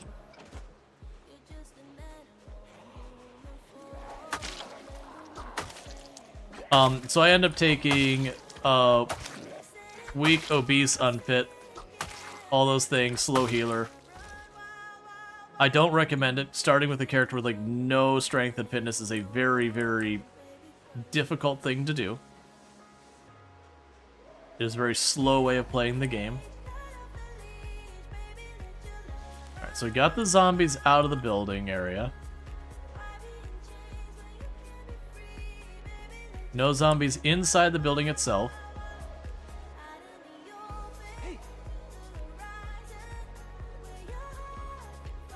So I see the bull in the one cow, and there's the other one. Don't see any zombies moving, so that's a good sign. What's the best vanilla gun? The one you have available. That's always the answer with any weapon. What's the best weapon? The one you have available. You don't get to picky choosy weapons in Project Zomboid. You don't have nearly that availability of weapons in the game to be at all picky. It also depends on your aim. At different levels of aim, different guns become better. Like early on, like the 9mm and the 38 Special, those are relatively easy to use guns so far as lower aim. When you get up to the higher levels, I actually never liked the Deagle or the 45 revolver. They do really good damage, but you have to get a lot of aim before they're worthwhile. And then by the time you get up to the level of aim they're worthwhile, you're one-tapping a lot of times with the 9mm. So I guess you can one-tap harder? So it's kind of one of those things that it's not really something I've seen as particularly useful. Let's see, Harumpa's like 5 stream streaks, so catch the last 5 streams without missing any, so thanks so much for that. You always go veteran, smoker, thin-skinned, outdoors, and inconspicuous? Yeah, that's not a bad one. I don't like smoker personally. But like I said, I don't like any of the ones where I have like maintenance I have to do. That's I'm gonna have to kill these zombies because I'm gonna want to drag these out of the road when we go by.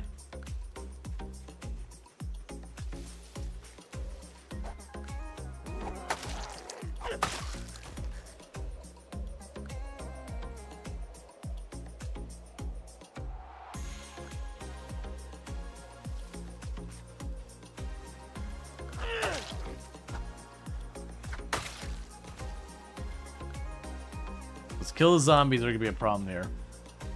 Let's see, is there dogs, vanilla, or is that a mod? It's a mod. There's no dogs in the game.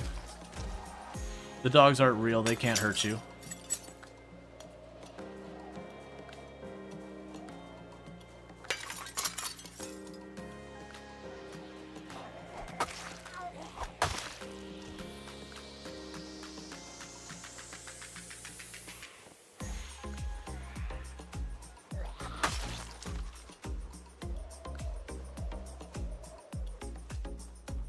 And let's see,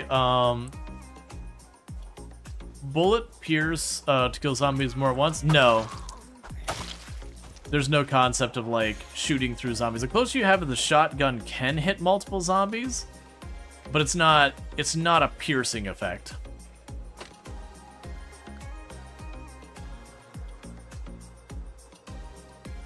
Was watching you for a couple of hours on YouTube, so it's nice to finally chat. Yeah, well, welcome. It's good to have you. I do try and keep up with YouTube as well. It's just definitely the live stream experience on YouTube is just really not great from either the streamer or the viewer perspective. Let's see, you think an implementation of piercing zombies would be smart to make weapons a bit more viable? What weapons are not viable? Do you mean do you mean like the bigger caliber pistols and all that? Because generally in real life, for the most part, the bigger caliber pistols aren't really like, if you're talking actual defense and all that, they tend to be more like, I want to feel like a big man than actually practical.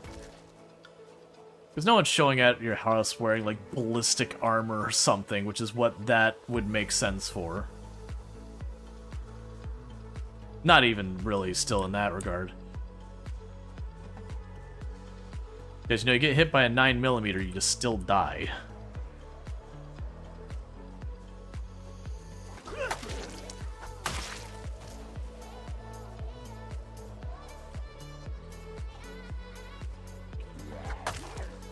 So I actually kind of like the Desert Eagle and the 45 revolver being a little bit of a trap that you can get it, and they're kind of just not great. They work fine. Like, once you get your shooting up, they work fine. It's just kind of one of those ones that you use that weapon, and you're just like, oh, but really the 9mm is just kind of better because it has a larger magazine, and you need less skill to use it, and it kills them pretty much just as well.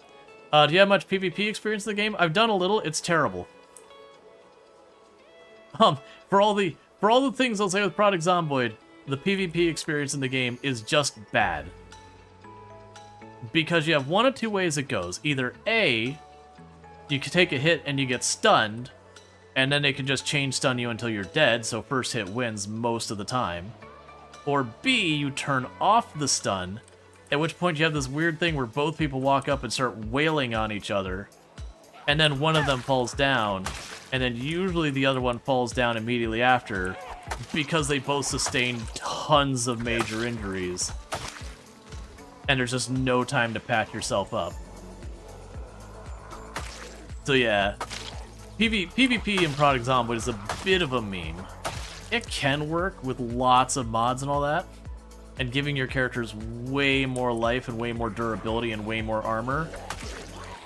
But even with the mods, it's genuinely a bit of a meme. It's just not well suited for it. Plus Project Zomboid has way too much opportunity for people to, like, shoot from behind things that you can't see behind. So it's not that they're hiding and you, like, you know, they're using like you're not noticing them kind of stealth, or like the sneaking in behind your visibility cone, but like standing behind a building where your vision is obscured and theirs is not. And so like just kind of using the way isometric games work against you.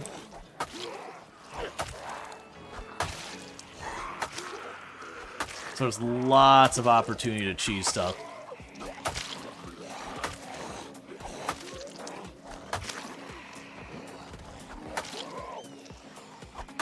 We have way overextended here.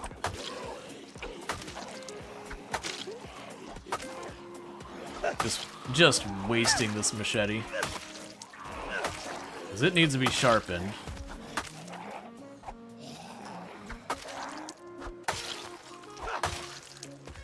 Are you done? Let's back up a little in case we made too much noise. Yeah, like if they shoot from the second story, you physically cannot shoot back.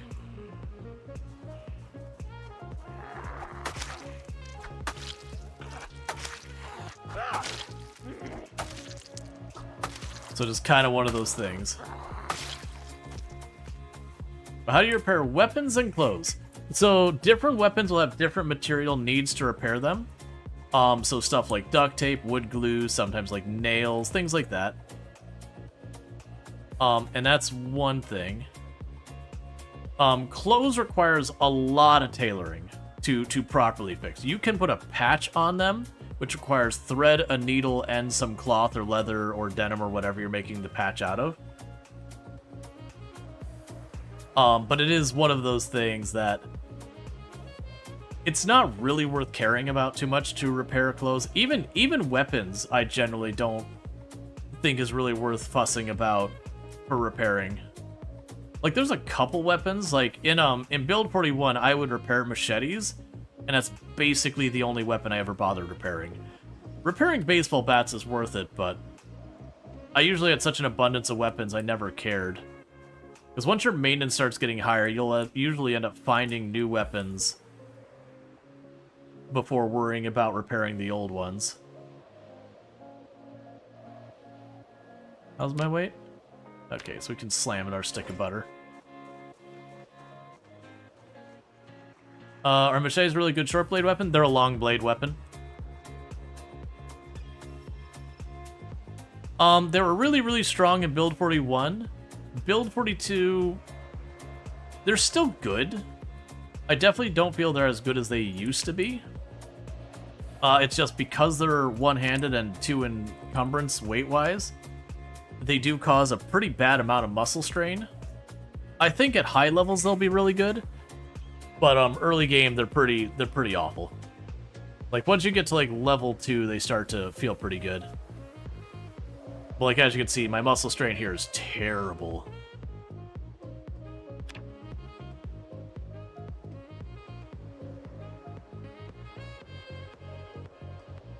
Still waiting for it to drop as we just fast forward the hours of the day away. Can you craft really good game starter, like kitchen knives good? You can make short blades relatively early.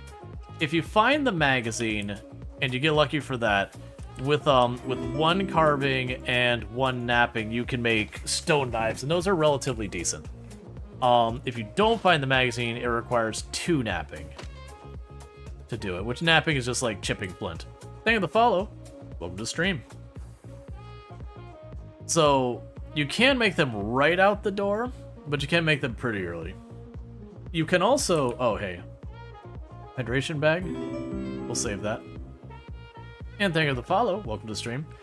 It is also a thing that you can make the glass shard shiv, and that requires, you know, just a piece of glass and some fabric. So it's a pretty cheap recipe. But it is also one of those things that, like, even as a cheap recipe, it's not a particularly strong weapon. And it will require you to break a whole lot of windows. And you can make those, I believe, once you get maintenance 1.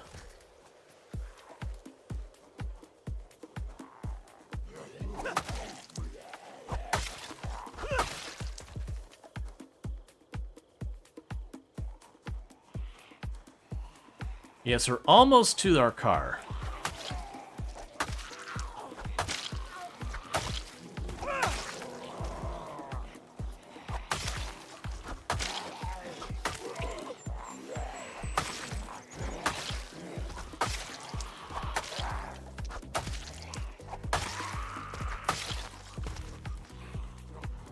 Now we should have a mostly clear ride the way down.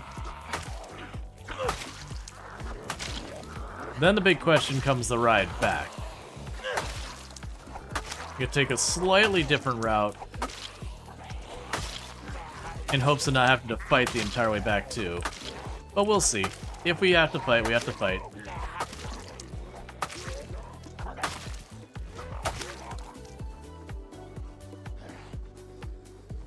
Oh, you're not dead. My bad. There you go. All better. Nice weapon. Yeah, the downside is it's right about to break.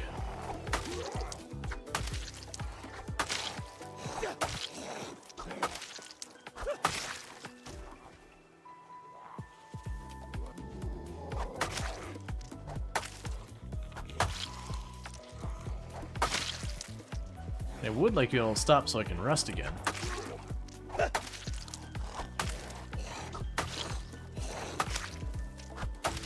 Yeah, no, we're really bad muscle strain. Like I said, that's the one big negative I'd say is the machete right now. Is it's a good weapon, except its muscle strain is pretty bad because it's a one-handed weapon that weighs 2 encumbrance. So it wrecks your muscle strain pretty quickly.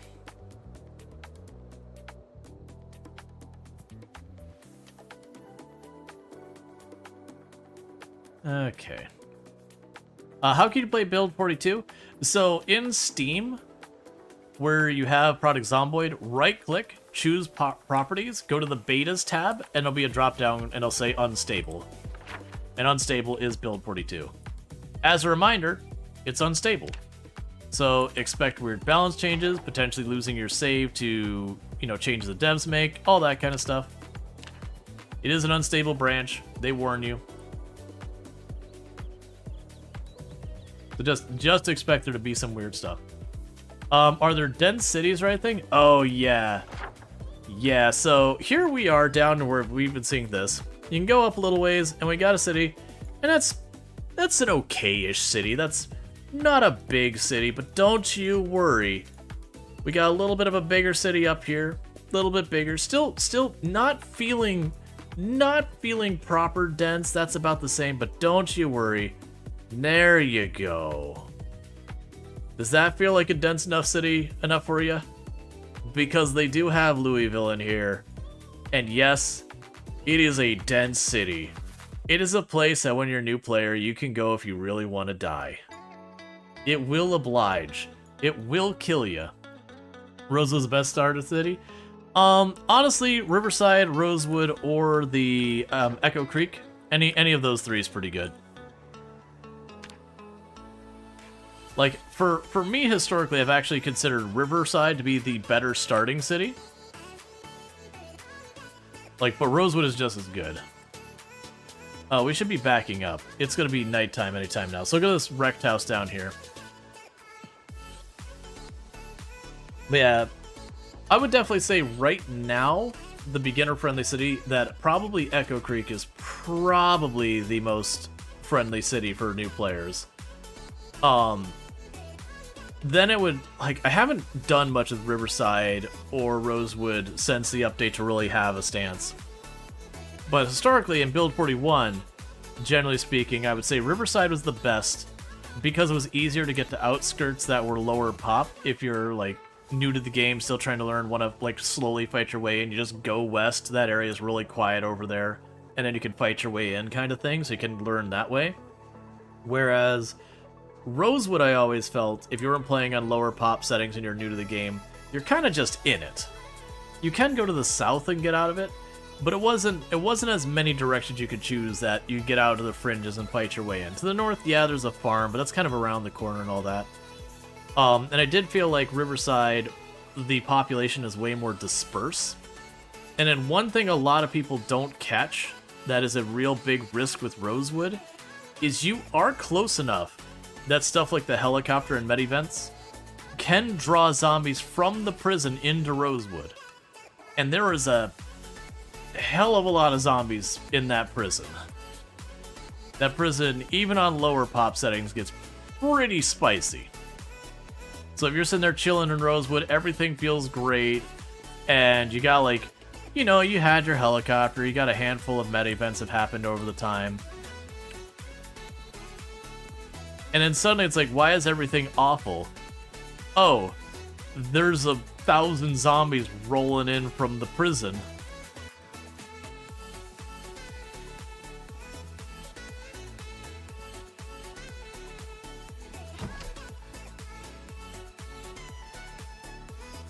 You love the warehouses outside of Riverside? Yeah, the warehouses outside of Riverside are pretty good. You do have to watch. There are a lot of zombies over there. And thank you, Stoka, for the 50 stream streaks. Catching the last 50 streams, not missing one. Thank you so much for that. Means a heck of a lot. And I do hope you've been enjoying the stream.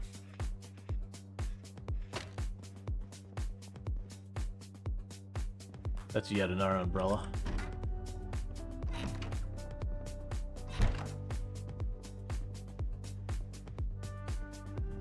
While we're waiting for it to be late enough, we can just go take apart electrical stuff. Let's see, how close to a cell do you need to be before it becomes active or the spawn or spawns on your map. I do not know that off the top of my head, unfortunately. Because those are the kind of things that, mechanically how I play, I'm not going to be changing the way I play based on it. So, it kind of doesn't matter to me. So I end up not caring about it. Because there are a lot of stuff that you could try and min-max around and all that. But for me, I'm still just going to, like, fight my way into a place or whatever.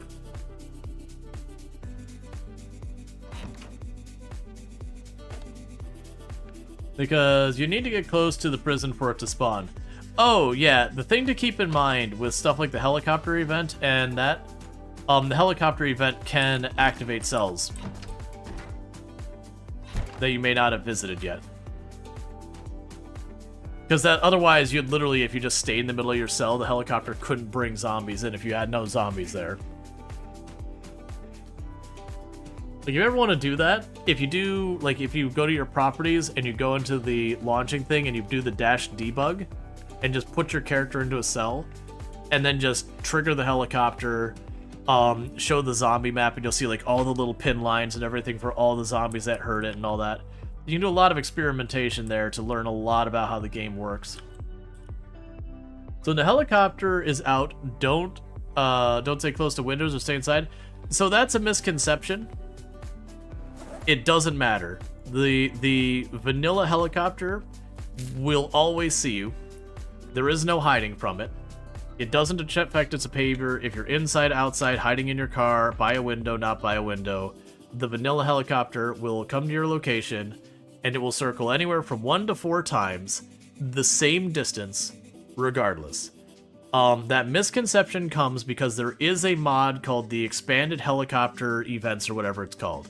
And that helicopter from the mod does have that behavior you hear about all the time, where if it sees you, it follows closer. If it doesn't, it follows wider. Number of passes is different based on if it sees you or not.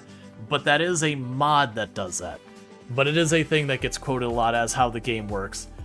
Literally, it doesn't matter. It'll be 1 to 4 passes and all that kind of stuff. Let's see, do you have a list of the UI mods you do? Exclamation mark mods. We'll give you the full list of mods. Let's see, you survived the first helicopter while inside, but you're only playing on 1.6 to 2.4 pop? Yeah. Let's see, so it'll always see you regardless and has a chance to spawn. So it doesn't spawn zombies. All the helicopters effectively, if you want to, like, below the hood, all the helicopter is it's just a hidden object that comes in from the side of the map, and it spins around your location 1 to 4 times. And they'll do like a fly in, fly out kind of thing, but it spins around your location like 4 times, and it just pulses a sound. It doesn't spawn zombies in or anything like that. It just makes a really loud sound around you again and again as it's going around. And all the zombies nearby hear it, and they come to you. So if you go into the forest where there's like literally 0 zombies, you will see literally 0 zombies show up. If you go into the middle of Louisville and you're like standing on top of a skyscraper, you will see the ground slowly close in on you and all that. Yeah, even the wiki says the follow and spot thing. The follow and spot thing so far as hiding or whatever. Because also, don't trust the Product Zomboid wiki. The Product Zomboid wiki is nefarious for being wrong a lot. It took us a long time to get it to stop having it where it would be updated to say you could survive a bite on vanilla settings, which is not true. There is a lot of information that is very incorrect on the wiki. Some because it's out of date, some because it was literally never correct on the wiki ever. You thought drop a care package? Yeah, that's the expanded helicopter events can have that. That is an option, but that's a mod.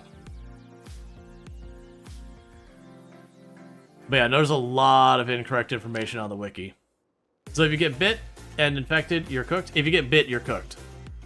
Like, there's not a second part. If you get bit, you are infected. 100% chance. You get bit, your character's dead. Unless you're playing modded or alternate settings than the defaults. If you get scratched and you get the zombie infection, you're dead. There is no curing the zombie virus. The very, very second you take a hit from a zombie, the game rolls a dice behind the scenes and said, did you just die? And there is no action you can do to improve your odds. Like, You go ahead and you keep yourself clean and all that. Doesn't change the odds. It's 7% chance when you get scratched, you just got infected. 25 for laceration, 100% with a bite. You can slather that with all the disinfectant you ever want. It does literally nothing. So once you get bit, not scratched, you start to get queasy, then sick. Yeah, so like once you get bit, you will get queasy, you will get sick. It's not like there's no other thing. Yeah, antibiotics kindly note that it does not work with the zombie infection. Yep. But yeah, so for the Project Zomboid wiki, there is some information that is usually pretty okay on there. Basic weapon stats are usually pretty okay on the wiki. We have people who have historically done a really bang-up job of trying to keep those, like, on top of it. Right now, I wouldn't trust them because they're probably getting changed with every update. But there's all that kind of stuff. But as far as stuff like, again, like I just mentioned, the helicopter behavior, man, that's been wrong so many times, and it gets corrected, and then people set it to be wrong again. And a big reason why it happens is because that mod exists, and it is a very popular mod historically, that people will hear someone who is making content who has that mod loaded, and they'll ask them how the helicopter works. And it'll be like, oh yeah, the helicopter with my mod, yeah, it follows around with this kind of stuff, and they miss the mod part. So that's been reported so many times. It is not correct.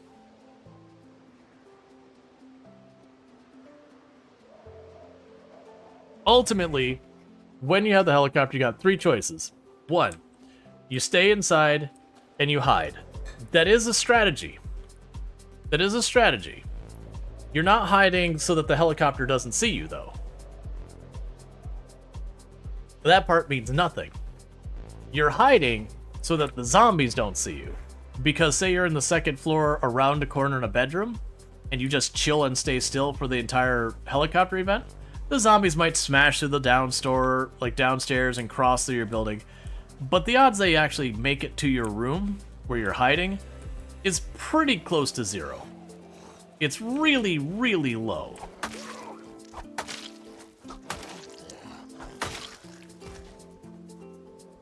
So what increase your RNG of not getting bitten by a zombie? Your clothes? You can do stuff to give yourself more protection. So like if, for example, we look at my boots on my character, you'll notice on my clothing I have boots. I have a 100% bite defense, like you see it right there, 100 bite defense. That means I cannot be bitten through my boots easily. What'll happen is my boots will get a hole in them, and if I take another piece of damage, then they'll go through. But a lot of your clothes have no stats. One thing I will warn you, that is a very common mistake from new players, is new players will start trying to bundle up all the armor they can, and heat is a thing. Your poor character will get cooked alive in your clothing, and they'll just suddenly slow down in the middle of a fight, and they'll be drinking gallons of water just to try and stay happy. Be real careful. But that said, you cannot give your character full 100% protection on every part. I can't speak for now, there is new items that I haven't checked, but generally speaking, you can never get your neck to be fully protected, and you can never get your hands to be fully protected. You can get them okay. But so you also know some people see 100% protection and they don't check to make sure it has holes. Yes. If you ever want to see, you can also go here, grab your paper doll, go protection. So right now with my character, with what I'm wearing, I have 100% protection from bites on my feet. And the only other thing I have is 50% on my forearm. You'll notice one of my forearms doesn't have as much because one of my pieces of clothing has a hole from just cutting through bushes and all that. Or sorry, that's not a thing anymore. It's the jacket. I got a jacket that already had holes in it. But you get the idea. None of this I'm picking up for purposes of protection. I only care about the insulation part of it. That if my character gets hot, I take something off. If my character gets too cold, I put something on. Yeah, there is new armor that I hear is pretty good, that the only negative is it has like a really high discomfort to it. Which doesn't seem like that big a deal. I haven't had to worry much about discomfort as a mechanic in the game for the longest time, so I actually don't know all the details and how that even works. because it's just, in normal Project Zomboid play, it's just not a thing we had to worry about before. Whereas now I got a whole bunch of stuff. Like, I'm not even wearing these arm and knee pads for protecting my character. We're just kind of cosplaying and all that. Been playing as a police officer. I'm like, we're out in the world. It makes sense that we're like kind of geared up. We would have the elbow pads and all that. That said, I will not wear the riot helmet even if I find it. Unfortunately, anything you cover your face and or head with will obscure your character's vision. And that mostly just matters for foraging. You can get 100% everything but your hands now? Good to know.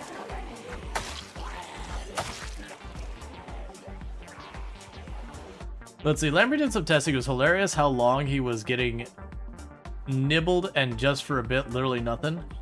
Oh yeah, with the new armor? Yeah, that's gonna be interesting. I'm curious how bad the drawbacks on the armor are. Because for something to be that strong, they're gonna need some severe drawbacks. I know it's like way late game equipment, but they're gonna have something like, you know, you badly overheat or your ability to fight. The other thing that happens though, you gotta keep in mind, is when you get grabbed, you get stunned. And it is something that when you do get stunned, you do run into problems where you can get what's called drag down, which is basically if 2 or 3 zombies are on top of you kind of grabbing you at the same time, it just insta-kills your character, no defense. Because the idea is they would just chain stun you and you could never move anyways, so it doesn't matter. You can also get dragged down if you're considered in a vulnerable position. So sometimes, like when you're sitting down and a zombie comes up behind you and grabs you, you'll just insta-kill you. If you're grabbed while jumping out of a car, it'll insta-kill you. If a zombie drops from like a floor above you on top of you and attacks you, it'll insta-kill you.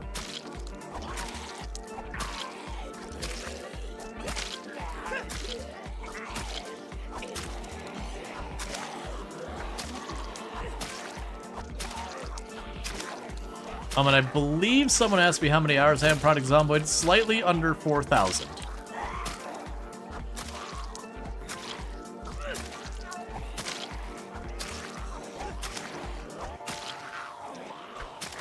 And like, I used to hold a world record in the game and everything. Used to, past tense.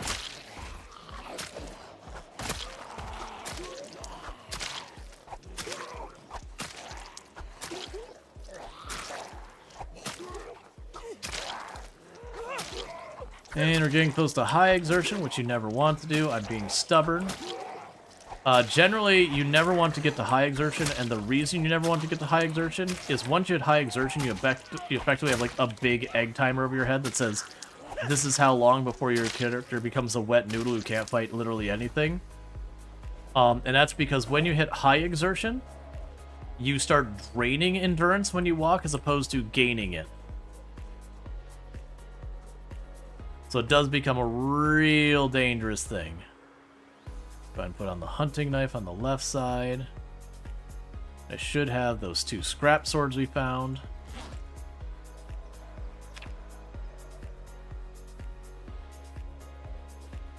Yeah, no, there is a thing where if you forage near cars, for some reason keys will appear after the fact. Alright, so we're still dealing with a bunch of muscle strain.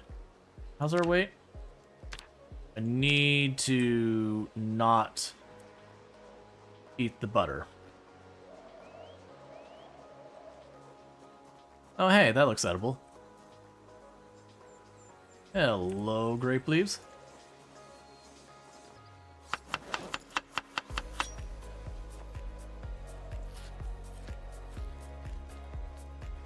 What's the lung noodles? Red and bad? Yeah. That's exertion. Let's see, have you ever played the old school RuneScape? No.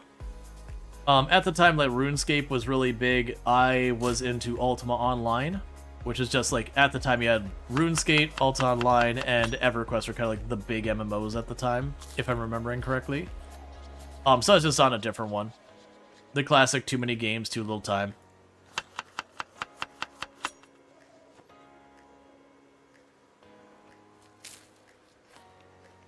What shard were you on it? Was it called Atlantic?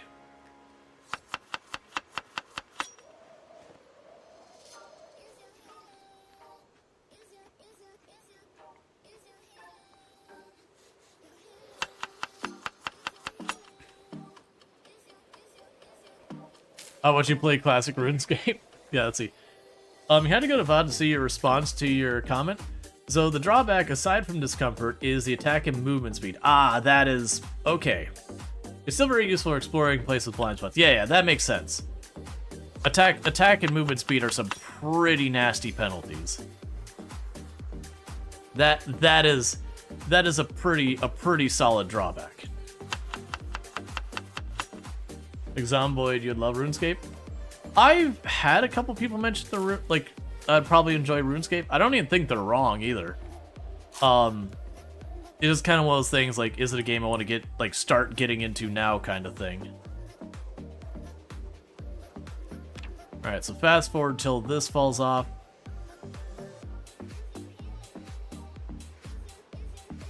Like, it definitely seems like the kind of game, had I been introduced to it way long time ago, could have absolutely been a complete and utter time sink for me. I would say the game that has been the biggest time sink for me, like, I haven't played in a very long time, but, I used to play EVE Online, and, like, that was a game I sunk some serious hours into. Have you, never even played WoW? No, I did play WoW, but that would have been way later. Yeah, no, I played WoW when it first came out, all the way through Wrath of the Lich King. Did, like, all the content at that time. Then basically kind of was like, not super into it anymore. Took a couple expansions, I think took an expansion off, ended up coming back because a bunch of friends for Legion had a pretty good time. And then since Legion, I've been basically out of WoW and haven't really gone back. Like, I've done the thing where, like, I'll poke at it once every, like, 4 or 5 years. For, like, it's too long. Once in, like, in a very long time. And not doing that. I didn't check how sharp you are. Okay, you're basically as sharp as you're gonna get. Yeah, no, I've checked to see if there's interest in people seeing me play hardcore World of Warcraft. And usually the response has been pretty lukewarm. Which makes sense. It's a pretty big departure from my normal content, which is usually the reason I go with that. As a reminder, I do actually have a poll going on the Discord right now. A couple of games I'm considering playing on the channel. There's I think 9 listed. I'm also really debating. There's a bunch of games that we checked out on the channel in early access like forever ago, and you know, they were fine, but they were early access, you know, so a lot of them were buggy or pretty content dry, that kind of thing. And admittedly, I'm pretty burnt out on early access games in general. And for the record, I don't consider Project Zomboid early access despite the label on the can. Did you ever, Tibia? I have no idea what that is. But, I've been debating going back to some of those ones that I never circled back to. And just like, alright, you know, we liked the early access of this forever ago. It's been like 2 years since I played, and it's just full-on released. Like, is it any good now? So stuff like Beyond Contact, what was the one? Was it like Into the Abyss or whatever? The city builder at the bottom of the ocean where the weird tentacles came from the sky and broke your stuff?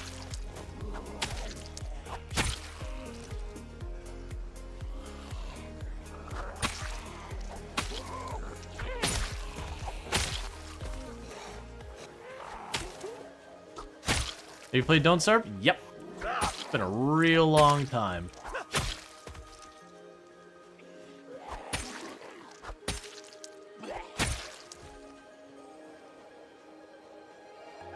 Yeah, I own Don't Starve Together, but I never really got into Don't Starve Together. Just, again, not avoiding it or anything, just every time it'd be like, maybe I'm gonna go play this, something else would come out, and it would just kind of get knocked down the list again.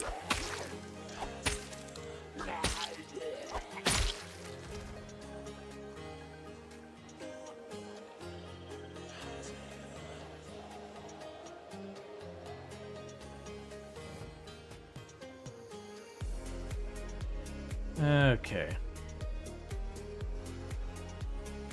Great fun with friends, but even good if you're just joining random servers. Yeah, no, I would probably do this content creation. So realistically, what I'd likely do is I'd have to find others interested in playing that, like probably other creators and all that. It's not that I don't play with viewers hardly ever. It is pretty infrequent I do multiplayer of any capacity.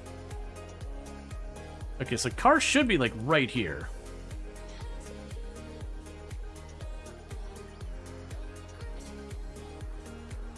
So it was like, yeah, there you are. So kill this zombie, because that way if it stalls, I don't end up having the zombie standing right in front.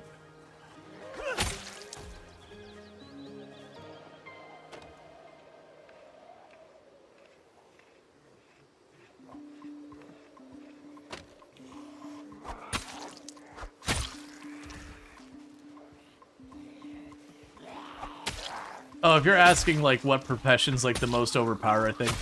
Generally speaking, in Product Zomboid, for the most part, there's not really a thing that's like, oh, this is the overpowered one and that one. There are some who do stand out, like the do-it-yourself one, the carpenter, the lumberjack. The burglar's also pretty strong. But it's one of those things that honestly... Now I had earbuds? That's alright. I don't feel like fishing through the bodies.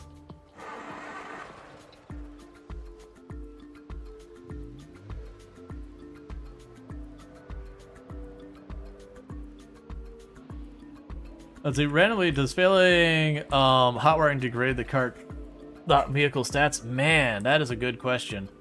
I couldn't even tell you the last time I've hot wired a car in the game. I honestly don't know. I could see it damaging the battery, but it's just kind of one of those things, like I'm not going to change how I play around it, so it's just one of those things that I tend not to care. Was that my tire blowing?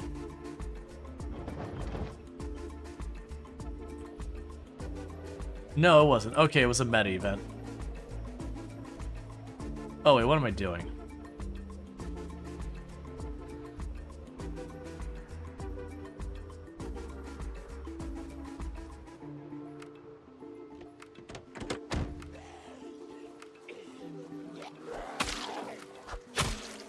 Yeah, I was like, I wasn't sure if it was a meta event or my tire, because I don't have many tires blow on my car. I usually get rid of them well before they get to that point.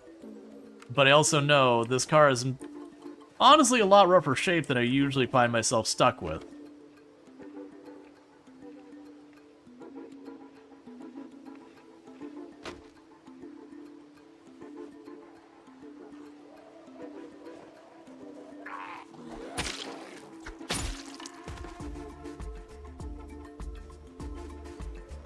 Okay.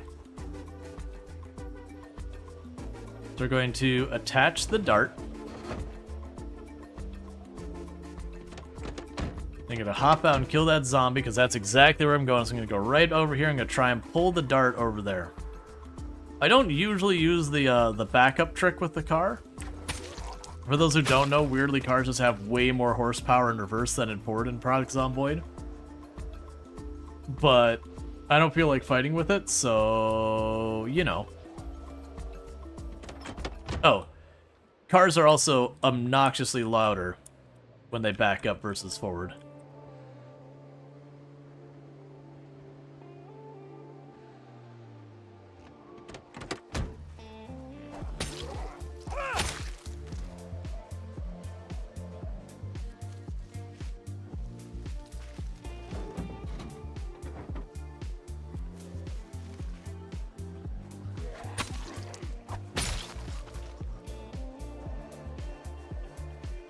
Okay.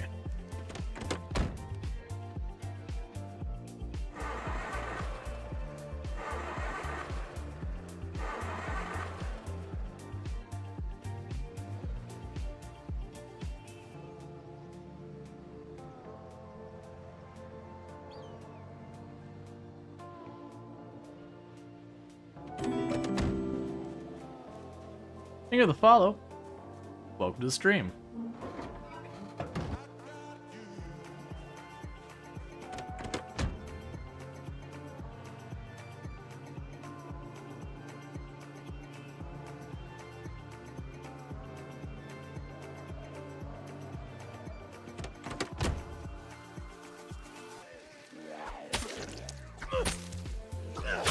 And you will find that is something I do. I will take the time to pull cars off the road and all that.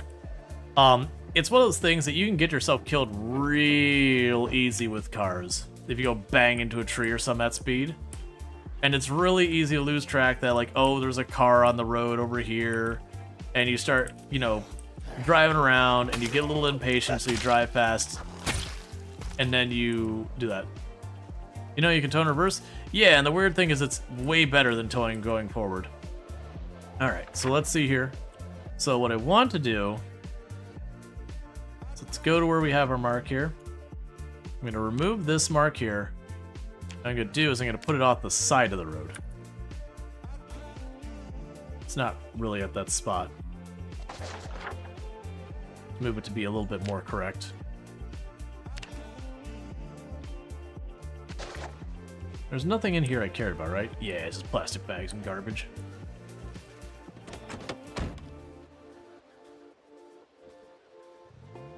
Yeah, if you use a car as a weapon, my general comment on that is a good way to convert a perfectly good car into a coffin. Like, your cars cannot take much abuse.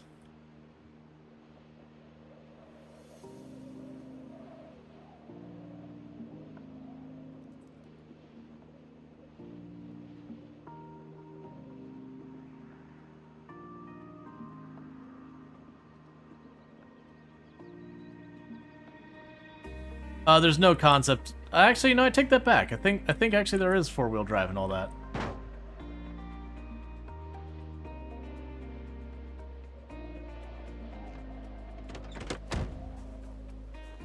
Okay.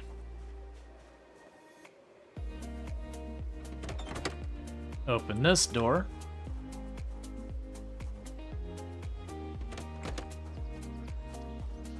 So we got both our back doors open.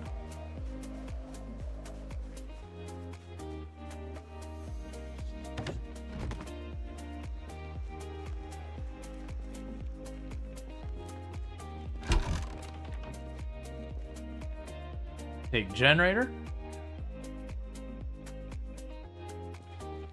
Oh yeah, and I'm pretty sure we can't climb over windows. I'm gonna try anyways. I thought we can't climb windows or fences while doing this, right? Yeah, I didn't think so.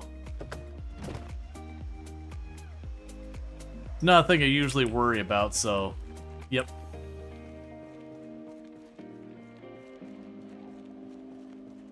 That's fine. These knees are okay. I don't want these knees anymore anyway.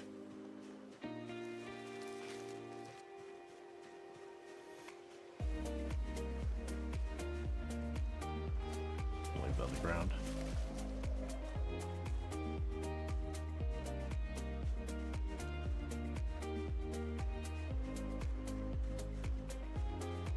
Your cows live in a jungle now? Yeah, I am going to eventually move those cows when we get the resort sorted. Yep, so as I mentioned, we open the doors, and where people are like, oh yeah, so you can grab the generator, and we just put it in there, and we just close our door, and the generator is now in the seat. And we are good to go on that one. How do you get that INV text? Oh, do you mean the font or the size? You're gonna need to be a little bit more specific what you're talking about with that one. I'll grab that and toss in the bag.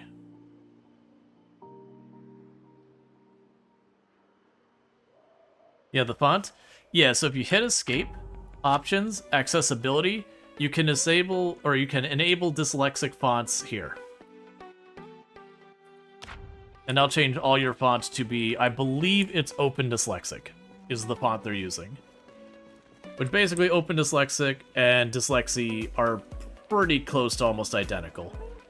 But those are the 4 fonts designed for people with dyslexia. Those like the big 2 names.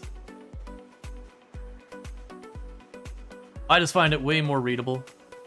I personally do not have dyslexia, but I just find it way more readable, and plus, it lets me advocate for it. Be like, hey, people have dyslexia. You know, maybe don't hit people with walls of text and choose good font face. Because even if you don't want something quite this much that it's, you know, made for... The minimum you could do is get something like Calibri or whatever, which is generally considered a very readable font. Because every once in a while we'll run into a game that has like a really kind of over-the-top fancy pixel font that's all like stylized and all that. And I've done the thing once or twice where, you know, I'll grab one of the letters and separate it out and be like, what letter is that? I challenge you. And you'll have like 3 different guesses, and that's a bad sign. Yeah, the grid inventory is a mod.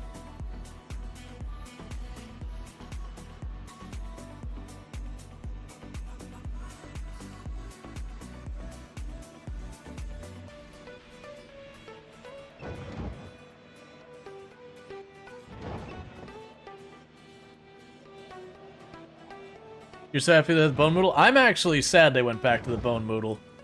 This moodle has always been a really bad moodle for conveying that your character is low on life. That moodle, 90% new players, they go, oh no, I broke my leg. And you understand why, because there is a mechanic of fracturing and breaking your leg. And you know what that looks like? That looks like a broken leg. You missed the egg? Yeah, I think the egg was better. I know there's a lot of people who didn't like the egg, and fair enough. But this Moodle actively miscommunicates what it is. It does confuse a lot of players. It's one of those things that, like, not every time I see it, but every once in a while when I get that on there, I'll have somebody like, oh no, how'd you break your leg? It's like, it's fine. My leg is okay. Trust me, the way I drive in this game, you don't gotta worry about me breaking bones. Grandma's looking in her rearview mirror and rolling her eyes.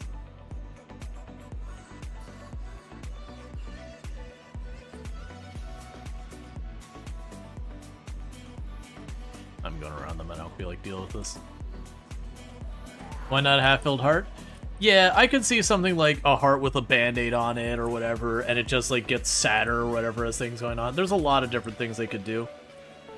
But yeah, no, the cracked bone would be fine if fracturing a bone wasn't a mechanic in the game.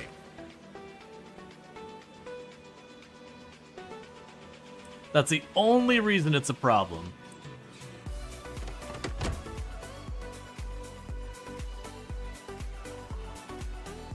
Yeah, I actually have... I'm pretty sure I have, Speed Demon. Ew. I can't remember if this character has it now. I'll have to look.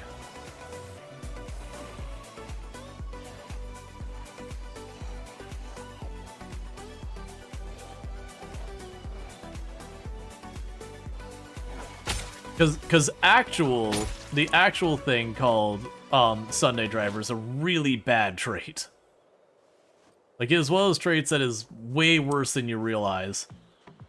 Because the way it slows you down is it affects the horsepower of the car, which means you suck at towing real bad when you take Sunday Driver.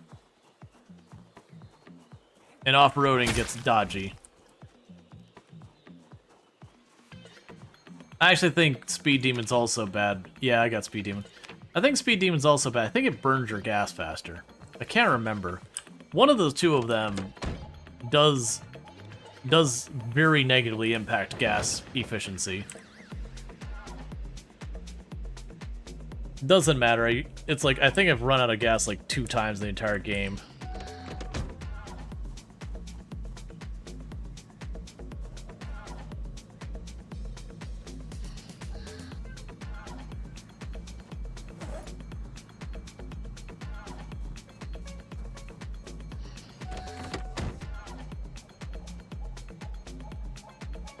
Alright, so the goal here is just get these back to the gas station.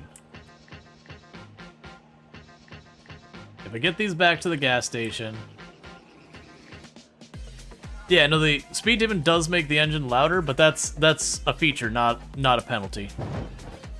Your car being loud as all get out is a good thing. Like, literally, what I'll usually do by the mid to late game when I get the car I want, I'll usually go for, like, the fire department bull driver, the big truck with the back, because it's got really good storage, and very high horsepower for towing and everything. I will usually remove the muffler from the car to make it as loud as I can.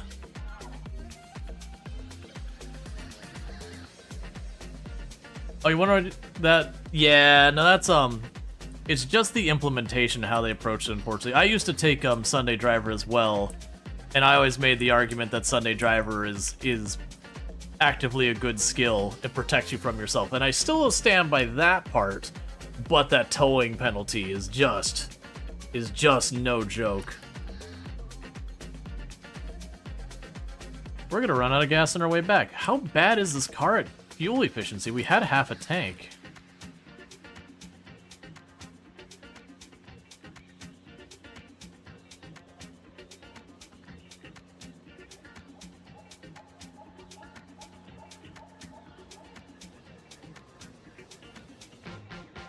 I pulled two cars? I pulled two cars like no distance.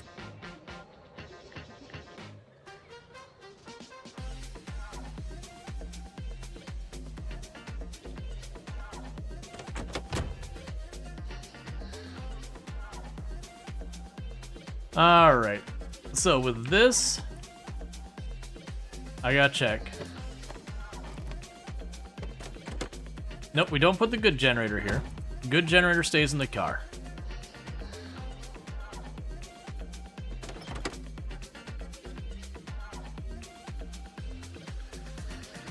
Now this one, I don't want running the stuff inside here.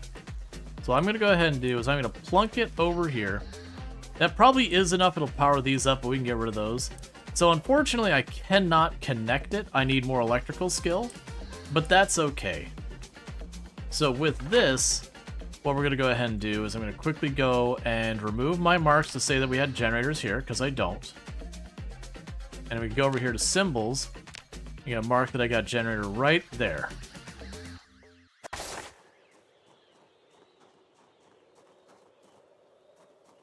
But yeah, that's we'll also end up carrying that in there. Okay, so let's grab the stuff worthwhile out of the trunk.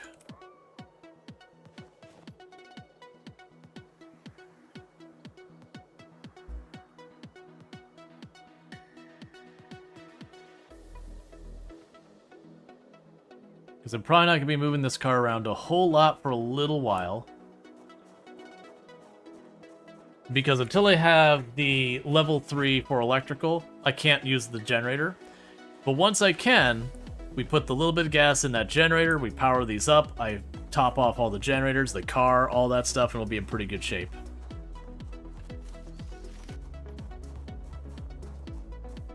Oh, rats, you keep living your best rat life.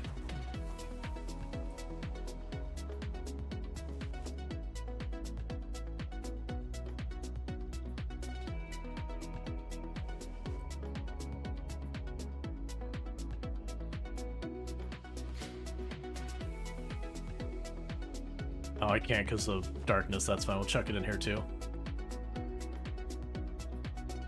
Did your house, I'm guessing? No, not really. This is a place we've made safe enough that I can, like, overnight here. But this is not where we're actually staying. This is a gas station I'm more or less going to use. Can you kill rats with weapons, or do you have to trap them? No, you can kill them with weapons. I can just start smacking the rats with my weapons, and that would be fine.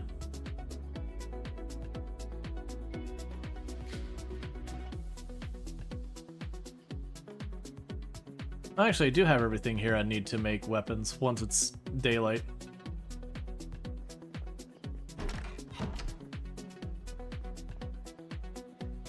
Alright. So it's pretty early for us to sleep. Oh, I've got more junk in my hands, that's right.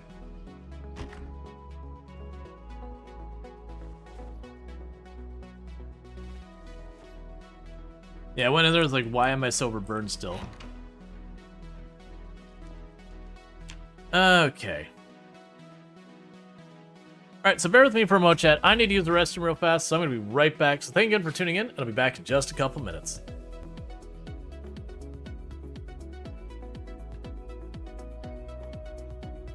Thanks, everyone.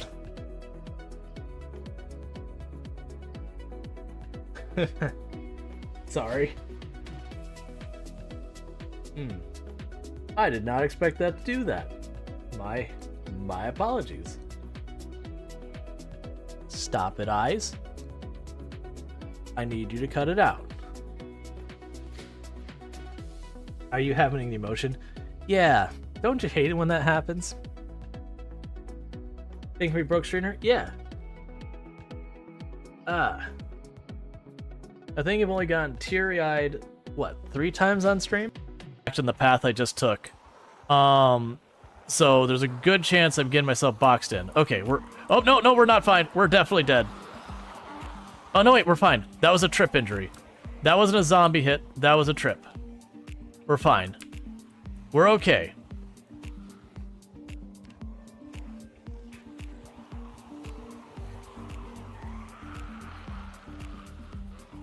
And the good news is my left arm, not my right, because your right arm is your weapon arm. There's no left-handed people Project Zomboid.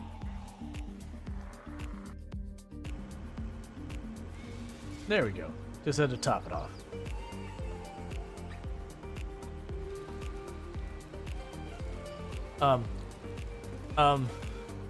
Okay, I guess we're going this way. This is cursed. Please.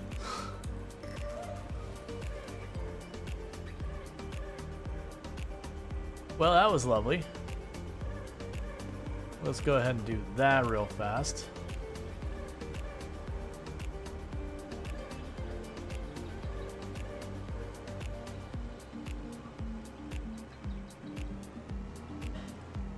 There we go.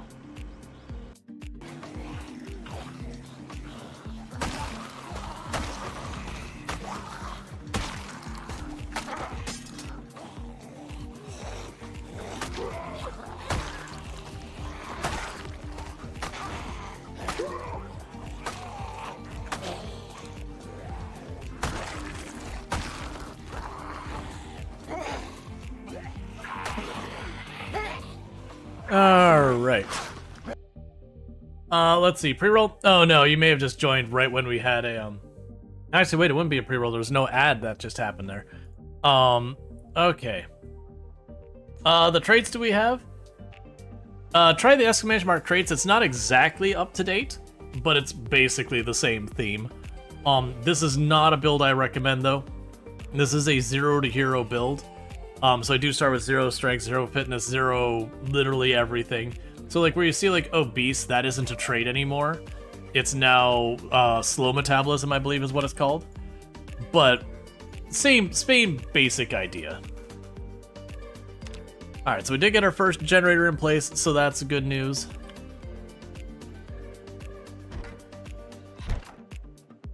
Top off our water. And what is the stuff in the storage room? We do have a bunch of junk food in there. I'm actually going to go raid that here in a second. Oh, actually, I lied. First, I'm going to go make some weapons. Then I'm going to go raid it in there. Because we left a bunch of junk in there because this is just like kind of a gas station to stop at. My actual place I'm trying to set up shop is to the south of me. That I want to have as the actual base, but it's not clear yet.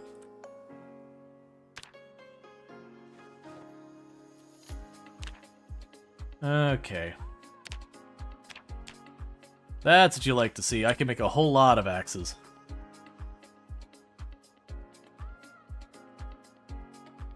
Oh, which clip was the one that people were like, what is this clip even? Was it dealing with a helicopter or something like that? Just the sheer volume of zombies it's going with? Oh, we probably should be keeping an eye on this. Actually, 30th? We can't have a helicopter yet, right? One more day. One more day till we can have the helicopter.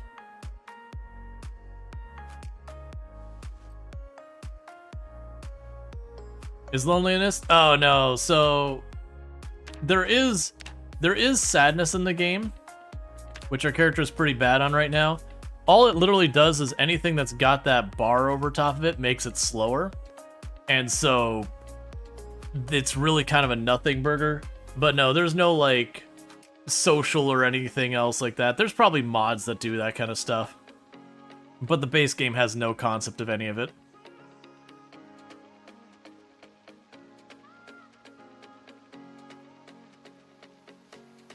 Wood cutting machine that the physics are completely out the window. Oh, it's probably Farming Simulator, and I did something totally cursed. Yeah, that happens.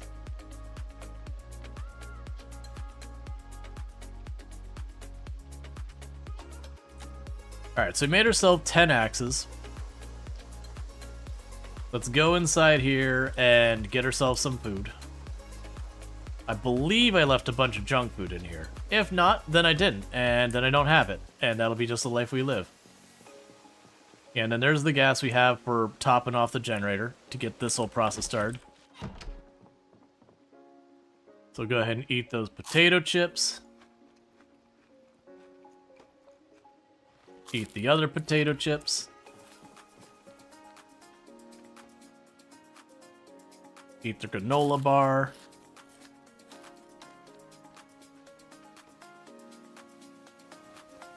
Have some candy.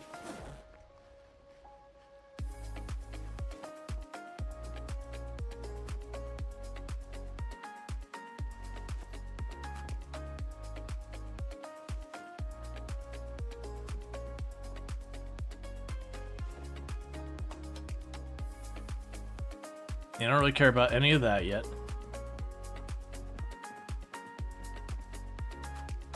Just grabbing a bunch of food so I can just ignore this for a while. The chocolate milk is fine? Okay, I'll bring the juice and chocolate milk.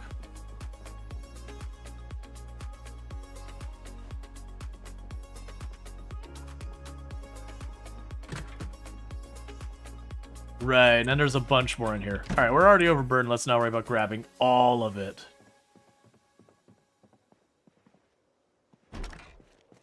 Oh yeah, one second.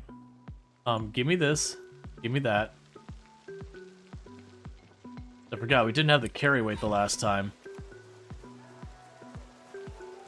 Check the ticket to win? I'll probably check it later. So carpentry, we're gonna have no time to do that anytime nearby.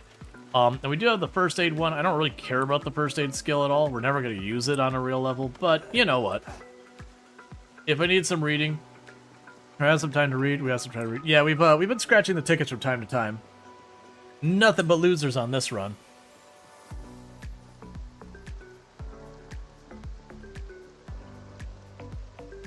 Yeah, so our actual destination is that building there. That's what I want to make my home base. So we're right here. We're going to move down and go around. And if you're wondering why I'm not taking the car, is one, it's got no gas left. And then two, I can't hook up the generator yet, so I can't do anything with that either. We are getting pretty close though. We're probably what, electrical? Yeah, we're getting really close. I don't want to sit here and just grind stuff though. Like, if we get into a place, I'll tear apart their TVs and all that.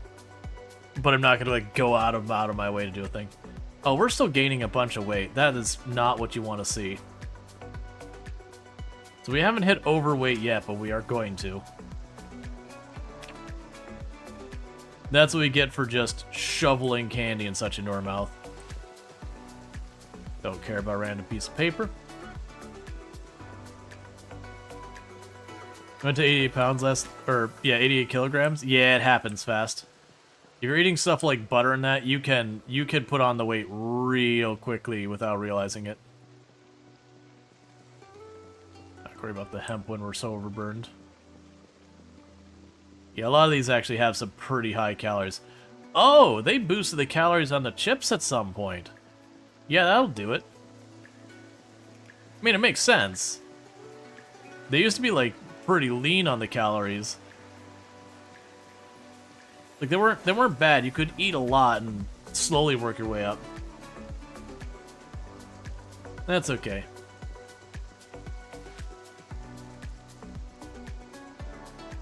Alright, so we were fighting zombies. You can even see where the bloodstains used to be from all that, all the way out here.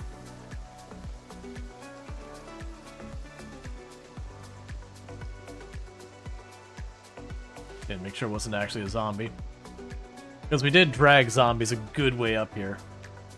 But that's been multiple helicopters ago and many, many meta events ago. So the zombies may have moved around a little bit. It's fine.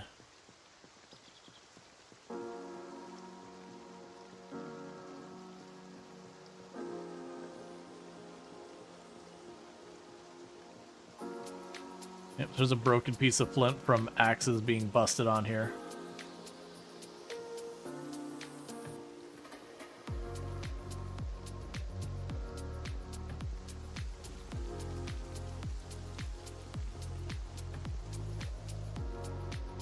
Okay, so we definitely had zombies out here the last time, so the zombies got moved somewhere. That tree's shaking a bunch. Don't see anything, though. That said, with the helicopter, it's entirely possible we drug a bunch of zombies away here, which is the thing we keep counting on and keep kind of not happening.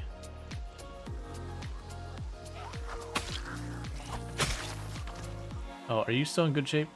Oh yeah, near max sharpness and condition.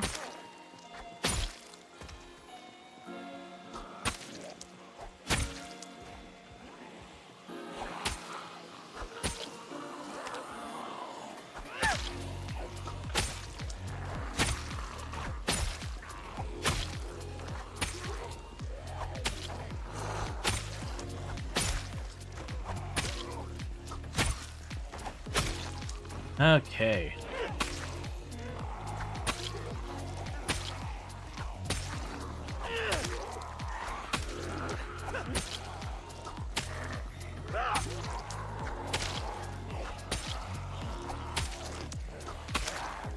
Why do you... Oh, we're exerted now. I was like, why have you suddenly stopped being at all good? Like, you know, muscle strain hurts, but it was a lot.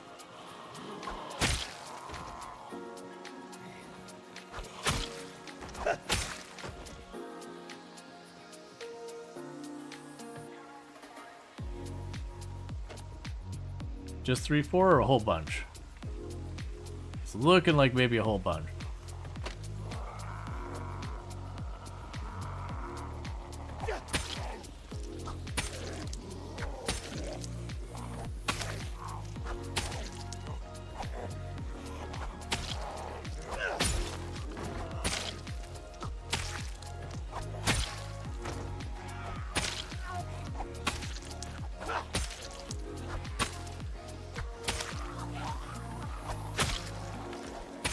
Yeah, we need to back off.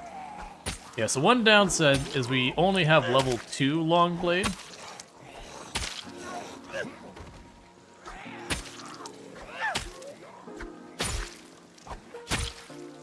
So we're not super good at this thing. I'm gonna keep backing up and let that guy walk towards us. A few of these swords can make it. Honestly, the stone axes where we're at do a pretty good number.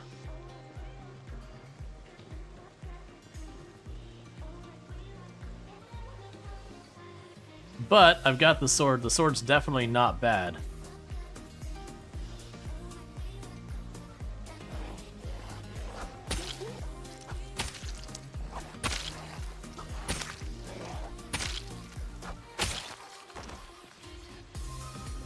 Okay, so let's back up a little farther, just in case it drew zombies out of the trees.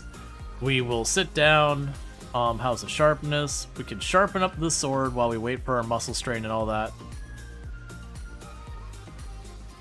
Exactly.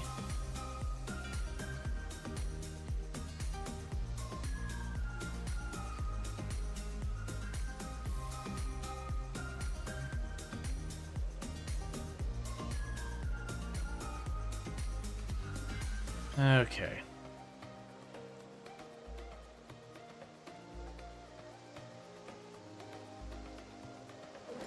So I rested that.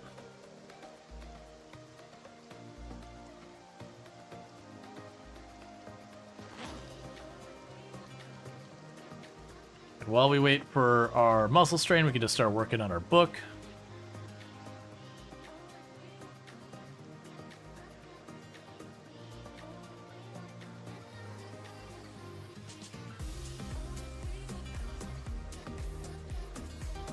Give it a couple more seconds since it does not instantly go away. Put the book away.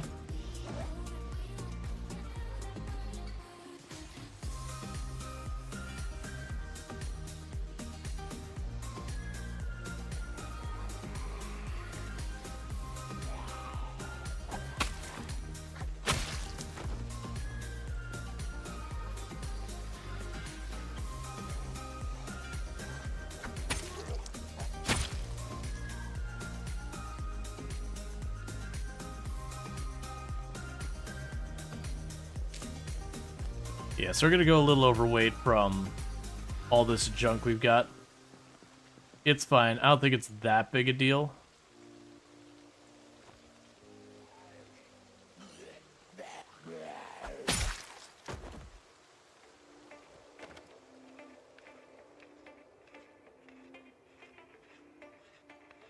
Do sharp blades destroy clothes more? Yes. Any type of bladed weapon will trash clothes at a much higher rate than a blunt weapon will.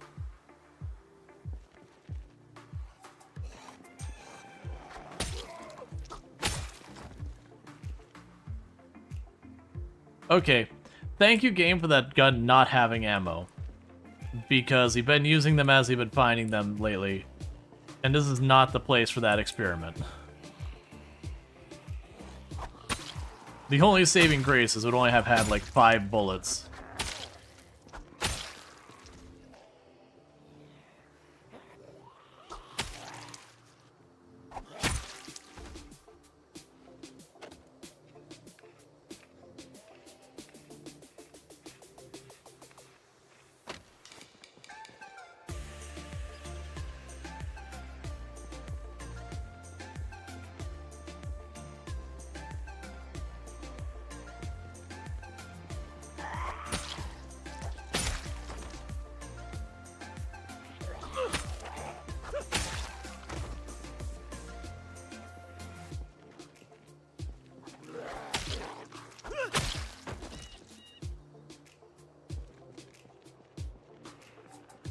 Couple there. Let's back up.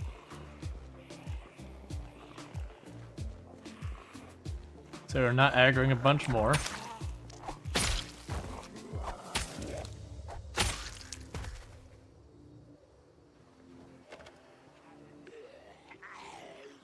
I don't really know what you have in that bag.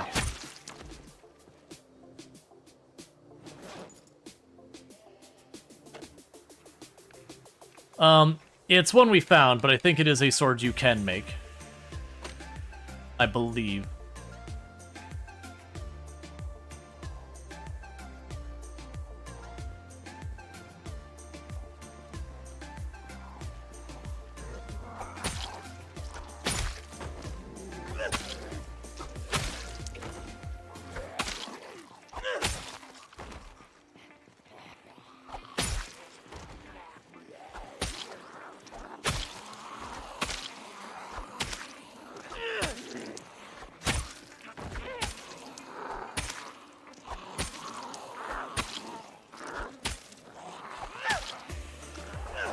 Finish this group off, we'll back up so we're getting the most mileage out of this weapon.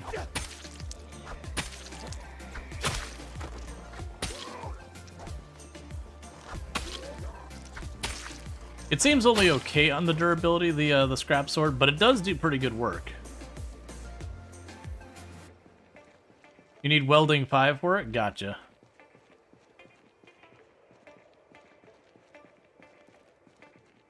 Yeah, so its conditions are already starting to get pretty down. Hey, don't mind me, zombie, just doing my thing. If you're chill, we all get to live. You're not being chill.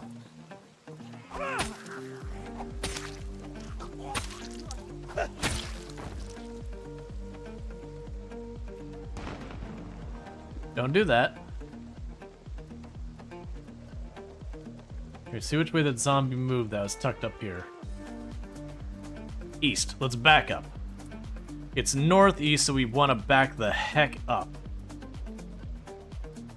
Because that meta should pull the zombies directly across this road.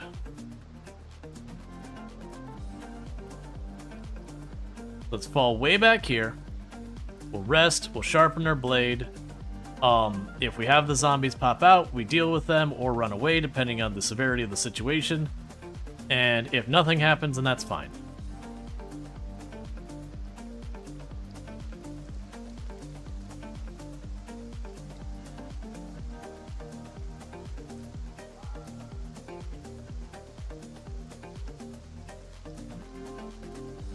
Oh, I see. It's already at maximum sharpness.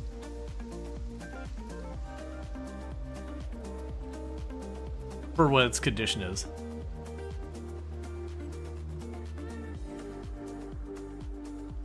Oh yeah, you can build a lot of stuff. So there is some limitations on things you can't really build in Product Zomboid so far as walls and all that go. But you can get pretty far on what you can build.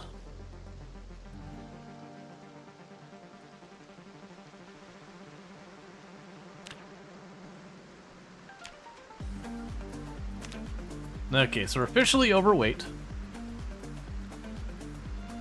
That'll be a self-solving problem. It just sucks because overweight does penalize our endurance generation pretty bad.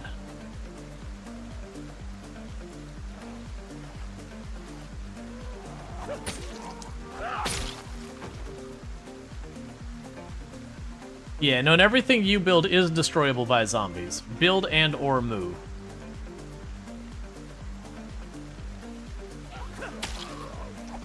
But yeah, about the only things you can't do is, like, there's different wall tiles you can't put up. So, like, you can put up a wood wall and then you can plaster and paint it.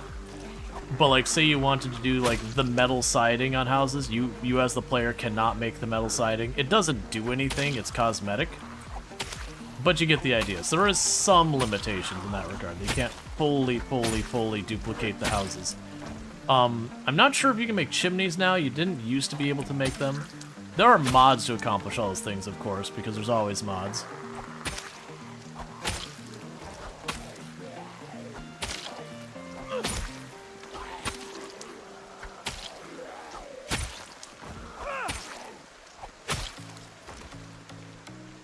Let's back up. They tried looking up penalties for overweight in 42. Other than endurance charges, are there any? Not that I'm aware of. That was always the big negative for being overweight, is you got a pretty bad penalty to your endurance regeneration. Which we should stop gaining weight relatively soon. And that'll be a matter of trying to juggle stuff to keep our hunger handled that also doesn't balloon us farther.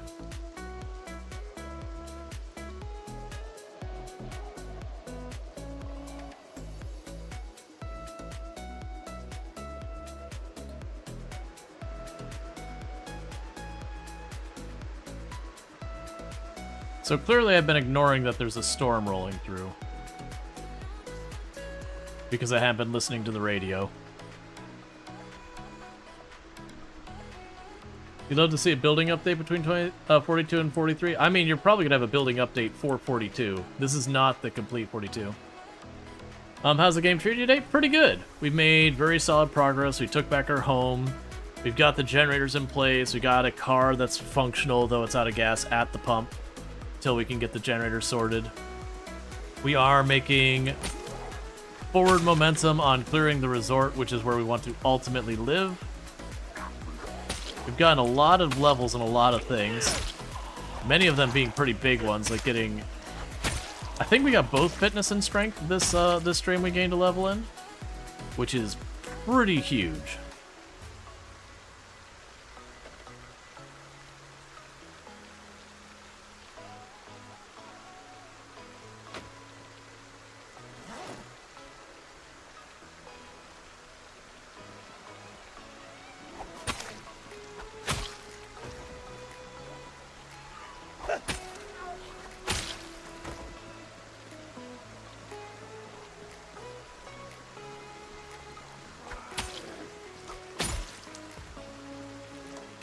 Okay.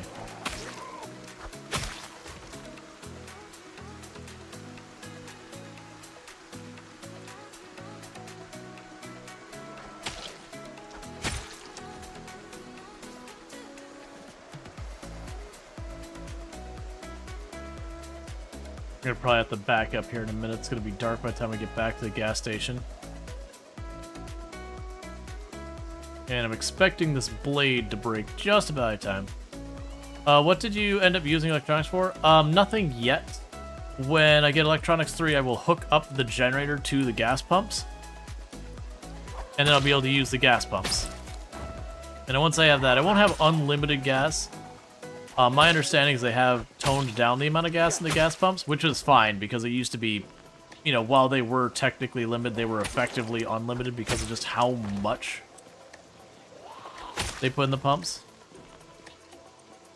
Alright, 1 second, chat. Trying to spare you another round of ads if I can help it. I'm just going to take just a second to snooze those. Do it one more time. Okay. But we're getting pretty close to being exerted, so we're going to fall back.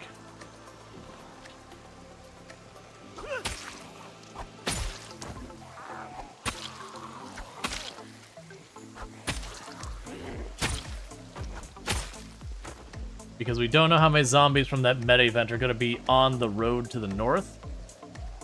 So we want to not overextend ourselves.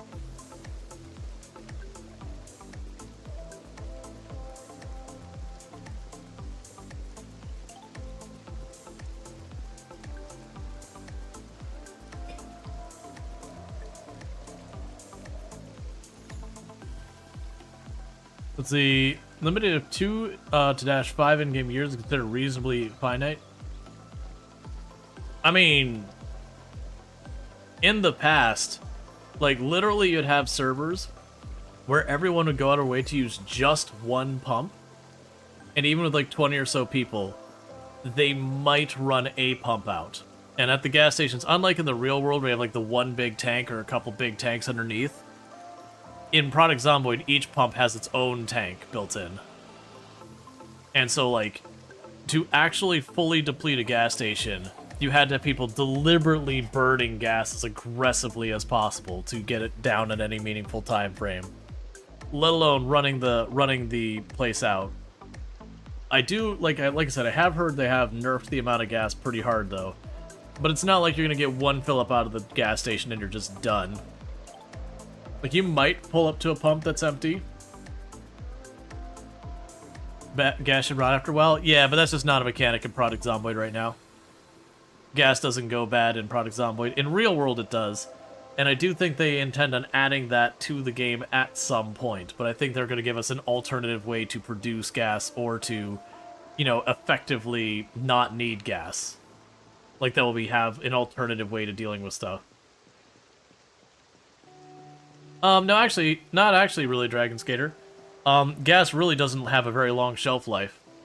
Like, literally, it's measured in months.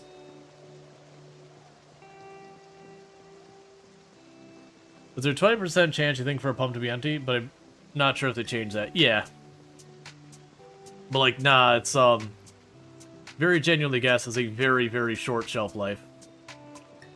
If it's a very small tank of just, like, straight-up gas, it will go bad in just a couple of months, like single-digit, low-number months, like 3-4 months. I used to work in servicing lawn equipment, and that is the single thing I service more than literally anything else was people having bad gas in their equipment because it sat for 2-3 months with gas in it, and it would just separate out into like this thick paste, and then like this really thin, almost like alcohol-like liquid. This game's in the 90s, right? Leaded gasoline should be available then. Leaded gasoline has a shelf life about 2 years. We had someone look it up earlier, and it was, I think, 1 year, like if everything was, you know, kind of ideal.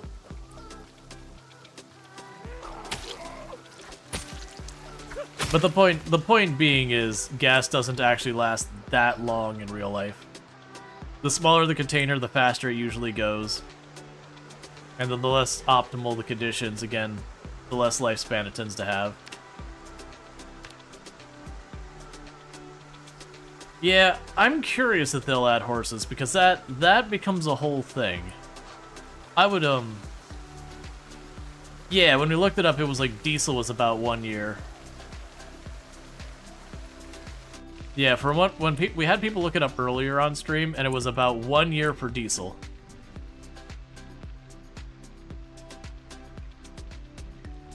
And like a premium gasoline was like 9 months. Ethanol gasoline was like three months.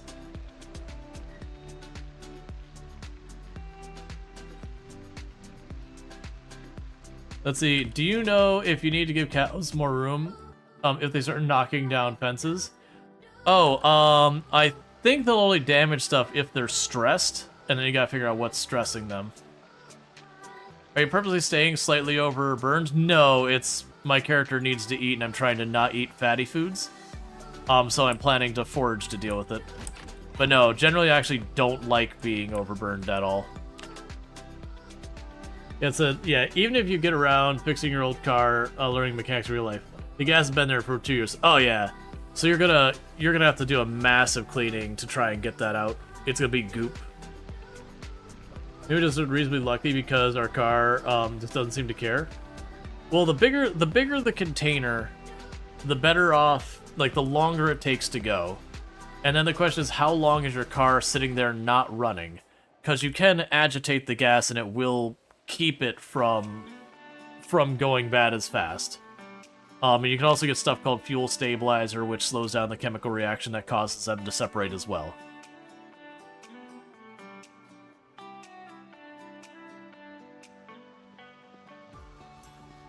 Alright.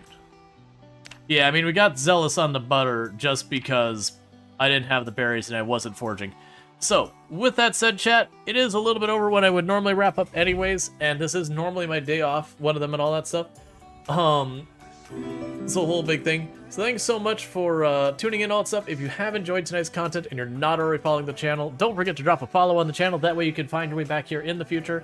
And thank you earlier. We did actually qualify this month for the Plus program. I do already have the 60-40 split, but it is expiring soon. So we are working on that. So that's pretty awesome because that means I could work out right now. I don't have to worry about it now till February to like get the next month. Then in March when we wrap it up, we're locked in for a year and I don't have to worry about it for another year. So with that said, if you are watching over on YouTube, don't forget to subscribe and do all that kind of stuff because the stream will be ending there because I need more subscribers before I can start rating over there. Hosting, whatever they call it.